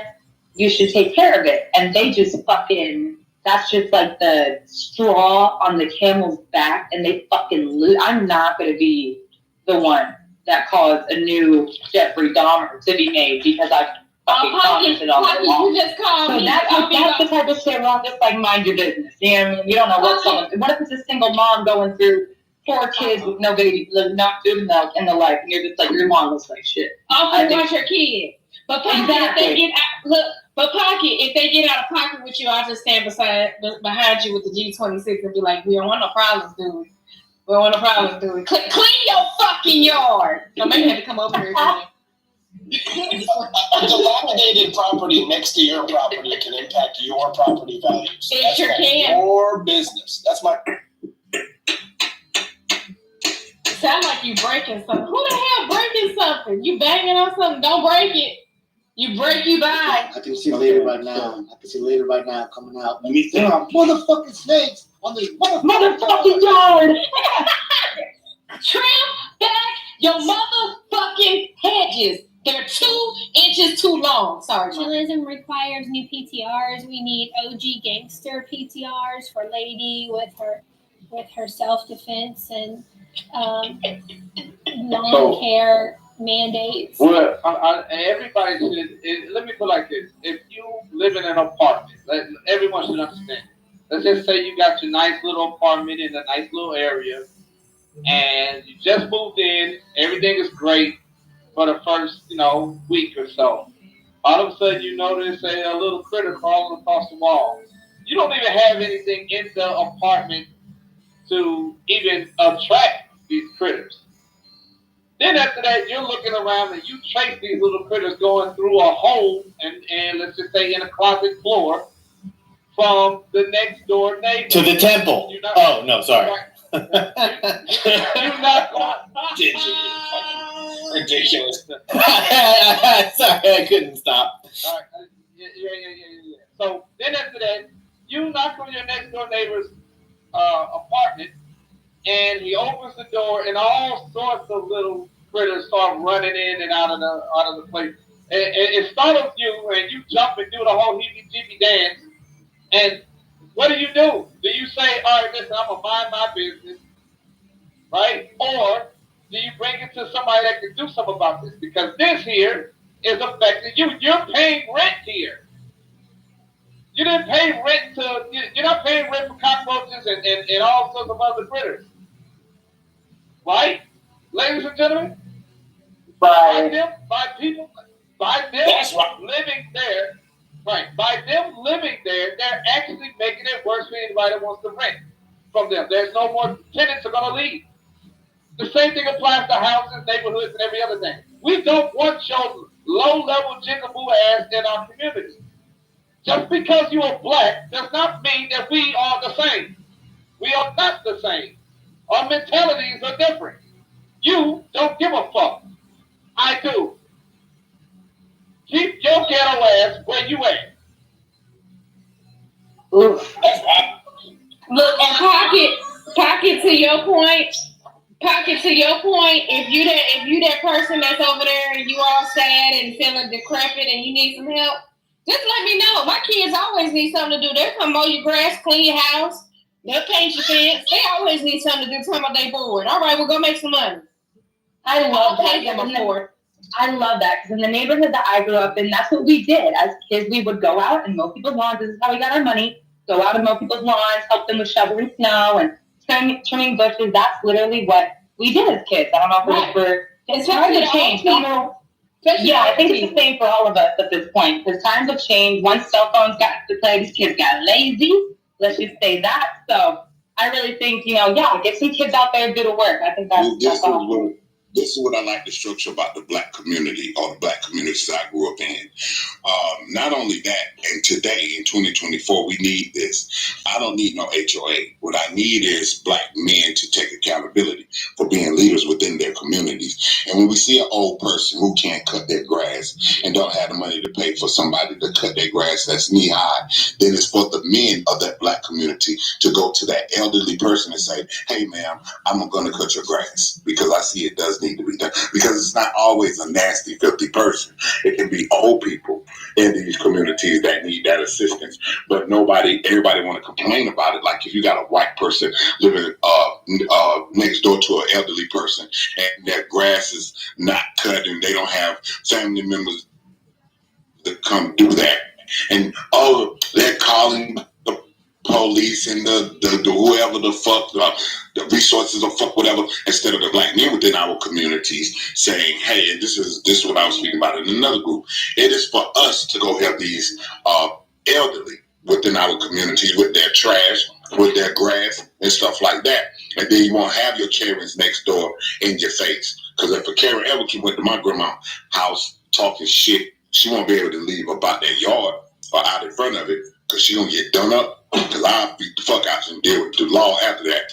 Hold on, move all this stuff. Wow. So it's like, it is for us black men, and not just black men, anybody that has elderly people. Hey, this Karen violence, this call for violence on Karens, I don't think that has. I mean, you call it whatever you want to. Like I said. I'm telling you, you're beating up on women doesn't make you look like a man. That's what I'm telling you. What it make you look like if you're gonna go to my why don't you talk about groomed children again? Wasn't that again, like I said. Yeah. Look, I don't know about none of what was said back when or back then. I'm talking about right now. And I'm speaking on something positive about people taking accountability for the elderly in their community because sometimes the gentrification happens with them. Sometimes their yards are messed up, and you have these cables living beside you. How many elderly do I have in my neighborhood? I have a lot, being that you're asking me. And what's your next question? Are you practicing what you preach? Baby. Are you practicing what you preach? I don't play trolling games. Stop taking the bait, Savage. Come on, bro. They just want to get you through. This is her favorite pastime. I don't like how y'all like to play oblivious to what he just said. Yeah, I love beating up on white people. Here come Nate. Yeah, but I love when he said that because I work with seniors, so I love everything that he just said. I help seniors find doctors, so it's amazing that he's mentioning seniors because they literally are these, stepping stones to where we are today. They were here way before us. They built everything we got. So I love what he just said. Yes, protect our seniors. Besides, here's the thing though. Listen, even this applies to you too. Oblivious. I'm just going to say this. Let's not play oblivious. Putting your hands on someone just because they're using their mother tongue. I don't want anyone to think they're protect your seniors and take care of them because essentially, if you're good to their family, if you're good to their family, you can potentially buy their property, acquire it, and flip it. I'm just saying. Be nice. Nathan, you got to be more careful explaining to black men how to be good black men and responding to verbal. I'm not going to allow all of it. That's 1 for 10. Still got 1 for 10. Community. I know, right? Nobody. Now that's 2 for 8, bro. We need more good white men. Yeah, early this morning. No, we were trying to. Define a good white man. That's an oxymoron, bro. I can tell you where to find them. What? I can tell you where you find them. You're not going to say pause? You're not going to say pause? Don't tell me you got a grinder account. Where they at, church? Listen. Hey, this is White Wednesday, right? Hey, Nathan, give us some ideas of give white people some good ideas of what is good. What's a good white person? Well, I got a question for Seven right quick. A7, can black people be racist? Oh my God. I'll put it like this, and I'll answer that before.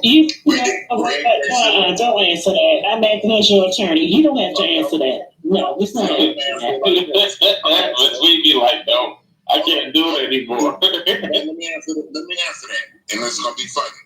We didn't create racism; we respond to it. But we can be prejudiced to white people who are racist. That's the answer. I like that. We can be bigoted and prejudiced, not racist. Hey, Nation, what's the good white person? So let me tell you the story. No black people can about this woman who had a nephew, and the nephew picked out a date for the dance. And when she found out about it, she said, the chances of you marrying your race is statistically strong. So the date you picked was outside of your race. When you have children and a daughter, and she goes back through your high school photos, what the fuck is how this? How are you gonna explain to her about your date? And so the nephew thought about it, and he changed his mind and picked his. This is Tally's story. Get fucking a life mark. So does it matter who told the story? Are you pretending like it wasn't Tally? Because if it was my nephew, would you guys have words for me? What, telling him about? I'm confused. What did she tell him? That you are more likely to date your race, so don't go on marry your race this person and have. And it sounds like gentrifying the 12th. And have children with the person of your race, like. And so he didn't go to the dance with the person who wasn't of his race? Right. Okay, I mean, So what? whatever. So I've been thinking about this story all day, and I'm like, I think this is an example of racism. You were thinking about that all day, and you thought it was racism? Well, I mean, it could be in-group preference. It could be discrimination. I think my family is Italian Sicilian. My dad is, Irish and Sicilian. My dad wanted me to date an Irish man. My mom wanted me to date a Sicilian man because that's just what they preferred. I mean, it's because they wanted to keep it within the culture, within what we know, within what our family is. And I don't think that's racist, because when I did date someone outside my race, they didn't kill me, they didn't try and mess up the relationship, whatever. They just had their words, like, I hope you're happy. So I don't really think it's racist. A lot of families like to keep it within their culture, and I don't think. Can I respond to that? So 2 things, Pocket. I don't think I'm the only one that heard it, but I heard Mamma Mia. Anyway, besides that, number 2. I like the story from Goodfellas. Number 2, you don't know what they said to the young man when you weren't around. Like, hey, phone board, I'll fucking kill you, fuck with my daughter like this. So anyway, that's possible. So we're just gonna I didn't know we were assuming. That's fine. You didn't know what? He's thinking about the Bronx Tale, not Goodfellas. Nah, remember? No. Casino. Was it Casino? Because like, no. It was Goodfellas. Because old boy was half. He was half and half. Remember? Half and half of what? Bronx Tale. Bronx Tale. Oh, that's the Italian. Really common among Italians. Why did somebody ask me that anyway about can black people be racist? What was your motive? What were you trying to do? To troll you, sir. Okay. But I think what Monica was talking about, I could have sworn that the reason why that was talking was like, did you miss out on the part when she was talking about if he had a black daughter? You really shouldn't listen too hard whenever Monica gives her story. Well, you know what? People are going to date in their proximity, to be honest. I mean, that's why I understand. I understand your story and all in scenarios, but you tend to, marry who you are in proximity. That's and also another that's reason why black people or whites wanted to move out of the neighborhoods, because they know also that you are literally increasing the chances of your daughters disseminating with the enemy by dating in proximity. That's another part that brings the value down. Nobody wants Jamal to be the baby daddy of my daughter. Well, maybe it was self-protection too. Maybe she was concerned about the safety of her nephew and stuff like that. I don't know. Ignore this white woman line. No, this is why they like even what Pocket said about her parents. This is why Italians and Sicilians married Irish and Scottish people, because they were the 2 different groups of whites that would be okay with marrying each other. If you brought an Italian or Sicilian to like a German guy's house, his parents would be like, "What's your last name?" "Yeah, you're just kidding. You can't go on a date with my daughter." Exactly. So, yeah, it's all about proximity. Wait. Aren't Italians, especially Sicilians, aren't they Catholic? Are we what? Catholic. Yeah, most of them. Yeah. Why? Well, and aren't the Irish Protestant? Yeah, not all. But when it comes to, if you're looking at it like in terms of being still white, I suppose, and trying to marry other cultures, the other white people wouldn't marry Irish or Italians or Sicilians. So they didn't have any choice but to marry each other. But the religion didn't matter at that point. So you're saying that some groups, they didn't necessarily, it didn't matter their religion, but you can't say for all, but for some groups, if you were a Protestant and the other was Catholic, that could be a problem. That's a problem, like, say, maybe amongst the Irish, just if you're Irish trying to marry Irish, but if you want to marry outside of your ethnicity, that was the only other option. So it was between, okay, would I rather my kid marry someone that's Irish or Italian, or would I rather them marry, would I rather a particular religion? Religion was secondary. All right. So that what we're talking about is also related back to the original point, exactly why people move into certain neighborhoods and look like them. So I'm married. My wife, we're both married. We have children. We want our children to be around people who are in the same class level as well as same race. And it's no different than whites who want the exact same thing within their group. You won't find even within the classes of whites, you don't see wealthy or high middle class whites wanting their daughters to be associated with the Irish trash that came from lower end of Boston. They're riding a motorcycle, and he comes from a trailer park or something, somewhere near. They don't want that. Nobody wants that. That's the same thing that we're saying here. But the problem is, it's the fact that we're saying. Yeah, I know. The fact is that we're saying it. It sounds harsh, but that's the truth. I didn't marry my wife, go through all of this struggle in my life, trying to protect her and our children, only to open my gates up and give everything, all my resources to somebody I feel didn't do the same thing with their children.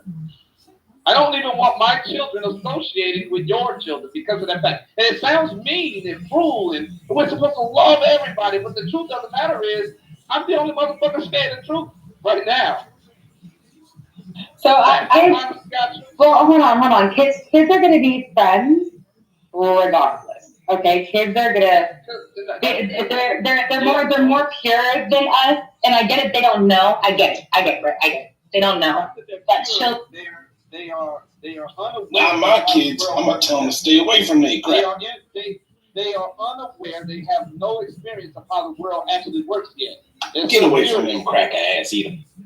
It simply means that they are ignorant of how things work. That's why you're here. You're here to educate your child on, hey, yes, go here, make a right there. Hey, don't stay away from that. Don't go over there. Don't go down that street with those people over there. Don't let me catch you hanging with that girl. Hey, those kids over there, they like to smoke cigarettes behind the school balcony or what. Don't associate with them. They're going nowhere.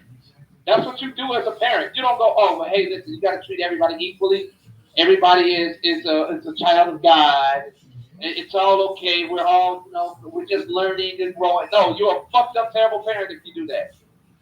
You get what you get, which is a teenage pregnant daughter or a son that's in and out of juvie or some shit like that. That's why, because you're not taking charge of your life, number one, and the lives of the people around you. You're supposed to be proactively protecting them. I mean, okay, I just hope we don't call any situation racist for either races if parents decide to do that. You know what I mean? I just hope we don't snap on them. You hope we don't do what? I hope we don't scream racism if, say, a white parent tells their white kid to stay away from. I just hope we don't call it that. Because what you're saying is, if you see someone that is if you see a child that is not in their right mind, not being taken care of, not being kind, outspoken, whatever the case may be, because children are children, then we can't call it racism. Then it's just parents protecting their kids, right? Correct. I think there's some type of conflation going on right here. Wait. He's saying to maintain cultural ties versus bullying somebody based on the race. I don't think that's the same thing. All right. What if I want to maintain the cultural standards of not washing legs and raisins in pasta salad? Then I think I should be allowed to tell my children over there. Just keep your children away from my children, because we don't want your red lights and body problems. We don't want any of that. Fuck it. That's all I'm saying here. Lion is saying this is how he runs his life. Lion's life is this way. That's why Lion don't have a lot of the problems that you all have. All right? I don't want to live like you are. I don't want to be nowhere near you all like that. I don't mind talking to you on the phone or anything like that, but I would still my fucking self if I live next door to you. You understand? Yeah, no, I understand 100%. And a lot of white people feel the same way. What is the point of you going through life, ladies and gentlemen, trying to maintain your culture, marrying someone? This is the most retarded shit, bro. Building a family, getting a house, putting all of your money, building up equity, only to hand all of this shit over to Bonquisha. You keep none of that. I agree with everything Lion said. What's the point of spending $500,000 in your kids' education so they can get fucking pregnant by Jamal? That's ridiculous. You have all this focus on material things, and you're supposed to be an Israelite. You're supposed to be an Israelite and worried about the kingdom of heaven on earth. And all you worry about is fucking these worldly fucking accomplishments. It's the worst and dumbest worldly accomplishments. My culture, my status, my middle class status. This is the most backward, unenlightened. Excuse me, 1 second, Cracker. That's because Concrete doesn't have any children. That's how single people speak. Once you get children, your speak will be different, Concrete. Concrete, anyway, you don't have any kids. That's why you think that. This is irrelevant. This is low-level thinking. No matter what, you have children or not children. When you say I don't want my child going to Bonquisha, that means you don't think. This is a classist, limited thinking at its worst, right? Because Bonquisha signifies a name of an uneducated person who cannot benefit your life, right? And that is a class issue. That is not a parent or non-parent issue. Because what I want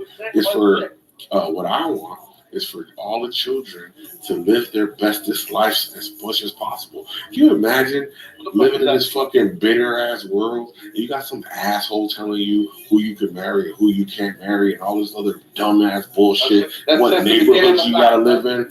I would tell that person to go fuck themselves. And I'm glad, I thank the Lord that I had no fucking overbearing piece of shit trying to tell me how to live my fucking life. That is crazy as shit, bro. But good luck to you. Yeah, good luck. My children will be successful, and their children after that because of my actions. Your children ain't gonna be shit. And that's that demon blood running through your veins. No matter how much you call yourself a spiritual, godly man, you are a pitiful, demonic person.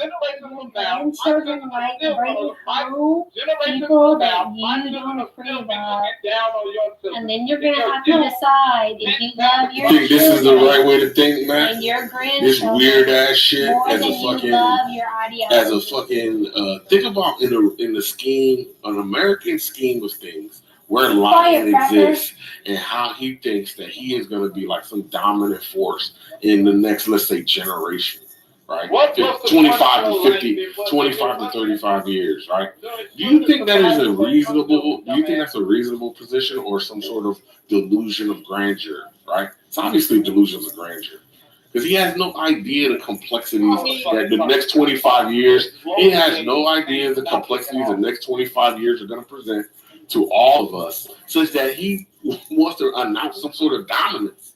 You better be fucking happy to have something the way things are going. But you want to talk about dominance and my children are going to be get the fuck out of here. Wake up. Yeah, but I think he said that based on his action, though. No. He's saying that based on his action. He sent his kids to good school. He moved to a good neighborhood. He worked extremely hard to provide for them and show them a better way. Therefore, the result will be better. Your kids will bring home the people that you put her him around with. Your kids will bring a bum home if they are around bum. But if you send your kids to school, they go to university, they go to grad school, they are more likely to bring home the exact same the same person. Now, let me proximity matters. I want to add on what Matt just said.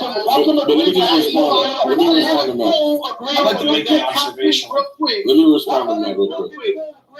Go ahead, Ray.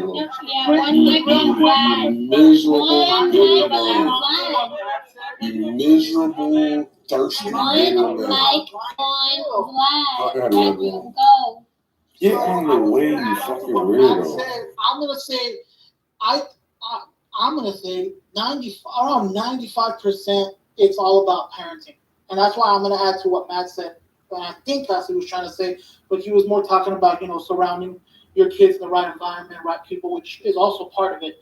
But I think again, like 95% of the time, it's all on the parenting. All right, great. I'm sure there's that 5%, like 5% small percentage where the parents have done everything they could and still somehow something happens where your child does not follow your values, your ideology, and does something that wasn't what you taught them to. But majority of the time, it's always on the parents and parenting. Yeah, that's that. Yeah, so nobody's arguing. Nobody's arguing that. Shut up, you dumb child. No, you're stupid, man. Shut up, you thirsty child. You thirsty child. You thirsty child. Thirsty child. You done? Are you done? And this is the problem, Matt. This is the problem. Can you imagine? Can you imagine? You got stuck in the office so you can't see what we're talking about. Can you imagine? Wait, lying in concrete, so y'all agree with what me and Matt said? Can you agree? You agree with what me and Matt said? Matt, can you imagine? Answer the question. Matt, can you imagine having this diseased person as your fucking leader? Matt, just think about it. So this diseased person is your leader. Can you imagine the fucking misery that must create? That this is the person that you have to fucking listen to? I would run away from this person so fucking. I would run away from this person so fast they would never fucking hear my voice for fucking 20 years. Why? He's a piece of shit. He sounds like somebody who was never able to do what he wanted to do, and yet he's gonna tell somebody else how they have to do what they have to do, and he's gonna hold them to it come hell or high water, right? And that sounds like somebody who hasn't achieved what they wanted to achieve, and that would have to be the most miserable fucking place. That would be the most miserable fucking world to have to live in. So Matt, the issue is, I'm not arguing the basics that proximity begets proximity, right? That the fruits of your labor beget more fruits. Nobody's arguing those basic things. It's the iron fist of a fucking weirdo that wants to. It's the iron fist of a weirdo that is gonna proclaim that you follow their instructions, and all these realities will materialize, and everyone else who doesn't follow my iron fist fucking agenda will be a failure. That is the dumbest thing in the world.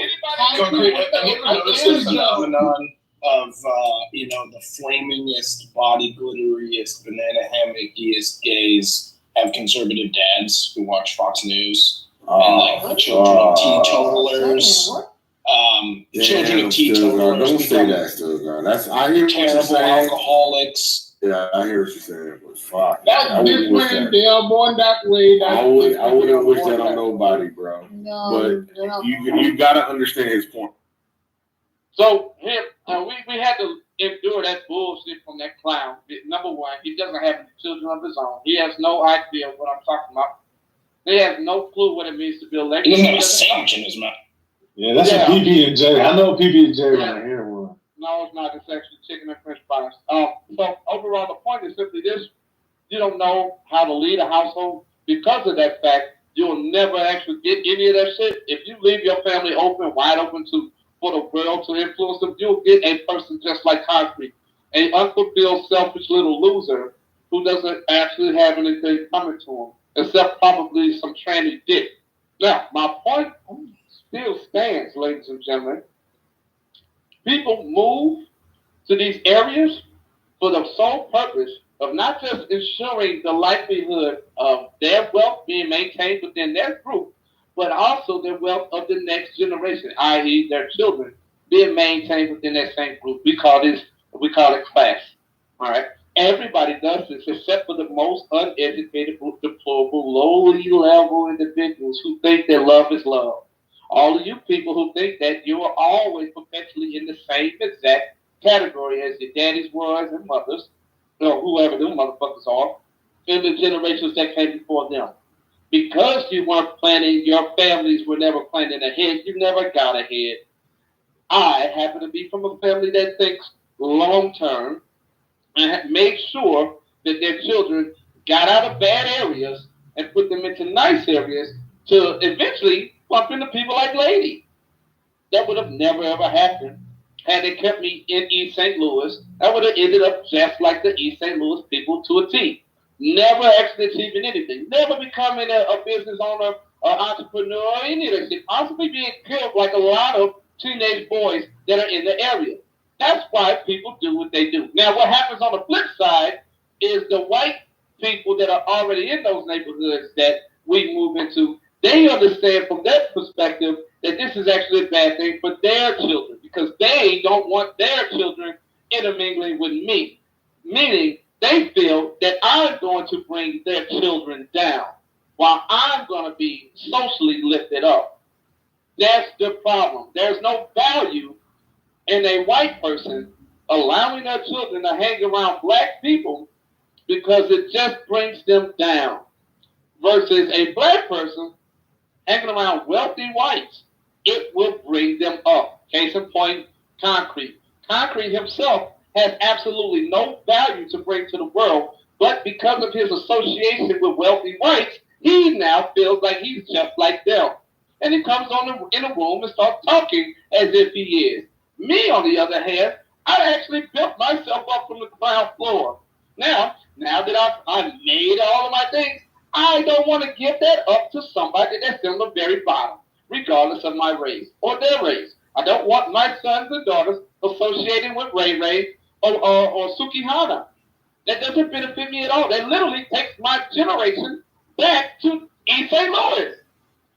It doesn't work. That's all I'm fucking saying. Did you get it yourself out the mud, or did you come from a family that was forward thinking? Ooh, good one. Which one is it? Well, I grew up with. Did you have a dad, or did you not have a dad? I'm explaining it right now. I grew up. I'm getting dad energy. Yeah. I grew up with my father and my mother. They're about to celebrate their 50th anniversary this year. 50 years. High five to them. I know you all. And look how well adjusted and fucking gracious you are. Right? Look how fucking even tempered and like reasonable you are. Instead, you are a thirsty, angry, fucking iron-fisted fucking weirdo, bro. Like, when people talk about getting it out of the mud, they don't mean making mud pies next to the swing set. Stegler, that's not funny, Stegler. It's really quite corny. You should have tried harder. When you want to insult me, I'm going to at least take 5 seconds out to really think about what you're going to say and then try your best to think what I'm going to respond with. Says the man who's not done shit. I don't need to. That's still guy from Doom. Stegler. I'm saying that's where he got his name from. How he got his name from? Jerking off a dog in a movie. Anyway, my point is simply this. This is how you establish that for a man, there is no reason for you to work so hard in life, acquire all of the resources, only to give it up to another group of people that wants to marry into your family and they don't have shit. Why would you put your children in a harmful situation where now you have a thirsty mindset? These other people are going to bring your family down. They're going to need more from you. They're going to be requiring this more. This doesn't sound like a boss mindset. Can I say something really quick? A scarcity mindset. I just feel like kind of, I guess, and sort of into Concrete's point, I just feel like what you're describing is like a futile exercise. Like, yeah, set your kids up for success, cool, but they're autonomous human beings. They're going to make their own choices. They're going to do what they want. So unless you're willing to literally cut them off because they make choices you don't like, I don't get the point. And if you're going to do that anyway, then what did you do it all for? People are human beings and they're going to make their own decisions. Like, kids are adults at some point, and they're going to do the things that they want to do. Whether or not they end up with a Pookie or Ray Ray or whatever the fuck is their business. And I don't think you should be... Parenting matters. Can I finish speaking? I didn't interrupt anybody. I asked to wait my turn. Now people want to come off the mic. I'm not... Again, set your kids up for success and do the best you can. But he's talking about all these generations when he might not be here. All them people are going to make their own choices. They're all gonna make, some of them are gonna make dumb decisions. Not all of them may do the things you want them to do. And I just think that to try to be like, they're gonna do it this way because I think to Concrete's point, it's kind of stupid. It sounds dumb. No, so About adults at this point. We're not like you're talking about adults at that point. internet. Yeah. I mean, wealthy white people do it. let me explain it. You don't have to explain it to me. I heard you like 5 times. I heard you 15 times. He did say it Literally about 15 times. 7-11 times. This is how you get a kid that's really into theater. I actually like Nick's point, and I actually think we've done this conversation to death. No, but I don't think I understand the Monica. I don't think she But understands a lot so of these things.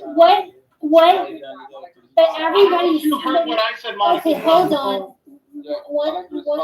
One mic on. Can I go after Lion? I actually want to see if I can steal man Vlad's point. But hey, can you still make last point after I'm done responding to me because you stated something that I'd like to respond to?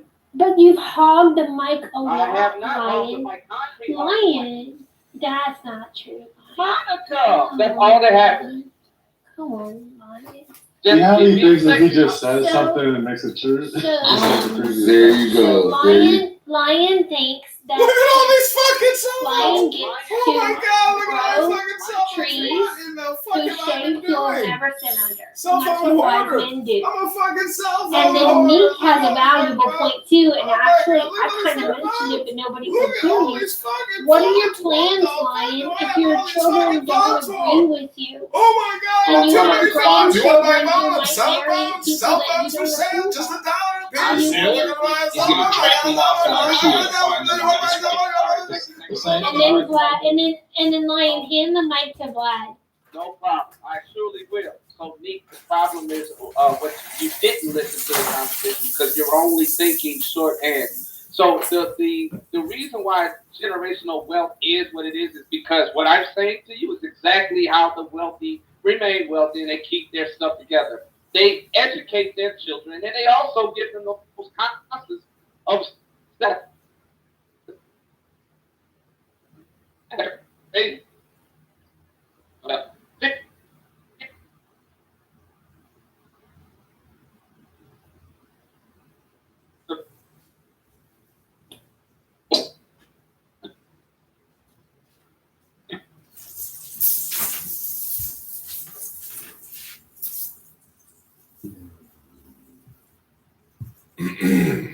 Okay.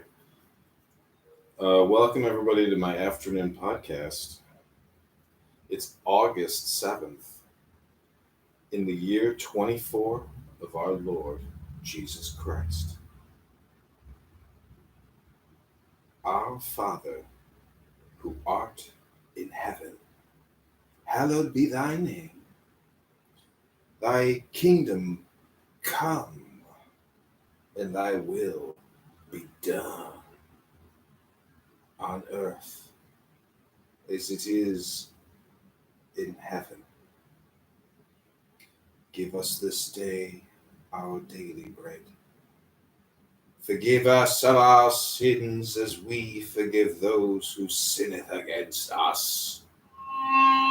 And let us not seek the evil one, and let the evil one not seek us.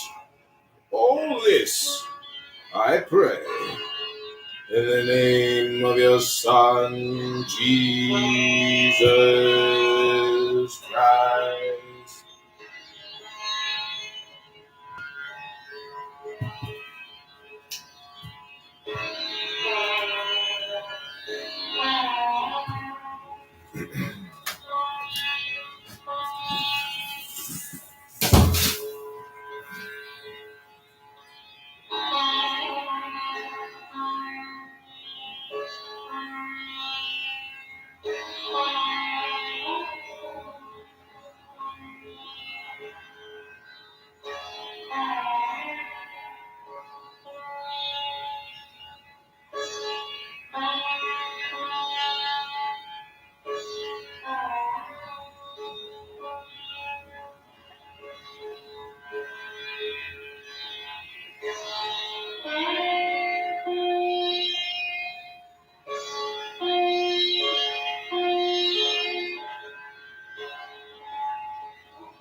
But anyway, I just wanted to hear somebody like why I feel like they're trying to talk at me somehow, but I don't know. I said I understood. I just said it's dumb. So tell me, please help me to understand. What's the point of being a will-rounded?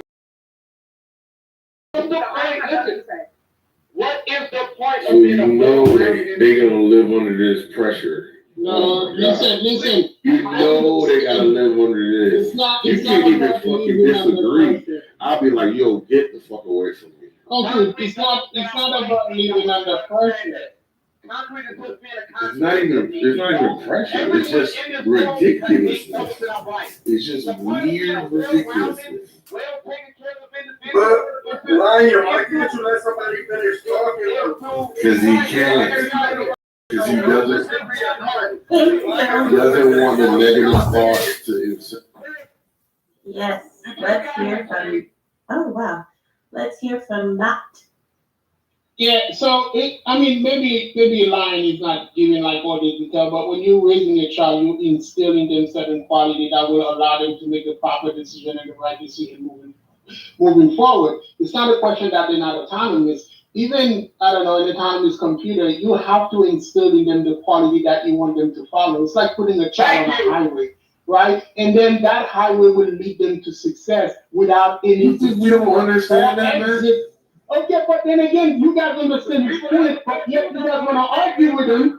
You guys want to argue with him like he's wrong. He's not wrong. You may not like the way he's saying it. You may not like the way he's saying it, but what he's saying makes sense. A lot of us in this room, a lot of them, complete. You went to grad school, bro. Like, Concrete is not recommending that you let your kids live in a refrigerator box behind Kmart. But then again, the decision that we are making today is because our parent is still certain things into us. That's why all of us are not drug dealers in here. This is why we are not a bunch of murderers. This is why we're not a bunch of cookies and Rere having kids out of wedlock and having children with 4 or 5 different baby mamas. Now, here's the thing, man. But You for all can control the. Wait, 1 second.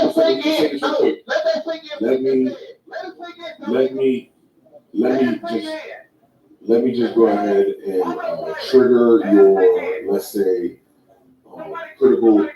Let's say 1 second, man. This dude, somebody control him, man.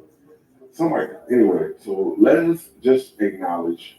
Yes, you can control all the inputs. You can throw in that equation education. You can throw in there good religious foundation. A middle class neighborhood. You can throw all of those variables into the mix, right? You have control over the inputs. The question is, how much control do you have over the outputs? Go ahead. No. I want to ask Matt, how much control do you have? Output. But the input controls the output, right? Hold on. No. But what it is what you are saying is you're saying that there are other outside input that you cannot control that will get into your child. Now I'm saying you can combat that by adding more stuff into it. We know that children will explore, but there's a way that they can explore and still think of, you know what, my parents also taught me better, right? Like I've never done drugs. And it's not because I've not been around people who, so it's not because I've not been around people who have done drugs, it's because what my parents had instilled in me made it seem very unattractive to even do drugs. Right? I mean, like I said, concrete, you don't have 5 baby mamas. Why not? And it's not because you're not talking to women, because we don't want them. But here's the thing, man. Again, if you actually, 1 second. If you actually were properly, if somebody is properly acknowledging the vulnerability to not having your dreams realized, or that realization that, I'm going to do the best I can with the inputs, but, God willing, the outputs are as I hope. That's how people measure people, reasonable people speak. They don't say the dumb shit that Ryan is saying, especially when there's people who are better than Ryan. It's dumb when he disagrees. There are people who are obviously better than Ryan who don't get the outputs that they desire with all the better fucking accoutrements, right? All the better inputs. all the better schools that Lion never went to, all the better money that Lion will never make, all the better environments that Lion will never be in, they still have outcomes that are less than optimal. And what you know what they would say after the after that happens? They'll talk like Lion before, but when it all plays out, they'll talk more like reasonable people. Like, man, I did the best I can, and it is what it is. No, it never happened. You can still solve some outliers. You can still about the likelihood of application. You fucking idiot. Yeah. You can still set parameters for how you want your kids to operate the money. Nobody's arguing. None. All right, then. So what is the problem? You didn't hear. You don't understand the argument. Just say you don't understand the argument. If you came in and you don't understand it. No. The point is, you just agree with me. I got a line on you. I got idiot, man. You can say that crap. But at the same time, what we're talking about is if you set the parameters for what your kids do with the money that you generate, either they abide by it or they don't have access to it. It's just that simple. There you go. Somebody, I think Nick mentioned that you're going to have to be iron-fisted with how you distribute resources, that people must follow your will. And that's another stupid, shitty fucking idea. Thank you. That don't make no damn sense. Yeah, You follow the will of your fucking government right now. Y'all, This is stupid. You deal with the consequences if you step out of line of the government, because you're a fucking moron. Listen to this dude. He can't even control his own emotions. And you think that when you try to like have a reasonable conversation with him, can you imagine a boy coming up and trying to have a reasonable conversation with him? So all you ever do is contradict and then agree. That's like school, just like every one of you other fucking puppets in here. You hear an actual man that's doing things, make a statement that you don't like, your emotions get tighter because you're a bitch. You was raised by nothing but a bitch. And that's the reason why you behave as such. And then all of a sudden, you eventually agree. And that's why I can't stand lying ass Christian bitch niggas like you. It gets on my fucking nerves, honestly. It really do. Every fucking time. You disagree with my point. Only to just go, well, nobody's actually arguing against that. No, I'm actually, and then you try to get some woman who don't know what the fuck's going on to agree with you because she doesn't like men who talk with a little bit of aggression. She doesn't even know what the hell's going on here. Of course I'm talking about you. A lot of insecurity here. Of course you're talking about you. Who else would I be talking about? Like, shut up about me. Like, you're a weirdo, bro. I'm talking about concrete and your disagreeable ass only to agree. You can't. What the fuck are you talking about? I'm talking about that to me as a parent, what I'm talking about as a parent, you need to stand up and take control of your life and the lives of people that you care about. That's all I said. And you got a problem with that. You and that bitch ass nigga concrete got a problem with that. It's okay. It's over. Look at you. The average people want an act. We're strangers on the fucking act. You don't have to be average though. What the fuck? You're average. Right now. You're average. You don't have to be average. You can take control of your life right now. You can strive for better right now. You can stop listening to dumbass niggas like concrete that will keep you in a lower state right now. You can be a better person right now.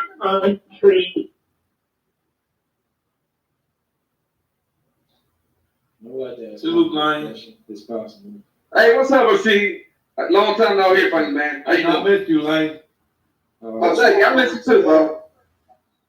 Look, Concrete, I do got a question. You got a company. You've amassed a certain amount of wealth. And when you finally do have children, of course, you're gonna provide them with some of your wealth to guide them along the way. Now, as you approach, the end of your life, well, you're gonna die at some point. Don't you want to have a directive or a narrative so they increase the wealth, not just for your kids, but for their kids and their kids' kids? Nobody's arguing that. Okay. Nobody's arguing that. So you haven't been paying. It's either you haven't been paying attention. It's all right, son. It's all right, son. Concrete. You already know you're pissing up a flag. Yes, I agree. But because he has a soft. You're an Irish brokey. Because he you're angry. But see, I'm a Polak, thank you.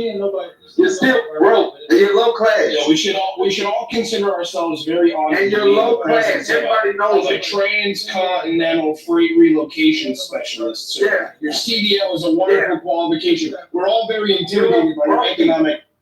You're a brokey. You're Irish. You have nothing. And that's why you're so offended now. Yep. Yeah, where the fuck are the bonds at? This room going to shit right now. Can't nobody say shit without this nigga screaming. Like, what the fuck are y'all doing? Looney Tunes, Jay. He's a Looney Tunes. Lions for life of the party. What y'all talking about? Here we go. I am a All right. The mic is to lead a moderator, so quit yapping. You say you can't. I agree with you as far as you saying you ain't even as far as you saying like you can't control what they do with their lives, but you can control what they do with your money. I think that's what I think everybody's already. So when he's talking, he's not even talking. That's exactly what I'm talking about. When I do this, I'm gonna get this. That's exactly what I'm talking about, stupid niggas. And the rest of you stupid ass chicks. And Tim Banton nigga. He is saying, I am gonna get these. I'm telling you what I'm saying. I put Fucking idiot. And everybody understands. Everything that you have never done would be in vain. Yeah, we got it, bro. We got it, demon. Yeah. Demon. Nobody's bothered by a demon, bro. God is on high. You are a devil demon. I don't know what's going on. You don't even understand how your words curse you. You will be cursed by your words. Fucking weirdo. Concrete, do you want children? Do you have plans? Why don't you go fuck yourself, you fucking weirdo? No, he better not have children. That'd be the worst fucking thing for You America. curse yourself with your words, weirdo. You call people weirdo all the time, and you Monica, go fucking play with yourself, bro. If I may, Bro just tapped in with God today on y'all. You curse yourself by your words, Go play with yourself, fucking weirdo. Don't play with me. Don't play with me. that is kind of gross. So I just want to offer a bit of white people news as a means of, refreshing the stage on this White Wednesday. So Taylor Swift, a favorite of the whites, has three shows canceled out of Vienna, Austria, because of a terrorist plot. Two were arrested. My apologies for that tongue twister. There was a day and a time when a Taylor Swift with her lackluster dance moves. I love her because of her pin, but not her, there's better shows out there. Love her. Anyway, the terrorists are even invading Taylor Swift, territory. That is prime white. That is peak caucasity. And I just want whites to be safe. So watch out, okay? So who are the terrorists? Are white people terrorizing white people? It's white on white crime? Let's see. Is this going to turn into Guess the Race? Okay. My favorite. I'll give you three guesses. And it rhymes with religion of. No! Okay, the suspects allegedly radicalized themselves online. There was a 19-year-old suspect who pledged allegiance to the leader. Oh, damn. Of the leader of an Islamic State. Hey! They're not white, though. They still could be white, though. They're still white, though. So, I think one of the suspects' names, did they release them? And for tonight, we're having hello, bro. No, they didn't release the name of the suspects, but it's Austria. How many non-white people could it be? I don't know. Oh, I don't know. The leader should do a Merkel, because if they did a Merkel, the chances are higher that it's not white. I mean, not fantastically higher, but somewhat higher.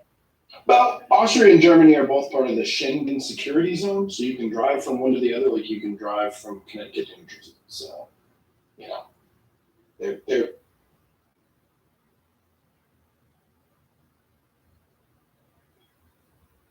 Who else wanted with Debo? Nobody wants it with me. No. I think I do. No. So, I kind of checked out. We all know what happened to Debo at the end of that story. I kind of checked out, like, when we were talking about, like, the whole gentrification topic and to make sure that the Jews stay out. That was the conclusion.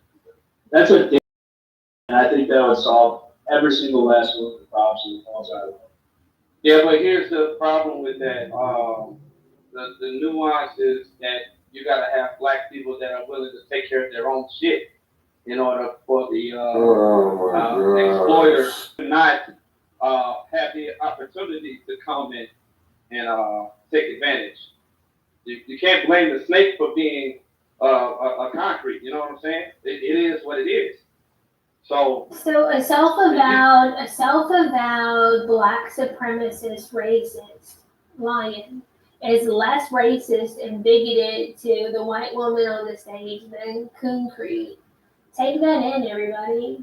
Take that in. Well, anytime it's not even really that. It's so there's levels to Coney, and some of it happens to be sometimes it's one of your own race that thinks that his position is correct, and he's willing to fight you tooth and nail, and he doesn't realize that he's working. He's just controlled opposition. He's just controlled opposition. Actually, I have a solid argument that pro-black people are actually anti-black people. Well, that's yeah, I agree. Most of them are. Most of them are anti-black. It can't be. In the black utopia, instead of bike lanes and let black people talk about and speed bumps, can we get like installed PA systems and stages? I always say this, bro. They really want to get black people to. Oh, I mean, what happened? What I missed? People think about bike lanes. In Donkey Home. Yo, you realize about this? It's crazy having Louisiana. A woman beat up a 95-year-old in her own house. You heard about that? No. Black person, not a white person. It was a black person. I heard from my man Elder. He made a live stream about it. Did the senior citizen die? No, she's still living there, but it was happening the other day. My man Elder made a video about it. I had to have my tears in my eyes. I said, you can't even fight back. You beating her up in her own crib. It was a black woman. And you can't take it was a sister, yeah. Rashid, didn't I tell you you're too grown to be doing the dumb face when you take pictures? I mean selfie. Damn, why you want on my picture? Yeah, he don't listen. He's just trolling. No, he's got a point. What's wrong with damn? Statistically speaking, a black woman is more the when it comes to like murders and stuff like that, and that kind of a black woman is more likely to be the one that commits murders and abuse to elderly and also to young children than any other group. That's just because of the higher density. You know what's kind of crazy is that I heard, when segregation was still going on, that black families were more united than they are now. Right, you're correct. So, and that was all families, not just it wasn't all families. No, whites actually had the highest divorce rates in the entire country. Blacks were at 82% at the same time in 1954. Black marriages. So black people were the highest married demographic in the country in 1954. So obviously you see that it's flipped today. Blacks had one out of three black families owned their own home. Also, 1 out of 3 black families also owned land. 1 out of 3 black families also had a business of their own. They were very industrial. I already know why. I'm going to give you statistics, so obviously I would know why. I can tell you why. No. Because they had no other reason, or they had no other choice but to basically deal with themselves. That's why. No. It's because we produced goods in America. We had a trade surplus. We were still on a gold standard, and our money was made of real silver. In 1971, when Nixon, yes. You're not. No, stop playing the race card bullshit. What I'm telling you is after 1971, when Nixon took us off the gold standard, our money became fake, and you could see the standard of living, divorce rates, depression, everything skyrocketed. You should read the book Fake. Fake money, fake assets. No. Does the book Fake have anything to do with the black community? Yes, it talks all about that. Our money is fake. No, it's because of the Federal Reserve, and it's because Nixon took us off the gold standard. That's why. No, you're not listening. You do not understand money and economics. No, you're full of shit. That's why I'm not listening. The reason you're not listening is because what I'm saying to you. That's a good choice, Nick. He is full of shit. No, he is full of shit, Concrete. He's full of shit. He's just playing the regular game. I mean, that's kind of mean. You tell the truth, like you get attacked by your weed. He got attacked. Yeah, I know. He got attacked by his own kind. I wasn't saying people concrete is the like that. I always talk to people fell off the coast. Defending or agreeing with? Which one is it, Lion? You don't know what defend means. Damn it. This is your leader. This is your. You are defending his position. I agree with you being an idiot. Hey, Malcolm X is better than MLK. That's what. I agree with that as well. I agree with that too. What you want to reference has absolutely nothing to do with the black community. You know why I know that? Because the black community wasn't. Show me. Give me the chapter where it's talking about specifically the. Go read the book. I don't know the chapters by heart. Go read the book Fake. Fake money, fake assets, fake people. Yeah, of course you're not going to read a book because you're illiterate. And hold on. Hey, wait. Come on. Hey, is it possible that you're both right? Okay, let's Let's just. Is that possible? We did this yesterday with that other guy. You reference a book to try to shut us all up here. Now we're going. No, because I read it and I believe it. Wait. No, you should see the portfolio returns. Why am I making more money when this market's crashing? Please explain it to me. So the name of the Explain it, Lion. No, explain it to me how I can make more money in a crash. Is it written by a man named James? Yes or no? No, it's written by Robert Kiyosaki. Okay, let me put that in. Robert Kiyosaki. Do you know who that is, Lion? Just go buy it and read it. Do you know who Robert Kiyosaki is? Lion, the worst thing you can do when you read, even if it's from an opposing viewpoint, you can expand your mind. And I can see you don't want to do that. Fuck no. He hates hearing the opposition, which is why he over talks the opposition. You got to hear the opposition, though, to your point. He hates it. That's the worst. What's your ethnicity, Nick? Look at me, I'm as fucking white as a cracker. What do you expect?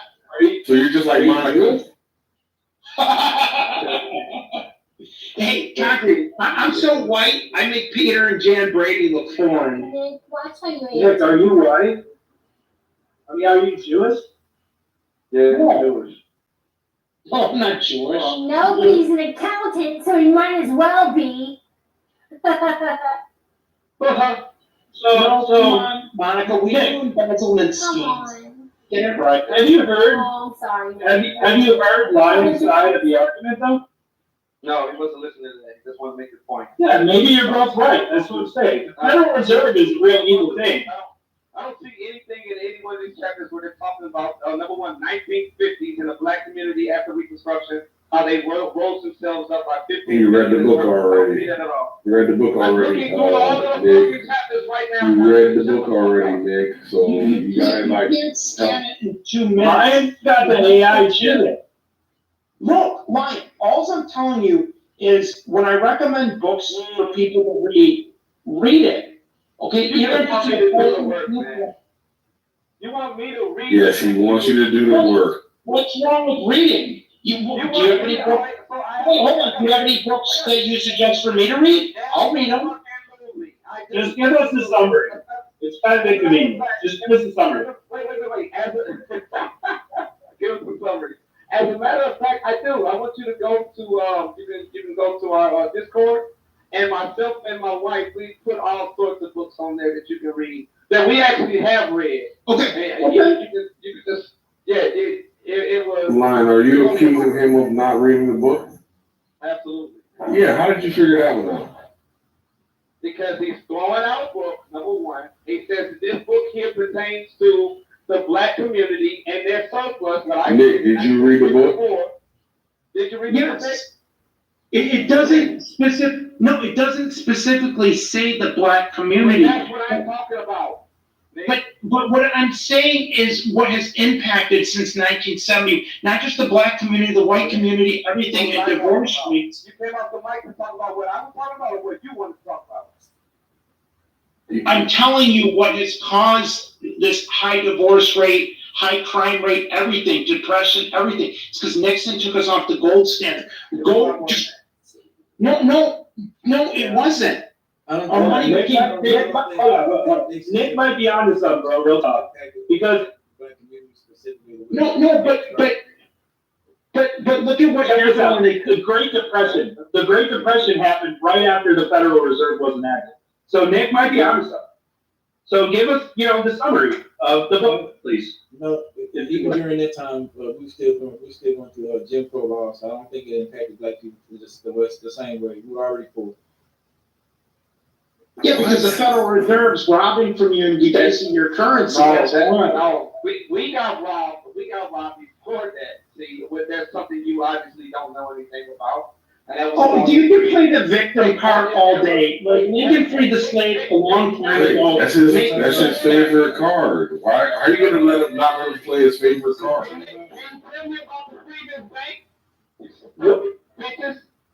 What's that? I mean, the victim card is kind of getting old, in fairness. No, the victim card is made out of tungsten steel. It is indestructible. With the Jewish media, Lion has a diamond-plated victim card. Plated.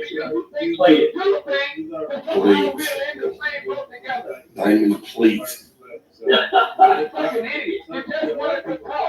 they already had access to it prior before black people did. So yeah, y'all might have put a whole lot more. But it was just another day in the park for us. Correct. There was no reason for you to come off the mic and concrete. I thought better of you. I really did. I mean, look, you said you're full of shit. I agree. Why are you mad? Well, the point is, you're only saying it because the feelings are hurt. Take it because I think it's true. What? Listen, Ryan, do you think I don't think you're full of shit? No. Do you think I really think you're a real honest, straightforward person? Wow. Honestly, I think you emulate me in some way. Emulate with me to, you mean? Emulate and admire me. I think I'm like the standard in your life to achieve. No, sorry. I love you where I am. I think no, you don't. There's no way you can love who you are. You are. Your mother doesn't even love you. Don't do that. I don't want to be mean to you, man. I don't get any reward out of being mean to you. It is a momentary pleasure, but it's not. It doesn't have a What do you get out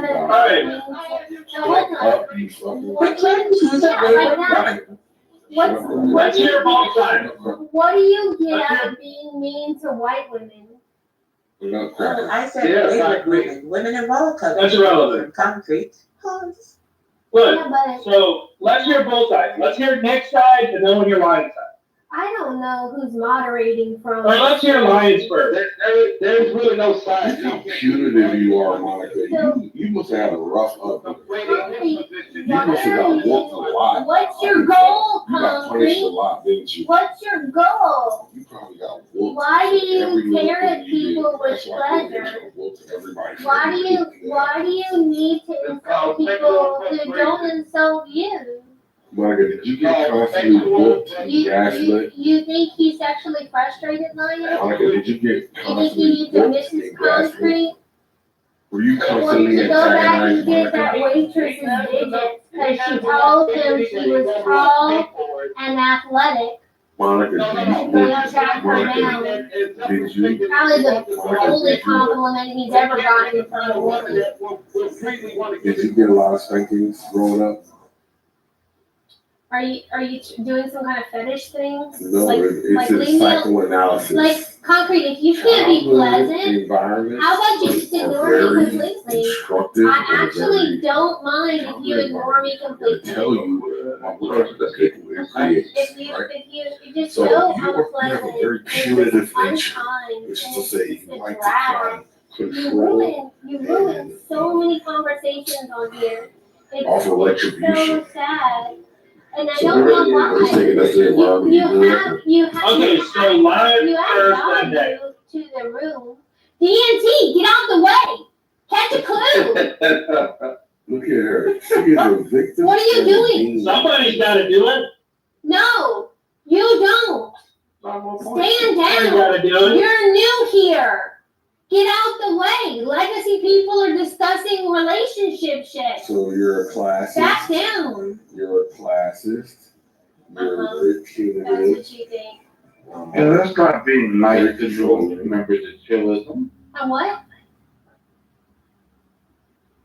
Like he sees we're having a conversation, and he's tried 3 times to do We're it. actually not having a conversation. After the 4th time, you think like people would might. Contrarian. This is Katie. That's my name. That's my name. I'm the contrarian. Really?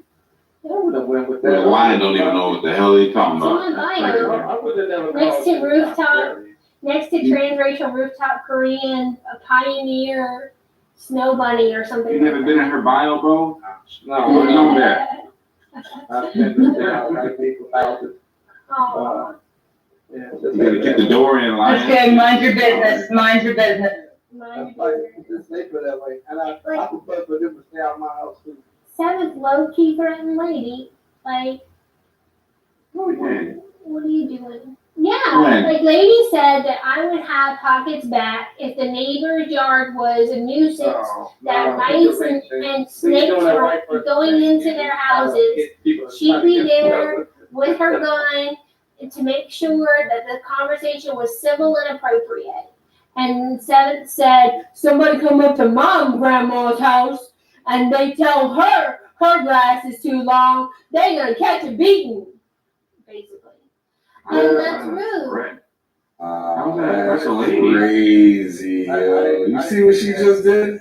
I didn't think that as a You are a demon. Well, you don't have to, Ryan.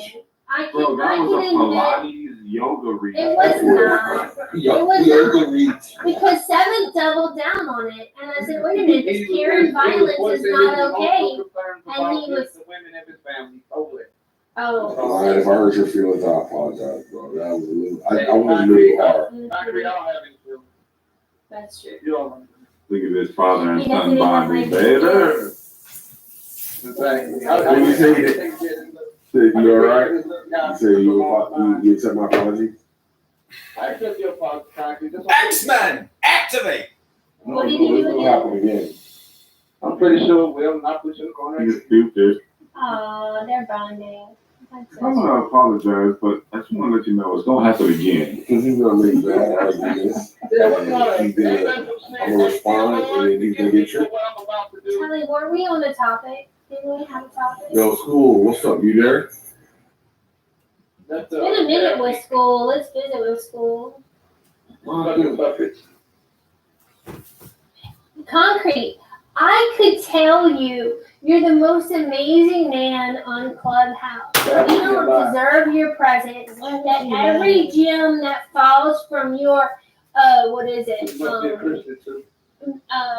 Melanated lips is just carved in gold. And we should worship before you. And you would still insult me. Right? Wow. He's just a clown. Yo. Are you Unpleasant. done, Marco? Thank you. Maybe. I don't know. Feeling a little spicy. A little contrarian. I haven't heard from Knowledge in a while. What you I miss Knowledge. Actually, we're gonna ask school, like, how's it been? Checking with school. Has anyone seen Pepe? Yeah, he's in basement. He got clipped again. He got clipped. Javier was on here like 2 days ago. What you talking about? Yeah, Pepe and Jason always come by on Wednesdays. So I like Jason earlier. Seriously, when they He likes his non-badge on Wednesday. They released them from the halfway house on Wednesday. Simone, what was your problem today? You were extra spicy too. No, Monica, sometimes you're quick to give an olive branch when people are trying to get out of it, and I want to lock them in. So when you were trying to do that with, when you're playing, you were in gladiator mode, and I was in conversation mode. No, because you were actually in gladiator mode because you had the actual point that put the nail in the coffin, and he tried multiple times to deflect by moving it to Trump or moving it around, and then he tried to use you to move it to gun reform. And all I wanted you to do was make sure that he addressed or acknowledged your point as far as the lie that was told. But he would have never done that. Yeah, So well, I mean, it would have been a move position to just continue to press him on trying to force him to admit that he was wrong about a particular point, though. You gotta understand some of the people in the room and realize that you'll never get anywhere with them, even if the points are sound. They will still die on the hill regardless. Like, my son Concrete. And so All right, guys. I'm going to Baskin Robbins. Who wants something? Yeah, I wish I could. I'll take a brownie, son. Is one of the flavors concrete? If so, specific. I would. One is called if I were you, Monica, I would stay away from ice. Ooh. Why would you say that? Yeah, what the hell? What was that about? Oh, she knows one. I'm sorry, I was in the dead zone. She said you don't need to take ice cream, Monica. She said that that's the last thing you should do. Who is that? You think you're lactose intolerant or something? Right. Who? No, I highly suggested the diet. Oh, she's a bitch. Y'all can ignore her. Oh, okay. You think she only talks like this when she has like the green bean after she has kissed enough Nathan it? No, that's Monica. That's not Crystal. This is something That was flawless execution, Simone. No hesitation, perfectly placed. Appreciate it. Goodness. What's going on between you and this? I need to, Monica. Oh no, let's not. Please don't give Ryan an opportunity to be messy. All he wants to do is stir up drama. He loves girl time, apparently. Who? Girl violence. Aren't you all sick and tired of hearing men go back and forth? Aren't you tired of watching men's wrestling? Aren't you tired of watching men's sports? It's time for you guys to get in a ring sometime. No, it's good. Don't you think?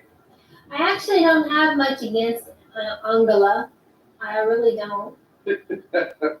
That's what you tell all these people, and then you turn around and you backstab them, you fucking racist. Yeah, but you fucking bitch. Everybody knows who you are. You believe gossip. You can kiss that. And yet I'm still here people with know the you mod know badge. Right. You don't know me. You don't know me, Angela. You never have. I have more character and dignity to kiss ass like you. You have dignity. You're white. You have dignity. You are white trash. You're a fat blob in a white trash. That's Let's not do that. All right, go ahead. Get it all out. Get all the poison out. You're good. That's it. And Angela, I have a doll. Oh, Can she you tell left. me?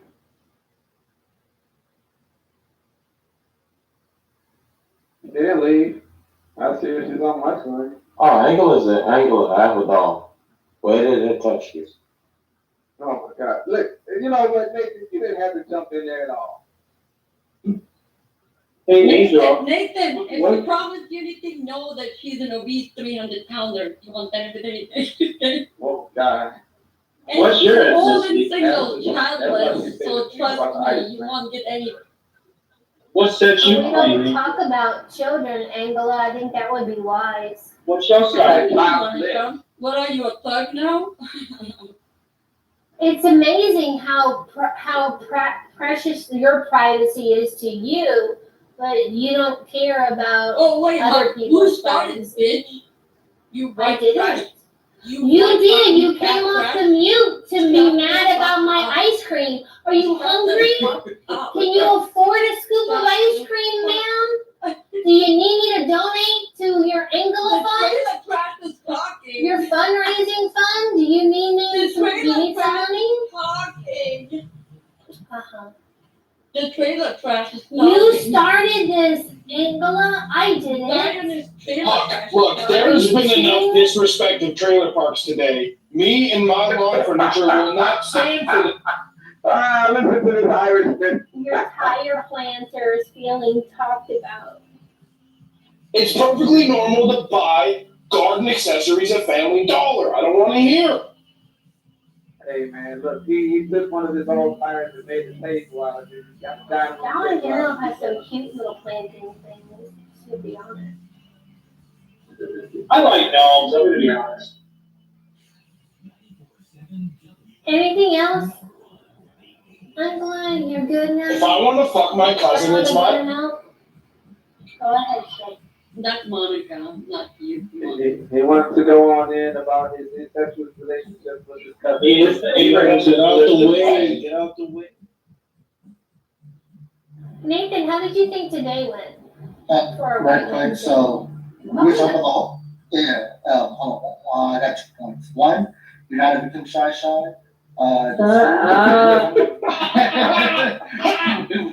Two, we were talking about the crime rates earlier. We were talking about the crime rates earlier, and I looked it up, and the blacks with the S, they're actually not just per capita, but they are responsible for more deaths totally, percentage-wise and per capita, than all other races. It's pretty brutal. It makes us tough. Well, so we have to really be impeccable with our speech and these percentages, because you know that 13% of us is responsible for over 50% of the homicides. That's not accurate. Goat and I actually calculated, and I think I talked to Nathan and Knowledge about this before. It's about 0.7% of Black male Americans who are homicidal maniacs, who are pretty much serial killers. I have the number right in front of me. Right in front of me. Okay. There is murder and non-negligent manslaughter. Blacks, 4,078 of 2023. Whites, 3,650. Only talking about murder, nothing else, just murder. There is more murders in blacks, altogether, not per capita, not percentage, just overall number. And a 6.5 representation because it's black male versus a 35 versus a 35 representation of white males. Hey, The White Caucus would like to offer you a bag of Werther's Originals for your diligence. all right. Hey, I agree with those numbers. I stand Some with waffles. those numbers. I Lion, agree with those numbers. Now, I'd like you to continue and give me the raw number.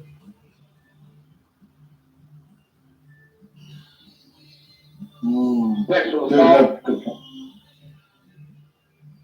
I usually I say think we broke up white people are better at killing themselves. White people are better at suicide.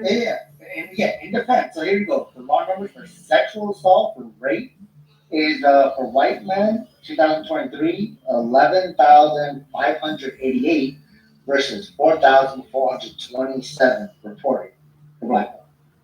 Are Hispanics included in that white? Hey, everybody. No. It's a valid question. Hey, have you ever had tacos de birria? We could break a couple eggs to make Oh, yeah. A black man is taking accountability for murder. Homicidal behavior, and you guys are like, that's right. And then after that, I said, okay, yeah, you're right about that. Now let's look at these other things, like rape. Then all of a sudden, the white guys go, hey, wait a minute. No, you're misremembering. I said whites are better at It's the brightest white kid I ever seen in my life. What's up? It's got me from your Yeah, also, someone just asked, where has Pepe been? Someone just said, where has Pepe been? No, He's it's right just now. like. Yeah. Wait, so now is that a yes or a no? Are Hispanics separate or included in white? There's a whole category for Hispanic. Okay, we get the car and get Okay, very good then. So there's Now. Monica in there too. Here's another, like, Jesus Christ. Here's another Sorry. statistic. Why didn't you mute? What is the number of PPUs? black? Hold on, check this out. What's the number of black men raping white women compared to white men raping black women? Historically or now? You want to talk historically? Do you count the Kardashians? Now. Well, now. Kardashians? Come on now. All of us light-skinned people as a result of rape. Yeah, but who would you blame for the rape? The Kardashians or the men they're sleeping with? Because We were talking about that. The Kardashians are trying to steal the black woman's image and steal their men. They are disgusting whores. I mean, the Kardashians. No. They have their BBLs reversed. Kardashians are such man killers that they converted a gold medal athlete into a female.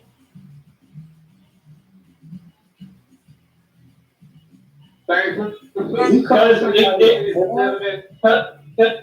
if we want to talk about history, we can say that there were more white slaves than African American slaves in history. Go ahead and sell it. You must be Anyway, Hey, Pepe, the biggest This is for now. Pepe, the biggest whore in America is trying to be president while you're at it. So stop that nonsense. You're talking about, what do you think about Kamala? The biggest whore in America. I know you're saying Trump, but what do you think about Kamala charged with sexual assault? Now that all the fun is evaporated from the room, ladies and gentlemen, Malcolm and Pete. Who was charged with sexual assault? A little over talking, but some of the one-liners were very. All I know is y'all boys running scared. I mean, really scared. Well, it's a little early, but you can go up, Malcolm, if you want. I mean, you took us for granted in 2016, and that didn't work out very well for you. Well, that's true. I give you 100% on that one. I definitely thought that clown was in your ass. He surprised me. But listen, 2020 came, and one old geriatric European American male pretending to be white sat in his basement and beat your guy by 8 minutes. You know, it must be pretty bad. Speaking of old white guys, how do you feel about Kamala's VP pick? An old white guy? I thought they were for voting. Wait a minute. Suddenly, old He's white 8 guys months are cool older than her. again with the Democratic Party? He's 8 months older than her. He's 60. 8 months older? Man, Yeah. you look much older. We ain't going by the look, we going by biology. He's 80, 60, she's 59. I know, but he looked like at least he was 70. I know, but he's not. I thought we was going by his age, not his appearance. No, okay. Your guy actually looks pretty decent for his age. I give it that. Who do you think drains the most fun out of the room, Malcolm or Pepe? Malcolm, hands down, Malcolm. He's spiced up a little bit, you know, he's got a little bit more color to him. I disagree. Malcolm's got this, like, Lying out at cigar shop. Yeah. Let me clarify. When I said color, I didn't mean wrong. Anyway, Malcolm sings for us and Pepe doesn't, so Yeah, but I have no soul. I can't sing. It was a trick question, Cigar. They are both equally, no, I'm just joking. They actually tricked to the question of Monica. The trick to the question was Monica You is ankle the biting biggest fun You clown. stealer.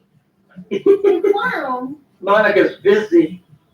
Hey Malcolm, when we gonna Just- move on our bet? Just so we're clear, Monica did steal in your point before you even made it. So. I think we should just keep the bet just because they switch presidential candidates. It's okay. I think your chances of winning went down to consider. I don't know if y'all pay attention to polls because I don't pay attention to mine win, lose, or draw. But if polls are accurate, that was good for your boy. No, they caught him up in a lie earlier today. I don't necessarily think that's gonna work out for him the way you think it will. Can we get back to the black being murderers, the white being rapists?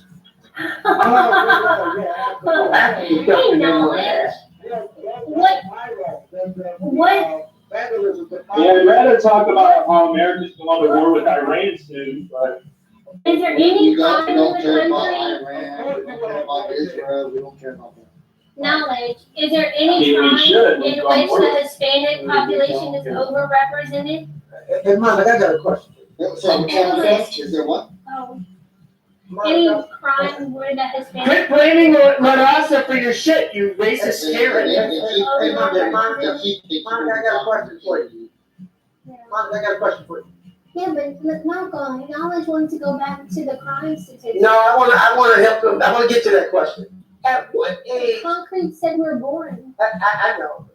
At what That's the age happiness stealers. At what age do white little girls start fantasizing about black guys? When do y'all start to chase? Case in point. I don't know. You should Case ask in your mother. I mean, 16, 14, 17? I don't know. You should ask your mother. Monica, how old were you? How old were you when you were sexually groping other black boys? How old were you? That's the question. Yeah, Nathan, I don't like this line of questioning. I do, Pepe. I don't think it's appropriate or respectful for the mods to be sexually harassed like this. You can bring him back up, but it's not really cool with me. Call HR. Call HR. I would annoy the shit out of you, but don't you dare. So while we're on the topic of inappropriate sexual conversations, I bet Malcolm only fucks. Well, I'm not a white woman, but when I was probably like, I don't know, maybe less than 10 years old, I saw Dirty Dancing, and I fell in love with Patrick Swayze, and that was the first white man I fell in love with. And I was quite young. I wasn't sexualizing him, but I knew I liked white boys when I saw Dirty Dancing. Monica's being a dusty white Karen cracker bitch. This is bullshit. Was it because of the choreography, or was it? I took my mother to a Dirty Dancing play actually in 2022. She absolutely loved it. I would have to say John Travolta in Saturday Night.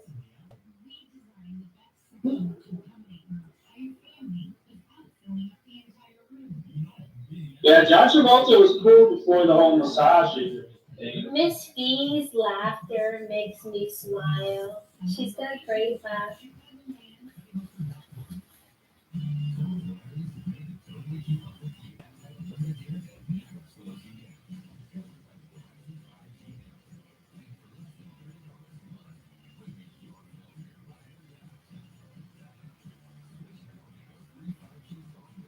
All right, so it was quiet. All right, back to why do black people murder more than why do black people murder more and why do white people murder more?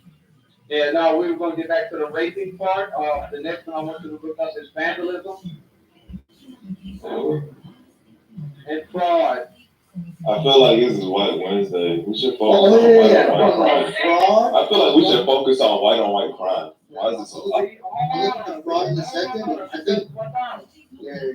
I'm gonna guess. I would say fraud is probably 70%. Why is white on white crime? Maybe. I don't know. Maybe 7% black. I'm just gonna guess the top of that. What are the causes of white on white crime? Or why are you acknowledging a moderator? Lisa, why are you trying to decodify the role, bro? Like, Because we talking. This is White Wednesday, right? We're talking black issues. We're not. We're talking about white on white crime right now. Just today. Nah, I can't see that. Now when you got a picture of a nigga with a perm in He's like, man, we gotta be fair and balanced. We're not doing that. How dare you? What is that, Pookie and Ray Ray, man? Let's talk. You want to go back to talking about Pookies and Ray Rays, man? Is that what your bonquishas? This is one of your civil rights leaders. This is one of your ex-presidents. I mean, I'm sorry. No, hey, Lyle, let's talk about your Pookies and Ray Rays and bonquishas, man. Let's not talk about Al Sharpton. Let's talk about Pookies and Ray Rays and bonquishas. And the, I think you brought up, what was her name? Suki Hana, who probably makes more money than you. All right. Wait, Lisa, were you listening to Ryan's bad argument? Yeah, I was listening to it. He brought up Suki Hana, who's a millionaire. And I was like, that's kind of weird. So whites. There we go. Whites are accountable for 66% of fraudulent claims in 2023, and blacks are 30.5%. Yeah. Almost less than half. Finance guru who's beaten Wall Street for 25 years makes doomsday prediction about future of California. Go ahead to your coonery, sorry. What about properties being burned down? You remember the whole Black Lives Matter thing? Burn down your own neighborhood. And Monica got her hand raised. What's up, Monica? Or you just waving at somebody? Whichever one, man. What about like white fathers, man? How to take care of your kids and not abandon them? What we got another? So that would be under vandalism. Vandalism, it says 68.5% are whites versus 27.5% blacks. Oh, that is amazing. I didn't even know that. What about, what's another one that I hear a lot that you niggaboos always doing all the time? Don't call them niggaboos, call them both quishas, man. Go back to your quishas and Ray Ray. Let me think. I like your reference. They kind of tell. It's like when Nathan was like, yo, like when he was like, hey, you know, schools have the metal detectors and shit. It kind of tells that you kind of grew up with the best of them, man. And I love it, man. I love this. Let's see here. What about, what's another one? Aggravated assaults. I'm pretty sure niggas got that one. Aggravated assault, it says, no, it says 61.8%. Yeah, 61.8% whites versus 32.2% black. I can't believe it. The actual number would be 2023, 169,467 arrests amongst whites versus 91,164 arrests for blacks or African Americans. What about, here's a good one. I know we got the niggas now. What about property theft? Yeah, we got you niggas now. Oh, yeah, we got you. Property, under property crimes. Property crime. Oh crap. Oh, there you go. It's 66.8% whites versus 29.8% blacks, and the raw numbers are 570,502 arrests amongst whites versus 231,087 arrests amongst blacks. So wait a second, are you telling me now? Now, I'm sorry, I don't know if I can necessarily believe this bullshit, but are you telling me that the media is trying to portray black people as if they are the only single criminal in this country, when in fact it's actually whites that are being arrested for these atrocities? Mainly the murders. That's the only one I can see right now so far. Yeah, Mainly the the murders. murders that they always stick on the murders, but nothing else that befalls America. What could it be? I would say because I would rather get robbed versus getting killed. I would think so, yeah. That's crazy. Hey, so how can we improve this? Hey, Monica, what do you feel like can improve, like, you know, these statistics? We gotta get some other voices in here. Hey, Monica, how do you feel? Call unintelligible, please. So, can you read the murder numbers again, white to black? Yeah. The murder numbers was. Here you go. Okay.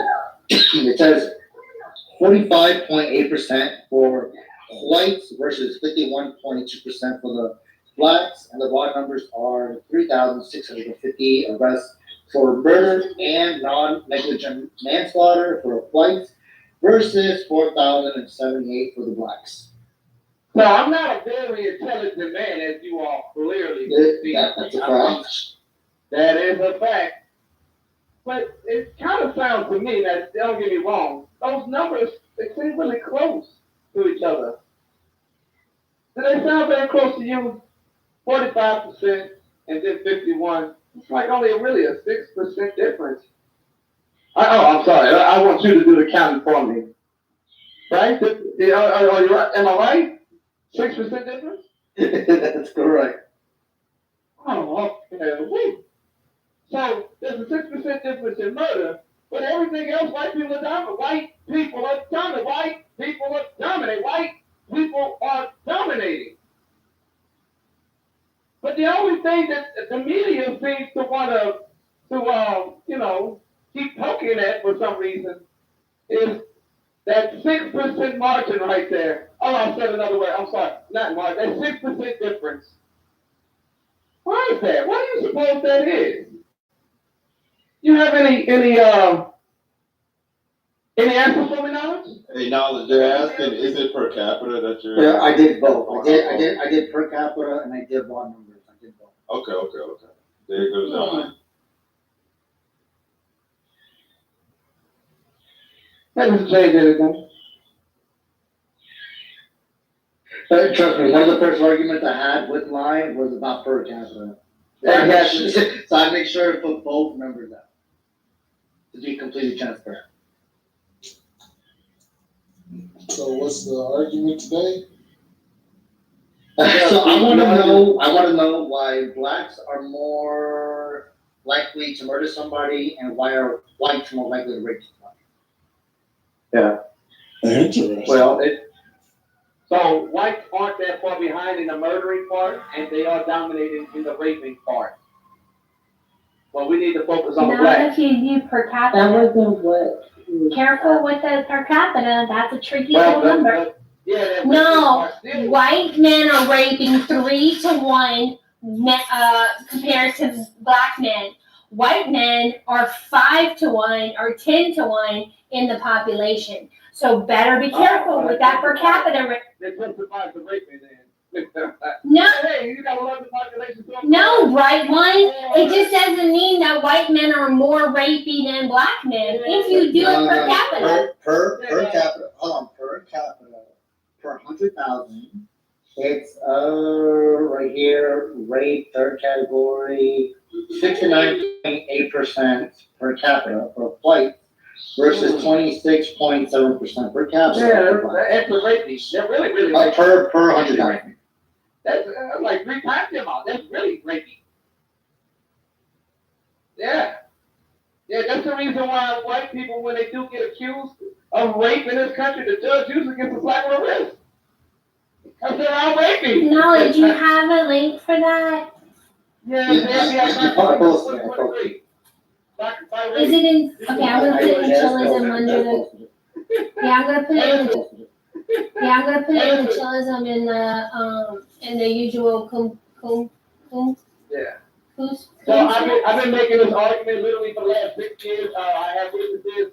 Weed has seen me do this. I've had many debates on this. Every numbers just always seem to be the same every year. I've been doing this literally since 2014. Like I used to have these big debates on other platforms where they would always say that black people are 13% of the population, yet you commit. Not have that kind of access. And would be kind of weird to give an AI access to those types of things, because then it would actually tell you how exactly to manipulate the platform. Actually, we can do it this way, where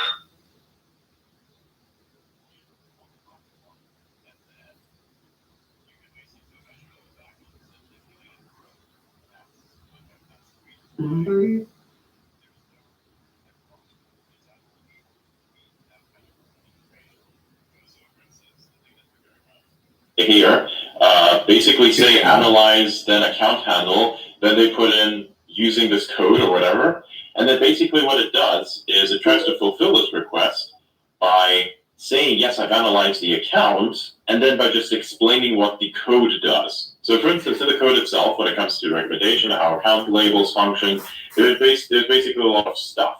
And this stuff can be explained quite easily. The AI does exactly this. However, there is absolutely no fucking way that you yourself can determine whether or not these labels are assigned other than looking, or whether or not any of the scores that are also in the algorithm are assigned to you or have a certain value. So, for example, I used a very easy example, which is the, let me bring it up.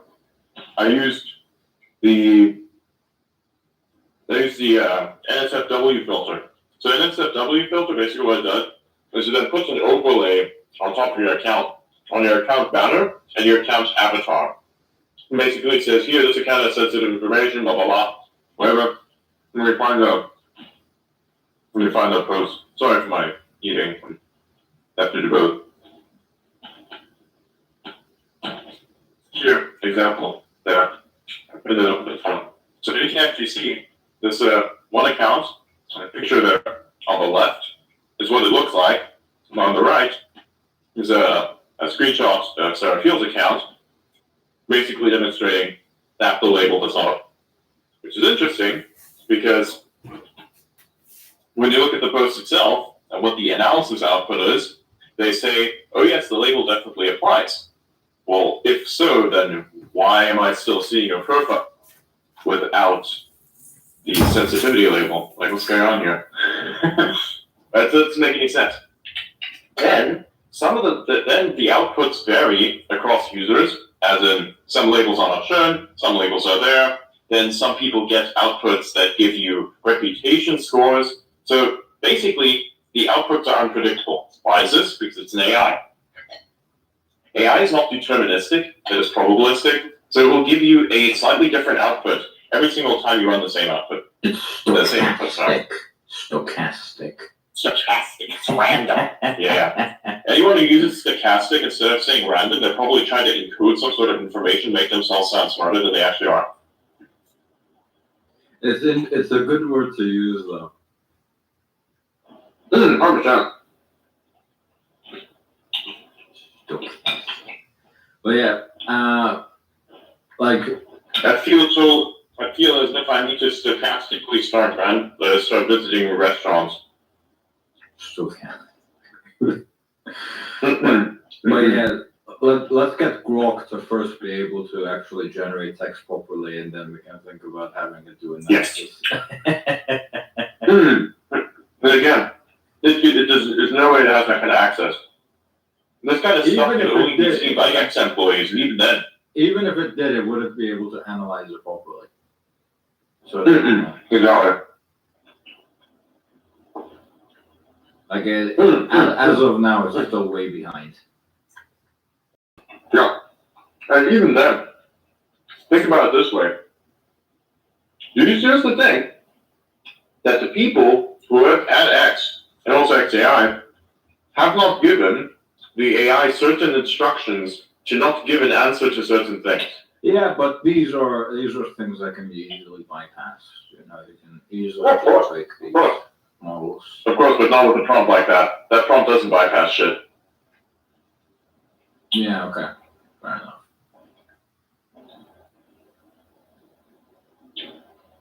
Like, I've written bypass prompts, so I know exactly what they look like. That's nowhere close. Yeah. The thing I'm gonna start seeing is like people start copy pasting fucking Elder Plinius thinking that they did it themselves. Get fucked. That's just coming. Delicious. What are you having? Steak. Monstrous steak, as always. Yeah, steak. Yes, I'm a steak Nazi. I apologize in advance to any all vegans who have or may know me in the future, because you will dislike me fundamentally from this perspective. Yeah. Steak is the single greatest thing ever, so. I don't think. Yes, it is. I don't think you need to apologize for anything. No, we do not. And the people who usually get insane. Do you remember this weird YouTuber called Vegan Gains? Yes. Holy Yes, shit, I man. remember The that guy. fucking schizophrenia of this dude is off the charts. I think schizophrenia, I think it's something else. Like basic sociopathy in ways that I've never seen before. Like death threats, fucking making fun of people with cancer. My God. Like that guy was on some different stuff. I have no idea like which part of the hate stream did he grow up on? He grew up on soy. That's why. That probably explains it, man. There used to be this meme that was like it was like a video of him basically claiming that there's no evidence that soy has any negative impacts, and the meme is like, my brother in Christ, you are the evidence. Oh, that's right. It's like saying, I don't want to have any spy software. They say, my brother in Christ, you use fucking Google Chrome. Exactly. TikTok is spyware, let's get rid of it. My brother in Christ, you use Google Chrome. Honestly, not even effective, man. The worst thing that TikTok's going to do to you is fuck up your attention span, but honestly, your information is going to be a very minute fucking molecule of water in a bucket of fucking water. At this point, though, TikTok is probably safer than Facebook and Instagram and things like that. Absolutely. Because they absolutely got fucked by the U.S. government, so they had to invest in this thing called Project Texas, and they had to like move all their data to Oracle server, and everything is being managed by Oracle, not even TikTok, the parent company, right? Yes. So do you trust Oracle at that point as an American company, right? But at the very least, the Chinese don't have access to the data anymore, right? Whereas with Facebook, they're still continuing to sell your fucking data to the Chinese anyway. So it doesn't fucking matter. Yes. Yeah, Facebook is its own little can of worms there. And basically, their content moderation is extremely hostile to any kind of political views as well. So that's also something you'll find on there. And then, of course, all the engagement on fucking TikTok is cheap as shit. You really think about it, you can start something, and it's so easy to grow on there. Like, if you like numbers, you can go to TikTok. It's easy to grow. Because here's the thing. There are a lot of very shit parents who then basically take their phone, give it to the fucking kid, and let them doom scroll on TikTok so that they don't have to deal with the child's whims and chaos creation desires. Like, that's just what it is. And so that's what's wrong with you. That's just selfish. Yes. Granted, not many people are aware, but also the types of people who do this kind of stuff will also say, hey man, just to keep my child, satisfied, feed them a shit ton of sugar when they're a kid, and they'll keep quiet, and they go super crackhead mode when they don't get it, and then wonder why my kid is misbehaved. Like, I'm sorry, you literally fed this thing the biological equivalent of what exactly drugs are, and now you're putting it on the device that it is the digital equivalent of crack. That's wild. Or the parents whose kids are like 70 kilograms at the age of 5 or something like that. Oh my God, yeah. For the Americans, that's like 150 pounds. Yeah, we're translating everything we say into freedom units. Yeah, freedom units. Yeah. Yeah, that's what my friend. He said that once. Like, how much is this in freedom units? Okay. That's fine. Yeah, that's good. It's funny, I always say eat low carb, and I stand by that, but I'm eating some bread along with this. Because, like, here's the thing. As long as everything still falls in my macros, I can really fucking eat whatever I want. Well, it depends on what type of bread it is, right? If it's the fucking American bread that's like was made a year ago. Oh no! That's absolutely the fucking hell out Right. there. No, I got this stuff from a fucking local Italian that I know. He's real nice to me. Okay, but the problem is sourdough. A lot of those places, the local places that also make bread, a lot of those are also kind of bullshit because they get it from a factory and then they just heat it up in the morning, right? Because to make bread actually, right, you gotta wake up at like 6 a.m., go to work, start the process by the time everyone wakes up to go and buy. So now a lot of those places that are quote unquote making the bread, they're just getting it from the factory frozen and then they're heating it up. Yes. Well, this guy though, I've seen him make it himself. There's no way he does that shit to himself. That's good. That's good. His heart would break if he had to do shit like this. Remember, he's Italian.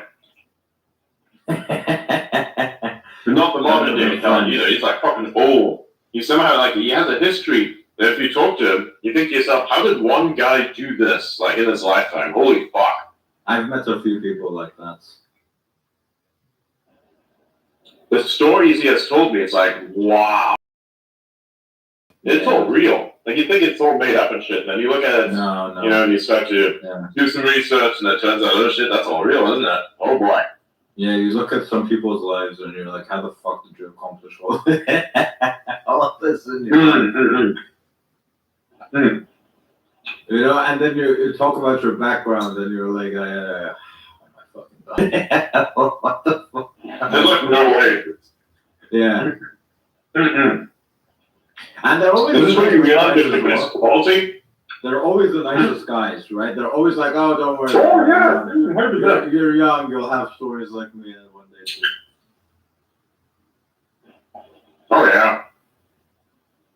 Yeah. Like at that point, your biggest skill and value in such situations is being able to ask the best questions. Because guess what? You can get his stories, then talk about those stories yourself. Because now you have something to talk about. See, right now I'm talking about this type of situation. It's very interesting. You can learn from them as well. You learn from the mistakes of others, so you don't have to repeat them. Exactly. That's how you get more life experience, right?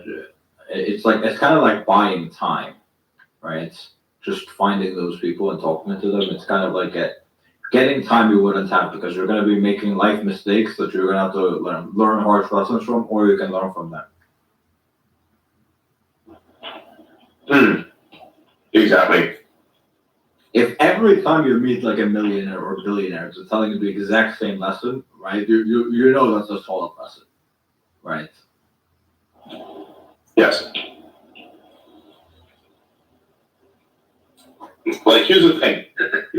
Don't have a person who just got his first fucking million tell you how to become a millionaire, because millionaire means you've already made millions, lost millions, made them back, and probably are scaling as we speak.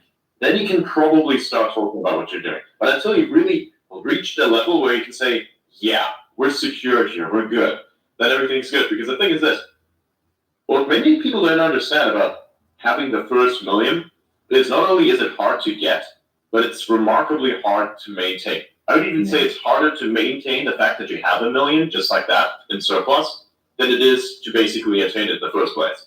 That is really the issue I've seen. It's like a common trend with everyone. It's the mindset. I would call the people who have many millions above the one. Exactly. That's why it's better for the ultra high net worth people, right? It's better to talk to those people. Because it's very easy to become.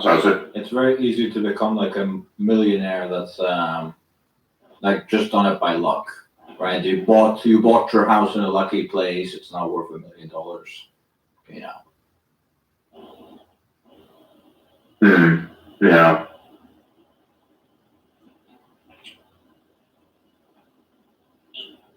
Damn, you engaged the next level, bro. So it looks like the Starliner astronauts coming back next year. Oh my god. These February 2025. We're supposed to go for 1 week, and now it's February 2025 on SpaceX. They're gonna spend Are New they- Year's in are fucking they gonna- space. Are Holy they shit. gonna do this with? Are they gonna do the Starliner or SpaceX? They're doing the SpaceX. SpaceX, yeah. Okay. Dragon. Okay. Like at this point, even the Russians Oh my are God. better. Yes. Do you remember the Do you remember the broomstick memes? Which ones? Do you not remember the time when the Russia war began? And people were sending broomstick memes because I think the person who's in charge of Roscosmos, that guy was saying, what are the Americans going to use to fly? Broomsticks? Like he was saying we're going to boycott the Soyuz. So what are they going to do? Broomsticks? And the meme came out with Elon, and it's like it's just a cutout of Elon holding a big ass rocket saying, this is my broomstick. Yeah. That was so funny. Yeah. This is like very old meme, very old, man. You have to be there. You have to be there. Yeah. Well, it's not that long on the cosmic scale, but yeah. No, on the cosmic scale, everything's fucking super short, but like for us, it feels like a lifetime ago. So fucking 2021, 2019 feels like an hour ago, man. It's like 5 years. It's unbelievable how we can have couples in 5 years. In terms of reliability, though, it's still the number one. For now, yeah. Yeah. What? So I mean, yes. I don't know about that. I mean, well, SpaceX hasn't failed not yet. Yeah. They're a good track record. Yeah, they have a good track record, but they don't. You can make an argument that over time they have a better track record because they've flown much more, but that's the only argument, really. Well, I think now you could argue that the Soyuz has shown that it's also like very modifiable and it still works, right? With not minimal issues and transporting people, whereas with a lot of the SpaceX ones, when they do modify it somewhat, they can't fly them with people.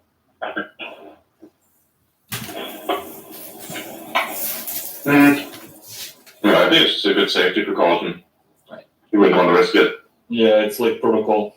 Right. I mean, look, compare it with something that's like barely decades. You're comparing something that's barely decades old with something that's probably been around for like basically a century and over, right? So you look at Roscosmos, it's been around for so long. And experience is like vastly different. Like in Roscosmos, you're sitting in this thing, which is like there's fiberglass everywhere, some pipes sticking out. You know, it's like it's misty, uncomfortable, and you know, it's like it's like basically flying prehistoric vehicle.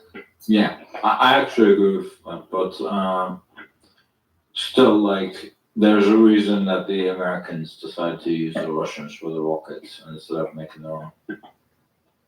Yeah, well, yeah, I guess. Well, I'm getting some stuff. So apparently, wait, what is happening here? That could be boycott Dunkin' Donuts. What the fuck is this? Can somebody explain to me what the background of that shit is? Like, I'm seeing like in the chat right now. There's like people talking about Dunkin' Donuts boycott. What does this mean? My guess would even. I don't fucking know. How it was like? Why is everyone raging out at the donuts? You think that the cancer and all the sugar would do it, but what's it now? What the fuck is going on? I don't see it on my trends because I follow different things, but maybe I'll see it. Maybe I'll search for it. They probably supported some sides of the Israel-Palestine thing. That's my guess. Ooh, yeah, that's one. Okay, look it up, Duncan. What the fuck is happening with Duncan? Ask Rox if they give you like an interesting thing else. Yeah, I care to this one. Okay, breaking. Millions from across the country will be boycotting Dunkin' Donuts after Rumble CEO Chris Pavlovsky released information showing them as a big actor in the move to boycott platforms like Rumble and X. Okay, so at least it's good. Bro, they're gonna get fucked hard. Look, I honestly, I think that the ad boycott in this case has been absolutely marvelous for people because guess what? Now that people are boycotting Dunkin' Donuts, can you imagine how much people's health is going to be improving? It's wild. I'm just saying, okay, I don't have anything personal against Dunkin' Donuts. I'm just saying that the product itself is fucking kills you, you know? Most are going to switch over to Krispy Kreme or some shit like that. Oh yeah, that's the thing. Sorry, they got to switch donut flavors. Kind of forgot about that. Yeah. Or they're gonna eat these fucking donut hole shits that are even worse.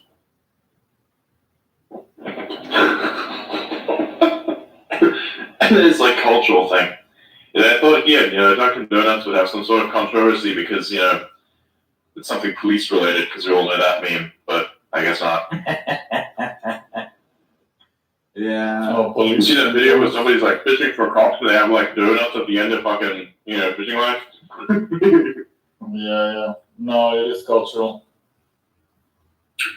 Why? It's a stupid fact that why is like, that a thing? It's so stupid in the fact that it can cause damage. Why is that a thing with police officers eating so many donuts?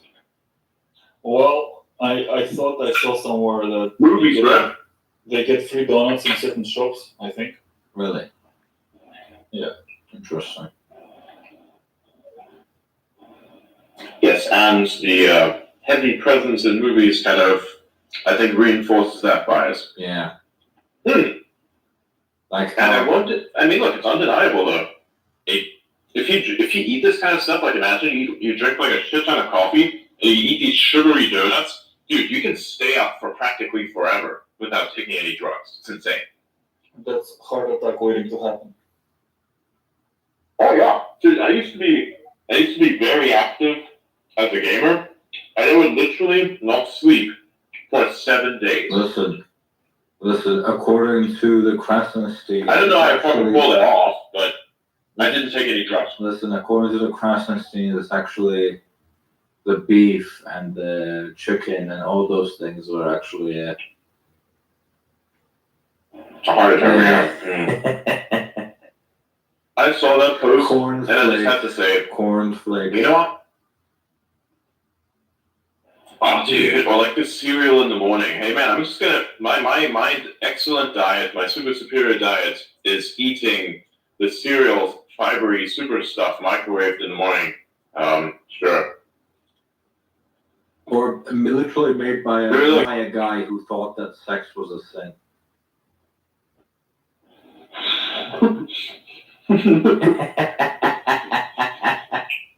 I feel like we're seeing a pattern here develop, but I'm not going to say it.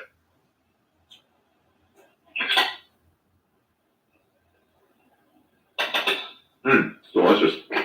Obviously, it's steak. Yes. I'm also eating a little bit of. See, I'm not completely extreme. I also eat a little bit of carbohydrates in between. It's fun, mammals love carbohydrates, and it tastes amazing. You have a little bit of, just bread in between, like the ciabatta here. It's absolutely great. And it's not so bad. Fills you up. You're finished for the day. I only eat like once or twice in the day, and I have no energy downtime at all. Like so I don't really. I feel great.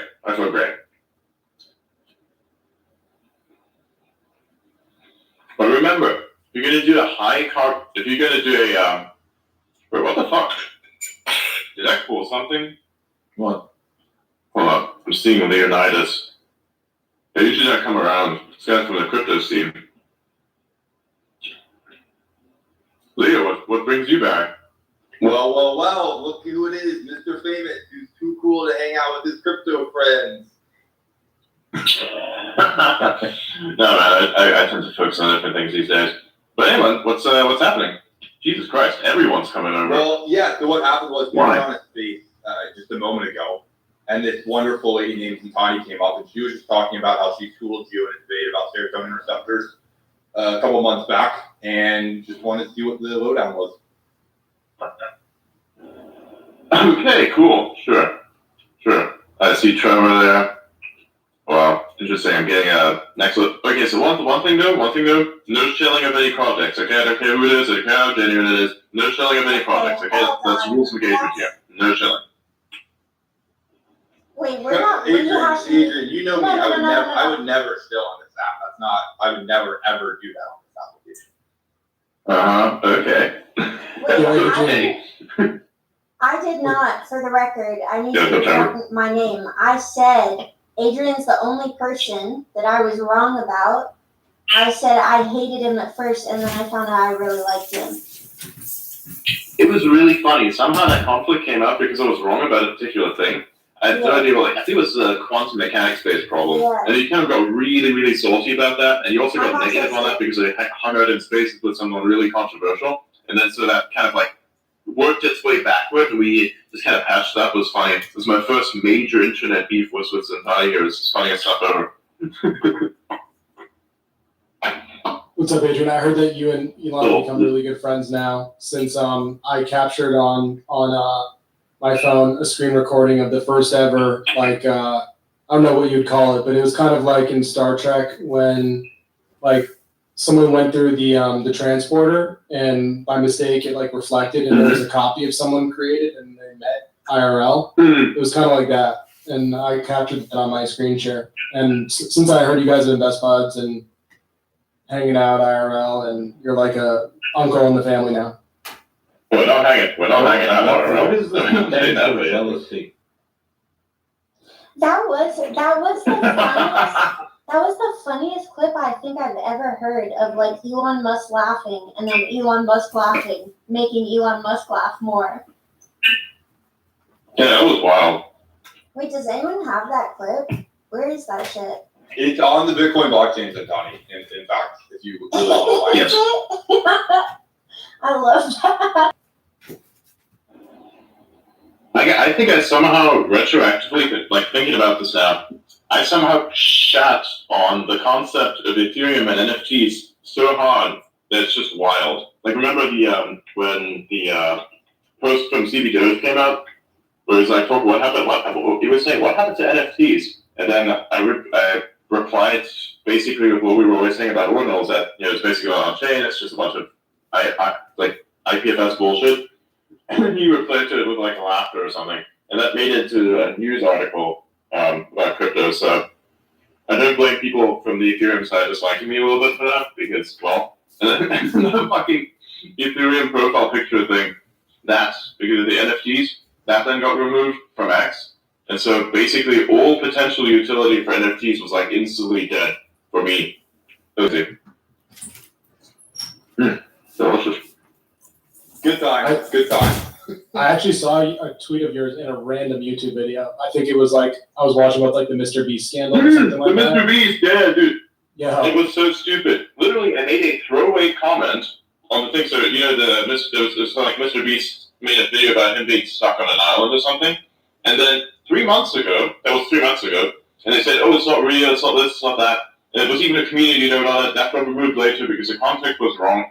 And then I replied to that saying, dude, why is everyone just freaking out about an entertainment video? I just don't get it. Something around that along those lines. Just a throwaway comment. That's how I got 70K impressions, and then made it in this guy's YouTube video. I was just silly. I didn't even know this happened. And then one of my friends brought it up to me and said, hey, I think one of your posts is in a YouTube video. I'm like, what? What did I do this time? And then brings it up to me, and it's just a random stuff about Mr. Beast. And I'm thinking to myself, I don't talk about Mr. Beast at all, ever. How is this a thing? What have I done this time? And then I see that, and I'm like, oh, okay, that makes sense. It's the thing I made 3 months ago. Why is this a thing? I don't know. And then one of my posts got picked up by fucking Zero Hedge. One of the things I posted about fucking, what is his name? Yusuf, the guy with the gun. That one got picked up by a lot of Turkish magazines because I was wondering where all the impressions came from. I was like, what the fuck is this? It doesn't make any sense. And I saw it. So that was kind of cool. So yeah, the breaking news. I'm like breaking news now. Things are just meant to be or some shit type beat. No, I'd say that's the case. Cool. Evolution is always healthy. But yeah, fun stuff. What kind of, Adrian, you might reject this, but you are kind of an influencer now. What category of influencing would you consider yourself to be? Because I'll see once a week a viral Adrian tweet, but it's all over the board. These things are not related at all. So what? I'm in everything account. So I'm in everything accounts. Are I you don't know what class that is, and nor do I really care. What? No. I fundamentally reject the idea of a reply guy, given that it wastes way too much time. Like, you can reply to certain things if it's like within the niche that you're targeting, and if it's like for instance, if you go and put a reply that's actually valuable, you can only put out say 5 or 4 replies, and you could get more. You could get more reach from those replies than if you were to spam 10 or 20 low effort ones, right? So it's all about measuring your utility, and so if you put less effort into just reply guying like a bot and wasting your time, and put more of that into, say, finding good content or making good content yourself, then you're just really fucking yourself, and then you actually get to have a good timeline yourself if you were to focus on basically making stuff as opposed to just, commenting everywhere across the board and just having whatever that is kind of, So I don't know, man. I don't know what influencer I am, so to speak. I'm just an everything account. I call myself an everything account. I do whatever. Everything accounts on an everything app. Exactly, gotta have one of them. Look, I mean, you'll find random opinions about stuff. You'll find breaking news about wildly different things. I broke the news about the earthquake thing literally 20 minutes before everybody else did, which was fucking hilarious. Just because somebody randomly mentioned it in a space, we're like, "Ooh, interesting, earthquake." I'm like, wait, what? Earthquake? Taps up the SGS. I'm like, "Ooh, interesting, earthquake." Writes post immediately. So whatever is relevant, basically. Everybody likes earthquakes. Adrian, I'm glad you're doing well, bro. It's been a minute. I haven't heard your voice in like 6 months, and I'm glad you're doing well. I just wanted to come up here and congratulate you. Seriously, 100K followers. It's awesome, man. Super happy for you. Oh, thank you. Thanks. I would speak more, but I got my mouth full. And I'm actually going to have to go in a few minutes.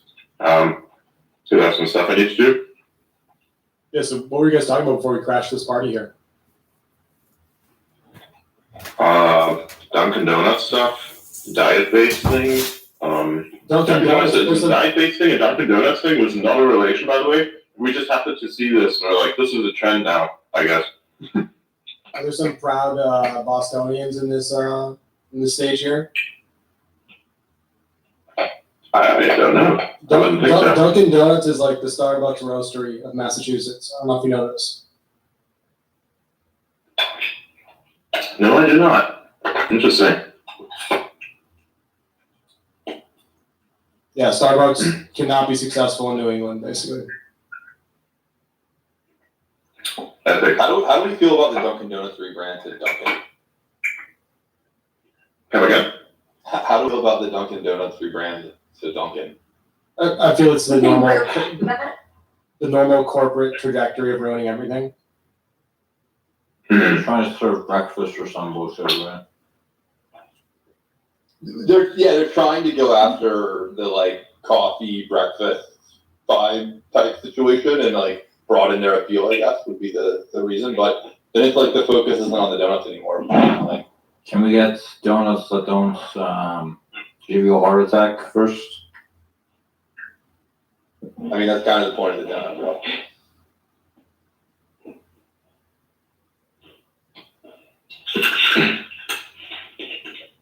Tyler, what do you think? Do you think you can like run the show here? Because then I could just basically go AFK and like drive around and such. Sure. Like you out and wiggle. Think you can like keep this going. Make sure there's no drag in this. Don't let up random people you have never seen before. It's standard procedure. Alright, so pretty much when Adrian leaves, that's when we can start showing. Is that the situation? Nah, if you start showing, I'm gonna kick your ass out. That's when we all just start screaming. He doesn't even know you guys, which means he has less of a personal value to you than anyone else here in this entire space. Even if I did, I wouldn't give enough of a shit to not kick you out.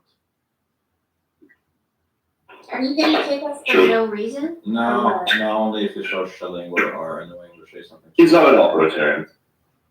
Not yet. Yes. Not yet. Like, don't talk about your fucking grandmother's diseases and shit. Like, well, what the fuck is this? I've literally had people do this. They come up and they start talking in great details. They speak about their grandmother's diseases. I'm like, the fuck are you? What? No one gives a How is this something that you just wake up and choose? Like, Can we talk about how There's my space like grandma 400 people, and then she just won't die. It's like the opposite. My grandma won't die. Like she, oh my fucking god, here we go. she just beat cancer again. She's Okay, like hold on. 90 something. Why is this Everyone a looks problem? at her, they're Why is this a problem? Are you looking for your inheritance? No, I'm just or, offering. like- No, I'm just saying if we don't like talking about grandma's diseases, we could talk about how my grandma like won't die. It's Okay. like the opposite. So basically, the Queen of England is That's equal. what I was just gonna say. It is. She's still walking around. No one knows what's going on with that woman. Epic. She needs to donate her DNA to science so we can replicate whatever that is.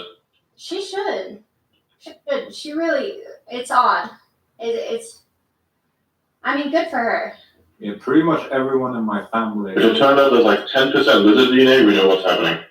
Pretty much everyone in my family lives into their 90s. Some of them live into their 100s. Into their hundreds? Yeah. But pretty much all. Now that I think about it, my family too. Yeah. Wait, that's crazy. Isn't the oldest like in 120s or something, right? I mean, there's quite a bit of centenarians, so it's not that crazy. Yeah, I just posted in the replies the video of two realities colliding between Adrian and his doppelganger. And dude, this is over a year ago. This is July of last year. It's crazy.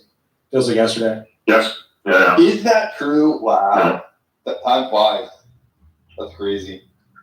It does. It does. All right. So bottom line, just to get this out of the way, no pun intended. When Adrian steps away out of all those strict rules that he set, you don't need to listen to him. You don't need Adrian to. No, it's not about me listening. You're your own man. Listen, it's You run not your about own me business. listening to him. It's just about the fucking standards I already have myself. Look, I don't. There's a reason why I chose him, you see? People have their own principles are great. Right, it's like people who are you've got a bunch of centrist, you know? So we're gonna try to morally corrupt you on stage. That's basically how it works with crypto. Listen, I am. Did Adrian ever tell you about his dark past in the Bitcoin Arnold's community? I mean, even if he had a dark past, it doesn't really matter. I don't know about Adrian's dark past in the crypto. I mean, it's not really a dark past. I mean, only if you like don't like Bitcoin Arnold's, then you might think it's a dark past. I just don't. You know what else? Like Adrian thinks he's cooler than us now. Like, have you noticed that, Trevor? There's like a. Well, dude, he is. I mean, he Ever is. since Elon followed him and like retweets him and does all this like DMing with them, he just I don't know. He's never. I mean, he's objectively cooler than us now. So in the LinkedIn graph, I'm like a second degree connection to Elon now. I think we just got to say right. Don't am I talking about? ever, like if you're ever in Silicon Valley, like pretty much everyone has met like Elon Musk at least once. It's really not as big of a deal as you're making it out to be. That is so true. Yeah, well, it is. Literally That's true, everyone. but I met him like 3 times, so. Of course, everyone gets to do Elon Musk. I agree. It's super mainstream now, and it's not special at all. I agree with you, Adam. Look, at the end of the day, it's a person, right? Don't like put someone on a massive pedestal. Elon? Yeah, I mean, Elon should be on a pedestal, shouldn't he? At least a little pedestal. Well, do you know him? No, it's just his own standard. He's own human. That's really what it is. I think pedestal you define like what do you mean pedestal? But like they have like celebrity worship. Yeah, like fucking Taylor Swift. Like, don't do that. That's fucking stupid. You can appreciate a man and respect him without putting him on a pedestal. There you go. Otherwise, you're just basically following a second god. Like, why the fuck did you do that? Right?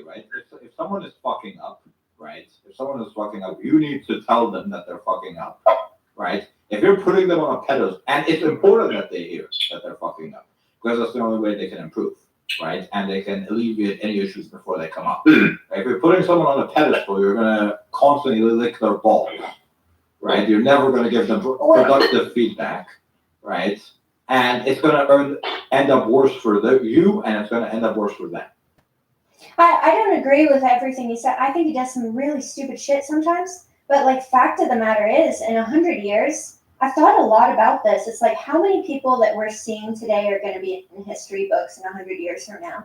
I don't think there are that many, but he definitely will be. That's true. Like, we're all going to be forgotten immediately, but he's Well, going speak to for yourself. Speak for yourself.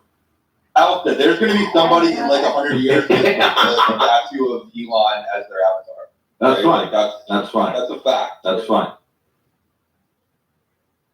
But that doesn't mean you should put them on a pedestal. I don't think it's okay to put him on a pedestal a little bit. I gotta push back. That's probably I don't think it's worship him, That's but probably what? As long as you never meet your heroes, it's okay to have heroes. Just never he's meet the them. most influential man on earth. I think Well, it's that okay to depends be on excited heroes, about right? meeting him or be excited about someone else meeting him. It's cool. But see, here's the thing. I think there's a fine line you need to be drawn here. I think the idea of having a hero in that sense, when that's like a hero, you should be. Well, I mean, look, it depends on how much of a pedestal you put him on, effectively. Because I think that there's a lot of people who've inspired me personally on the way to who I've become over time. So it's not like I see these people as heroes, but I do also see them as heroes in a sense. But if they do things that are something I disagree with, then I won't be disappointed. I'd just be like, oh, well, that's the thing that I don't like about who these people are. So you basically choose the parts that you like and kind of use that as the inspiration, because that's the only thing that actually matters. It's like saying someone else has had a really fucked up ass past in terms of like marriage or something like that. You listen to how exactly that came to be, and then you make life decisions a little bit differently in order to avoid these outcomes that were bad. Then all of a sudden, technically speaking, you've been inspired by the person, but you have basically avoided the things that happened to that person by not being like them, also being inspired by them. Effectively, that's what I'm trying to convey Yeah, here. maybe it's a language issue then, or like because that's how I feel. Yeah, just semantics and definition, right? Yeah. Like don't be it's basically saying I'm going to idolize a bunch of people, and then when they turn out to be a bit different from what I effectively idolize, that I'm massively disappointed. The root of my being, which has been built up by the idol of this person, is now gone. It's like saying that God is not real, and like being able to prove this, like without a shadow of a doubt, to a fucking Christian. Like imagine that belief structure where it's just fall apart. That's what that's like. So that's the idea where I say like don't worship people, don't turn them into gods, because there's a bunch of impressive, extremely impressive people, right? That you simply do not know the name of, right? They've just chosen that. Yes. Right? They've just chosen to be behind the scenes. They don't want to be public figures, right? And some of them a lot of them are actually, well, not a lot of them, but some of them are even as impressive as Elon, but you don't know about them, right? It's just you haven't met enough of them, right? You kind of, when you do meet people like that, you kind of realize this person is very hardworking. I appreciate their hardworking. The fact that they're hardworking, I appreciate everything they're doing for the world. I appreciate the contributions they've made to the world. But they're human at the end of the day, right? The obsession and putting someone on a pedestal is kind of just a degree of kind of viewing yourself as inferior to them, right? And not being familiar with enough. Okay, we're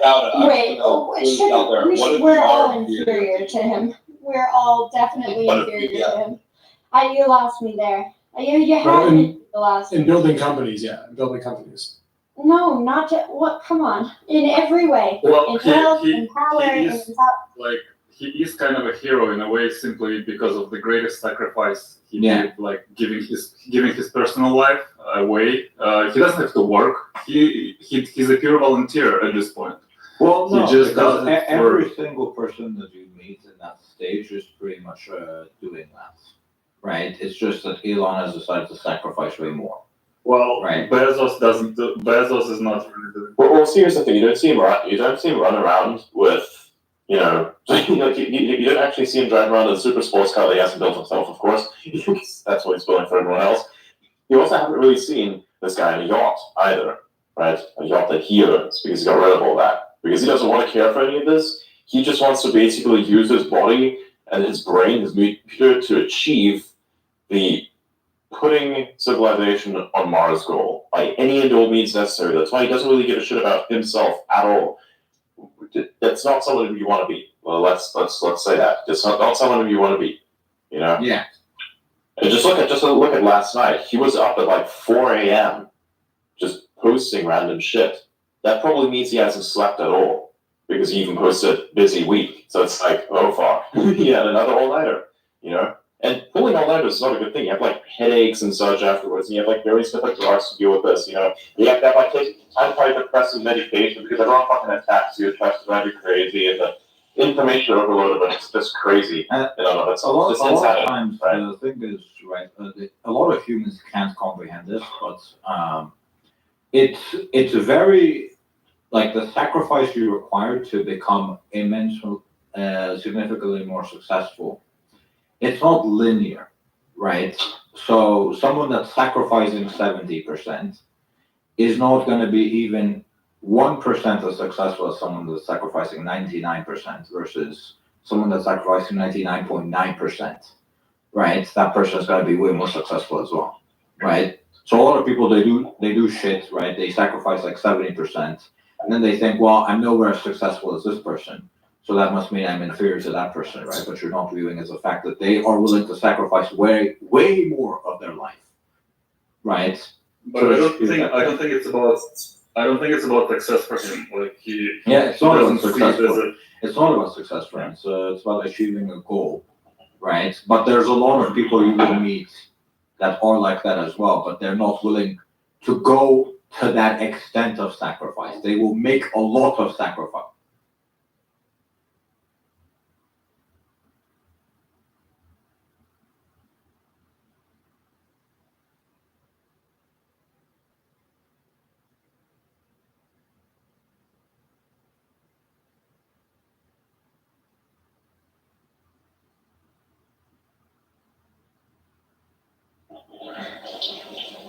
Also, don't be brainwashed. Yeah. That's another thing. Like, generally, something I don't want to really want for myself. Like, say, for instance, relationships.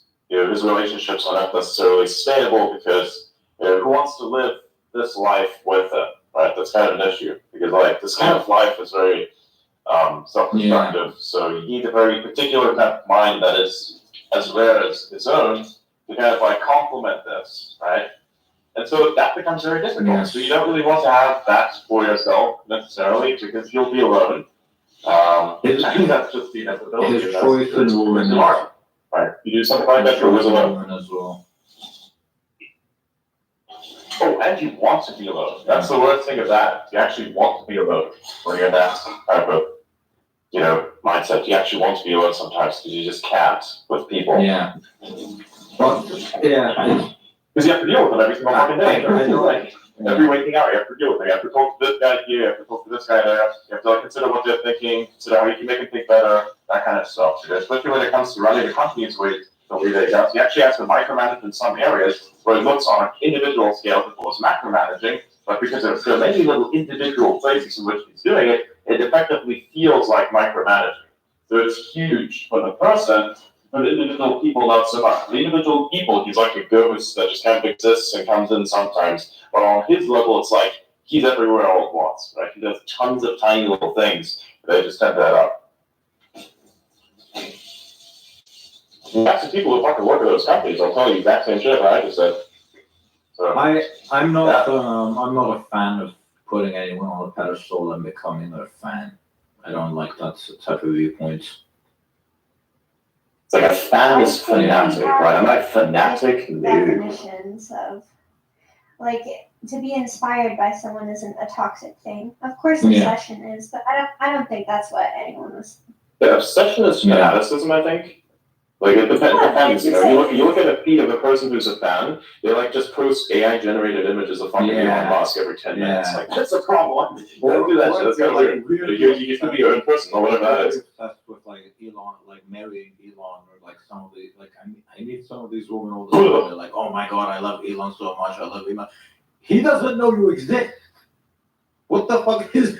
I get this horse shit in my DMs too, and I keep telling everyone, please leave me the fuck alone. I have to make an official post saying to whom it may concern, like fucking, and then stuff like I am taken, just so people can leave me the fuck alone in those regards. I don't want this. I keep saying it. It's like, how does that not fucking register? I have to like routinely block people. It's like, oh. We literally had a woman come on one of those fucking stages, the spaces, and she was like an optimist, like copy Elon Musk, like become Elon Musk's clone, because I want to. And the conversation that went down too was really sketchy. Like,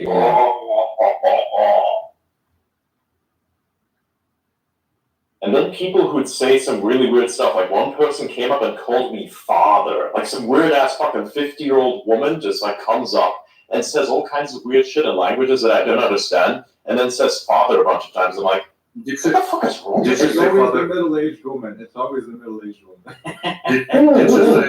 Did you say Father Almighty?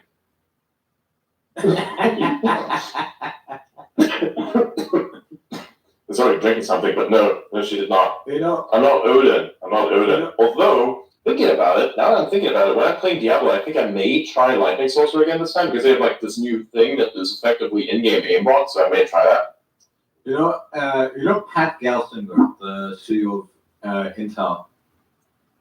Yeah. Like all over his fucking timeline, he's just posting Bible quotes. Right? Yeah. And people, sure. So that's like saying. And people are that's like he's. My company's going under, so he's praying. That's what that looks like. He's going under, so he's fucking praying. Yeah, exactly. My ship is sinking. We must pray. Yar. Yeah, Intel really fucked up. Okay, anyways, I'm gonna have to head off. Should we keep the space running or should I close it You can keep and continue tomorrow? Running. Okay, cool. Manage it and If they start shilling crypto, I'll kick them out immediately. All right, out of everybody who has one of the comic book profile pictures that looks like a monkey tripping out on acid, you should let them know. Okay, that's the game plan for the rest of the space. I ain't doing that.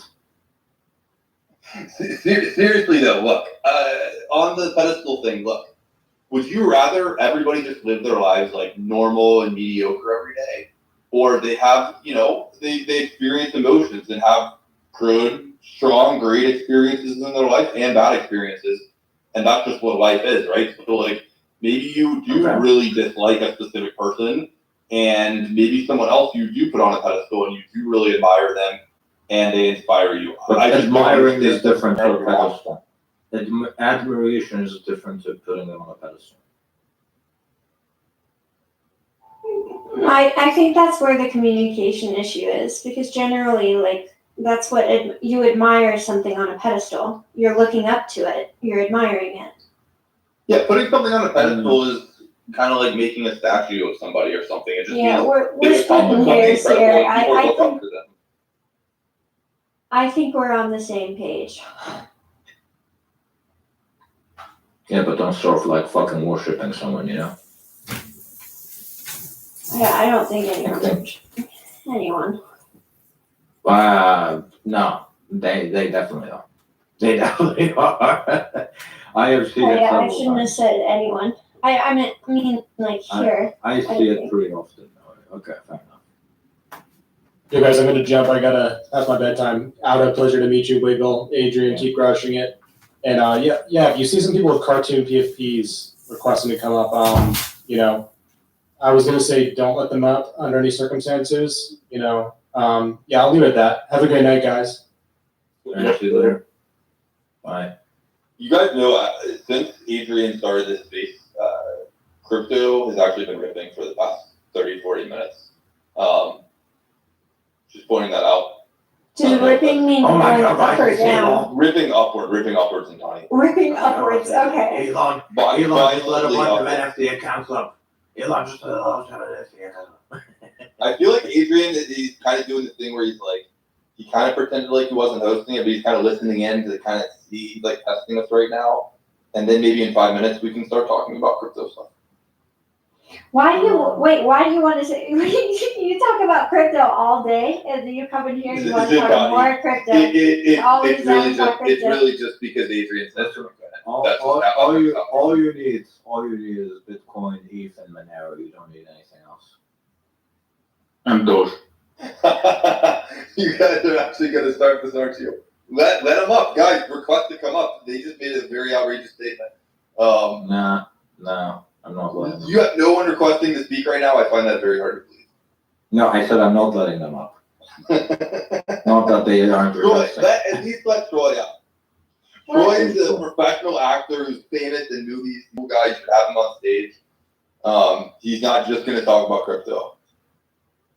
I don't see anyone named Troy requesting. All right, well, whatever. Okay, I guess Troy just wants to listen to it. But okay, what do we want to talk about? If we're not going to talk about crypto because Adrian apparently banned us. Then we. I mean, you can talk about crypto. Just don't talk about NFTs and shitcoins. How do you define a shitcoin? Anything that is a shitcoin. That's pretty self-explanatory. If something's related to Bitcoin, does that mean it's not a shitcoin? And then like all the other stuff don't talk about originals. We don't need to. All right, Alden knows what's up. Alden's not a complete normie. I started. I used to be in crypto for quite a while before most of you guys were. When did you get into crypto? And what was your like kind of 2012, around 2012ish first, but I didn't take it seriously back then. So I started taking it seriously around 2015. Gotcha. So that's around ETH ICO times where you went to Ethereum. No, Ethereum ICO was a bit before that. I came in just as Ethereum was becoming popular. Gotcha. Very cool. Back when the GPUs were all being bought up. Yeah. Yeah, I love that there's like always this three-way war. I got in 2015. Nice. What were you into, Zantani? I was into the culture of a bunch of people that were very anti-government. That was how I was introduced. I was like, you know what? Fuck yeah. You were like cypherpunk Bitcoin, OG cypherpunk Bitcoin before it got kind of hijacked by these like laser eye people. I'm an old frog. It's the most interesting thing that I've seen, I would say, is like culturally, there are people that have come into this space and taken on the culture of before, of like not doxing, like not having an OPSEC, like having privacy, which was very big to these hacker dudes that were very anti-government. Bitcoin does not handle that very well, unfortunately. No, yeah, but that's the whole reason Monero exists. But the most interesting. Oh, you're a Monero guy. He's a Monero maxi, in case you didn't gather that from his first comment. No, I get that, but but the most interesting thing to me is like seeing that like how many people have these PFPs and how many people care about an OPSEC and they don't even know why they're doing it. They're just picking up the culture from the last culture. That's the most fascinating thing, and they don't even know why it's there. Like most people, you talk to these people, they don't know what a blockchain is. They don't know how it works. They don't know what it is. Honestly, I probably spent way too much time learning this shit. I kind of gave up around 2020 though. Like until 2020, I was keeping up with literally everything. Once this NFT shit came out, I was like, I kind of gave up. I'm like, okay, I can't keep track of everything. That the fucking NFT shit by itself is like a full-time job. I just bought some fucking Bored Apes. I made some money. I got the fuck out. I had a bunch of people screaming at me for selling the Bored Apes. I told them to fuck off. Joke's on them though. So are you completely out? You hold no NFTs anymore? No. Honestly, good for you. You probably played it pretty well because I played it really been down only since that point. I played it really well, but then I lost like 90% of my money in fucking Luna. Oh, sorry, man. That actually really sucks. Yeah. Fucking Sam Bankman-Fried piece of shit. He's following me on Twitter. I'm actually that's the thing I'm most upset about is no one asked me if I was okay because I went from having a billionaire following me to having no billionaires following me, and not a single person in the midst of all that asked me Why do you how care? I felt about Why it. do you care why someone follows you or not? I don't understand this mindset. I'm making a joke out of. Okay, fair enough. You're supposed to hee a little bit. Well, you're not. Well, that wasn't very funny though. Okay. It was a very let me light try mindset again. for Johnny Lynch. Let me try again. Yeah, just put it to Give me a couple goes. Like, how much do we want to bet that Adrian's actually listening right now? And if he just started chilling and said something super offensive, he would jump on and kick me. I will kick you before that. I imagine Adrian wrestling like a gigantic slug right now. He probably just has something to do.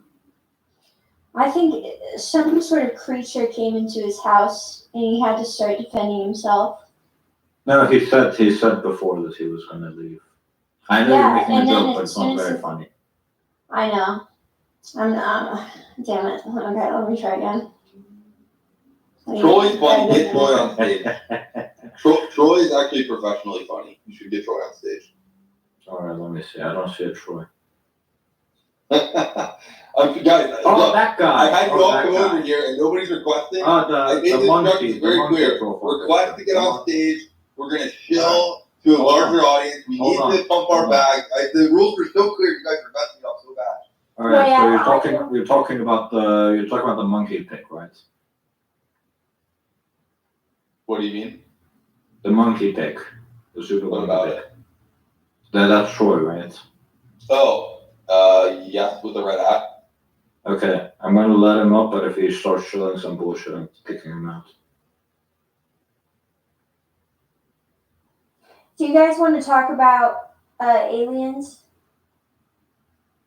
Hey, thanks, Alvin, man. I like your style, man. You sound cool, and you just seem cool, and I respect how you handle your space, man. And I just wanted to say for the, as in the last 5 minutes of Leo's space, or the Ordinal Show space, Zintani brought up that subject that we already went over, that she already went over, and I was like, oh, Adrian's doing a space right now, and I haven't been in one of his spaces like in maybe 8 months or a year.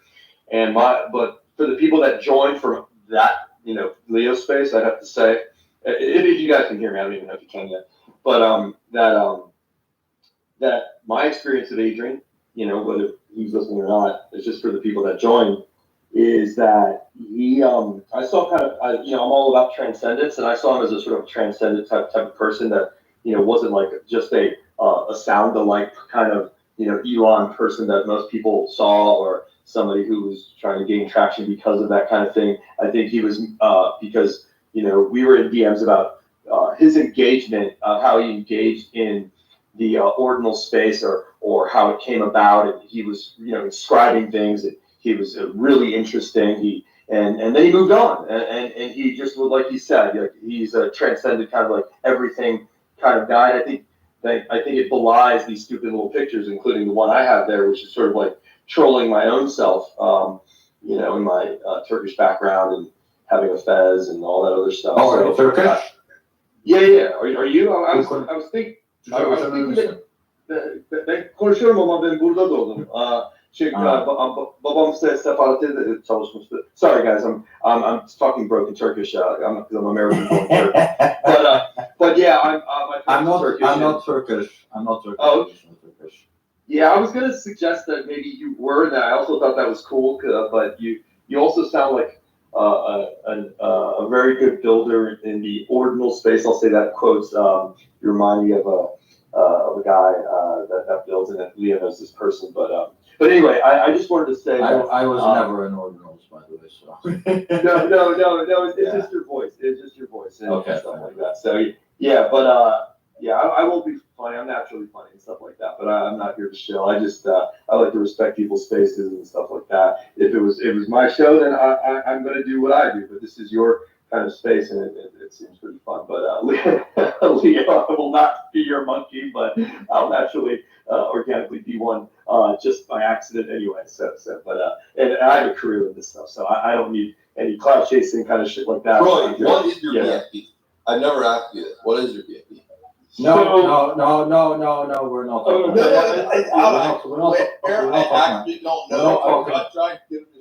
talking about I promise I actually don't know what his BFP is. I don't think it's anything related to I'll tell you what it is. It's a picture of a monkey with a hat, and it's an NFT. That's all you need. Is that true? Is that true? It's actually not. It's actually not an NFT. It's actually, speaking of apes, it was. I had been, my dad, who who's dead now. This is not a sad story. He lived till he was 90. He smoked for 80 years, so he lived like a champion. I think you're giggling because you understand that Turks start smoking in the villages when they're like 5 years old. There are pictures of this. So I had, I lived there for quite a while. So yeah. Oh wow! Oh nice. So to answer a general question is that I bought one ape when they came out, and I looked for it, and it was a Turk. It had a fez, it had tears. I'm a screenwriter for 32 years, blah blah blah. So I'm always into story, and I was like, it had a tear in his eye, and it had a punk rock jacket, and I make music, so I was like, oh, I'm gonna get that, and I'm gonna build a story with it, right? Because that was like a story NFT kind of thing. And then I troll myself. I think that's kind of people that to belie what pictures are. I think people aren't really meeting beyond the pictures. They just drive by and they see a picture and they go, that's what that person is. That's what they stand for. It's like, no, I'm actually trolling myself. So this comes from a project. I won't mention it is. I'll tell Leo on the other side, so I want to respect your space out of. And I just like to troll myself because I'm gonna, like Eminem in 8 Mile at the end, he's trolling himself to Papa Doc before Papa Doc can say anything about him, and that's how he wins. And so that's how I like live my life, kind of thing. So this is like, it's sort of like, get past the picture. Have you met me? Have you met Auda? Have you met beyond a digital phone talking to 1,000 people on space, right? So like, I'm always about that. And I don't like to inorganically meet people and stuff like that. So I always like live by that model. So yeah, this is sort of a troll of myself because I'm more sooner to make fun of myself, to be in on the joke rather than somebody doing a drive-by take and going, oh, that guy stands by for that. So that's basically what that is. But Lee, I'll talk to you on the side about that. I just want to respect the space here. Yeah. So that's my monologue. Cheers. Thanks, Adam. No problem.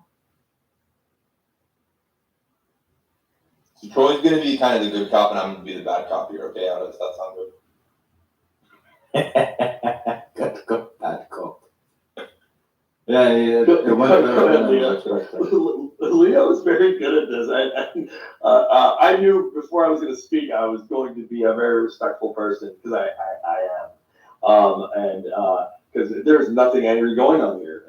So I know the game. But Leo is kind of like the old Barbara Walters of the space. He will try to keep asking questions until he tries to make the dents in a conversation that he's hoping to.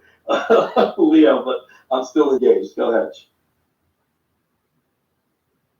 Yeah, it's just I didn't know you, right? So I thought with your profile picture, the second I let you on, you were gonna start showing the NFT.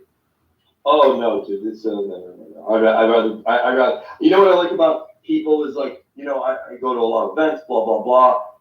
And I like meeting somebody, and I don't know their resume, right? And I don't know what the fuck they've done. Like, I would sooner talk, like most people, like in New York City, I lived there 20 years, and a lot of cab drivers are of certain, countries, right? And some of these people, have, brown skin, right? Or they have an accent, right? And they're getting disrespected, right? So I lived there, in the mid 90s to 2015, and some of these people have families and they have master's degrees that don't transfer very easily to America, right? Where they're trying to, make their nut and trying to grow. And some, the person previously going into the cab or the person,